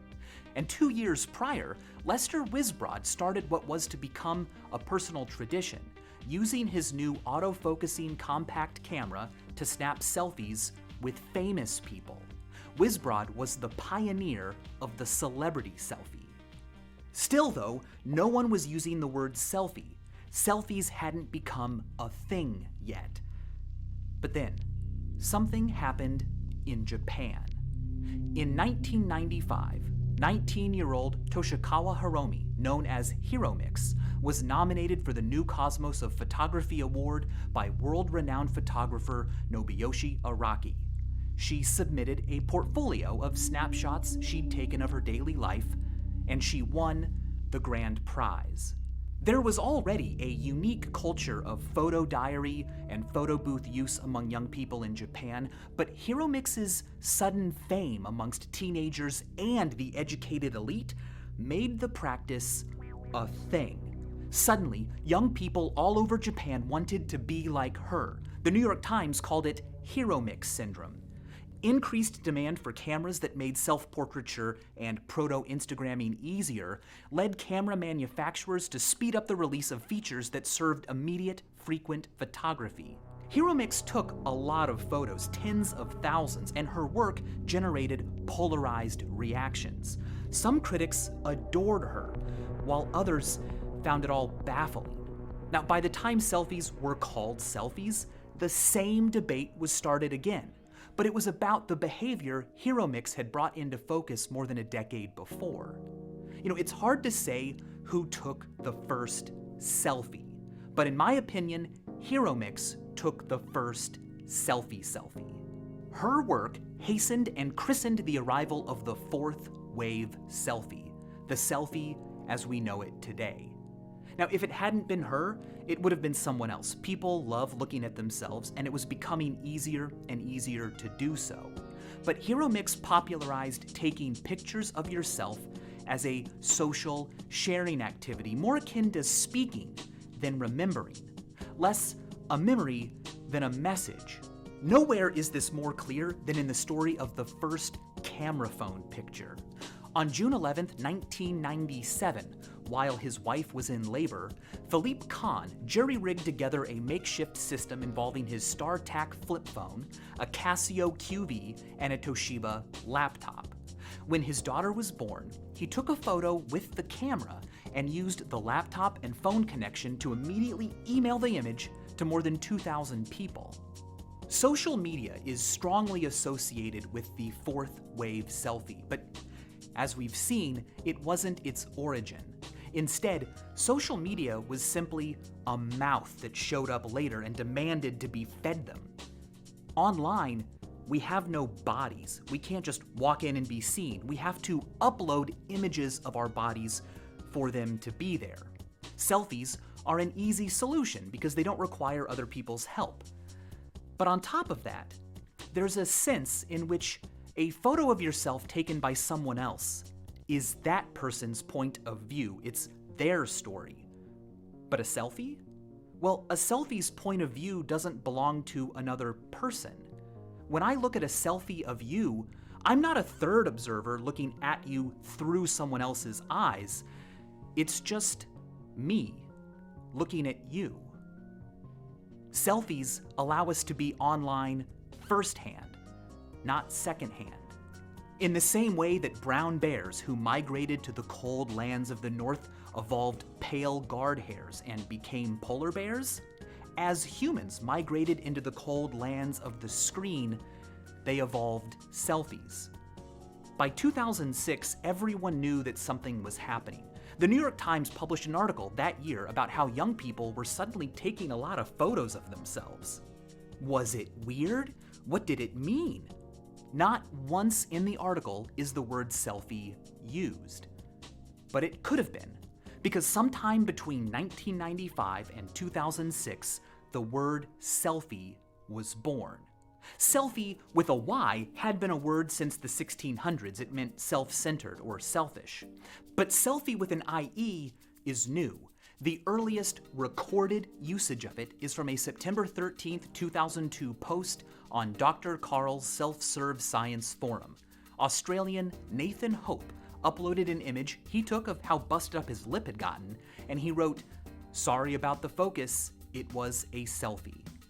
Hope has been hailed as the inventor of the word selfie, but says himself that he probably heard it somewhere else first, which is likely. The word selfie is a hypocorism, a pet name, an affectionate, familiar, cuter version of an existing word. Australians are famous for doing this. Barbecue, Barbie. Mosquito, Mozzie. Australian, Aussie. Self-portrait, selfie. They don't only use IE, they love O, S, and Z too. Australian English has given us probs, rando, totes, saws, preggers, and yes, even doggo. MySpace was an early incubator of thriving selfie colonies. But in 2004, when Facebook launched as a serious social media platform for people at elite universities, there was a brief feeling that selfies were falling out of favor. However, when the iPhone 4 debuted with a front-facing camera in 2010, the selfie was declared officially back. In 2013, usage of the word selfie had jumped 17,000% in the last year, and Oxford dictionaries declared it the word of the year. Everyone knew what a selfie was. We started calling things that existed before the word selfies as well. But that is an anachronym, a word used out of place, in time. Anacronyms can be words that have lingered around too long, like when we say we're dialing a number on a smartphone, even though actual turning dials are no longer involved. Or when we call this tinfoil, although it's actually the cheaper and more durable aluminum foil that superseded it. Anacronyms can also be words from today, like selfie, that barge back into the past, like calling these medieval church singers the first boy band. Nailing down the definition of a selfie in the modern sense is tricky, of course. Does a selfie need to be a photograph? If not, why? If so, do I need to be holding the camera? Does the use of a timer or a drone I'm not even touching mean that it's not a selfie, or just a different kind of selfie? Are humans a selfie, since God made us in his image? Because of questions like that, I prefer what I've been doing in this video. Just allow a selfie to mean anything that something has made that resembles itself or part of itself. That covers a lot of stuff, but can be broken down into 4 waves. First wave selfies are unintentional. The second wave began with the first deliberate depictions of one's self. The third, with photography's promise of recognizable self-depictions that were significantly more accessible. The fourth wave is when selfies became a thing, a cultural phenomenon motivated by a desire not just to have images, but to be images. Throughout the 20th century especially, we found ourselves increasingly surrounded by images, news, and travels and products and stories. The entire world outside our head could be seen like never before. Not in person, but through images. In the midst of this image world was the human animal, an organism that got to look at images, but wasn't one. Which was too bad, because to be an image was to be something. Well, selfies gave us that power. They put it in our own hands. Photography allows more of us than ever before to delay the third death. But the fourth wave selfie flattens the boundaries of time and space now. We can be anywhere, whenever. Does my face need to be depicted for it to be a selfie? Well, in October of 2013, Kim Kardashian posted this image on Instagram. Within a month, Belfie had been added to the Urban Dictionary. A belfie is a selfie of your butt. Butt selfie, belfie. Belfie guides and histories and even a belfie stick soon followed. And this all raises a serious question about society. If a selfie of your butt is called a belfie, shouldn't a selfie of your face be called a felfie? And as always,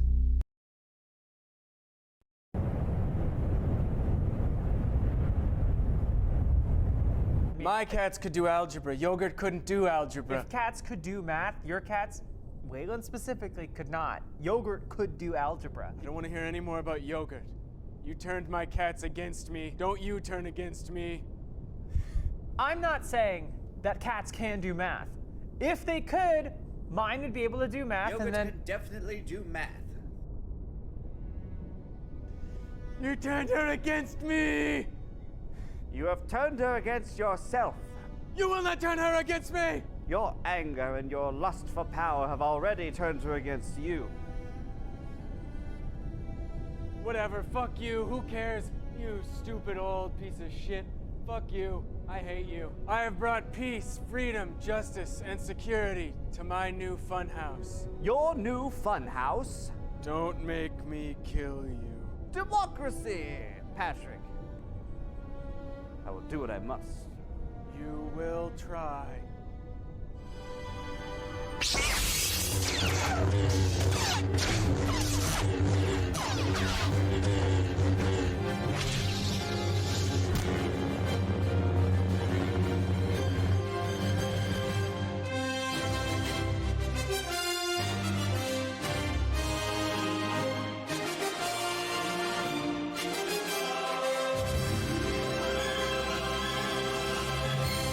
So I says to the doc, I say, come on, doc, what do you think I am, a spit roast? And he says, bend over, let me take another look at that. That's interesting, because in my story, the doctor was a woman, but in yours, it was a man. You might want to re-examine the world, because it's 2022, okay? So change your views. Well, the nurse is in the room. Yes. The nurse? Did you just call me the nurse? No, sorry, we were doing our own gameplay. Excuse me, Nurse Jacob. Yes. What's happening in here? Yeah, what's going on? Where were you? You seemed tired. You seemed exhausted. I hate to admit this, but Patrick and I had a big fight. A big fight? Big fight. Over what? Lava, probably. It got a little bit ugly. Yeah. He's supposed to be here too, but I left him out in the hallway. James, could you go get him? You left him in the hallway? You just left him in the hallway? I got carried away. Oh my.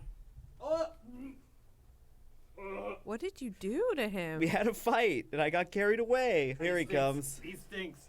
Ew, this is disgusting. Same. Oh my god.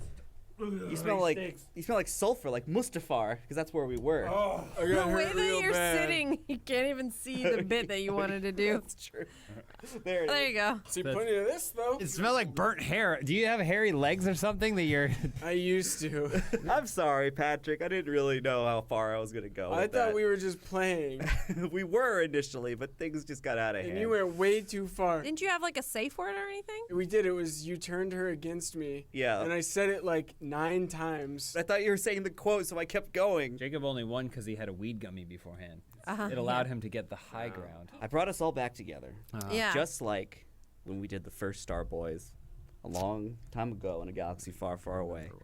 It was the 4 of us. We were playing Rebel Assault. Oh, Yeah. right. By That Yoda. garbage. And just like how it's poetry, it rhymes. It's like poetry, so if they rhyme. Do you want me to Yeah. get the HOTAS? No. We're We not don't need gonna- it. No, Oh, Patrick, no. Oh, he's gonna Okay, go. well, I'm He's. not helping him up. Hang on, We don't need the HOTAS. Get the HOTAS. We don't need it. By the I'm time gonna he get the HOTAS. it's gonna be. We're gonna run out of time to record this gameplay by the time he gets back with the HOTAS, which we don't need. This is absurd. This is from someone who portrayed Darth Maul, also crawling on this In belly. this series? I hate doing these videos. Jacob, did you see how?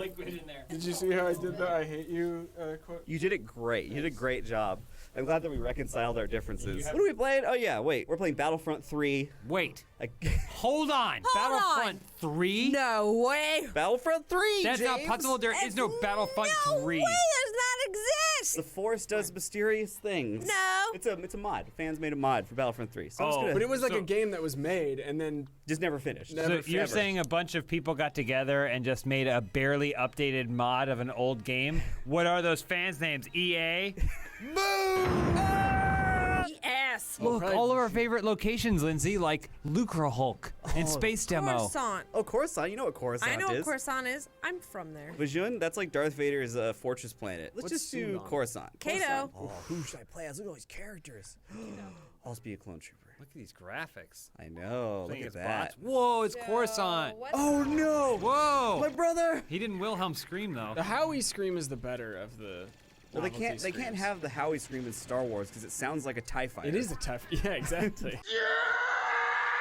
I just need a ship. I This want to go is to the Clone space. Wars? Well, that's why you're here, right? Yeah, because And it's era he's appropriate. Obi-Wan. And he's Anakin. Yeah, but Obi-Wan is eternal. So is Darth Vader. Oh shit! Yeah, but Darth Vader's not here. I'm in my little chrysalis, about to become Darth Vader. Yeah, but like this is you like in the ambulance ride, right? Like this is your ambulance ride. Yeah, I mean technically, sure. Oh, look at him go. See, he whoa. was on a bird scooter. The problem with this is that I'm gonna want to play it after we're done. Ew, absolutely not. Yeah, Lindsay, you like games and you like the worst games. That's so not I don't true. know what you're talking about. That's not true. Both hated it. Whoa! That's sick. incredible. That's actually. awesome. That's really cool. This is impossible to control. What the fuck? You died.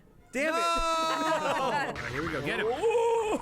Great shot, kid. 1 in a million. And you can fly anywhere and do anything. Watch out for Anything. traffic. Yeah, watch out for that traffic there. Yeah, that's the thing. You still gotta go to work. Even in the Star Wow, Wars that's universe, pretty you cool. still gotta go to work. Uh-oh. Pull up! Pull up! He's got it. He's Oh, got it. God. He's got it. Oh.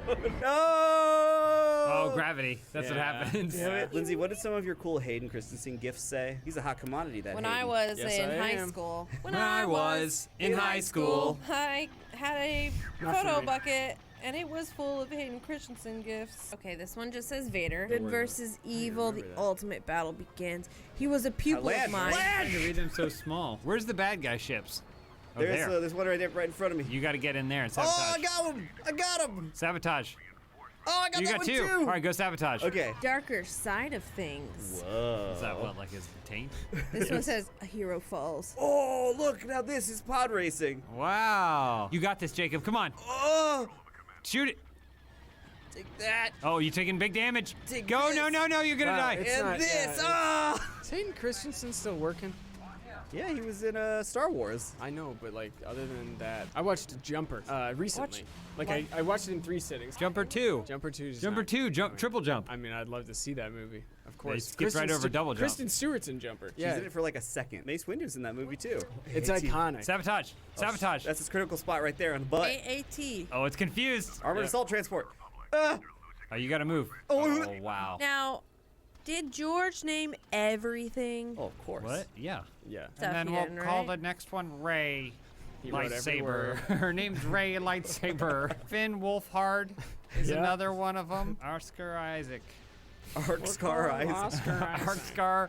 Arkscar Isaac. Oh, Great shot, kid. dirty. 1 in a million. Put that in your I montage. will. Oh! What a cool explosion. Oh, there's a tank. What about a Babu Frick? Hey! That's all I remember of Rise of Skywalker, honestly, other than they fly now. It's the only Star Wars movie I've only seen once. It's a nothing. It's a Yeah. nothing thing. Yeah. It's like none of this. I feel like there's no stakes. Nothing matters, and I don't care. Some would say it's the reason we're not. I won't be We're in this only anymore. doing We're only doing episodes for the main entry, the original movies. dare you. and maybe one more. And the prequels, and possibly Maybe one other. more, yeah. But that one is also crucial to the lore. Yes. The extra episode. Was that Darth Vader? Yeah, Ezekiel I mean, again. even the first one is at least so stupid, It's got cartoon characters in and it. it's got and then that it's like enjoyable how dumb it is. Attack of the Clones is just really bad. Yeah. I don't like that one. But Hayden's in that one, Lindsay. Your favorite. Yeah, that's Oh, true. look Yeah, at but Mace he's go. also in the in other the one, other too. one, which is much better. And he doesn't look ridiculous. He actually kind of has his like sultry kind of like I don't know how you describe it, I but know. Yeah, how would you whatever describe that it? is. How would you describe it in great detail? Just like a heavy sigh. Heavy Yeah. sigh. Okay. Oh, fuck. Oh, And I've Mace. achieved that We'll do a look. different map. Is that what you were doing? I'm Anakin. He's Anakin. That's why I don't have an arm and. Yeah, and show us well, the arm. Oh, it's disgusting. Yeah, it's still gross. sizzling too. It's all Yeah. bubbly. I want to see Vajun. Okay, let's go to Vajun.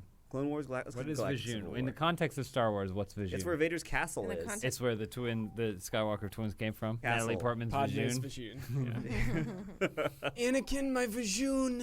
Annie. Breaking my heart. Break it harder. And my Vijun. My Vijun is busted up from what you did. Is that why she died? That's where she yeah. died. She died because she had two busted up vagina. Yeah, the droid came flying in. It's like her vagina is busted up. Sabotage! I'm going in. It's like a drill. Nice.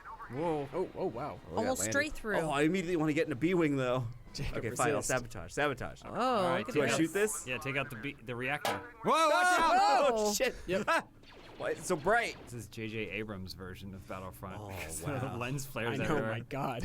Today's episode is sponsored by PayPal Honey, the easy way to save money when shopping on your iPhone or computer. It's that time of year again, time to start shopping for your holiday gifts, and there is no easier way to shop than online.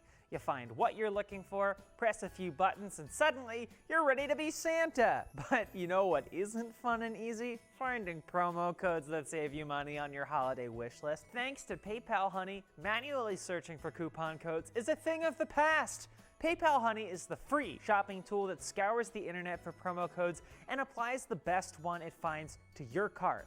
All you have to do is shop, go to checkout, and when the Honey button appears, click Apply Coupon. And if PayPal Honey found a working promo code, you'll watch the prices drop. I have used Honey many times, and it has saved me money on many occasions, buying audio equipment, undergarments, all number of things. And you can save even more when you ask PayPal Honey to keep track of price drops on your holiday shopping list. If the price drops on anything on your list, you'll instantly get an alert to let you know. If you don't already have PayPal Honey, you could be straight up missing out, doofus. And by getting it, you'll be doing yourself a solid and supporting this show. I would never recommend anything I don't use, so get PayPal Honey for free at joinhoney.com/funhouse. That's joinhoney.com/funhouse.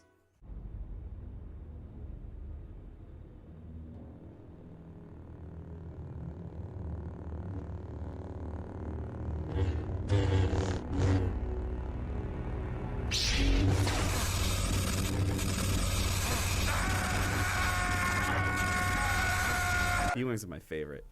They're your favorite? They're asymmetrical. Yeah, they're awesome. Look how cool this is. Why is Like, it they called a look- B-wing? They look just like the It's letter, a letter B. if you close your eyes. Are you talking about the letter or the B? Like a B? The letter. B's Because don't the exist in Y's Star are the Wars. shape of the Y, and the You don't X know. are the shape Jacob, of the you don't X. know that. I do know. There could I be know a it all. subplot where there's somebody stung Stop! by Oh! a bee. On one of those planets? It wouldn't in that be a whole bee. galaxy that's far, far away? It would be like a Duracrete slug or something like that. There's no insects? Yeah, there's insects, but they're not bees. I only like outsects. Like outhouse sex? Yeah, well, I don't know what that means. Disgusting. Like outdoor portable toilet sex? Ew. Yeah. You fucking said it. You said You're it. the one who said that. No, you said literally that. said that. You said that. Jacob said, I like Jacob insects, said- and you said, I like having sex in porta potties. Yeah. That's what I you said. And you said the where stinkier- are the bees? You said the stinkier the better. In fact. I said, where are the bees? Lindsay, Star Wars is for children. That's disgusting. Yeah. There's no sex in Star Wars unless it's Andor. Where's the bees? You know who we need for this? We need we need a little bit of wisdom in this room right now. Oh. And I wonder if Jedi Master Yoda is Oh around. my god. Oh my gosh. You want me to? I'll stand Yeah, up. could you and- get up and Hey, Master Yoda. Return Yoda has to Welcome. Funhouse. Yeah, Thank it's you almost for like you coming never back. left, like you sleep here. We were talking about sex in the Star Wars universe, and we figured who would know more about the in and outs of that. The insects and outsects. Penis in the vagina. We're actually in Vijun right now, Yeah. so Are you like a duck? You have a duck pee-pee? What? Like a corkscrew? Yeah. Just curious. and if so, does Yaddle have a corkscrew vagina? Kiss and tell, Yoda does not. All right, so Oh. All right, I get it. So Yeah, you don't yeah. have to say specifically, but what was it like having sex with Yaddle? Even though she's half your age. You remember Yoda's little saucer from Attack of the Clones? Your little saucer. Yeah, yes. that you float around on. Yeah. Just say Yoda lets saucer is heavily involved. Oh. Heavily involved, Yoda little saucer is. So you little float saucer. around. Can I ask Yoda a question? Yes, Go you ahead. may. Okay, yeah, go ahead. Anakin. I've heard a lot about different Jedi powers and stuff, and some that are forbidden. But I thought maybe, can Can you suck your own dick? Should fate of galaxy depend on it? Yes. Now, is this something that you teach to the younglings? No. as well? No. This is for the adult Jedi. Oh, I see. This is for the council. This is for Oh, I candy just movie. don't. I just assume that like certain things you don't want to wait too long to train. Is it a dark side power or light side power? It mostly involves Yoda's underside. Oh, an underside power. Which part of the Force is that? I've never heard of that before. The taint. Tell me, Master Jacob. Oh, yes, Yoda. Fucking shit. Do you find Yoda attractive? Yeah, I guess so. Yoda very handsome, yes. Yeah, Yoda's a pretty good-looking guy. I never noticed this about you before, Yoda, but you have a receding hairline. Was there a point? How was it hundreds of years ago that you? Well, You're offending him. Is that? I don't know. I figured you knew. Rudeness! You have committed toward Master Yoda. Master Yoda, use your powers on him. Oh, I wet my pants. Are there old photos of you with a full head of hair? Oh yes, roll the photos. Oh, that one of you standing next to your Trans Am was especially cool. That was super sick. Is not just full hair on top of head. Oh yeah, it's everywhere. Wow, you're right. Yoda packing bush. Yoda, do you still love classic cars? Yes. It's I don't know enough about Star Wars. No, that's fine. You don't need to know anything What about are the planets Star in Star Wars? That's something you do know, classic American cars. Yeah, that's why we're changing the subject, Yoda, so you can talk informed about it. manual transmission is Yoda's favorite type of transmission. Nice. Yes. Yoda likes to have control, I see. Yodo. That's right. Using your left hand to shift. That's Yoda, all right. Yoda, tell food joke now. All right, go ahead, Yoda. What is Skywalker favorite type of dressing? Skywalker. Let's see. Probably ranch dressing. Skywalker ranch dressing. White ball. Yoda must deliver punchline. All right, sorry. You what? have disrespected I Yoda. peed myself again. Yoda, another question. Do you have the power to suck Jacob's dick?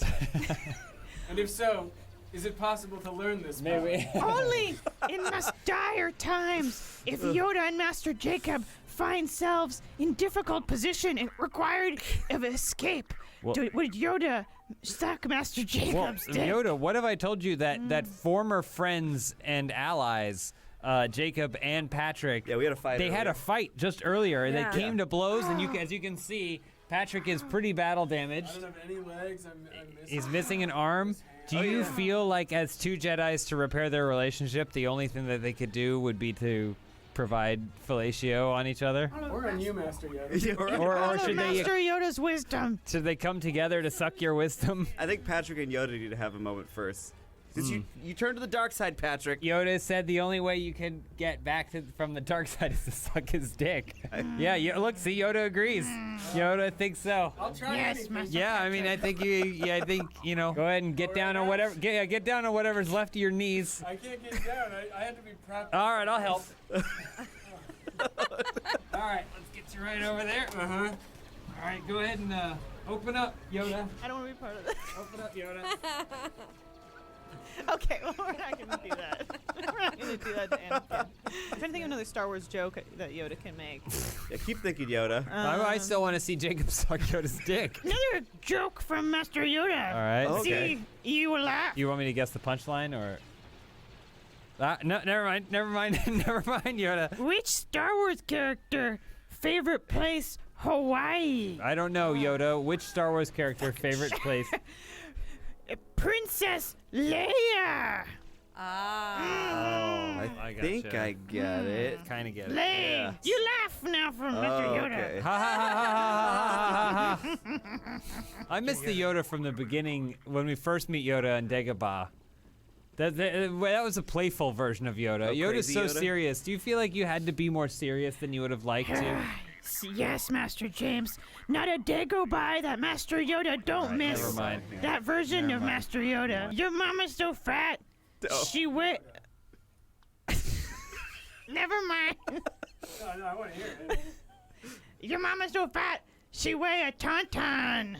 I got it. You laugh at Master Yoda. You're inappropriate jokes. Master Yoda. Master Jacob. Yes. I fear that there is not much more that Master Yoda can teach you. That's okay, Yoda. A lot of lessons learned. Are you here about today. to die, Yoda? Is that what's about to happen? Oh, Jacob, you Yes. died. You must suck my life force into yourself, Master Yeah, Jacob, you should do it. You're the last hope. Okay. You're the this is Rise of the Yoda or whatever. Hold on, we should get Elise. Elise would want to see this. Yeah.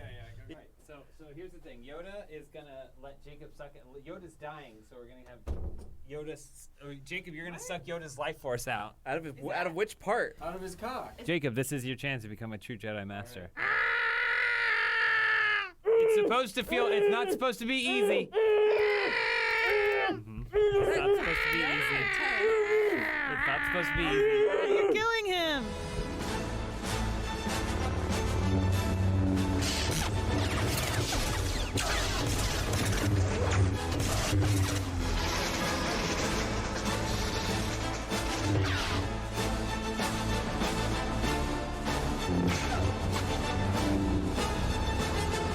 It's over, Patrick. I have the high ground. You underestimate my power. Don't try it.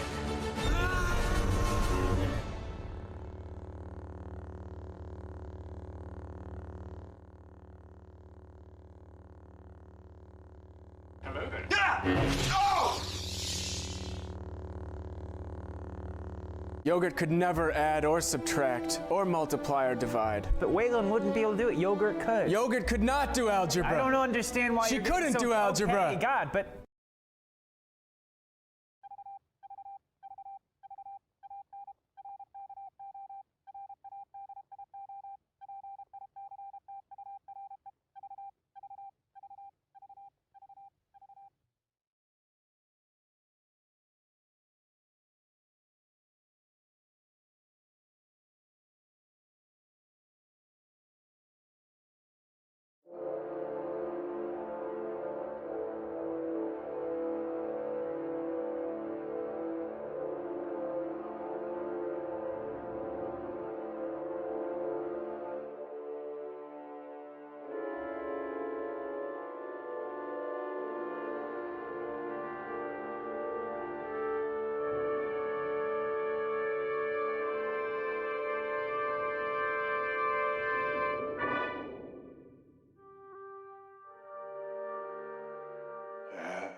A once-in-a-lifetime opportunity for everyone who participates. Speaking for myself and the entire Disney organization, we're ready to go right now. Wasn't that a dream? Doesn't that stagger you? Our corporation is dedicated to making Walt Disney's dream a reality, but it cannot be done without the help of you people here in Florida. We must have a... This is Roy Disney on February 2nd, 1967. He is speaking to an audience of over 900 people in Winter Park, Florida. This group of business leaders, politicians, and members of the press had just sat through the first public screening of what would become known as the Epcot film. This 25-minute film was the final notable on-screen appearance of Walter Elias Disney. Walt had passed less than 2 months before the first screening of the film, on December 15, 1966, at the age of 65. The project that he was proposing in the Epcot film was his most ambitious dream. It was the culmination of his life's work. 65 years of a man's life. That's a lot to try to get into a presentation. But it's not enough to listen to what Walt Disney said. It is important to understand who he was. What was the last thing that he planned? Maybe Epcot, his last project, would reveal something about him. The world was still mourning the loss of the storyteller, the loss of the character, the death of Uncle Walt. All they saw was a big American, one of the biggest. But how was he any different than Ford, or Hearst, or John Doe? He was as loved and as hated and as talked about as any person in his time. But when he came to die, he had something on his mind called Epcot. What does it mean? It deserves investigation. Epcot, its origins and its fate. Certainly, it must turn out to be a very simple thing.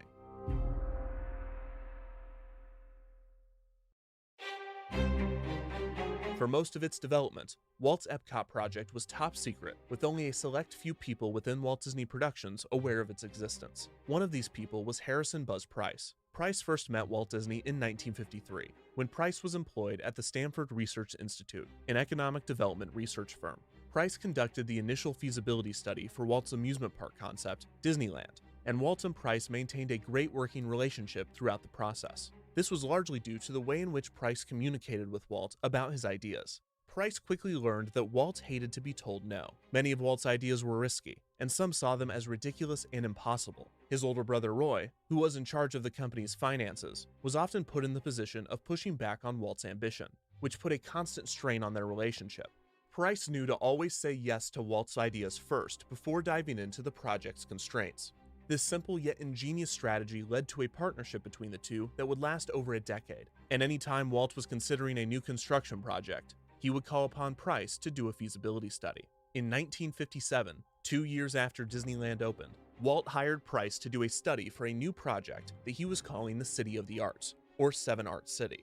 The City of the Arts would be a combination of a shopping district, an art school, and most interestingly, a planned community. The City of the Arts would be a functioning city of artists and art students, living, working, and showcasing their creations to visitors. It would feature restaurants, shops, and model homes. Price was tasked once again with determining a location, while Walt began planning his community of artists. Walt believed that one of his best abilities was to bring people, especially creative people, together. He often thought that he knew what was best for the people that worked for him, and that he had the answers to their problems. For instance, when Walt built his new animation studio in Burbank in 1939, he designed every aspect of the space to create a perfect creative environment. Walt even considered placing apartments at his Burbank studio for his animators to live in, because he believed that they would enjoy the convenience and that it would result in better work. This was an objectively terrible idea. Even without living on the lot, many of Walt's animators grew frustrated with Walt's philosophy and business practices, and his resistance to this criticism led to the infamous studio strike in 1941. This did not dissuade Walt from his City of the Arts project and the idea of building a community of artists, something Walt felt that he was already good at, minus that one time that it went horribly wrong. Despite Walt's confidence in himself, over time, the City of the Arts concept was reduced to an innovative art school, dropping the planned community aspect. The City of the Arts would eventually evolve into the California Institute of the Arts, or as it is popularly known, CalArts. Walt shepherded the project both financially and creatively, with Price at his side. Price watched Walt design his university with a level of vigor that matched and at times surpassed his effort to build Disneyland. At one point, Walt explained to Price, quote, "This is the thing that I'm going to be remembered for." It was clear to Price that even in 1958, at the age of 57, Walt had legacy on his mind. Death, however, was not. On one occasion, Price presented some statistics that Walt had not requested, related to mortality rates. Walt exploded on Price for bringing up the subject of death. Afterward, Imagineer Herb Ryman explained to Price, quote, "Death is not an acceptable topic." If Walt was ever satisfied with staking his legacy in CalArts, the feeling was fleeting. As the 1950s came to a close, Walt was conflicted with the public image that he had created. He was the great storyteller, the great distractor, but Walt was not content with this. His personal heroes were titans of industry, such as Henry Ford. He wanted to be remembered in a similar vein, as a contributor to the great American society. He wanted to do something that would change people's everyday lives, more than a cartoon, more than an amusement park, and even more than a university. Walt wanted to do something incredible, and as always, he had just the idea. He wanted to build a city, a planned community to be located in Florida, Palm Beach, Florida. In 1959, Walt was pursuing NBC to take over the distribution of his television show. NBC was eager to distribute Walt's hit show, but they were interested in even more. NBC and their parent company, RCA, wanted an agreement closer to Walt's original deal with ABC, in which Walt created a show for the network in exchange for financing for the construction of Disneyland. NBC and RCA wanted to build a second Disneyland on the East Coast, near New York City. Walt was interested, and he hired Price to do a study on the area. Price's report was not stellar. The weather in New York would force the park to operate seasonally rather than year-round. There were few plots with enough space and suitable land to build the park, and most of New York's tourists were on business-related trips as opposed to visiting for leisure. For all of these reasons, Walt turned down the New York proposal. But this would not be the end of the talks with RCA and NBC. Shortly after New York was rejected, a man named John D. MacArthur entered the conversation. MacArthur was a billionaire businessman and real estate investor who owned around 6,000 acres of land in Palm Beach, Florida. He was looking for developers, and there was none more lucrative than Walt Disney. Walt was thrilled by the amount of land MacArthur was offering. Disneyland consisted of 160 acres total, which included the park, parking lot, and other facilities. There was little room for Disneyland to grow inside the land that Disney owned. And after the park opened, Anaheim saw a development boom. It was especially noticeable directly outside the park, where cheap motels and tourist traps boxed Disneyland in on all sides. This outraged Walt, and it made MacArthur's 6,000 acres, over 30 times the amount used for Disneyland, all the more attractive. Of course, 6,000 acres was far too much for just a theme park, which allowed Walt to dream bigger than he ever had before. Walt began to outline his plans. He would use 400 acres of the land for a new theme park and resort space, and the rest would be used for a new planned community, or as Walt called it, a city of tomorrow. This would solve the Anaheim problem by surrounding the new theme park and resort with a development of his own design. It would also address another, more broad, frustration of Walt's. Walt Disney, like many people in the late 1950s, was worried about the state of many major American cities. He was concerned about crime, poverty, education, and other issues. But more than anything, Walt Disney was obsessed with traffic. Throughout his life, Walt had seen the automobile go from a futuristic technology to a constant nuisance. Cars had flooded American cities, and the pedestrian had become secondary to the automobile. Attempts to mitigate traffic within major cities had not worked, and Walt wondered how the problem might be eliminated should a city be built from scratch with the automobile in mind. Another consideration was the effects of white flight on cities, in which middle and upper class white populations moved en masse out of the city and into suburbs, often to escape integration and the civil rights movements of the era. This diverted vital resources out of inner-city communities, leaving them in a state of disarray. The problems that cities faced were in the forefront of many Americans' minds, and it would soon consume the mind of Walt, who took to the idea of developing his own community. Despite having no urban planning experience, he once again believed that he was the best person for the job, and he was not alone in this belief. Many prominent urban designers had been pointing to Disneyland's radial design, with its hub-and-spoke layout, as a brilliant piece of urban planning. Walt's popularity and influence among the public was also seen as a major advantage, one that had often led people to encourage him to run for some sort of office. Futurist author Ray Bradbury, a friend of Walt's, once suggested that he run for mayor of Los Angeles because he believed that only Walt could solve the city's traffic issues. Walt responded, quote, "Why would I run for mayor when I am already king?" It was a joke, but not entirely untrue. Walt was used to having control, something he would not have in the political sphere. If he wanted to solve the problems of the urban environment, it needed to be a private venture. Palm Beach presented this opportunity. Walt planned for a city that would use state-of-the-art technology and groundbreaking urban design techniques. It was at this point that he began referring to the project as EPCOT, an acronym for Experimental Prototype Community of Tomorrow. Price was once again asked to do a feasibility study as initial plans were drafted. One study proposed the use of 12,000 acres to accommodate 65,000 residents. It would include 23 schools, 21 churches, 15 playgrounds, 2 parks, 2 golf courses, and 3 waterfront hotels. Price's studies were extensive, doing the lion's share of the work in determining what a city of this size would need to function properly. More importantly, through these studies, Price concluded that an East Coast entertainment complex would not compete with Disneyland. In fact, 2/3 of the US population lived east of the Mississippi, but they accounted for less than 10% of Disneyland's guests. The East Coast was an untapped market, and Price's study showed the promise of such a venture. Despite the heavy research and positive conclusions, the Palm Beach project quickly fell apart, reportedly due to Roy Disney clashing with MacArthur. Unsurprisingly, the ambitious City of Tomorrow proposal for Palm Beach concerned Roy,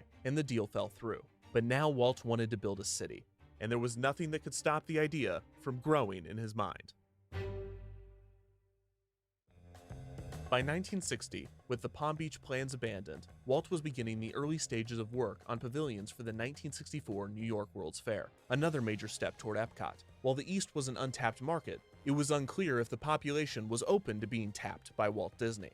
Plus, Disney was building pavilions for major corporations like General Electric and Ford, and he believed that these type of corporate partnerships would be the only way for a project as big as Epcot to work. Walt hoped that major American companies would help construct Epcot, set up a facility within the city, and employ the city's residents. The fair also gave him the chance to work with the man that was considered the most influential city planner in the world at the time, the fair's president, Robert Moses. When Walt showed Moses his early plans for Epcot, Moses was amazed. He believed that Walt's plans would lead to the first accident-free, noise-free, and pollution-free city. This was ironic, as Moses' approach to city planning was the opposite of Walt's. Moses had focused on adding more and more expressways and highways to the densely populated New York City, creating many of the problems Walt was trying to rectify with Epcot. Walt would not have to worry about Moses, though, as New York had already been crossed off of the list of potential locations. By 1963, Walt was deep in production on the World's Fair pavilions, but he was making time to search for a location for Epcot. Walt had Price study numerous potential venues: Washington, D.C., Colorado, Baltimore, and New Jersey, among others. Price was also busy studying a spot for a ski resort in the Sequoia National Forest in California, and Walt was in talks to construct an indoor theme park in St. Louis. Walt was adding projects at a rate faster than ever before. He mentioned to Price that all of their projects would, quote, keep the organization busy for 40 years. Longevity bred legacy, and legacy was on his mind.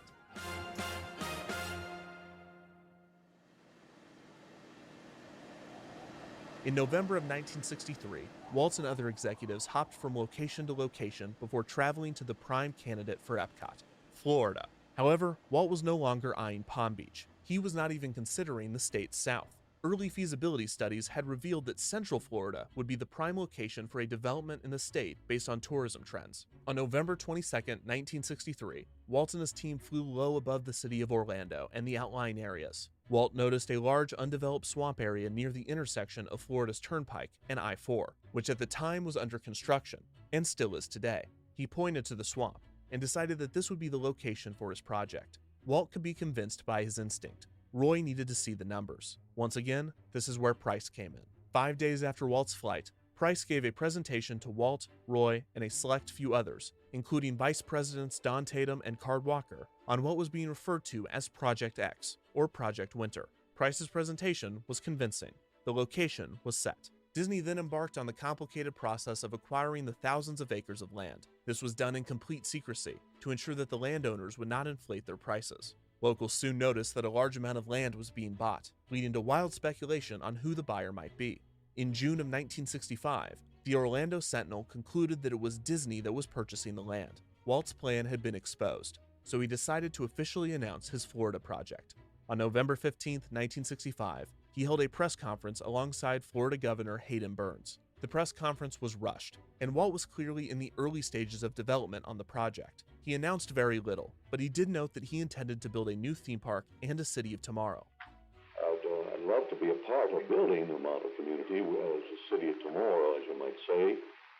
I'm not against the automobile, but I just feel that the automobile has moved into communities too much, and I feel the design so that the automobile is there, but still put people back as pedestrians again, you see.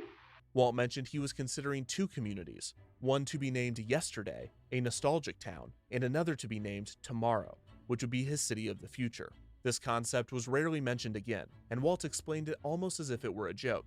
You might come one time and they stay in tomorrow, and their friends will say, but have you stayed in yesterday?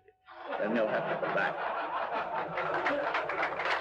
With the land acquired and the project announced, it was finally time for Walt to outline his city street by street. Another key figure in the Florida project, and arguably the one man besides Walt that was closest to Epcot, was Marvin Davis. Davis had worked at 20th Century Fox for over a decade before being recruited to Walt's amusement design firm, Wed Enterprises, in 1953. Davis was given the immense task of master planning Disneyland alongside Walt. Together, the two pioneered the single-gate concept, as well as the hub-and-spoke layout of the park. Over a decade later, Walt was calling on Davis once again, this time to help him with his master plan for his Florida project. Similar to Price, Davis learned how to work with Walt. Walt more or less knew what he wanted, but he did not have the artistic or architectural experience necessary to illustrate it. Davis had this expertise, so his role was to take the ideas that were in Walt's head and put them on paper. The first master plan for the Florida project was drawn in 1965, crudely by Walt himself on a piece of tissue paper. The plan had dropped the tomorrow and yesterday concept, instead only showcasing one large planned community in the center of the development, with a theme park resort area to the north and an airport and entrance center to the south. A monorail line ran through the entire complex, and it was to be similar to the one that had been entertaining guests at Disneyland since 1959. The project as a whole was now being referred to as Disney World. A whole new Disney World.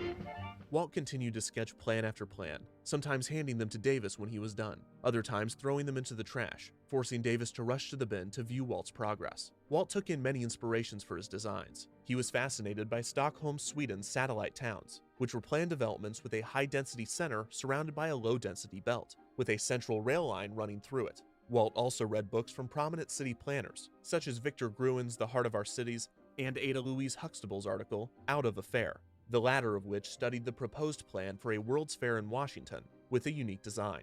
Walt read Garden Cities of Tomorrow by Ebenezer Howard, and it was believed that Walt was influenced by the Chicago architect Daniel Burnham, who had famously designed the 1893 Columbian Exposition in Chicago and sparked the City Beautiful movement, which emphasized the importance of the visual nature of a city along with its practical functions. Walt was also heavily influenced by the World's Fairs that he had visited and contributed to, taking notes not only from their architecture and layout, but their attractions and accommodations as well. Throughout 1965 and early 1966, Walt, Davis, and a few other Imagineers worked to create the preliminary plans for Walt's experimental city. A special room was set aside at Wet Enterprises in Glendale, with a 16-foot ceiling. Davis plastered his massive renderings like wallpaper throughout the room. The plans that the small team drafted for Epcot throughout 1966 were not concrete, and Walt expected many aspects of the designs to change. But what was planned, drafted, and mocked up were certainly the most bold, stunning, and unbelievable ideas that Walt had ever dreamed.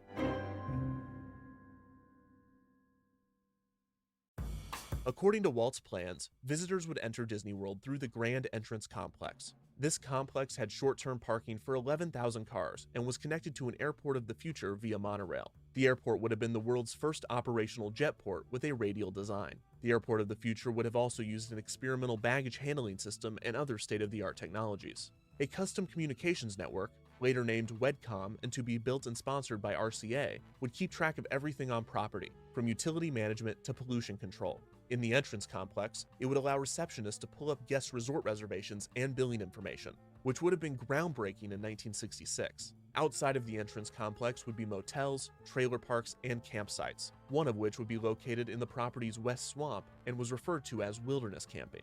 After checking in, guests would board a monorail and head north to start their vacation. The first stop would be the Disney World Industrial Complex. Also radially designed, this 1,000-acre complex would provide employment for many of Epcot's residents. In the renderings done by Davis and his team, one complex with 6 branches was featured. Guests or residents would leave the monorail station and board a People Mover car. The People Mover was a transportation system developed by Wet Enterprises, inspired by the unique system that was used to move Ford cars at the Ford Pavilion that Disney designed for the 1964 New York World's Fair. The People Mover went through many different designs, but it was eventually decided to have trains consisting of 4 cars each, with each car carrying 4 people. Wet Enterprises planned to test the technology at Disneyland, and a 5/8 scale People Mover system would be installed during the 1967 Tomorrowland renovation as one of the area's new signature attractions. In Disney World's Industrial Park, there will be a different People Mover track for each branch, taking residents from the monorail line to their place of work or taking guests on a tour of the facilities. Each branch would feature multiple buildings surrounding the People Mover station, with parking behind each for commuters. The facilities would be run by major American corporations, with GE, Westinghouse, Monsanto, and RCA approached to use the space. In attractive park-like settings, the 6 million people who visit Disney World each year will look behind the scenes at experimental prototype plants, research and development laboratories, and computer centers for major corporations. Visitors would be able to view the inner workings of these companies, seeing them developing new technology that would be installed in Epcot. After the Disney World Industrial Park, the monorail line would approach the main attraction of Disney World, the experimental prototype community of tomorrow. This impressive 5,000-acre city would, unsurprisingly, be radially designed. The city would have been 3 miles in diameter and divided into 4 sections. The center of Epcot would be the city's business and commerce center. Epcot's dynamic urban center will offer the excitement and variety of activities found only in metropolitan cities: cultural, social, business, and entertainment. This consisted of the city's icon, the Cosmopolitan Hotel and Convention Center, a 30-story, 600-room hotel that would have been the highest point in the city. The Hotel and Convention Center would rest on top of Epcot's 50-acre Business and Commerce Center, an entirely enclosed, climate-controlled shopping district and commercial space, which would have included offices, banks, service shops, warehouses, retail space, hospitality services, and a television studio. The shopping district would prominently feature an international showcase, in which Disney World guests and Epcot residents could shop, dine, and watch shows in various country pavilions depicted with themed facades, such as a British Square, an Asian marketplace, and a South American plaza. This was inspired by similar areas found at numerous World's Fairs, as well as a canceled concept for Disneyland named International Street. Epcot's international pavilions would feature roaming entertainers from each of the countries, teaching guests about their customs. Walt hoped that the commercial center and international pavilions would ensure that vacationers would visit the city, rather than just passing it by on their way to the theme park. Going even further, Walt floated the idea of placing an indoor theme park in Epcot Center. Skylights would be placed on the roof of the enclosed district to allow for natural light. On top of the structure, a 7-acre recreation deck would feature outdoor activities, primarily for hotel guests. There would also be additional towers for commercial use, mainly for corporate sponsors to use as offices. At the center of the structure, immediately below the hotel, would have been Epcot's transportation lobby. Not only was Epcot to be separated into 4 sections, but its transportation would be split between multiple layers. Let's look at another view of Epcot's transportation hub and see how traffic flows through the heart of the city on 3 separate levels. At the bottom of the stack is the truck route, reserved for supply vehicles. The middle level is the automobile throughway, exclusively for cars. Adjacent to the roadway are parking areas for the convenience of hotel guests. A key feature of Epcot would be its lack of stoplights, which Walt believed were a major cause of traffic. The parking below the city was reserved for hotel guests and apartment residents, but it would have been made prohibitively expensive to encourage residents not to own cars. One idea was to have an extensive electric car rental service for residents wanting to leave on the weekends. Pedestrians would roam above the automobile layer. Above pedestrians, people movers and monorails would zip by. The transportation lobby was the central hub for all of these modes of transportation. Immediately outside of the central shopping district were high-density apartments, as well as other non-retail buildings such as administration, fire stations, post offices, sports stadiums, libraries, and hospitals. The hospitals would have tapped into WEDCOM, which would have easily stored and quickly distributed medical research and patient data. There was also to be a center of the arts, borrowing concept from Walt's City of the Arts. After high-density housing was Epcot's Greenbelt, which would have featured parks and playgrounds, as well as the city's churches and schools. Walt had ambitious plans for Epcot's education. He wanted to reimagine the school curriculum, replacing lectures and tests with a game-like learning environment. I'd love to be a part of building up a school of tomorrow with the teaching aids, with what I feel we could contribute, which we have been doing in a way, but this might become a pilot operation for teaching aids that would go out across the country and across the world. Children would take courses on a computer, which would tap into WEDCOM's network, allowing them to take classes from nearby colleges remotely. There would have also been a closed-circuit television that would have allowed corporations to teach classes from the industrial park. The Greenbelt would also feature 2 large auto dealerships and service areas. Finally, the Greenbelt would boast a teen center, a feature that Walt was personally passionate about. Teenage crime was a major problem in cities, and Walt felt that the best way to control the wayward, rebellious youth was to give them their own dedicated, supervised space. Davis recalled that, quote, Walt had great hopes of using this community as a model form of treating the teenage problem, and his idea was to devise a system by which youths would judge their peers, monitoring their behavior, because the teens of the 60s loved nothing more than hanging out with a bunch of narcs in a building designed by a 60-year-old man.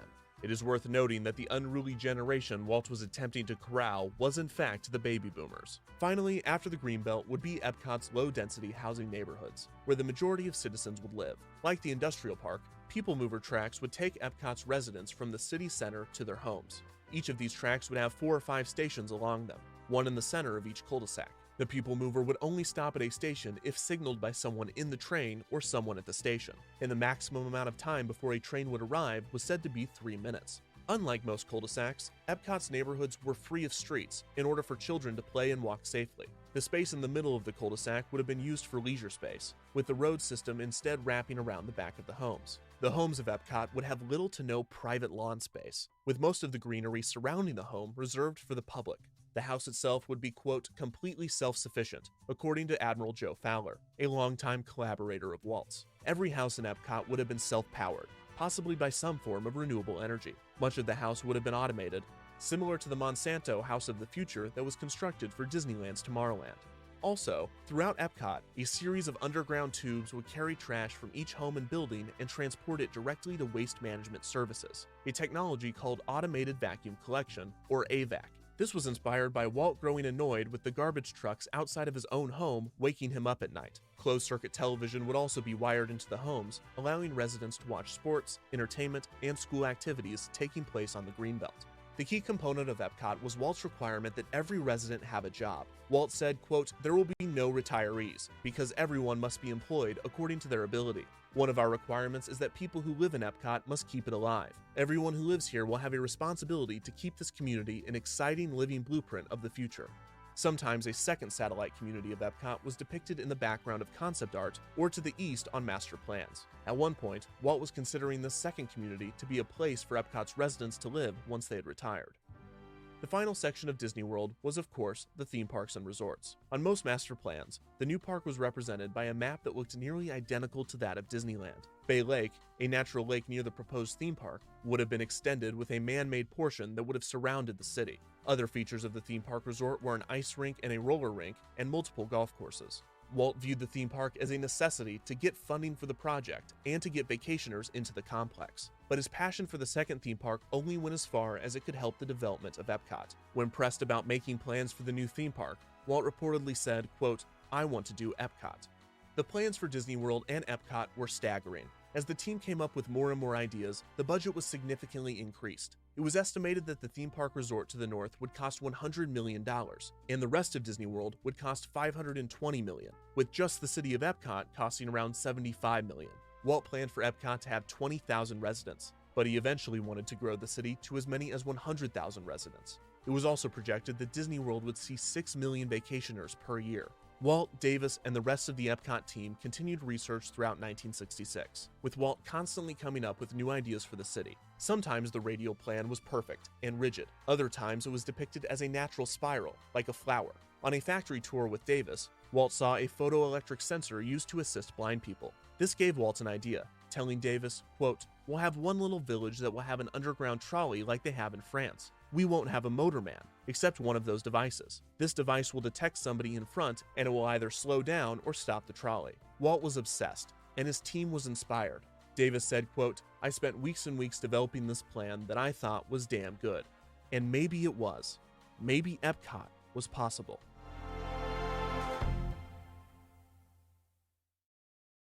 A final person with insight to Epcot, and a person particularly close with Walt himself, was Imagineer Marty Sklar. Sklar had first come to Disney in 1955 to write for the Disneyland News newspaper. While he was still a student at UCLA, he soon worked his way into WED Enterprises, helping with attractions for the 1964 New York World's Fair, and becoming one of Walt's main writers for his presentations and on-screen appearances. Some refer to Sklar as the voice of Walt. Sklar had been close to the Florida project's development, and he was working on the photo plan of Epcot. He also got to see firsthand a changing Walt Disney. Throughout 1966, Walt's age was showing and his health was declining. He was not doing himself any favors. For a man designing an ideal community of people, he rarely socialized and spent most of his time at the studio working on Epcot. He drank more than he ever had.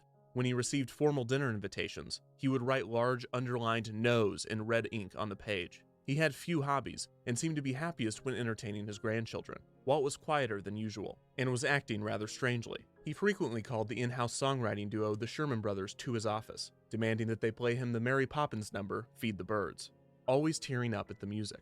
Why is unclear. Walt might have been tired after all of those decades of work.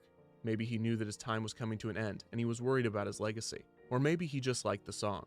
No matter, the Sherman Brothers sang, and Walt listened, staring out of his office window. The time spent drinking, or playing with his grandkids, or just thinking off into space were the breaks from a life otherwise dedicated to a single project.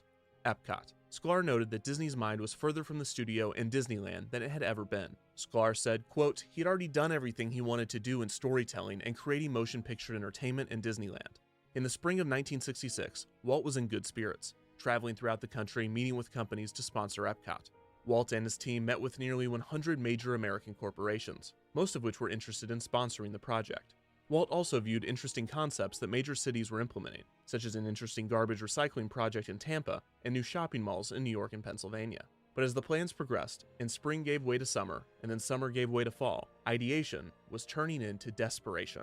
Buzz Price described Epcot as a project created, quote, in the last stages of a man's life, in a hurry to do what he said he wanted to do, which is to leave 25 years of work for his organization. And that organization had concerns with Walt's proposal. Most pressing was Walt's insistence that he have complete control over the city. The team had been able to create the Reedy Creek Drainage District, a special district that gave Disney more powers to govern their land. And the team was courting the Florida legislature to create the Reedy Creek Improvement District, which would give Disney autonomy from nearly all local and county oversight. The efforts to establish autonomy from the various levels of government was only half of the battle. The other half was avoiding Epcot residents from self-governing. Walt wanted Epcot to have permanent residents. However, his attorneys pushed back on this idea, explaining that permanent residents would want to vote on matters related to the city and hold elected positions of power within Epcot. This was unacceptable. Walt felt that he knew what was best for his residents, and if they were able to vote, they could only make matters worse for his experimental community. Walt needed control, not just over Epcot, but the lives of his residents as well. The plans outlined for Epcot claimed that everything from appliances to light bulbs would be constantly refreshed with experimental technology, and it is implied that the residents would not have a choice as to whether or not they were testing out the products. Walt immediately shifted to the idea of having temporary rotating residents leasing property, with no one staying longer than 9 months. This would prevent Epcot from becoming a democracy. Instead, Walt's Epcot would be run not by the people or by the elite, but by Walt Disney alone. He knew what was best for his people. It was his community, first and foremost. The concerns raised by the attorneys prompted more discussion from within the team.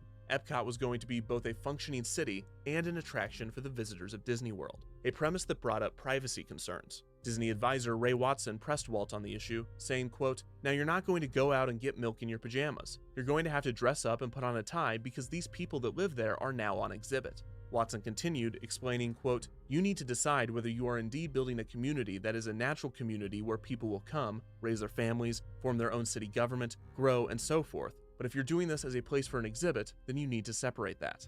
On top of privacy concerns, the residents would lack basic freedoms, which some Imagineers saw as a non-starter for the project. Imagineer Carl Bongiorno said, quote, "Everyone knew that you couldn't have 25,000 people living in a community and constantly change, upgrade, move, innovate, go into people's homes, take out appliances, put new ones in, control everything about the project when you have a one-man, one-vote democracy." While the community in Epcot was under scrutiny, others doubted the prototype aspect, as companies were rarely interested in showing off products when they were in the development stage. Disney Imagineer John Hench brought up this concern. Hench recalled that Walt, quote, "didn't understand how jealous people are of keeping it secret and not exposing it." And then there was the issue of the T in Epcot, tomorrow. Tomorrow was always fast approaching, and as proved by Disneyland's Tomorrowland, it was expensive to keep up with the future. Walt's goal was for Epcot to always be 25 years ahead of its time, a costly proposition, if possible at all. These were the voices of dissent within the Epcot team. Outside the collaborative bubble, opinions toward the project were much more cynical. Many people at the animation studio thought that the project was a terrible idea, possibly because it was distracting Walt from animation, but also maybe because it was just a terrible idea. Longtime friend of Walt, Ward Kimball, said, quote, "You can't experiment with people's lives."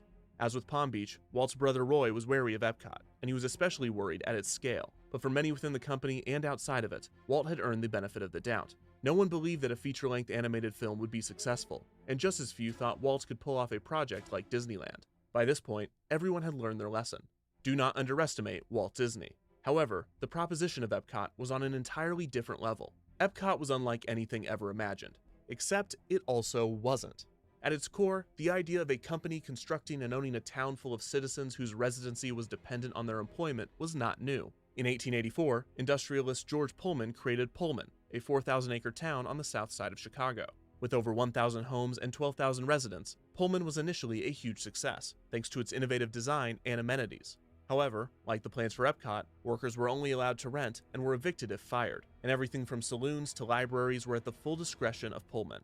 Underlying issues came to a head after the economic downturn of 1894, and after only a decade, Pullman succumbed to a workers' strike. After government intervention, the strike turned violent, killing 30 people. Pullman was then annexed back into Chicago. In 1928, Henry Ford created a rubber factory and town named Fordlandia in the Amazon jungle, in which he tried to impose his personal ideals on indigenous workers, dictating their diet and banning alcohol, tobacco, and women to increase productivity. Riots and strikes ensued, and ultimately, no rubber was manufactured. Company towns such as these were once a common practice, especially for long-term remote jobs such as mining, but these cities rarely lasted for long, especially under the ownership of a single company. Two of the most common reasons for the demise of a company town were lack of property ownership or the enforcement of a social ideology, both things that Epcot would have. Epcot was different from other company towns in many ways, but it was alarmingly similar, and it very well could have experienced the same unrest that other experimental towns did. If the historical examples of company towns were not concerning enough, then one could look to the Disney studio itself as a cautionary tale. It is true that Walt had not failed with his first feature film or with his theme park, but it could be argued that he had already tried and failed to build a community. The 1941 strike at the Disney studio occurred for many reasons, but most animators recalled that the moment that everything changed was when the company moved from the Hyperion to the Burbank studio. As aforementioned, Walt had designed the space himself, trying to anticipate every need and accommodate each individual. In this, he undoubtedly failed. Despite all of Walt's planning and innovation, the new environment had none of the charm of the previous studio, and the transition set the stage for tensions among the staff.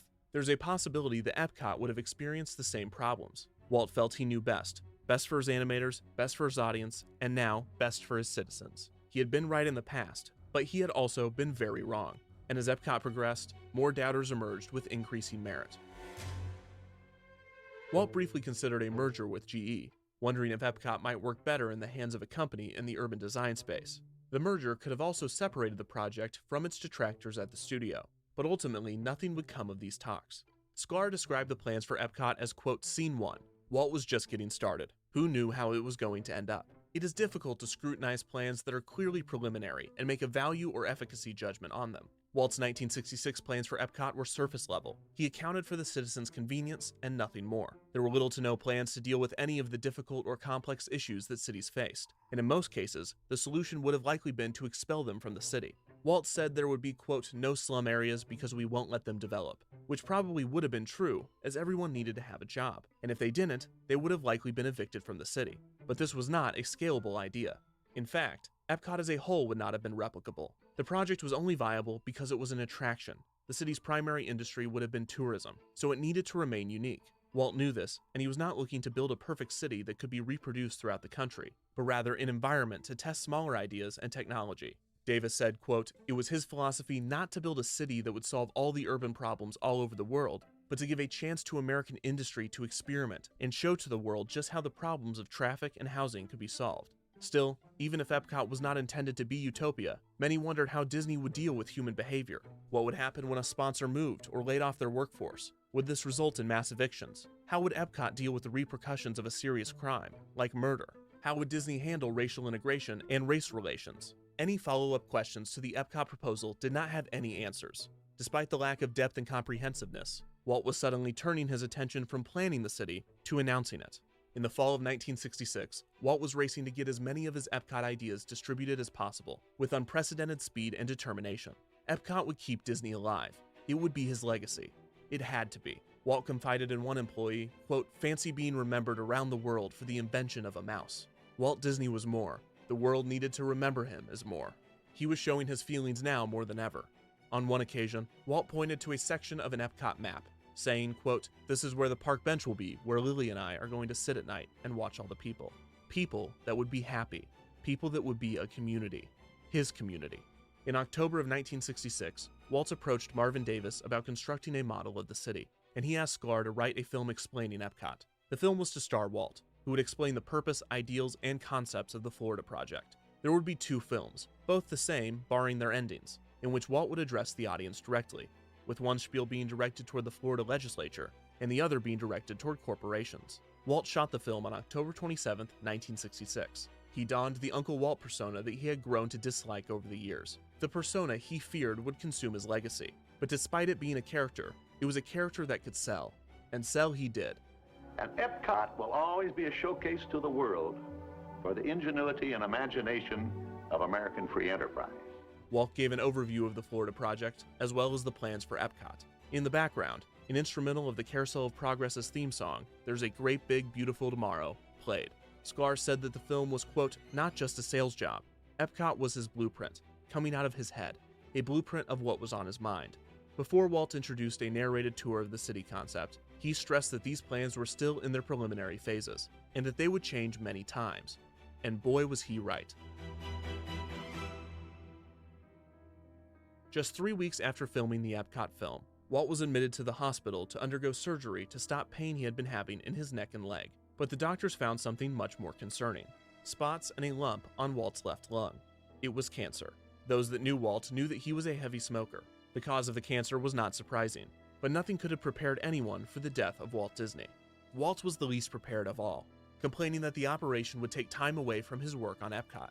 Before he went in for the surgery, he yelled at Davis and VP Joe Potter, quote, "Why are you dragging your feet? Is it because of the money? Have you been talking to Roy? Roy thinks Epcot is a loser, but don't take any notice of him. Disney World will make all of the profits we need for this operation." On November 21st, after a seemingly successful surgery, Walt left the hospital early to return to the studio. Walt was in denial, claiming that he was ready to get back to work. Some of his staff were optimistic, others knew the truth. This would be the last day that Walt Disney visited his studio. On November 25th, Walt flew to his ranch in Palm Springs to rest, but just 5 days later, he flew back to Burbank and was admitted to the hospital right across the street from his studio. In what would ultimately be his deathbed, Walt continued his work. When his son-in-law, Ron Miller, a producer at the studio, visited him, Walt explained that when he got out of the hospital, he would leave the studio to Miller and other executives such as Card Walker and Don Tatum. Walt didn't have time for the studio anymore. He needed to focus on Epcot. It was the greatest thing that he would ever do, he told Miller. In the hospital, Walt would draw the 7th preliminary master plot plan of Disney World. He worked on it until the day before he died. When his brother Roy visited him in the hospital, Walt pointed to the tiled ceiling above his bed, using it as a grid for a blueprint that he traced with a finger. He said, quote, "Now there is where the highway will run. There is the route for the monorail." Walt Disney would die the next day, December 15th, 1966, just 10 days after his 65th birthday.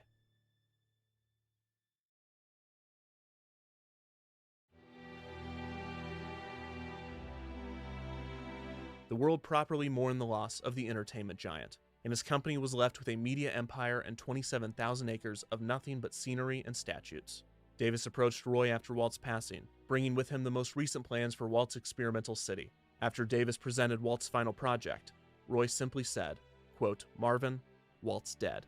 He need not say anything more. Walt Disney Productions would not build a city, especially not without Walt Disney." Roy instead invested all of the resources into bringing part of his brother's dream to reality, the theme park and resort area. Roy presented the Epcot film for the first time on February 2nd, 1967, to a group of officials in Winter Park, Florida. The Epcot city concept remained in conversation over the years, and was especially helpful in obtaining favorable political agreements, such as the Reedy Creek Improvement District, and other powers that may not have been granted to a theme park resort alone. Roy would rename Disney World to Walt Disney World to honor his brother. Dr. The resort opened Burgermaster with the Magic just Kingdom theme subscribed. park and 2 resort hotels. Epcot was nowhere to be found. However, elements were present, such as the utilidors, a tunnel system on top of which the park was built, and an AVAC garbage collection system similar to the one that Walt proposed. Canty58 The map that just Walt drew was the subscribed. foundation for the resort's planning, and the Contemporary Hotel, one of 2 Disney World hotels that Davis would help design, would resemble many of the Epcot renderings, both aesthetically and with its signature feature, a monorail that passed through the structure. Walt Disney World Resort opened on October 1st, 1971. Roy would pass less than 3 months later, on December 20th, 1971. Walt Disney Productions was left in the hands of Walt's son-in-law, Ron Miller, executives Card Walker and Don Tatum, as well as the countless other artists that had worked on the company's projects. These would be the people left to grapple with what would become of Epcot. If it wasn't to be a city, what would it be? The company kept putting it off, placing it in a second phase category that was 10 or so years away. It was not until 1974 that Disney president Card Walker confirmed that Epcot was going to happen, although it would be far different than a city. And thus, Walt's dream, his final and most intense passion project, was officially dead. But what, as he often wondered, would become of his legacy in the wake of its cancellation? Walt's nephew Roy E. Disney once said, quote, "If you get 40 people in a room together and ask each one of them to write down who Walt was, you'd get 40 different Walts. It is impossible to define a person in a word, especially Walt Disney. Walt was a simple man, and at the same time, he was a very complicated one. He was a futurist that traded in nostalgia, a conservative, obsessed with progress, a gentle mentor with an impatient temper.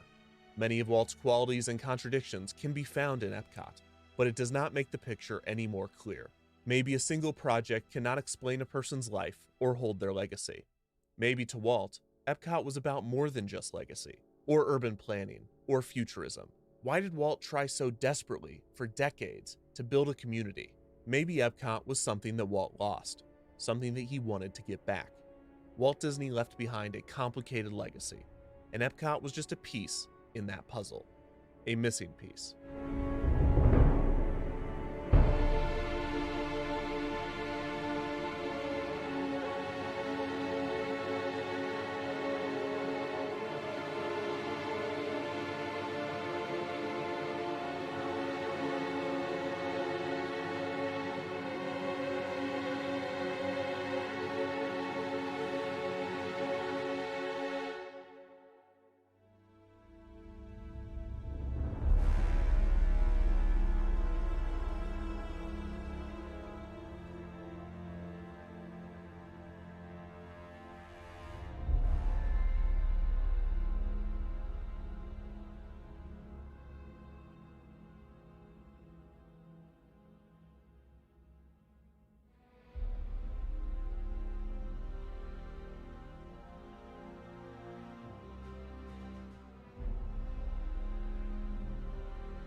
The deep sea can be a barren realm.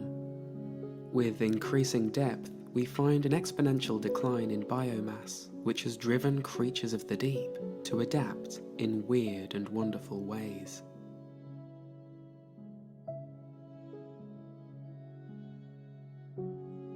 Generally, these organisms must rely on marine snow as a source of food.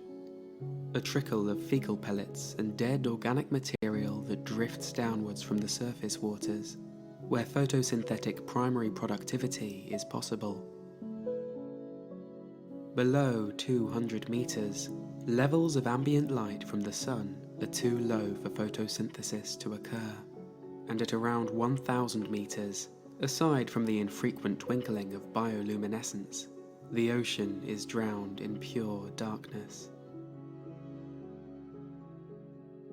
Without photosynthesis, the supply of scraps are all that remain to nourish any life.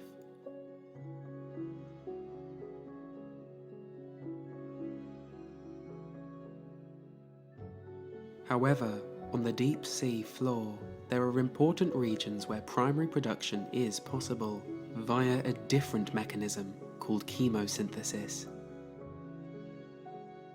These are the chemosynthetic oases of the deep sea, which represent some of the only locations on Earth where the ultimate source of energy for life is not sunlight, but the Earth itself.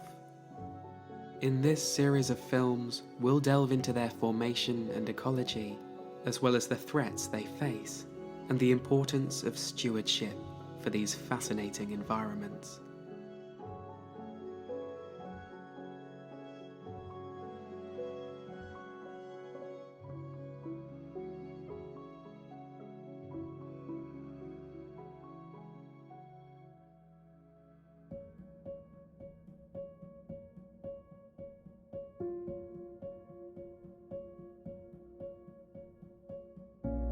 The process of chemosynthesis is similar to photosynthesis. Both can be defined as the creation of organic matter from the fixation of inorganic carbon using energy. But what differs is the source of that energy. In parts of the deep sea, primary production is fueled by chemical energy rather than energy from the sun.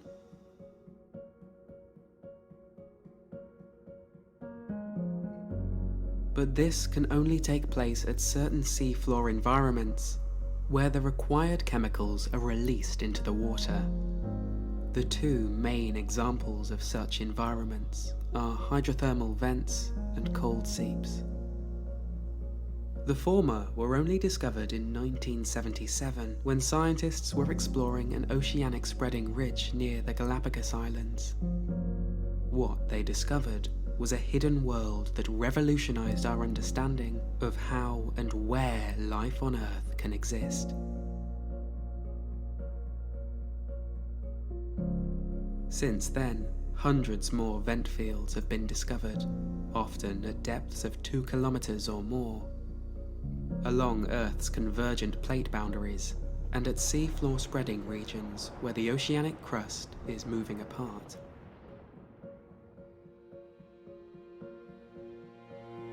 One major site of high vent abundance is the East Pacific Rise, where the fast spreading rates have created vent fields dotted along the ridge, tens of kilometers apart.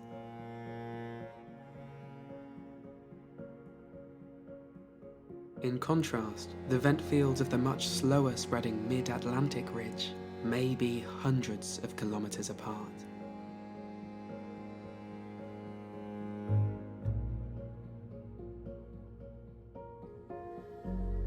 They form here because the rifting of tectonic plates creates fissures in the crust and allows hot magma from deep within the Earth to rise closer to the seabed.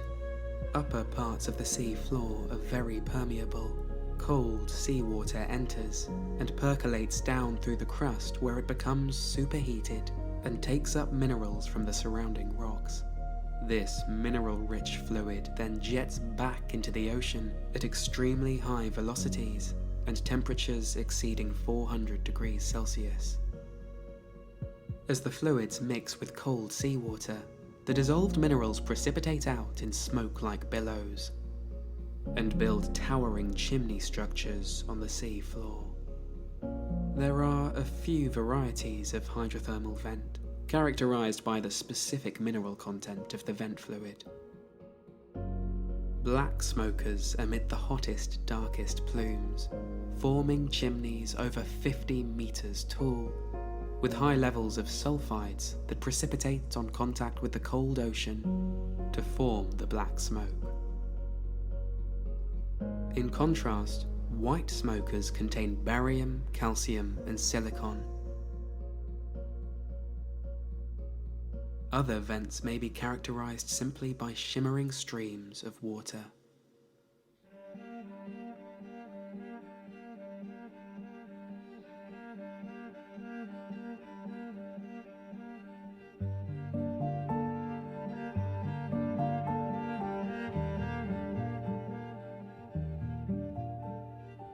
Although the throat of vent chimneys can reach around 400 degrees Celsius, there is a very sharp temperature gradient between the fluid and the surrounding seawater. Across a distance of around 10 centimeters, temperatures can drop from over 300 degrees to just 2 degrees Celsius. Most vent animals live at far cooler temperatures, but prokaryotic microbes, including forms of both archaea and bacteria, are able to tolerate fluids as hot as 122 degrees Celsius. Here, they carry out chemosynthesis via a number of different pathways that depend on the specific conditions of their microenvironment and the chemicals that are present. Typically, they use energy stored in the chemical bonds of hydrogen sulfide and methane to create glucose from water and dissolved carbon dioxide. GR3ATJ0B just subscribed. A. The result of this chemosynthetic primary productivity is the presence of vast assemblages of animal life, concentrated at these regions.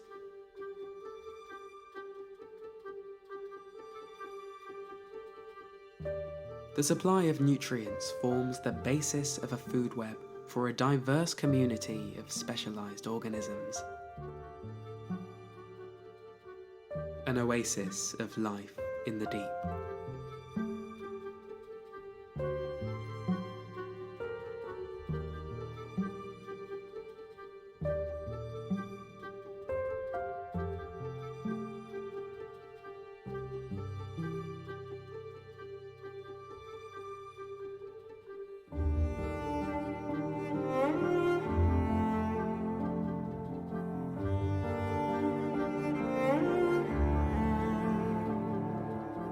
To understand just how significant these communities are, you only have to compare the life of hydrothermal vents with non-chemosynthetic deep-sea environments. Out on the abyssal plain, life is present. In the early 1960s, two of the most powerful men in the world entered the final chapter of their prosperous careers. They looked back on their accomplishments and were conflicted, and they looked ahead to their legacies and were worried. These two men were New York City planner Robert Moses and legendary filmmaker Walt Disney. Moses was despised by many. His controversial and destructive housing strategies had made him a villain in the eyes of many New Yorkers. Walt was beloved by many, but he now worried that he had spent his life distracting humanity rather than contributing to it.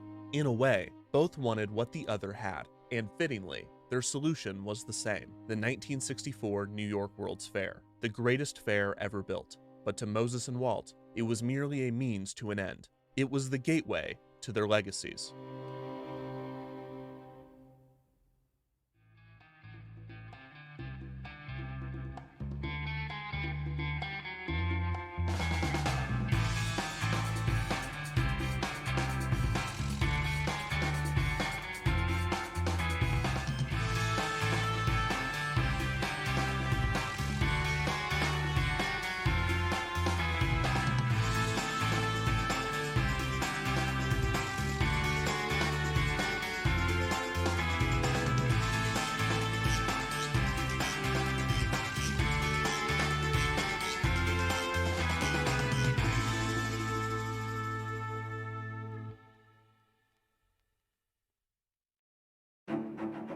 Robert Moses Park. He liked the name. After all, he was Robert Moses. The potential eponymous city park was a dream that the city planner had ruminated on for decades. In the mid-1930s, when plans were drafted for the 1939 New York World's Fair, Moses saw his first opportunity to make progress on his vision for the greatest city park in the world. In Queens, there sat 3 miles of undeveloped marshland, used mainly as a landfill, known as Flushing Meadow or the Corona Dump. It would be near impossible to raise the millions of dollars necessary to transform Flushing Meadow into a usable site if the goal was merely a city park. However, if Moses used the grounds as the site for the World's Fair, the dump could receive the funds needed to develop it, and the profits from the exposition could be used to transform the temporary fair into a permanent park. Moses convinced New York Mayor Fiorello LaGuardia to approve the Queens Dump as the location for the 1939 World's Fair, and the first step toward Robert Moses Park was underway. Through 1936 to the fair's opening in 1939, construction crews worked to transform a large portion of the filthy swampland into a gorgeous fairground, having to divert a river filled with sewage and defeat an army of monster rats in order to do so.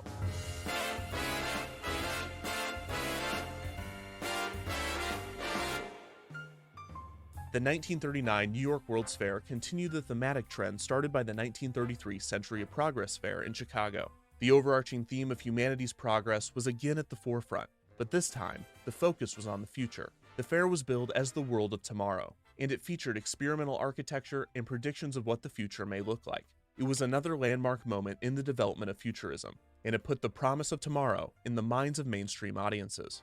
Walt Disney would contribute to the 1939 New York World's Fair, but not to its futurism. Walt Disney Productions would create a Mickey Mouse short titled Mickey's Surprise Party for Nabisco's exhibit at the fair. There would also be a special Donald Duck Day held at the exposition. Walt himself would not visit the fair in New York, but he would travel to the Golden Gate International Exposition in San Francisco that was held the same year, where the Nabisco short would also play.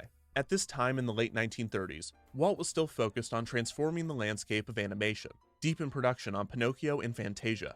His contributions to the fair would be minimal and predictable. Walt Disney was a cartoonist, not a futurist. At least not yet. The 1939 New York World's Fair was beautiful and influential, but it was not profitable. Moses had excitedly helped in its development on the condition that the first $4 million of profits be used to build his park. However, despite 45 million visitors, there were no profits, and creditors only received a third of their initial investments back.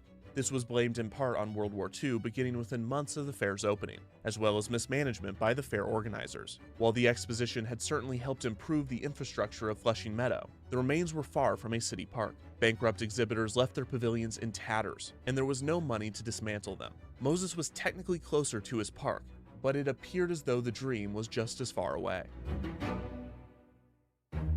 20 years later, little progress had been made, but this was about to change. In the summer of 1959, a group of prominent New Yorkers were in the early stages of planning another New York World's Fair, to be held in 1964. The group approached Moses to gauge his interest in serving as the fair's president. The role was attractive to Moses for multiple reasons. First, money. Moses was powerful, but he was not wealthy. His daughter Jane had recently been diagnosed with cancer, and he would not be able to afford the expensive treatments with the compensation that he received from the roles he held in the city. The presidency of the fair, on the other hand, paid significantly more, and he had already found a way to retain power within the city government, even if he were forced to relinquish a few of his roles. Another reason Moses considered the fair's presidency was power. The president of the fair would be in charge of millions of both city and private funds, and every contractor in the city, business in the country, and country in the world would have to go through him if they wanted to participate in the fair, which early plans indicated would be the most ambitious to date. The most important reason Moses wanted to be president was, of course, Robert Moses Park,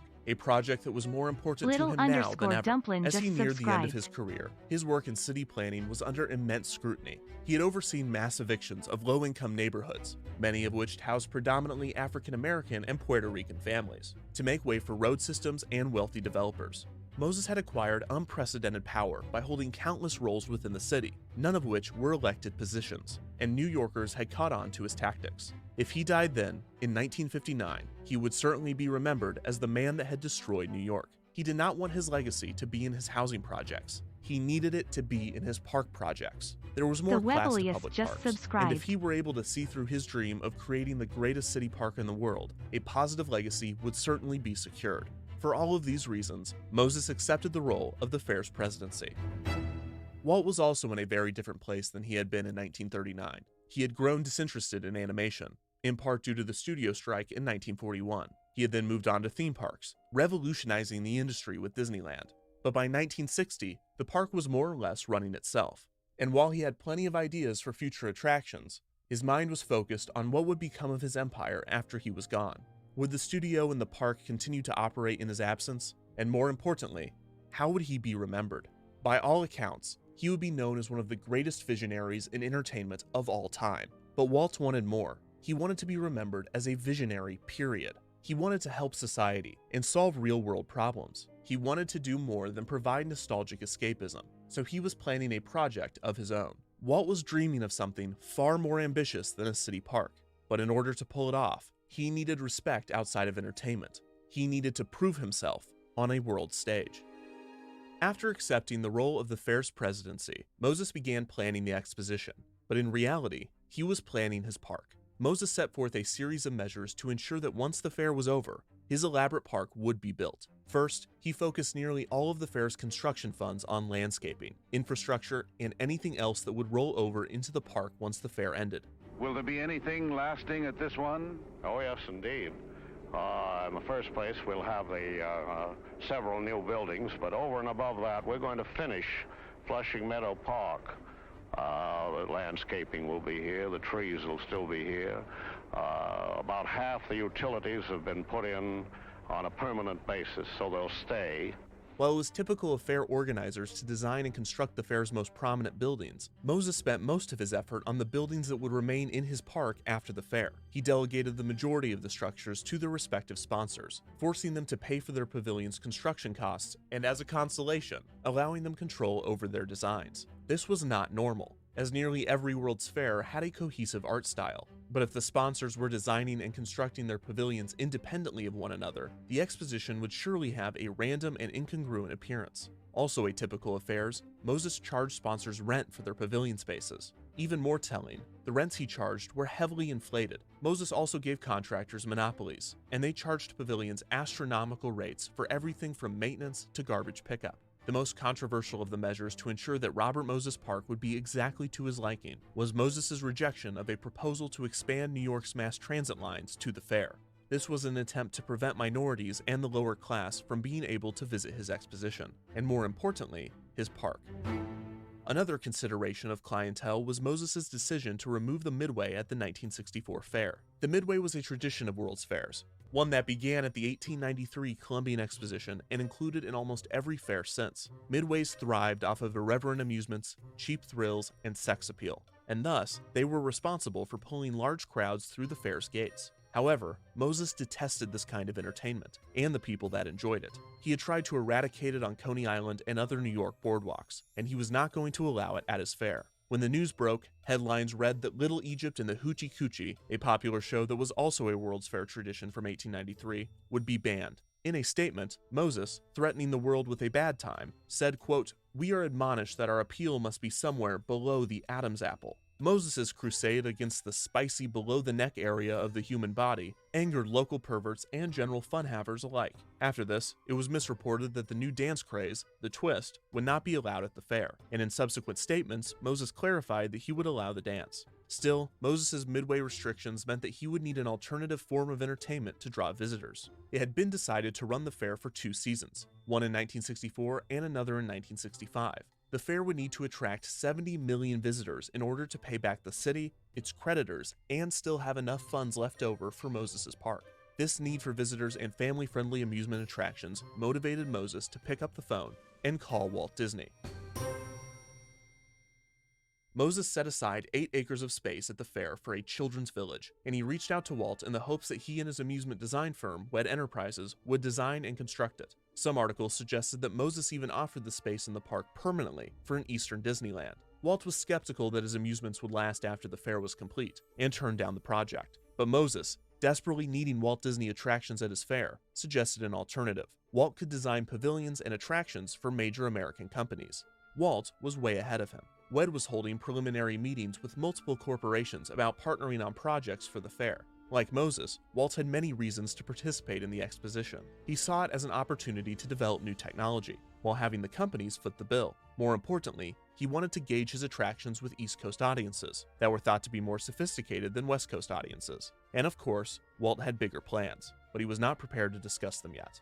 Walt had plenty of ideas for fair pavilions, most concepts that he had not been able to get off the ground at Disneyland. One was an attraction from a proposed annex to Disneyland named Edison Square. A few years prior, General Electric had reached out to Disney, interested in sponsoring an attraction at the park. Walt assigned John Hench, an Imagineer who had done work on the original Tomorrowland for Disneyland, to the project. Hench had recently seen a production of the stage play Our Town, which featured a progression of scenes of 2 citizens of a small town during the turn of the century. Hench used this as the inspiration for an attraction to be named Harnessing the Lightning, which had audiences walk from theater to theater to view the progress of electricity in 4 scenes. Set in 1898, 1918, 1958, and finally the future. In lieu of actors, each scene would feature animated figures with limited movements portraying the story's characters. Edison Square would not come to fruition, but Walt had not abandoned the concept.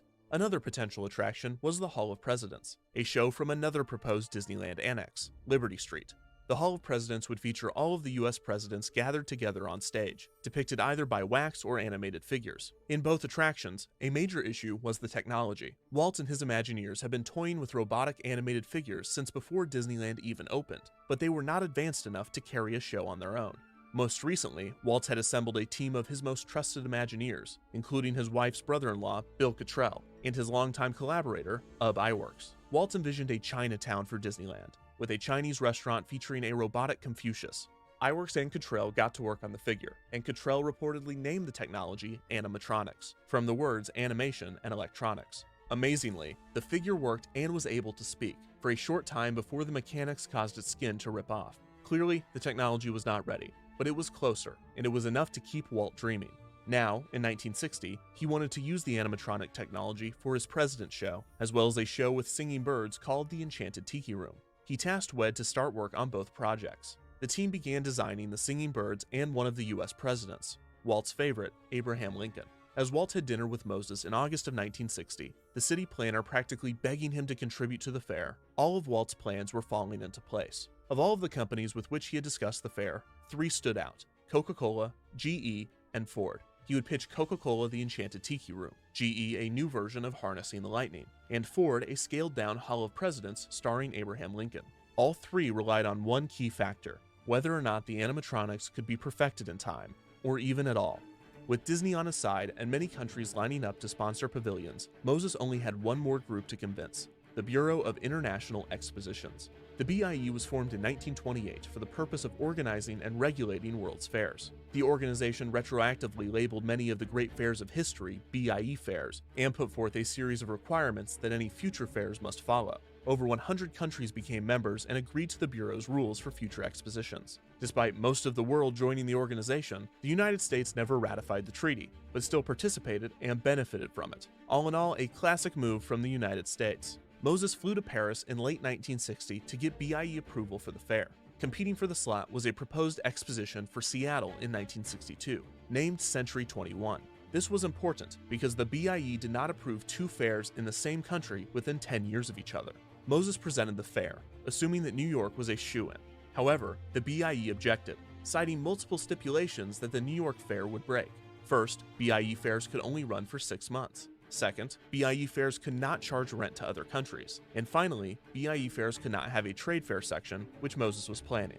Moses did not take the objections well, outraged that his proposal was not immediately approved. The BIE chose to give approval to the Seattle fair instead. Seattle's fair planner, Ewan Dingwall, said, quote, "It was the hardest sell ever undertaken by the Pacific Northwest. People didn't even know how to pronounce Seattle." Moses flew back to New York, having lost the fight.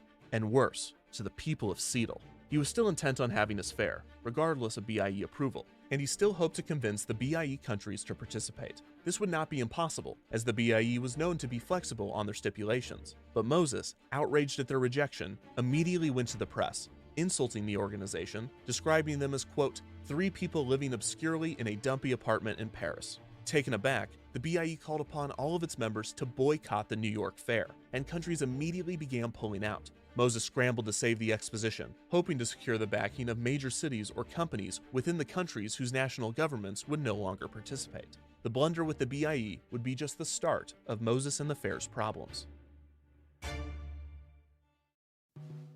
While Moses was busy taking the world out of his World's Fair, Walt was working hard to ready the animatronic technology for the exposition's attractions. Ooh, audio animatronics? Right, audio animatronics.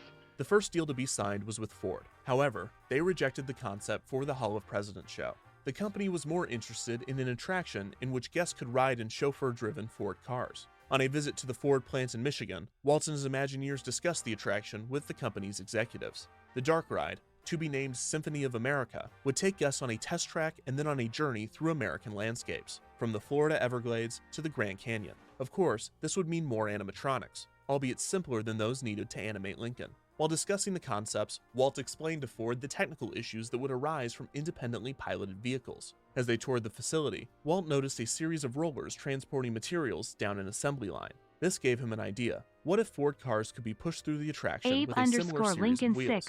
Walt had to move forward with the ride system, but not with the proposed show. Ford did not like the concept for Symphony of America. The company believed that it was too close to their competitor Chevrolet's marketing campaign, "See the USA in your Chevrolet."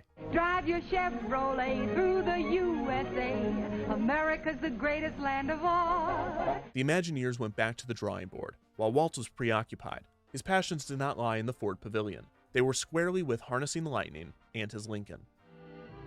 Ever since I was a small boy in Illinois, I've had a great personal admiration for Abraham Lincoln.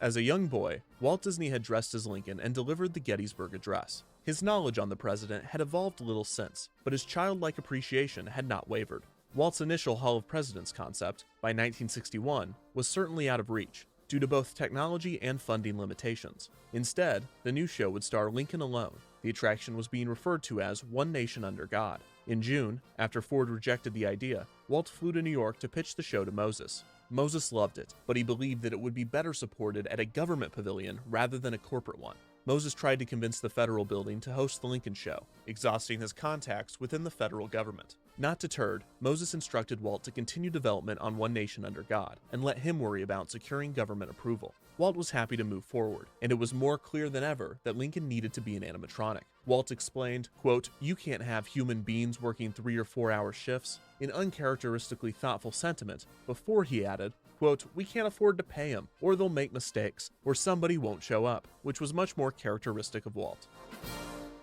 The GE project was also progressing nicely. The harnessing the lightning concept had developed into a new show that Walt was calling the Carousel of Progress. Instead of audiences walking from room to room, Wed was designing a rotating theater that would move them between show scenes. The show would star a simple family reacting to the progress of technology, starting at the turn of the century and ending in the future. The show would be part of a larger pavilion called Progress Land, which would feature other exhibits, such as a demonstration on nuclear fission and the Corridor of Mirrors. The GE contract would be signed in September of 1961, and a budget of $10 million was approved for the ride. Coca-Cola decided not to sponsor the Enchanted Tiki Room, prompting Walt to open the show at Disneyland instead of taking it to the fair, which, considering the addition of the new Ford ride and assuming Moses could secure funding for Lincoln, still resulted in 3 Disney attractions for the New York Exposition.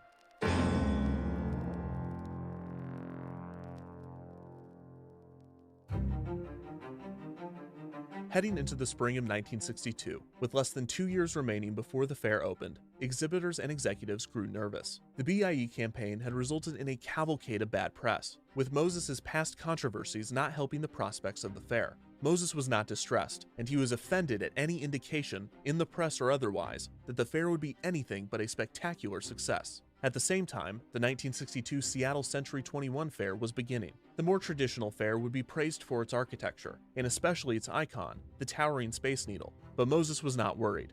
His fair would be better, and it would certainly be bigger. In terms of acreage alone, the 1964 New York World's Fair would be nearly 10 times as big as Seattle, but it was having trouble filling that much space. Through a series of press conferences, Moses revealed new pavilions and sponsors, slowly filling in the fair's noticeably empty layout. While he hoped the press would focus on the new additions, they always focused on the lack of attractions overall, which only angered Moses. Moses became more rude toward members of the press as they wrote negatively about him, and in retaliation, the members of the press wrote negatively about him. It was a vicious cycle that was only hurting the fair and Moses's legacy, but there were more concerning critics to worry about. In early 1962, African-American activist groups threatened to picket the fair, as no one on the fair committee was black, and very few people of color had been hired by the labor unions. Moses claimed that he had no power over the labor unions, a lie.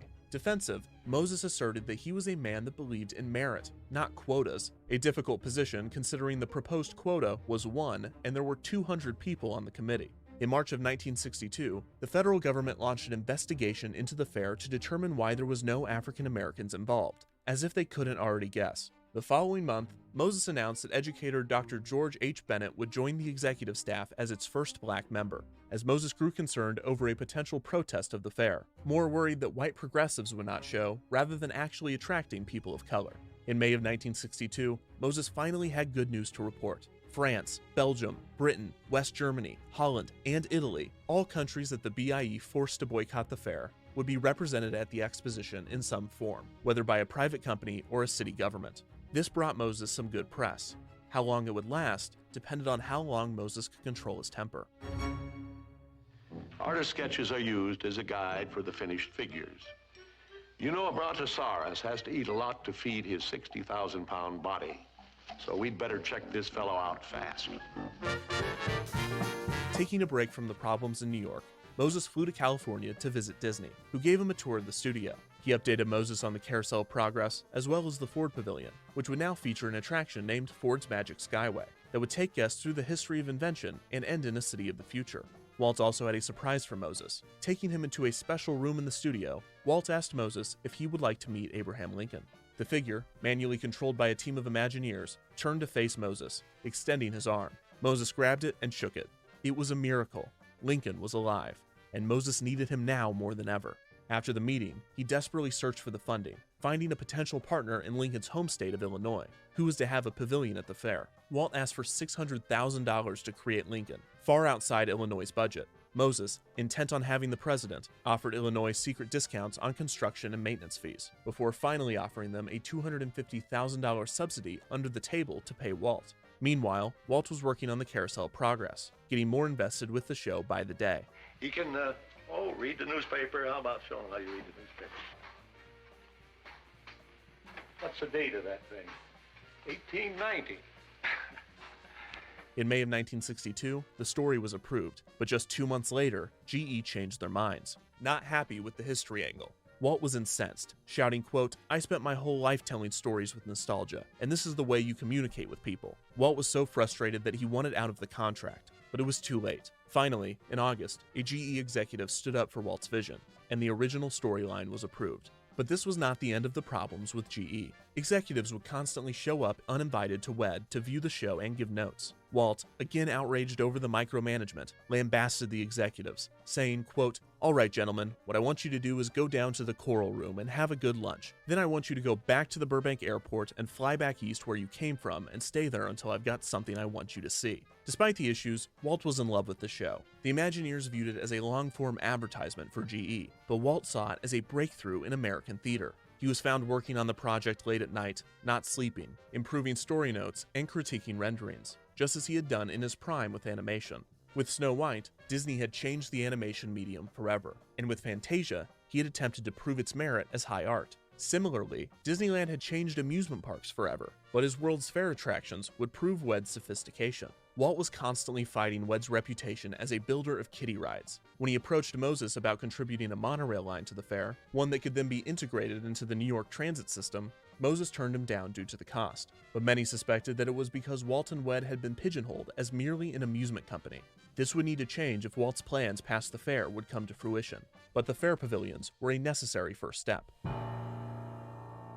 In early 1963, with Walt deep in work on his 3 attractions, WED received a call from Pepsi-Cola. The soda company was planning a $600,000 pavilion with 94,000 square feet of exhibit space to benefit the United Nations Children's Fund. Pepsi had a huge problem. With a little over 13 months left before the fair opened, they had no plans for the space. Hearing that WED was developing attractions for the fair, Pepsi was hoping that Walt would build another for their pavilion. Admiral Joe Fowler, who had been with Disney since the construction of Disneyland, was the one to answer the phone. Explaining that WED was already busy with 3 attractions and that there was not enough time, Fowler turned Pepsi down. Walt soon learned of this and confronted Fowler, saying, quote, "I'll make those decisions." As if to prove a point, he then told a staff member to call Pepsi and tell them that they would do it. Disney was now working on 4 shows for the World's Fair. In the spirit of UNICEF, Walt told WED that he was envisioning a small boat ride with animated dolls representing the world's countries, all singing their respective national anthems. The result was an incoherent mess. Walt pivoted to one song sung in the children's respective languages, to be written by the in-house songwriting duo, the Sherman Brothers, who were also lending their talents to the Carousel of Progress, penning its theme, "It's a Great Big Beautiful Tomorrow." The Sherman Brothers' theme for the boat ride would be named "It's a Small World," which would also become the name for the attraction. After the initial design work was not to Walt's liking, he assigned Mary Blair, a Disney artist known for her unique design style and brilliant color work, to assist on the project. Another Imagineer, Raleigh Crump, was assigned to create a whimsical, kinetic marquee that would be named the Tower of the Four Winds. The One Man Under God show, eventually renamed to Great Moments with Mr. Lincoln, was coming along incredibly. The figure certainly looked like the man. To start with, we were fortunate in being able to secure this life mask of the 16th president. How do we get this, Blaine? This is actually a copy of an original life mask by the sculptor Leonard Volk in Chicago in 1860. Before Lincoln was president. Before Lincoln was president. Before he had a beard. That's right. The harder aspect was the voice. The Lincoln scholars consulting on the project wanted the actor that had portrayed the president in the 1940 film Abraham Lincoln in Illinois. But Walt wanted Royal Dano, who he had seen play Lincoln on the Omnibus TV series. Dano was invited to WED to give his lines. After Dano read them, Walt jumped out of his seat, shouting at him, quote, "No, no, no, you don't understand. Do it again." After a second attempt, Walt gave the same reaction. Then a third. Walt, still not happy with the results, instructed his team to sing the Battle Hymn of the Republic, before having Dano try a 4th time. Dano, now uncertain of his performance and tired, gave a much different read, and Walt was thrilled. He wanted a troubled Lincoln, a Lincoln that had seen the horrors of the war, and instead of just telling Dano that's what he wanted, he decided to break him himself. While the voice of Lincoln was broken, so was the robot. It was not able to perform consistently, and after a poor performance to fair organizers, Walt called upon UB Iwerks to help fix it. By April of 1963, it was performing better, but improvements still needed to be made. Illinois officials were impressed with the figure when they visited, although some had hesitancy about the nature of reanimating a dead man. Walt assured them that it was being done with the utmost respect and care, and their nerves were eased. The theme of Moses' Fair was peace through understanding, and given the massive amount of controversy and hostility coming from the city planner, the irony was not lost on anyone. The BIE, the press, and civil rights groups, all of which continued to criticize Moses and the fair, were soon joined by art critics, noticing that Moses' decision to allow independent pavilion design had in fact resulted in a fair that was at best uninspired and at worst ugly. The icon of the 1939 New York World's Fair, the Trilon and Perisphere, was impressive, futuristic, and inspiring.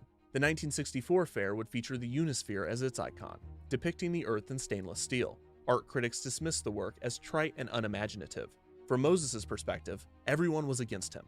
As the fair prepared to open in April of 1964, reports emerged that the construction would not be completed in time. These reports were correct, but Moses would not tolerate them, assuring everyone that the fair would be completely finished by opening day, which it would not be.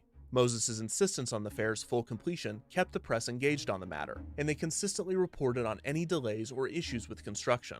The exhibitors at the fair were also fed up with Moses and his exploitation. Spain, the only nation to defy the BIE's boycott, was so upset at the unreasonable garbage collection fees that the organizers threatened to dump their trash into the Unisphere pool. Things were not going well. Moses still needed the enormous turnout of 70 million people. The fair had cost $30 million to build, and it cost an additional $300,000 every day to operate. And in the end, he still needed $29 million in profit to build his dream park. This meant that he would need an average of 220,000 visitors every day. This was the number that his creditors and the press clung to, waiting in anticipation for April to see if he could meet it.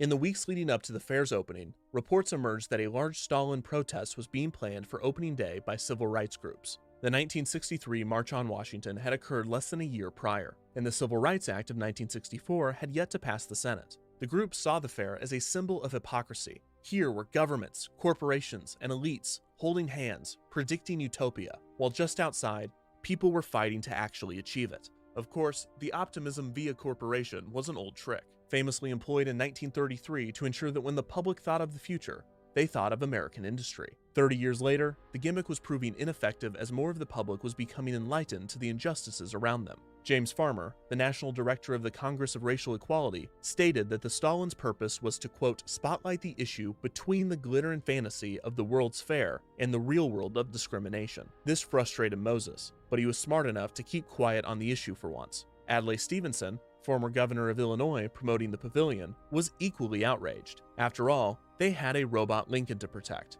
Quote, civil wrongs don't make civil rights, Stevenson told the press, adding that Lincoln would be ashamed, as he had a, quote, vigorous insistence on obedience to the law. Lincoln, the first president to suspend habeas corpus, was not available for comment, mostly due to the fact that he still wasn't working. On April 20th, 2 days before the fair's opening, the Illinois governor and other officials came to the pavilion to view Lincoln. Walt, anxious about the animatronics performance, paced throughout the other fair pavilions before finally arriving at the show. He was right to be concerned. The Imagineers could not get the animatronic to work. Walt broke the news to the officials, and a few of the Imagineers, tired and disappointed, cried over the failure. While Lincoln was not ready, the other pavilions were. It's a Small World, Ford Magic Skyway, and even Walt's favorite, the Carousel of Progress, worked incredibly, and he was proud of the work. Still, Walt needed East Coast audiences to love it too. Moses needed audiences to simply arrive.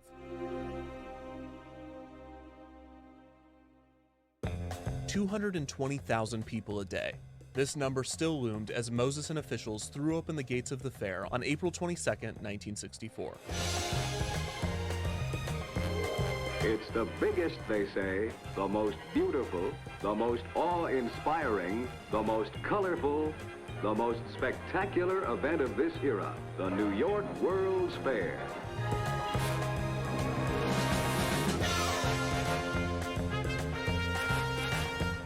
It mixes the glamour of some of our alphabetical corporations with the beauty and charm of 100 different countries.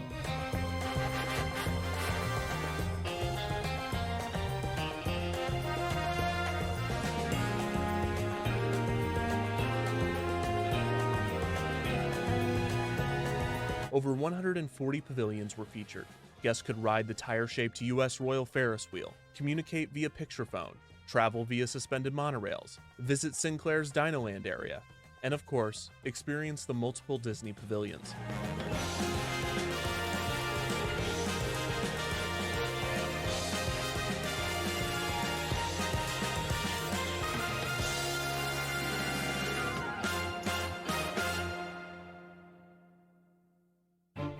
As promised, the civil rights groups had created a successful stall-in on opening day, and to make matters worse for Moses, the weather was miserable. The final attendance, 49,642 visitors, far short of the 22,000 people that Moses had needed. The city planner blamed the opening day attendance on the protests and the weather, but the following day, with no stall-in and perfect weather, only 88,000 visitors showed.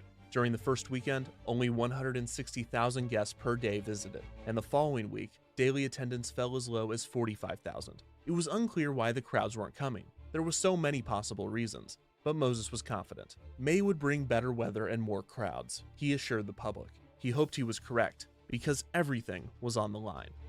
On April 30th, 1964, Lincoln was finally ready to open, but he was only able to deliver his speech a total of 7 times, which was technically 6 more times than the real Lincoln had, but it was clearly not enough. Imagineer Mark Davis questioned, quote, "Do you suppose God is mad at Walt for creating man in his own image?" The Imagineers continued to tweak the animatronic, and it was soon working reliably enough to perform. May saw better attendance than April, but it was still not good enough. Moses changed his excuse from weather to the children, who would be in school until July. While he was never short on deflections, he was short on time. July did not bring the necessary crowds, nor did August or September. The 1964 season of the fair ended, and not a single day saw 220,000 people. By September, the fair should have earned close to $90 million. It had barely earned $25 million. Accounting for construction and operating costs, the fair ran a deficit of $17.5 million for the 1964 season. The other fair executives knew better than to bring up the financial issues around Moses, but it was soon revealed that the situation was much worse than anyone knew or could have possibly imagined. Tickets are on sale now, all over the country.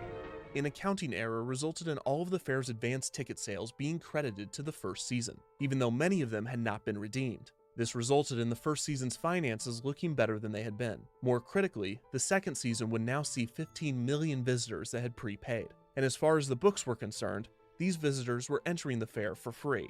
Now, Moses had to be informed. George Spargo, chairman of the fair's finance committee, volunteered to break the news to him. Moses, a longtime friend of Spargo, fired him immediately. He then brought in the accountant responsible for the error, a man in his 60s, and derided him reportedly for hours. Days later, the man would suffer a heart attack, undergo open-heart surgery, and die shortly thereafter. The press soon found out about the error, and while Moses stayed positive, his denials and excuses no longer held any weight. In order to get visitors through the door for the second season, Moses searched for additional attractions. He also compromised many of his ideals, allowing bars and dancing girls to move in. A vote of confidence was held by the fair committee to determine whether Moses would retain the presidency for the second season. No one was brave enough to vote against him, even though there was immense pressure from creditors and certain city officials to remove him. The 1965 season progressed similarly to 1964. Before the season started, it was clear that there would be no profit for Robert Moses Park. And as the summer of 1965 did not see spectacular crowds, it was also apparent that the fair would not be able to pay back the city or the creditors. Moses' dream was lost, and his legacy solidified.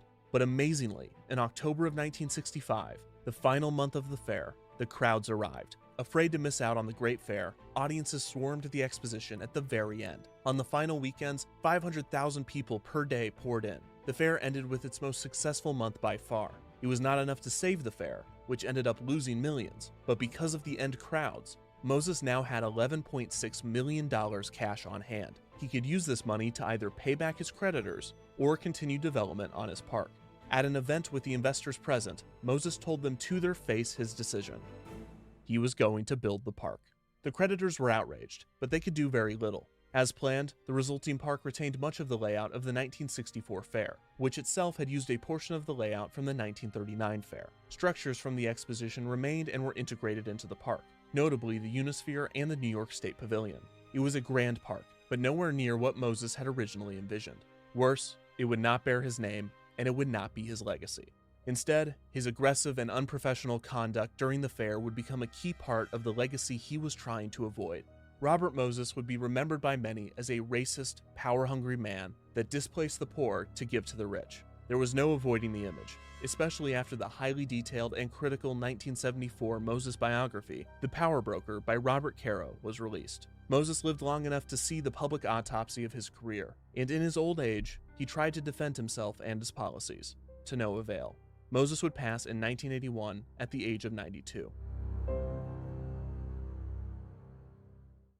The 1964 New York World's Fair had been much more successful for Walt Disney. 91% of the 51 million fair visitors had experienced at least one of Disney's 4 attractions, and reviews had been spectacular. The East Coast was not too sophisticated for Disney, and through the attractions, Walt himself had proved that his team was more capable than many had believed. Walt moved It's a Small World and the Carousel of Progress to Disneyland after the fair. Great Moments with Mr. Lincoln had already been cloned for the park during the fair's second season.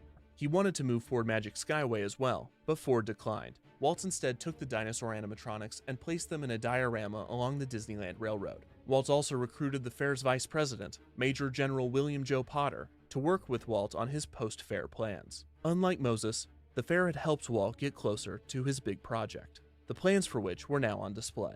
As Disneyland guests rode the Carousel of Progress, rotating past its final scene, they were invited to rise from their seats and walk, not out of the doors behind them, but forward, onto a moving walkway. This walkway took guests to the second floor of the attraction, where they would find a massive model of a futuristic city. It had been called many things: Project Future, Progress City, and most recently, Epcot, the experimental prototype community of tomorrow. This was the project that Walt had been dreaming about for years. This would be his contribution to society. This would be Walt Disney's legacy. There was just one problem. Walt Disney was dead.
Welcome to the first in my series of primers focused on the universe of Warhammer 40,000. If you're watching this, you may well be brand new to the all-encompassing hobby we call 40k. But what is it? What's it all about, and why should you consider looking into it any further? Well, for one reason, in recent times, people's appetites have been reawakened to highly immersive TV series like Game of Thrones, or movie franchises with a decent backstory. 40k goes considerably far beyond these examples. It is one of the biggest miniature wargames in the world, and features an ever-evolving story that expands in written text, video games, and of course its original and arguably most important feature, the miniatures and its tabletop game. It is created and owned by Games Workshop, a UK-based company producing tabletop games and associated materials.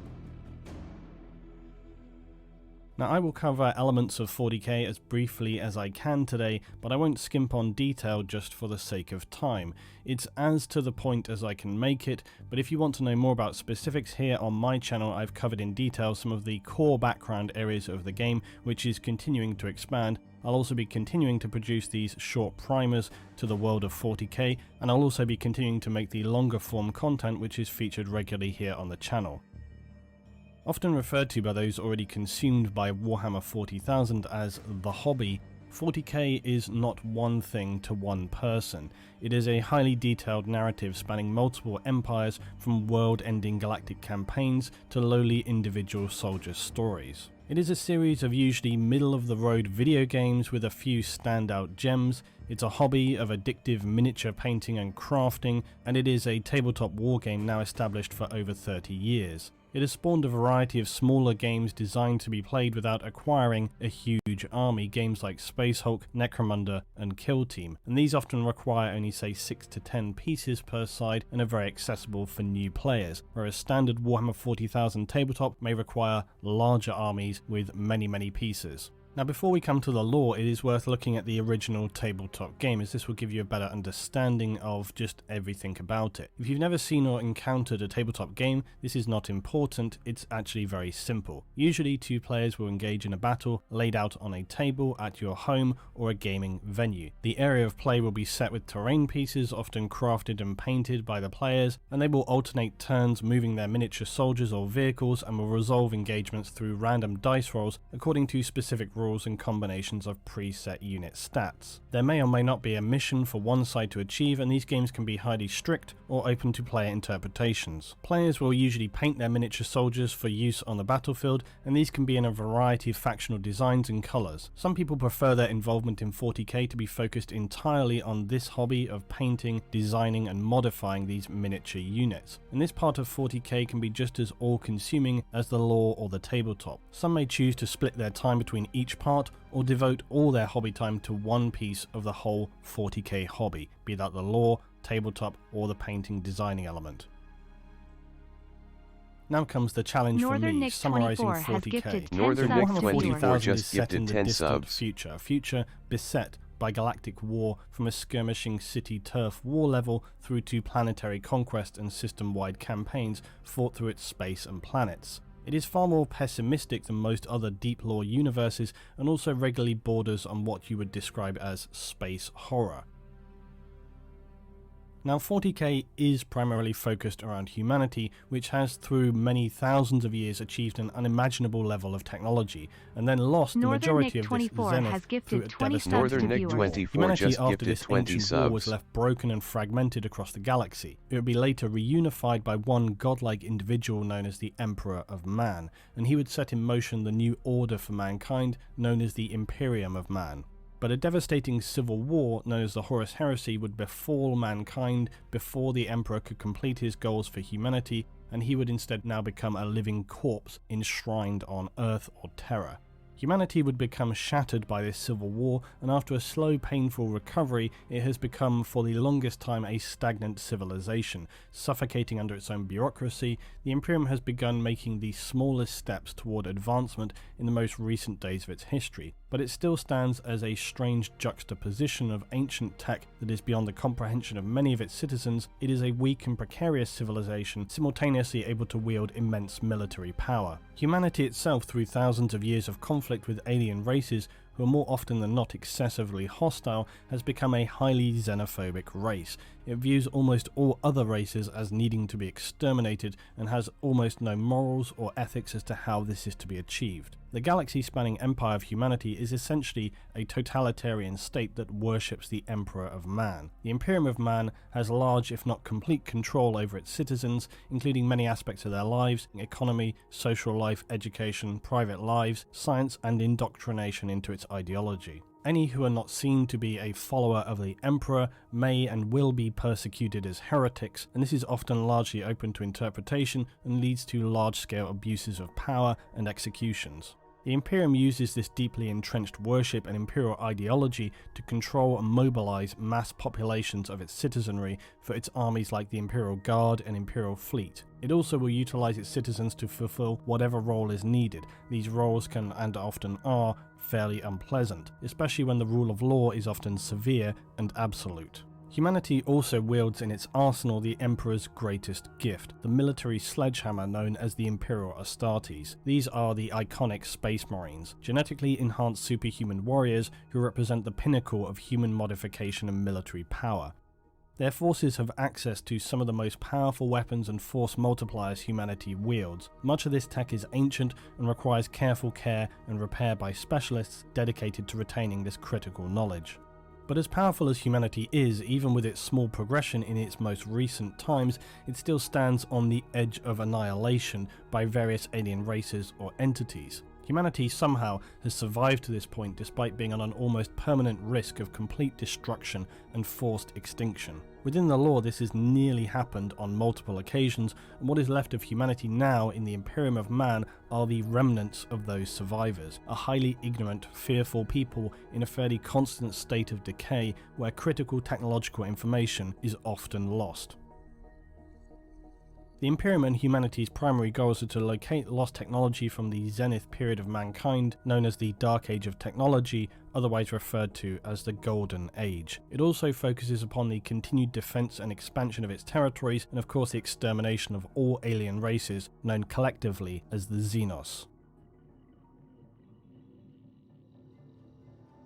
Because humanity has become so violently and ignorantly xenophobic in the far future, it also has no qualms Northern about Nick committing 24 planetary has levels gifted of 20 genocide. subs to If you're not Northern human just and don't gifted worship 20 the Emperor, subs. then you are the enemy, a heretic, and must be exterminated. Gareby donated Diplomacy is almost not a thing for the Imperium, $25.35. and the usual recourse is to just shoot on sight. In fairness though, there was a time where humanity had attempted a more diplomatic approach, but this over time has just disintegrated, with most of its contact with aliens resulting in some kind of conflict. It now simply believes all other life must be extinguished, or at the very least dominated and enslaved for work or experimentation. These cases are usually quite rare. There are 6 other races that are seen as the enemies of humanity. Any of these factions can be played by you within the tabletop game of 40k, or models for collecting and painting. Some players will dedicate themselves entirely to one faction, building it up, fleshing it out to the limit of their model making ability, and others may have multiple armies of different factions. The Necrons are a very ancient race, strange creatures that appear like metallic skeletons. They're actually formed of living metal. They span the galaxy and are in a continuing state of awakening from their tombs after many thousands of years of sleep. They seek to rebuild their empire and dominate the galaxy. One of their key abilities is that of reanimation. They can reassemble themselves after death and fight on. They're also generally mindless automatons. How this came to be is another story. Now, Games Workshop has seen fit to recently rename some of its units, largely it seems for legal reasons, but since forever this faction has been known as the Eldar. More recently it is known as the Eldari, but basically it's the Eldar. These are derived from the elves of many more fantasy games and are basically space elves. Despite this quite simplistic analogy, the Eldar have a rich and tragic lore. Because of past disasters that have left the Eldar with no homeworlds to speak of, they now travel the galaxy in vast ships known as craft worlds. The Eldar wield powerful weapons, but are generally physically weak, and they also have immense arrogance towards other races. Their defining feature, and to some degree their biggest flaw, is that the Eldar are very powerful when it comes to psychers and psychic abilities drawn from the warp. The Dark Eldar are essentially space pirates who live lives of excess and sadistic torture porn. Anyone who looks like they're about to be captured by the Dark Eldar is rarely something that you would want to contemplate, and suicide would generally be significantly preferable. A faction of many faces and contradicting goals, Chaos is as its name describes, and it originates from the parallel dimension known as the Warp. And this dimension is a reactive plane of existence that absorbs the most powerful emotions and desires of mortal creatures. The reactive immaterium would lead to the birth of entities of godlike power, the Chaos Gods. They each focus on specific mortal desires. Khorne is the god of blood, representing war, rage, and hatred. Tzeentch is the changer representing ambition, scheming, conspiracy, and sorcery. Nurgle is the plague god representing mortality, morbidity, and despair. And Slaanesh is the god of lust, greed, excess, pleasure, pain, and perfection. The continuing desires and emotions of the galaxy's inhabitants sustain these entities. However, they also reach out into the mortal realm through their manifested entities made from the warp known as demons. And these hellish creatures are enough to send ordinary citizens insane on sight. They're backed by traitors to the Imperium, the corrupted Chaos Space Marines.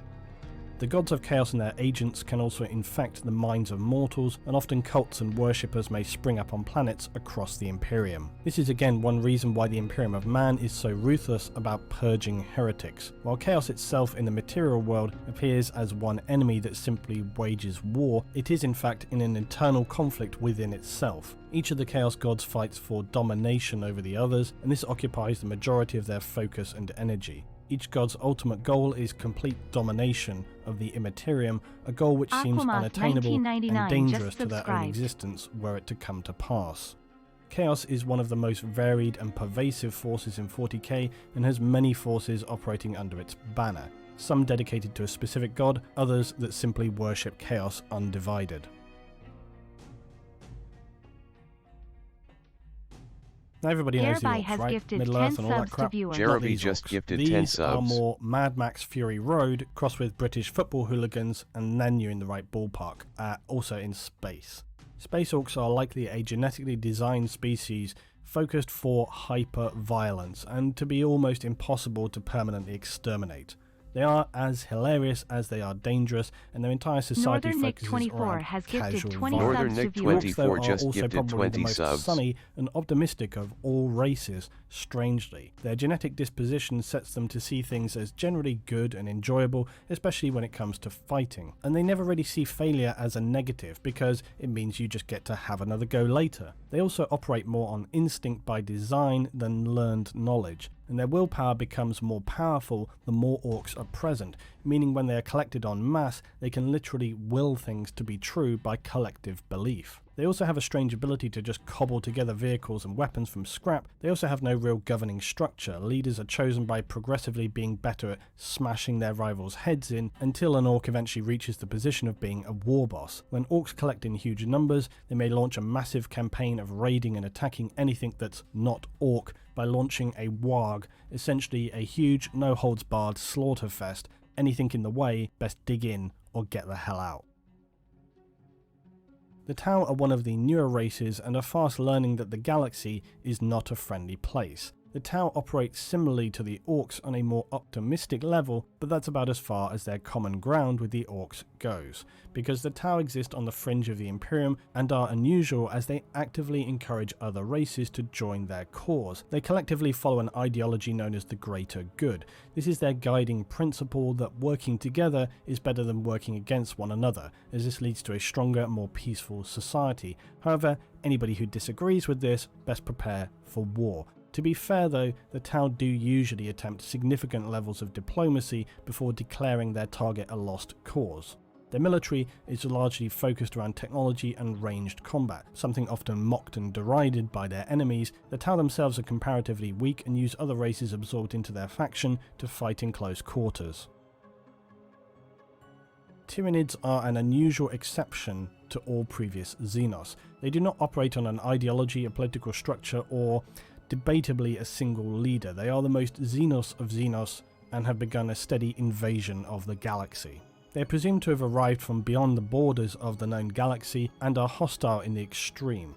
They do not wield any technology as we would understand it, or their ships, forces and weapons are biological in origin. Tyranids are one of the most nightmarish factions within 40k. Their singular goal is biomass, that is to strip planets of all biological and mineral materials, leaving them barren, dead husks. They assault planets with extreme prejudice and will not cease their assault unless they are damaged to a point where their acquisition of biomass becomes negative to that being expended. They use all material to birth their forces on their vast bioships and recycle their own units by dissolving them back into the pool of biomass, which then they draw to create anything else they may need. They absorb the genetics of all that they encounter and use this to evolve and create more hostile and efficient creatures and biomachines to achieve their goal. They may also seed and infect planets ahead of time to often use the planet's own inhabitants against themselves when the Tyranids arrive to destroy the world. The Tyranids are controlled en masse by something called the hive mind. This is essentially a broadcasted collective consciousness that enables them the powerful skill of being able to operate as one, but made up of millions of individual entities across a planet. The Tyranids are horrific, seemingly unstoppable, and have already wrought terrible destruction upon many others across the galaxy. Many rumour that their already devastating campaigns are only the initial scouting parties to the Milky Way galaxy, and if this is true, the Tyranids could be the ones to end everything. While not wanting to touch on the subject of psychic power too strongly in this video, many factions in 40k feature what are known as psykers. These are essentially individuals who can wield what you might describe in other universes as magic powers. Some factions have strong psykers and others have none, and these powers are drawn from the parallel dimension known as the warp or the immaterium. Individuals who can use these powers do so at considerable risk, as the warp is an unstable and dangerous realm. The relationship between real space and warp space is a complicated one and can affect many aspects of life in the far future, but this is something best covered in another video.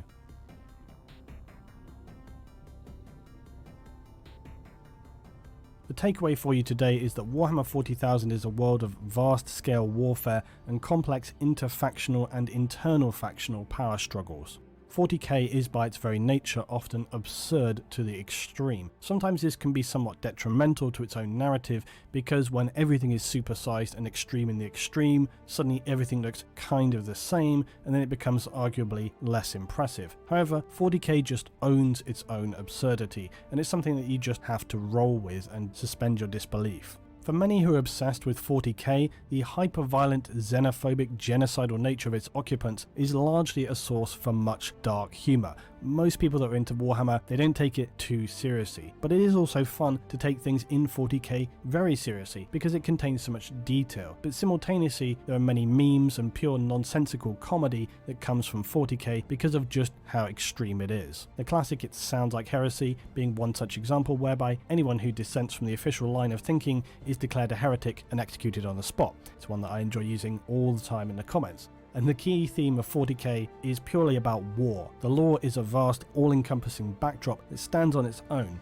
but 40k for itself is all about the galactic wars that are unending. It's focused this way because it represents the background for a tabletop war game that is surprisingly about factional war. 40k itself operates on a fairly healthy dose of irony. Much of the events and organizations, forces and individuals often are the result of half-truths or pure indoctrination, and some of those that are held up as heroes are not what they appear to be, and as usual the context of events are very important, but many things can end up being actually quite subjective. The fact that the Imperium itself has, through its devout worship of the Emperor, now has its state religion embedded in almost everything it does, which is hilarious when you consider the Emperor of Man set out to eradicate religion from humanity entirely. Warhammer 40k draws from a lot of historical events and ideologies. It also borrows heavily from other settings like Dune, 2000 AD, Lovecraftian influence, obviously Tolkien, and even older texts like Milton's Paradise Lost and the Divine Comedy with Dante and the Inferno. 40k has continued to be fleshed out over time and it shows no signs of abating. If anything, it's moving forward at a faster pace than ever. It is a universe that has consumed me for some 30 years, and I highly recommend that you allow the darkness of the far future to enter your life. You may live to regret it, but you will undoubtedly enjoy it. Thanks for watching, guys. As always, if you have a suggestion for what my next 40k primer should be, tell me in the comments. If you want to learn more about Warhammer 40,000, check out the video on the end screen to the left, or my collected playlist of content to the right. This is Luton. I'll see you in the next one.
Hey there folks, Tex the Black Pants Legion here. Yes, we're working on the next Tex Talks Battletech, but this one here is going to be a special. An in-between episode. This episode is something that had to be said, and had to be said today of all days. Those of you who know why are smiling. Those of you who don't, well, buckle up. Here comes an education.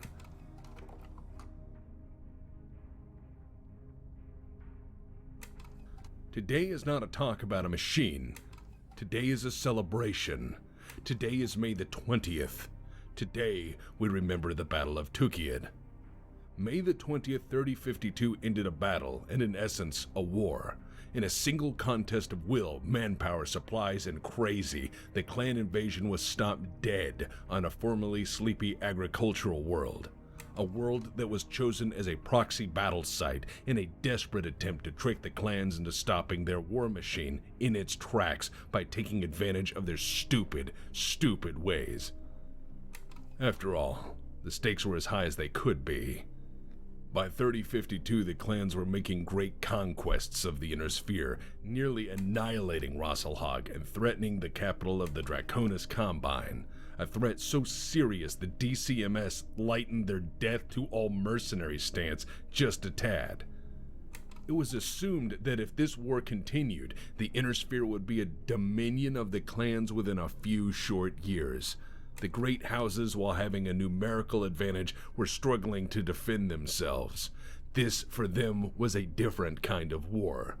Their seemingly inadequate equipment and frontline combatants melted time and again in the face of clan discipline, superior training, and people bred for conflict just like this.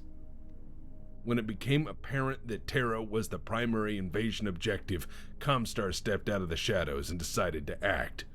Comstar could no longer fence-sit and facilitate. Comstar had to roll up its sleeves and show the clanners who was boss. Comstar, being the shifty fucks they are, decided to abuse the system. This is called asymmetrical strategic planning. In layman's terms, this is called tactical fuckery. So Comstar, being Comstar and having studied their opponents in detail, they decided to bring the clans to a single point and annihilate them. In 3052, Comstar issued a batch-all. Batch-all in clanner speak is a direct challenge, a contest of wills to be won, and this was a challenge that the clans could not, without significant loss of honor, pass up. Comstar openly challenged the invading clans to the following: fight on a chosen world, in this case Tukiyed. The clans would be invited to bring their very best. Comstar would bring theirs. Each clan would have 2 cities as objectives. If the clans could conquer and hold them, they would win. Comstar would act as the defenders, and would try to contest the objectives with all they had. If the clans won, Comstar would make no challenge to the clan conquest. If the clans were to lose, however, they would have to obey a 15-year truce on their honor to halt all further invasion from a delineation line set at Tukiyed. To this direct challenge, the clanners agreed. This was bargained and done. After all, how could they refuse a direct challenge from a jumped-up telecom company pretending to be the inheritors of Star League? The nerve on those bastards. As it turns out, underestimating Comstar would be about as smart as letting Michael Vick babysit your dog. Immediately, clanners began to bargain internally for the privilege of drop order, or who gets to hit the planet first and how much shit they intend to bring. This was a contest in itself, bidding forces in order of battle, in order to out-honor the honorable honor for honor's sake. Honor on the side, hold the honor with extra honor. Some clanners even did almost a 3rd-grade level of homework on their opposing commander, Comstar's own Anastasius Vogt. The clanners dismissed him as a paper general, someone with no military experience, leading an army of bureaucrats driving machines they couldn't understand from an era long gone. The clanners thought he was nothing more than a pretender, a joke, a noble in the guise of a soldier. He was to them a non-threat, leading an army of children, pretending at war. The clans had brought their best and brightest. To answer a call of this extraordinary magnitude, they fielded their best commanders and most elite battle-hardened soldiers. they brought forward their best mechs and equipment from the invasion corridors. They would take to this field of battle with their Khans leading from the front. This was their greatest challenge of the era. This was their finest hour. They realized this would be a glorious battle sung for generations, a tipping point in their history. Oh, how right they were. You have to understand, this was what clanners had wanted, a triumph of their way of life, their society, their ethos versus the barbarians they intended to conquer. Above all, honor was on the line. It was a challenge to everything they stood for, and defeat seemed impossible. Finally, the Inner Sphere had the grit to actually obey their correct rules of combat and issue a challenge to determine this all in a reasonable manner to a clanner. Finally, the Inner Sphere would play by their rules. But, as it turns out, where the clan was concerned with honor and protocol, Comstar was concerned with, well, winning. On the defense, Comstar brought everything they had. Protocols of ancient technologies were unsealed, opened, and emptied, and pressed into the hands of untested, but well-trained and semi-green pilots. Some of these pilots took to the field in weapons that had in many cases not been used in 300 years. For this titanic conquest, Comstar emptied every garrison in the Inner Sphere except Terra. Comstar dedicated 12 entire armies to the field of battle, and was prepared to lose them all to save Terra alone. And while the comm guards were an admittedly untested force of green pilots, they had excellent training and knew the stakes. If they could win just this once, they would stop the invasion. Because clanners didn't know how to engage in takesies backsies with any level of aptitude and just invade anyways if they lost. But if Comstar lost and mangled the clan war machine, they could buy time for reinforcements from the great houses. Either way, Comstar was going into the battle knowing this would be a meat grinder. Even with their equipment being close to battle parity, they would be the underdog, and this would be their Alamo. The order of battle for 3052 is well documented. This is the clan drop order for Tukiad and their objectives. And the battle that unfolded was apocalyptic. The planet-wide battle lasted from the 1st of May to the 20th. For 20 days, the fate of the Inner Sphere was held in the balance as a telecom company fought invaders from beyond the sphere. And how they did it is really something else. Comstar may be a lot of things, crazy, duplicitous, deceptive, all-knowing, quasi-religious fanatics, but they had very little practical experience in warfare. In fact, prior to this point, Comstar more or less had to eliminate problems using the old Soviet method. Comstar was, beneath everything else, an information-based organization and drew on history for the direction for this battle.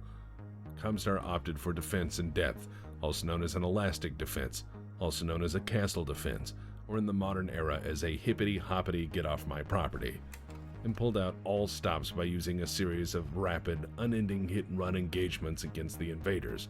The defense was dependent on hitting the clanners at every opportunity, ambushing them, then retreating, hitting and fading, and pushing them to the breaking point all the while.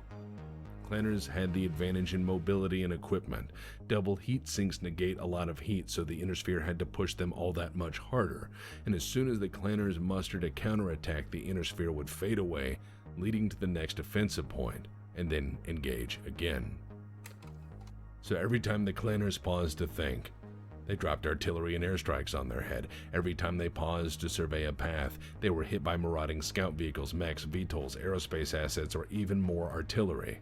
Sometimes Comstar would let clanner scout vehicles pass the main body, and then snap to ambush the main column advance, cutting scouts off and surprising the hell out of everyone. Prepared defenses allowed Comstar to achieve a spectacular success in defense in depth. All battle preparations were for rapid redeployment of forces, reconsolidation of damaged units, and hardened defensive points to force clanners to battle. Even the ground was prepared in advance for this bloodbath. Every bridge was rigged to blow or set to sabotage. Concealed bunkers along every attack route provided excellent firing points and served as effective anchors for defense in depth. Entire cities were completely covered into elaborate kill zones. Every access corridor was a trap. Every road was a potential minefield. Every field of planted grain potentially sown with explosives or concealing weapon systems. Clanners had to worry that behind every blade of grass was a rifle barrel, a bayonet, a missile, a tank, an artillery piece, or a mech. Comstar had prepared the planet into an enormous killing field, and when the battle commenced, the comm guards hit them like a vengeful god. And how did the clan manage in the face of all this? Let me tell you a story. When Clan Smoke Jaguar hit the planet, they landed with 2 full galaxies of units.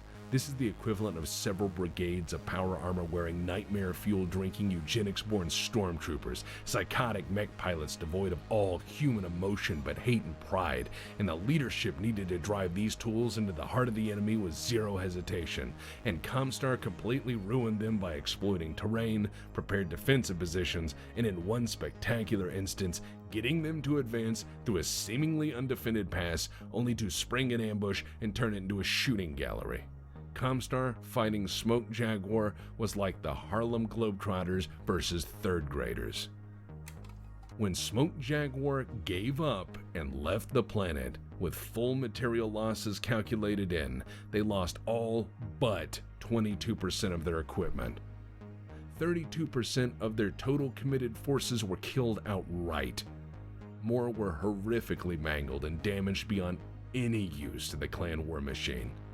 The Jaguars had kept fighting, thinking that they had almost annihilated their enemies, because who could stand against them? They were Smoke Jaguar. They were goaded into yet one more attack, one more stand, one more battle, over and over and over again, because they believed they were on the verge of victory, and every time Comstar would hit them all the harder. Smoke Jaguar could not conceive of an enemy that could stand up to their might. Well, Comstar did, and succeeded. And they didn't stop there. When Clan Novacat decided to land troops and equipment using a spectacular demonstration of the incredibly effective hover drop maneuver, showing off their elite skill before their enemies on the field of battle, Comstar decided enough was enough and ruined their air show. How? Comstar blitzed aerospace assets in, attacked and kamikazed the drop ships. In an instant, Novacat lost Alpha Galaxy's command ship, and the rest were immediately grounded. In this confusion, Comstar gained air superiority, and guess how that went? They turned the landing zone into a turkey shoot. After the comm guards easily managed to maintain air superiority over the drop zones and shot the living bejesus out of the clanners as they tried to forge a beachhead, leaving the Novacats in short supply with extreme difficulties in maintaining any effective communication, command, and control. As it turns out, it's hard to do any of the above while getting your ass handed to you by crazy people. The comm guards then launched an all-out kamikaze attack while the Novacats were busy trying to capture Comstar Depot. Why? They were out of supplies. At a tremendous loss, Novacat was pushed off the planet. Why? Comstar threw everything they had at them while they had their backs turned. Of their invasion force, 3 Novacat stars survived. That's 15 mechs out of an invasion force. It was a near total wipe, and that's not the worst beating that was delivered. When Clan Diamond Shark landed, they had an army. When they left, it was gone. A memory. An entire invasion force relegated to the past tense. Later, when Steel Viper landed, they were goaded by Comstar into continuing their attack to such a point that they ran out of ammunition, until they ran into the 321st and 401st comm guards, who had plenty, and decided to share it with them at gunpoint. Steel Viper lost so hard their Khan resigned, and on and on and on it went.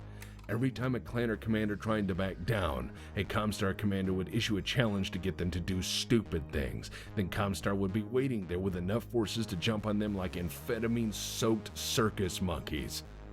The clanners were unprepared for a war like this. This was not a war they had ever fought before. And thanks to Comstar's success, it was not a war they would ever fight again. Comstar didn't falter. They knew the cost of this. They bulldozed the corpses of their fallen comrades out of the way and kept attacking. When a Clanner unit was spotted, something was flying at it. Artillery, rockets, missiles, aerospace assets, VTOLs, tanks, infantry, whatever was at hand was put on that problem until it stopped. Comstar ground its own forces down on the clans, knowing that no matter how fancy their crap was, you could still die if you tried hard enough, and in the end, the clans lost. Only Clan Wolf managed to achieve its stated objectives. Ghost Bear and Jade Falcon took a draw. Every single other clan flatly lost. And not just lost. Some were eradicated in all but name.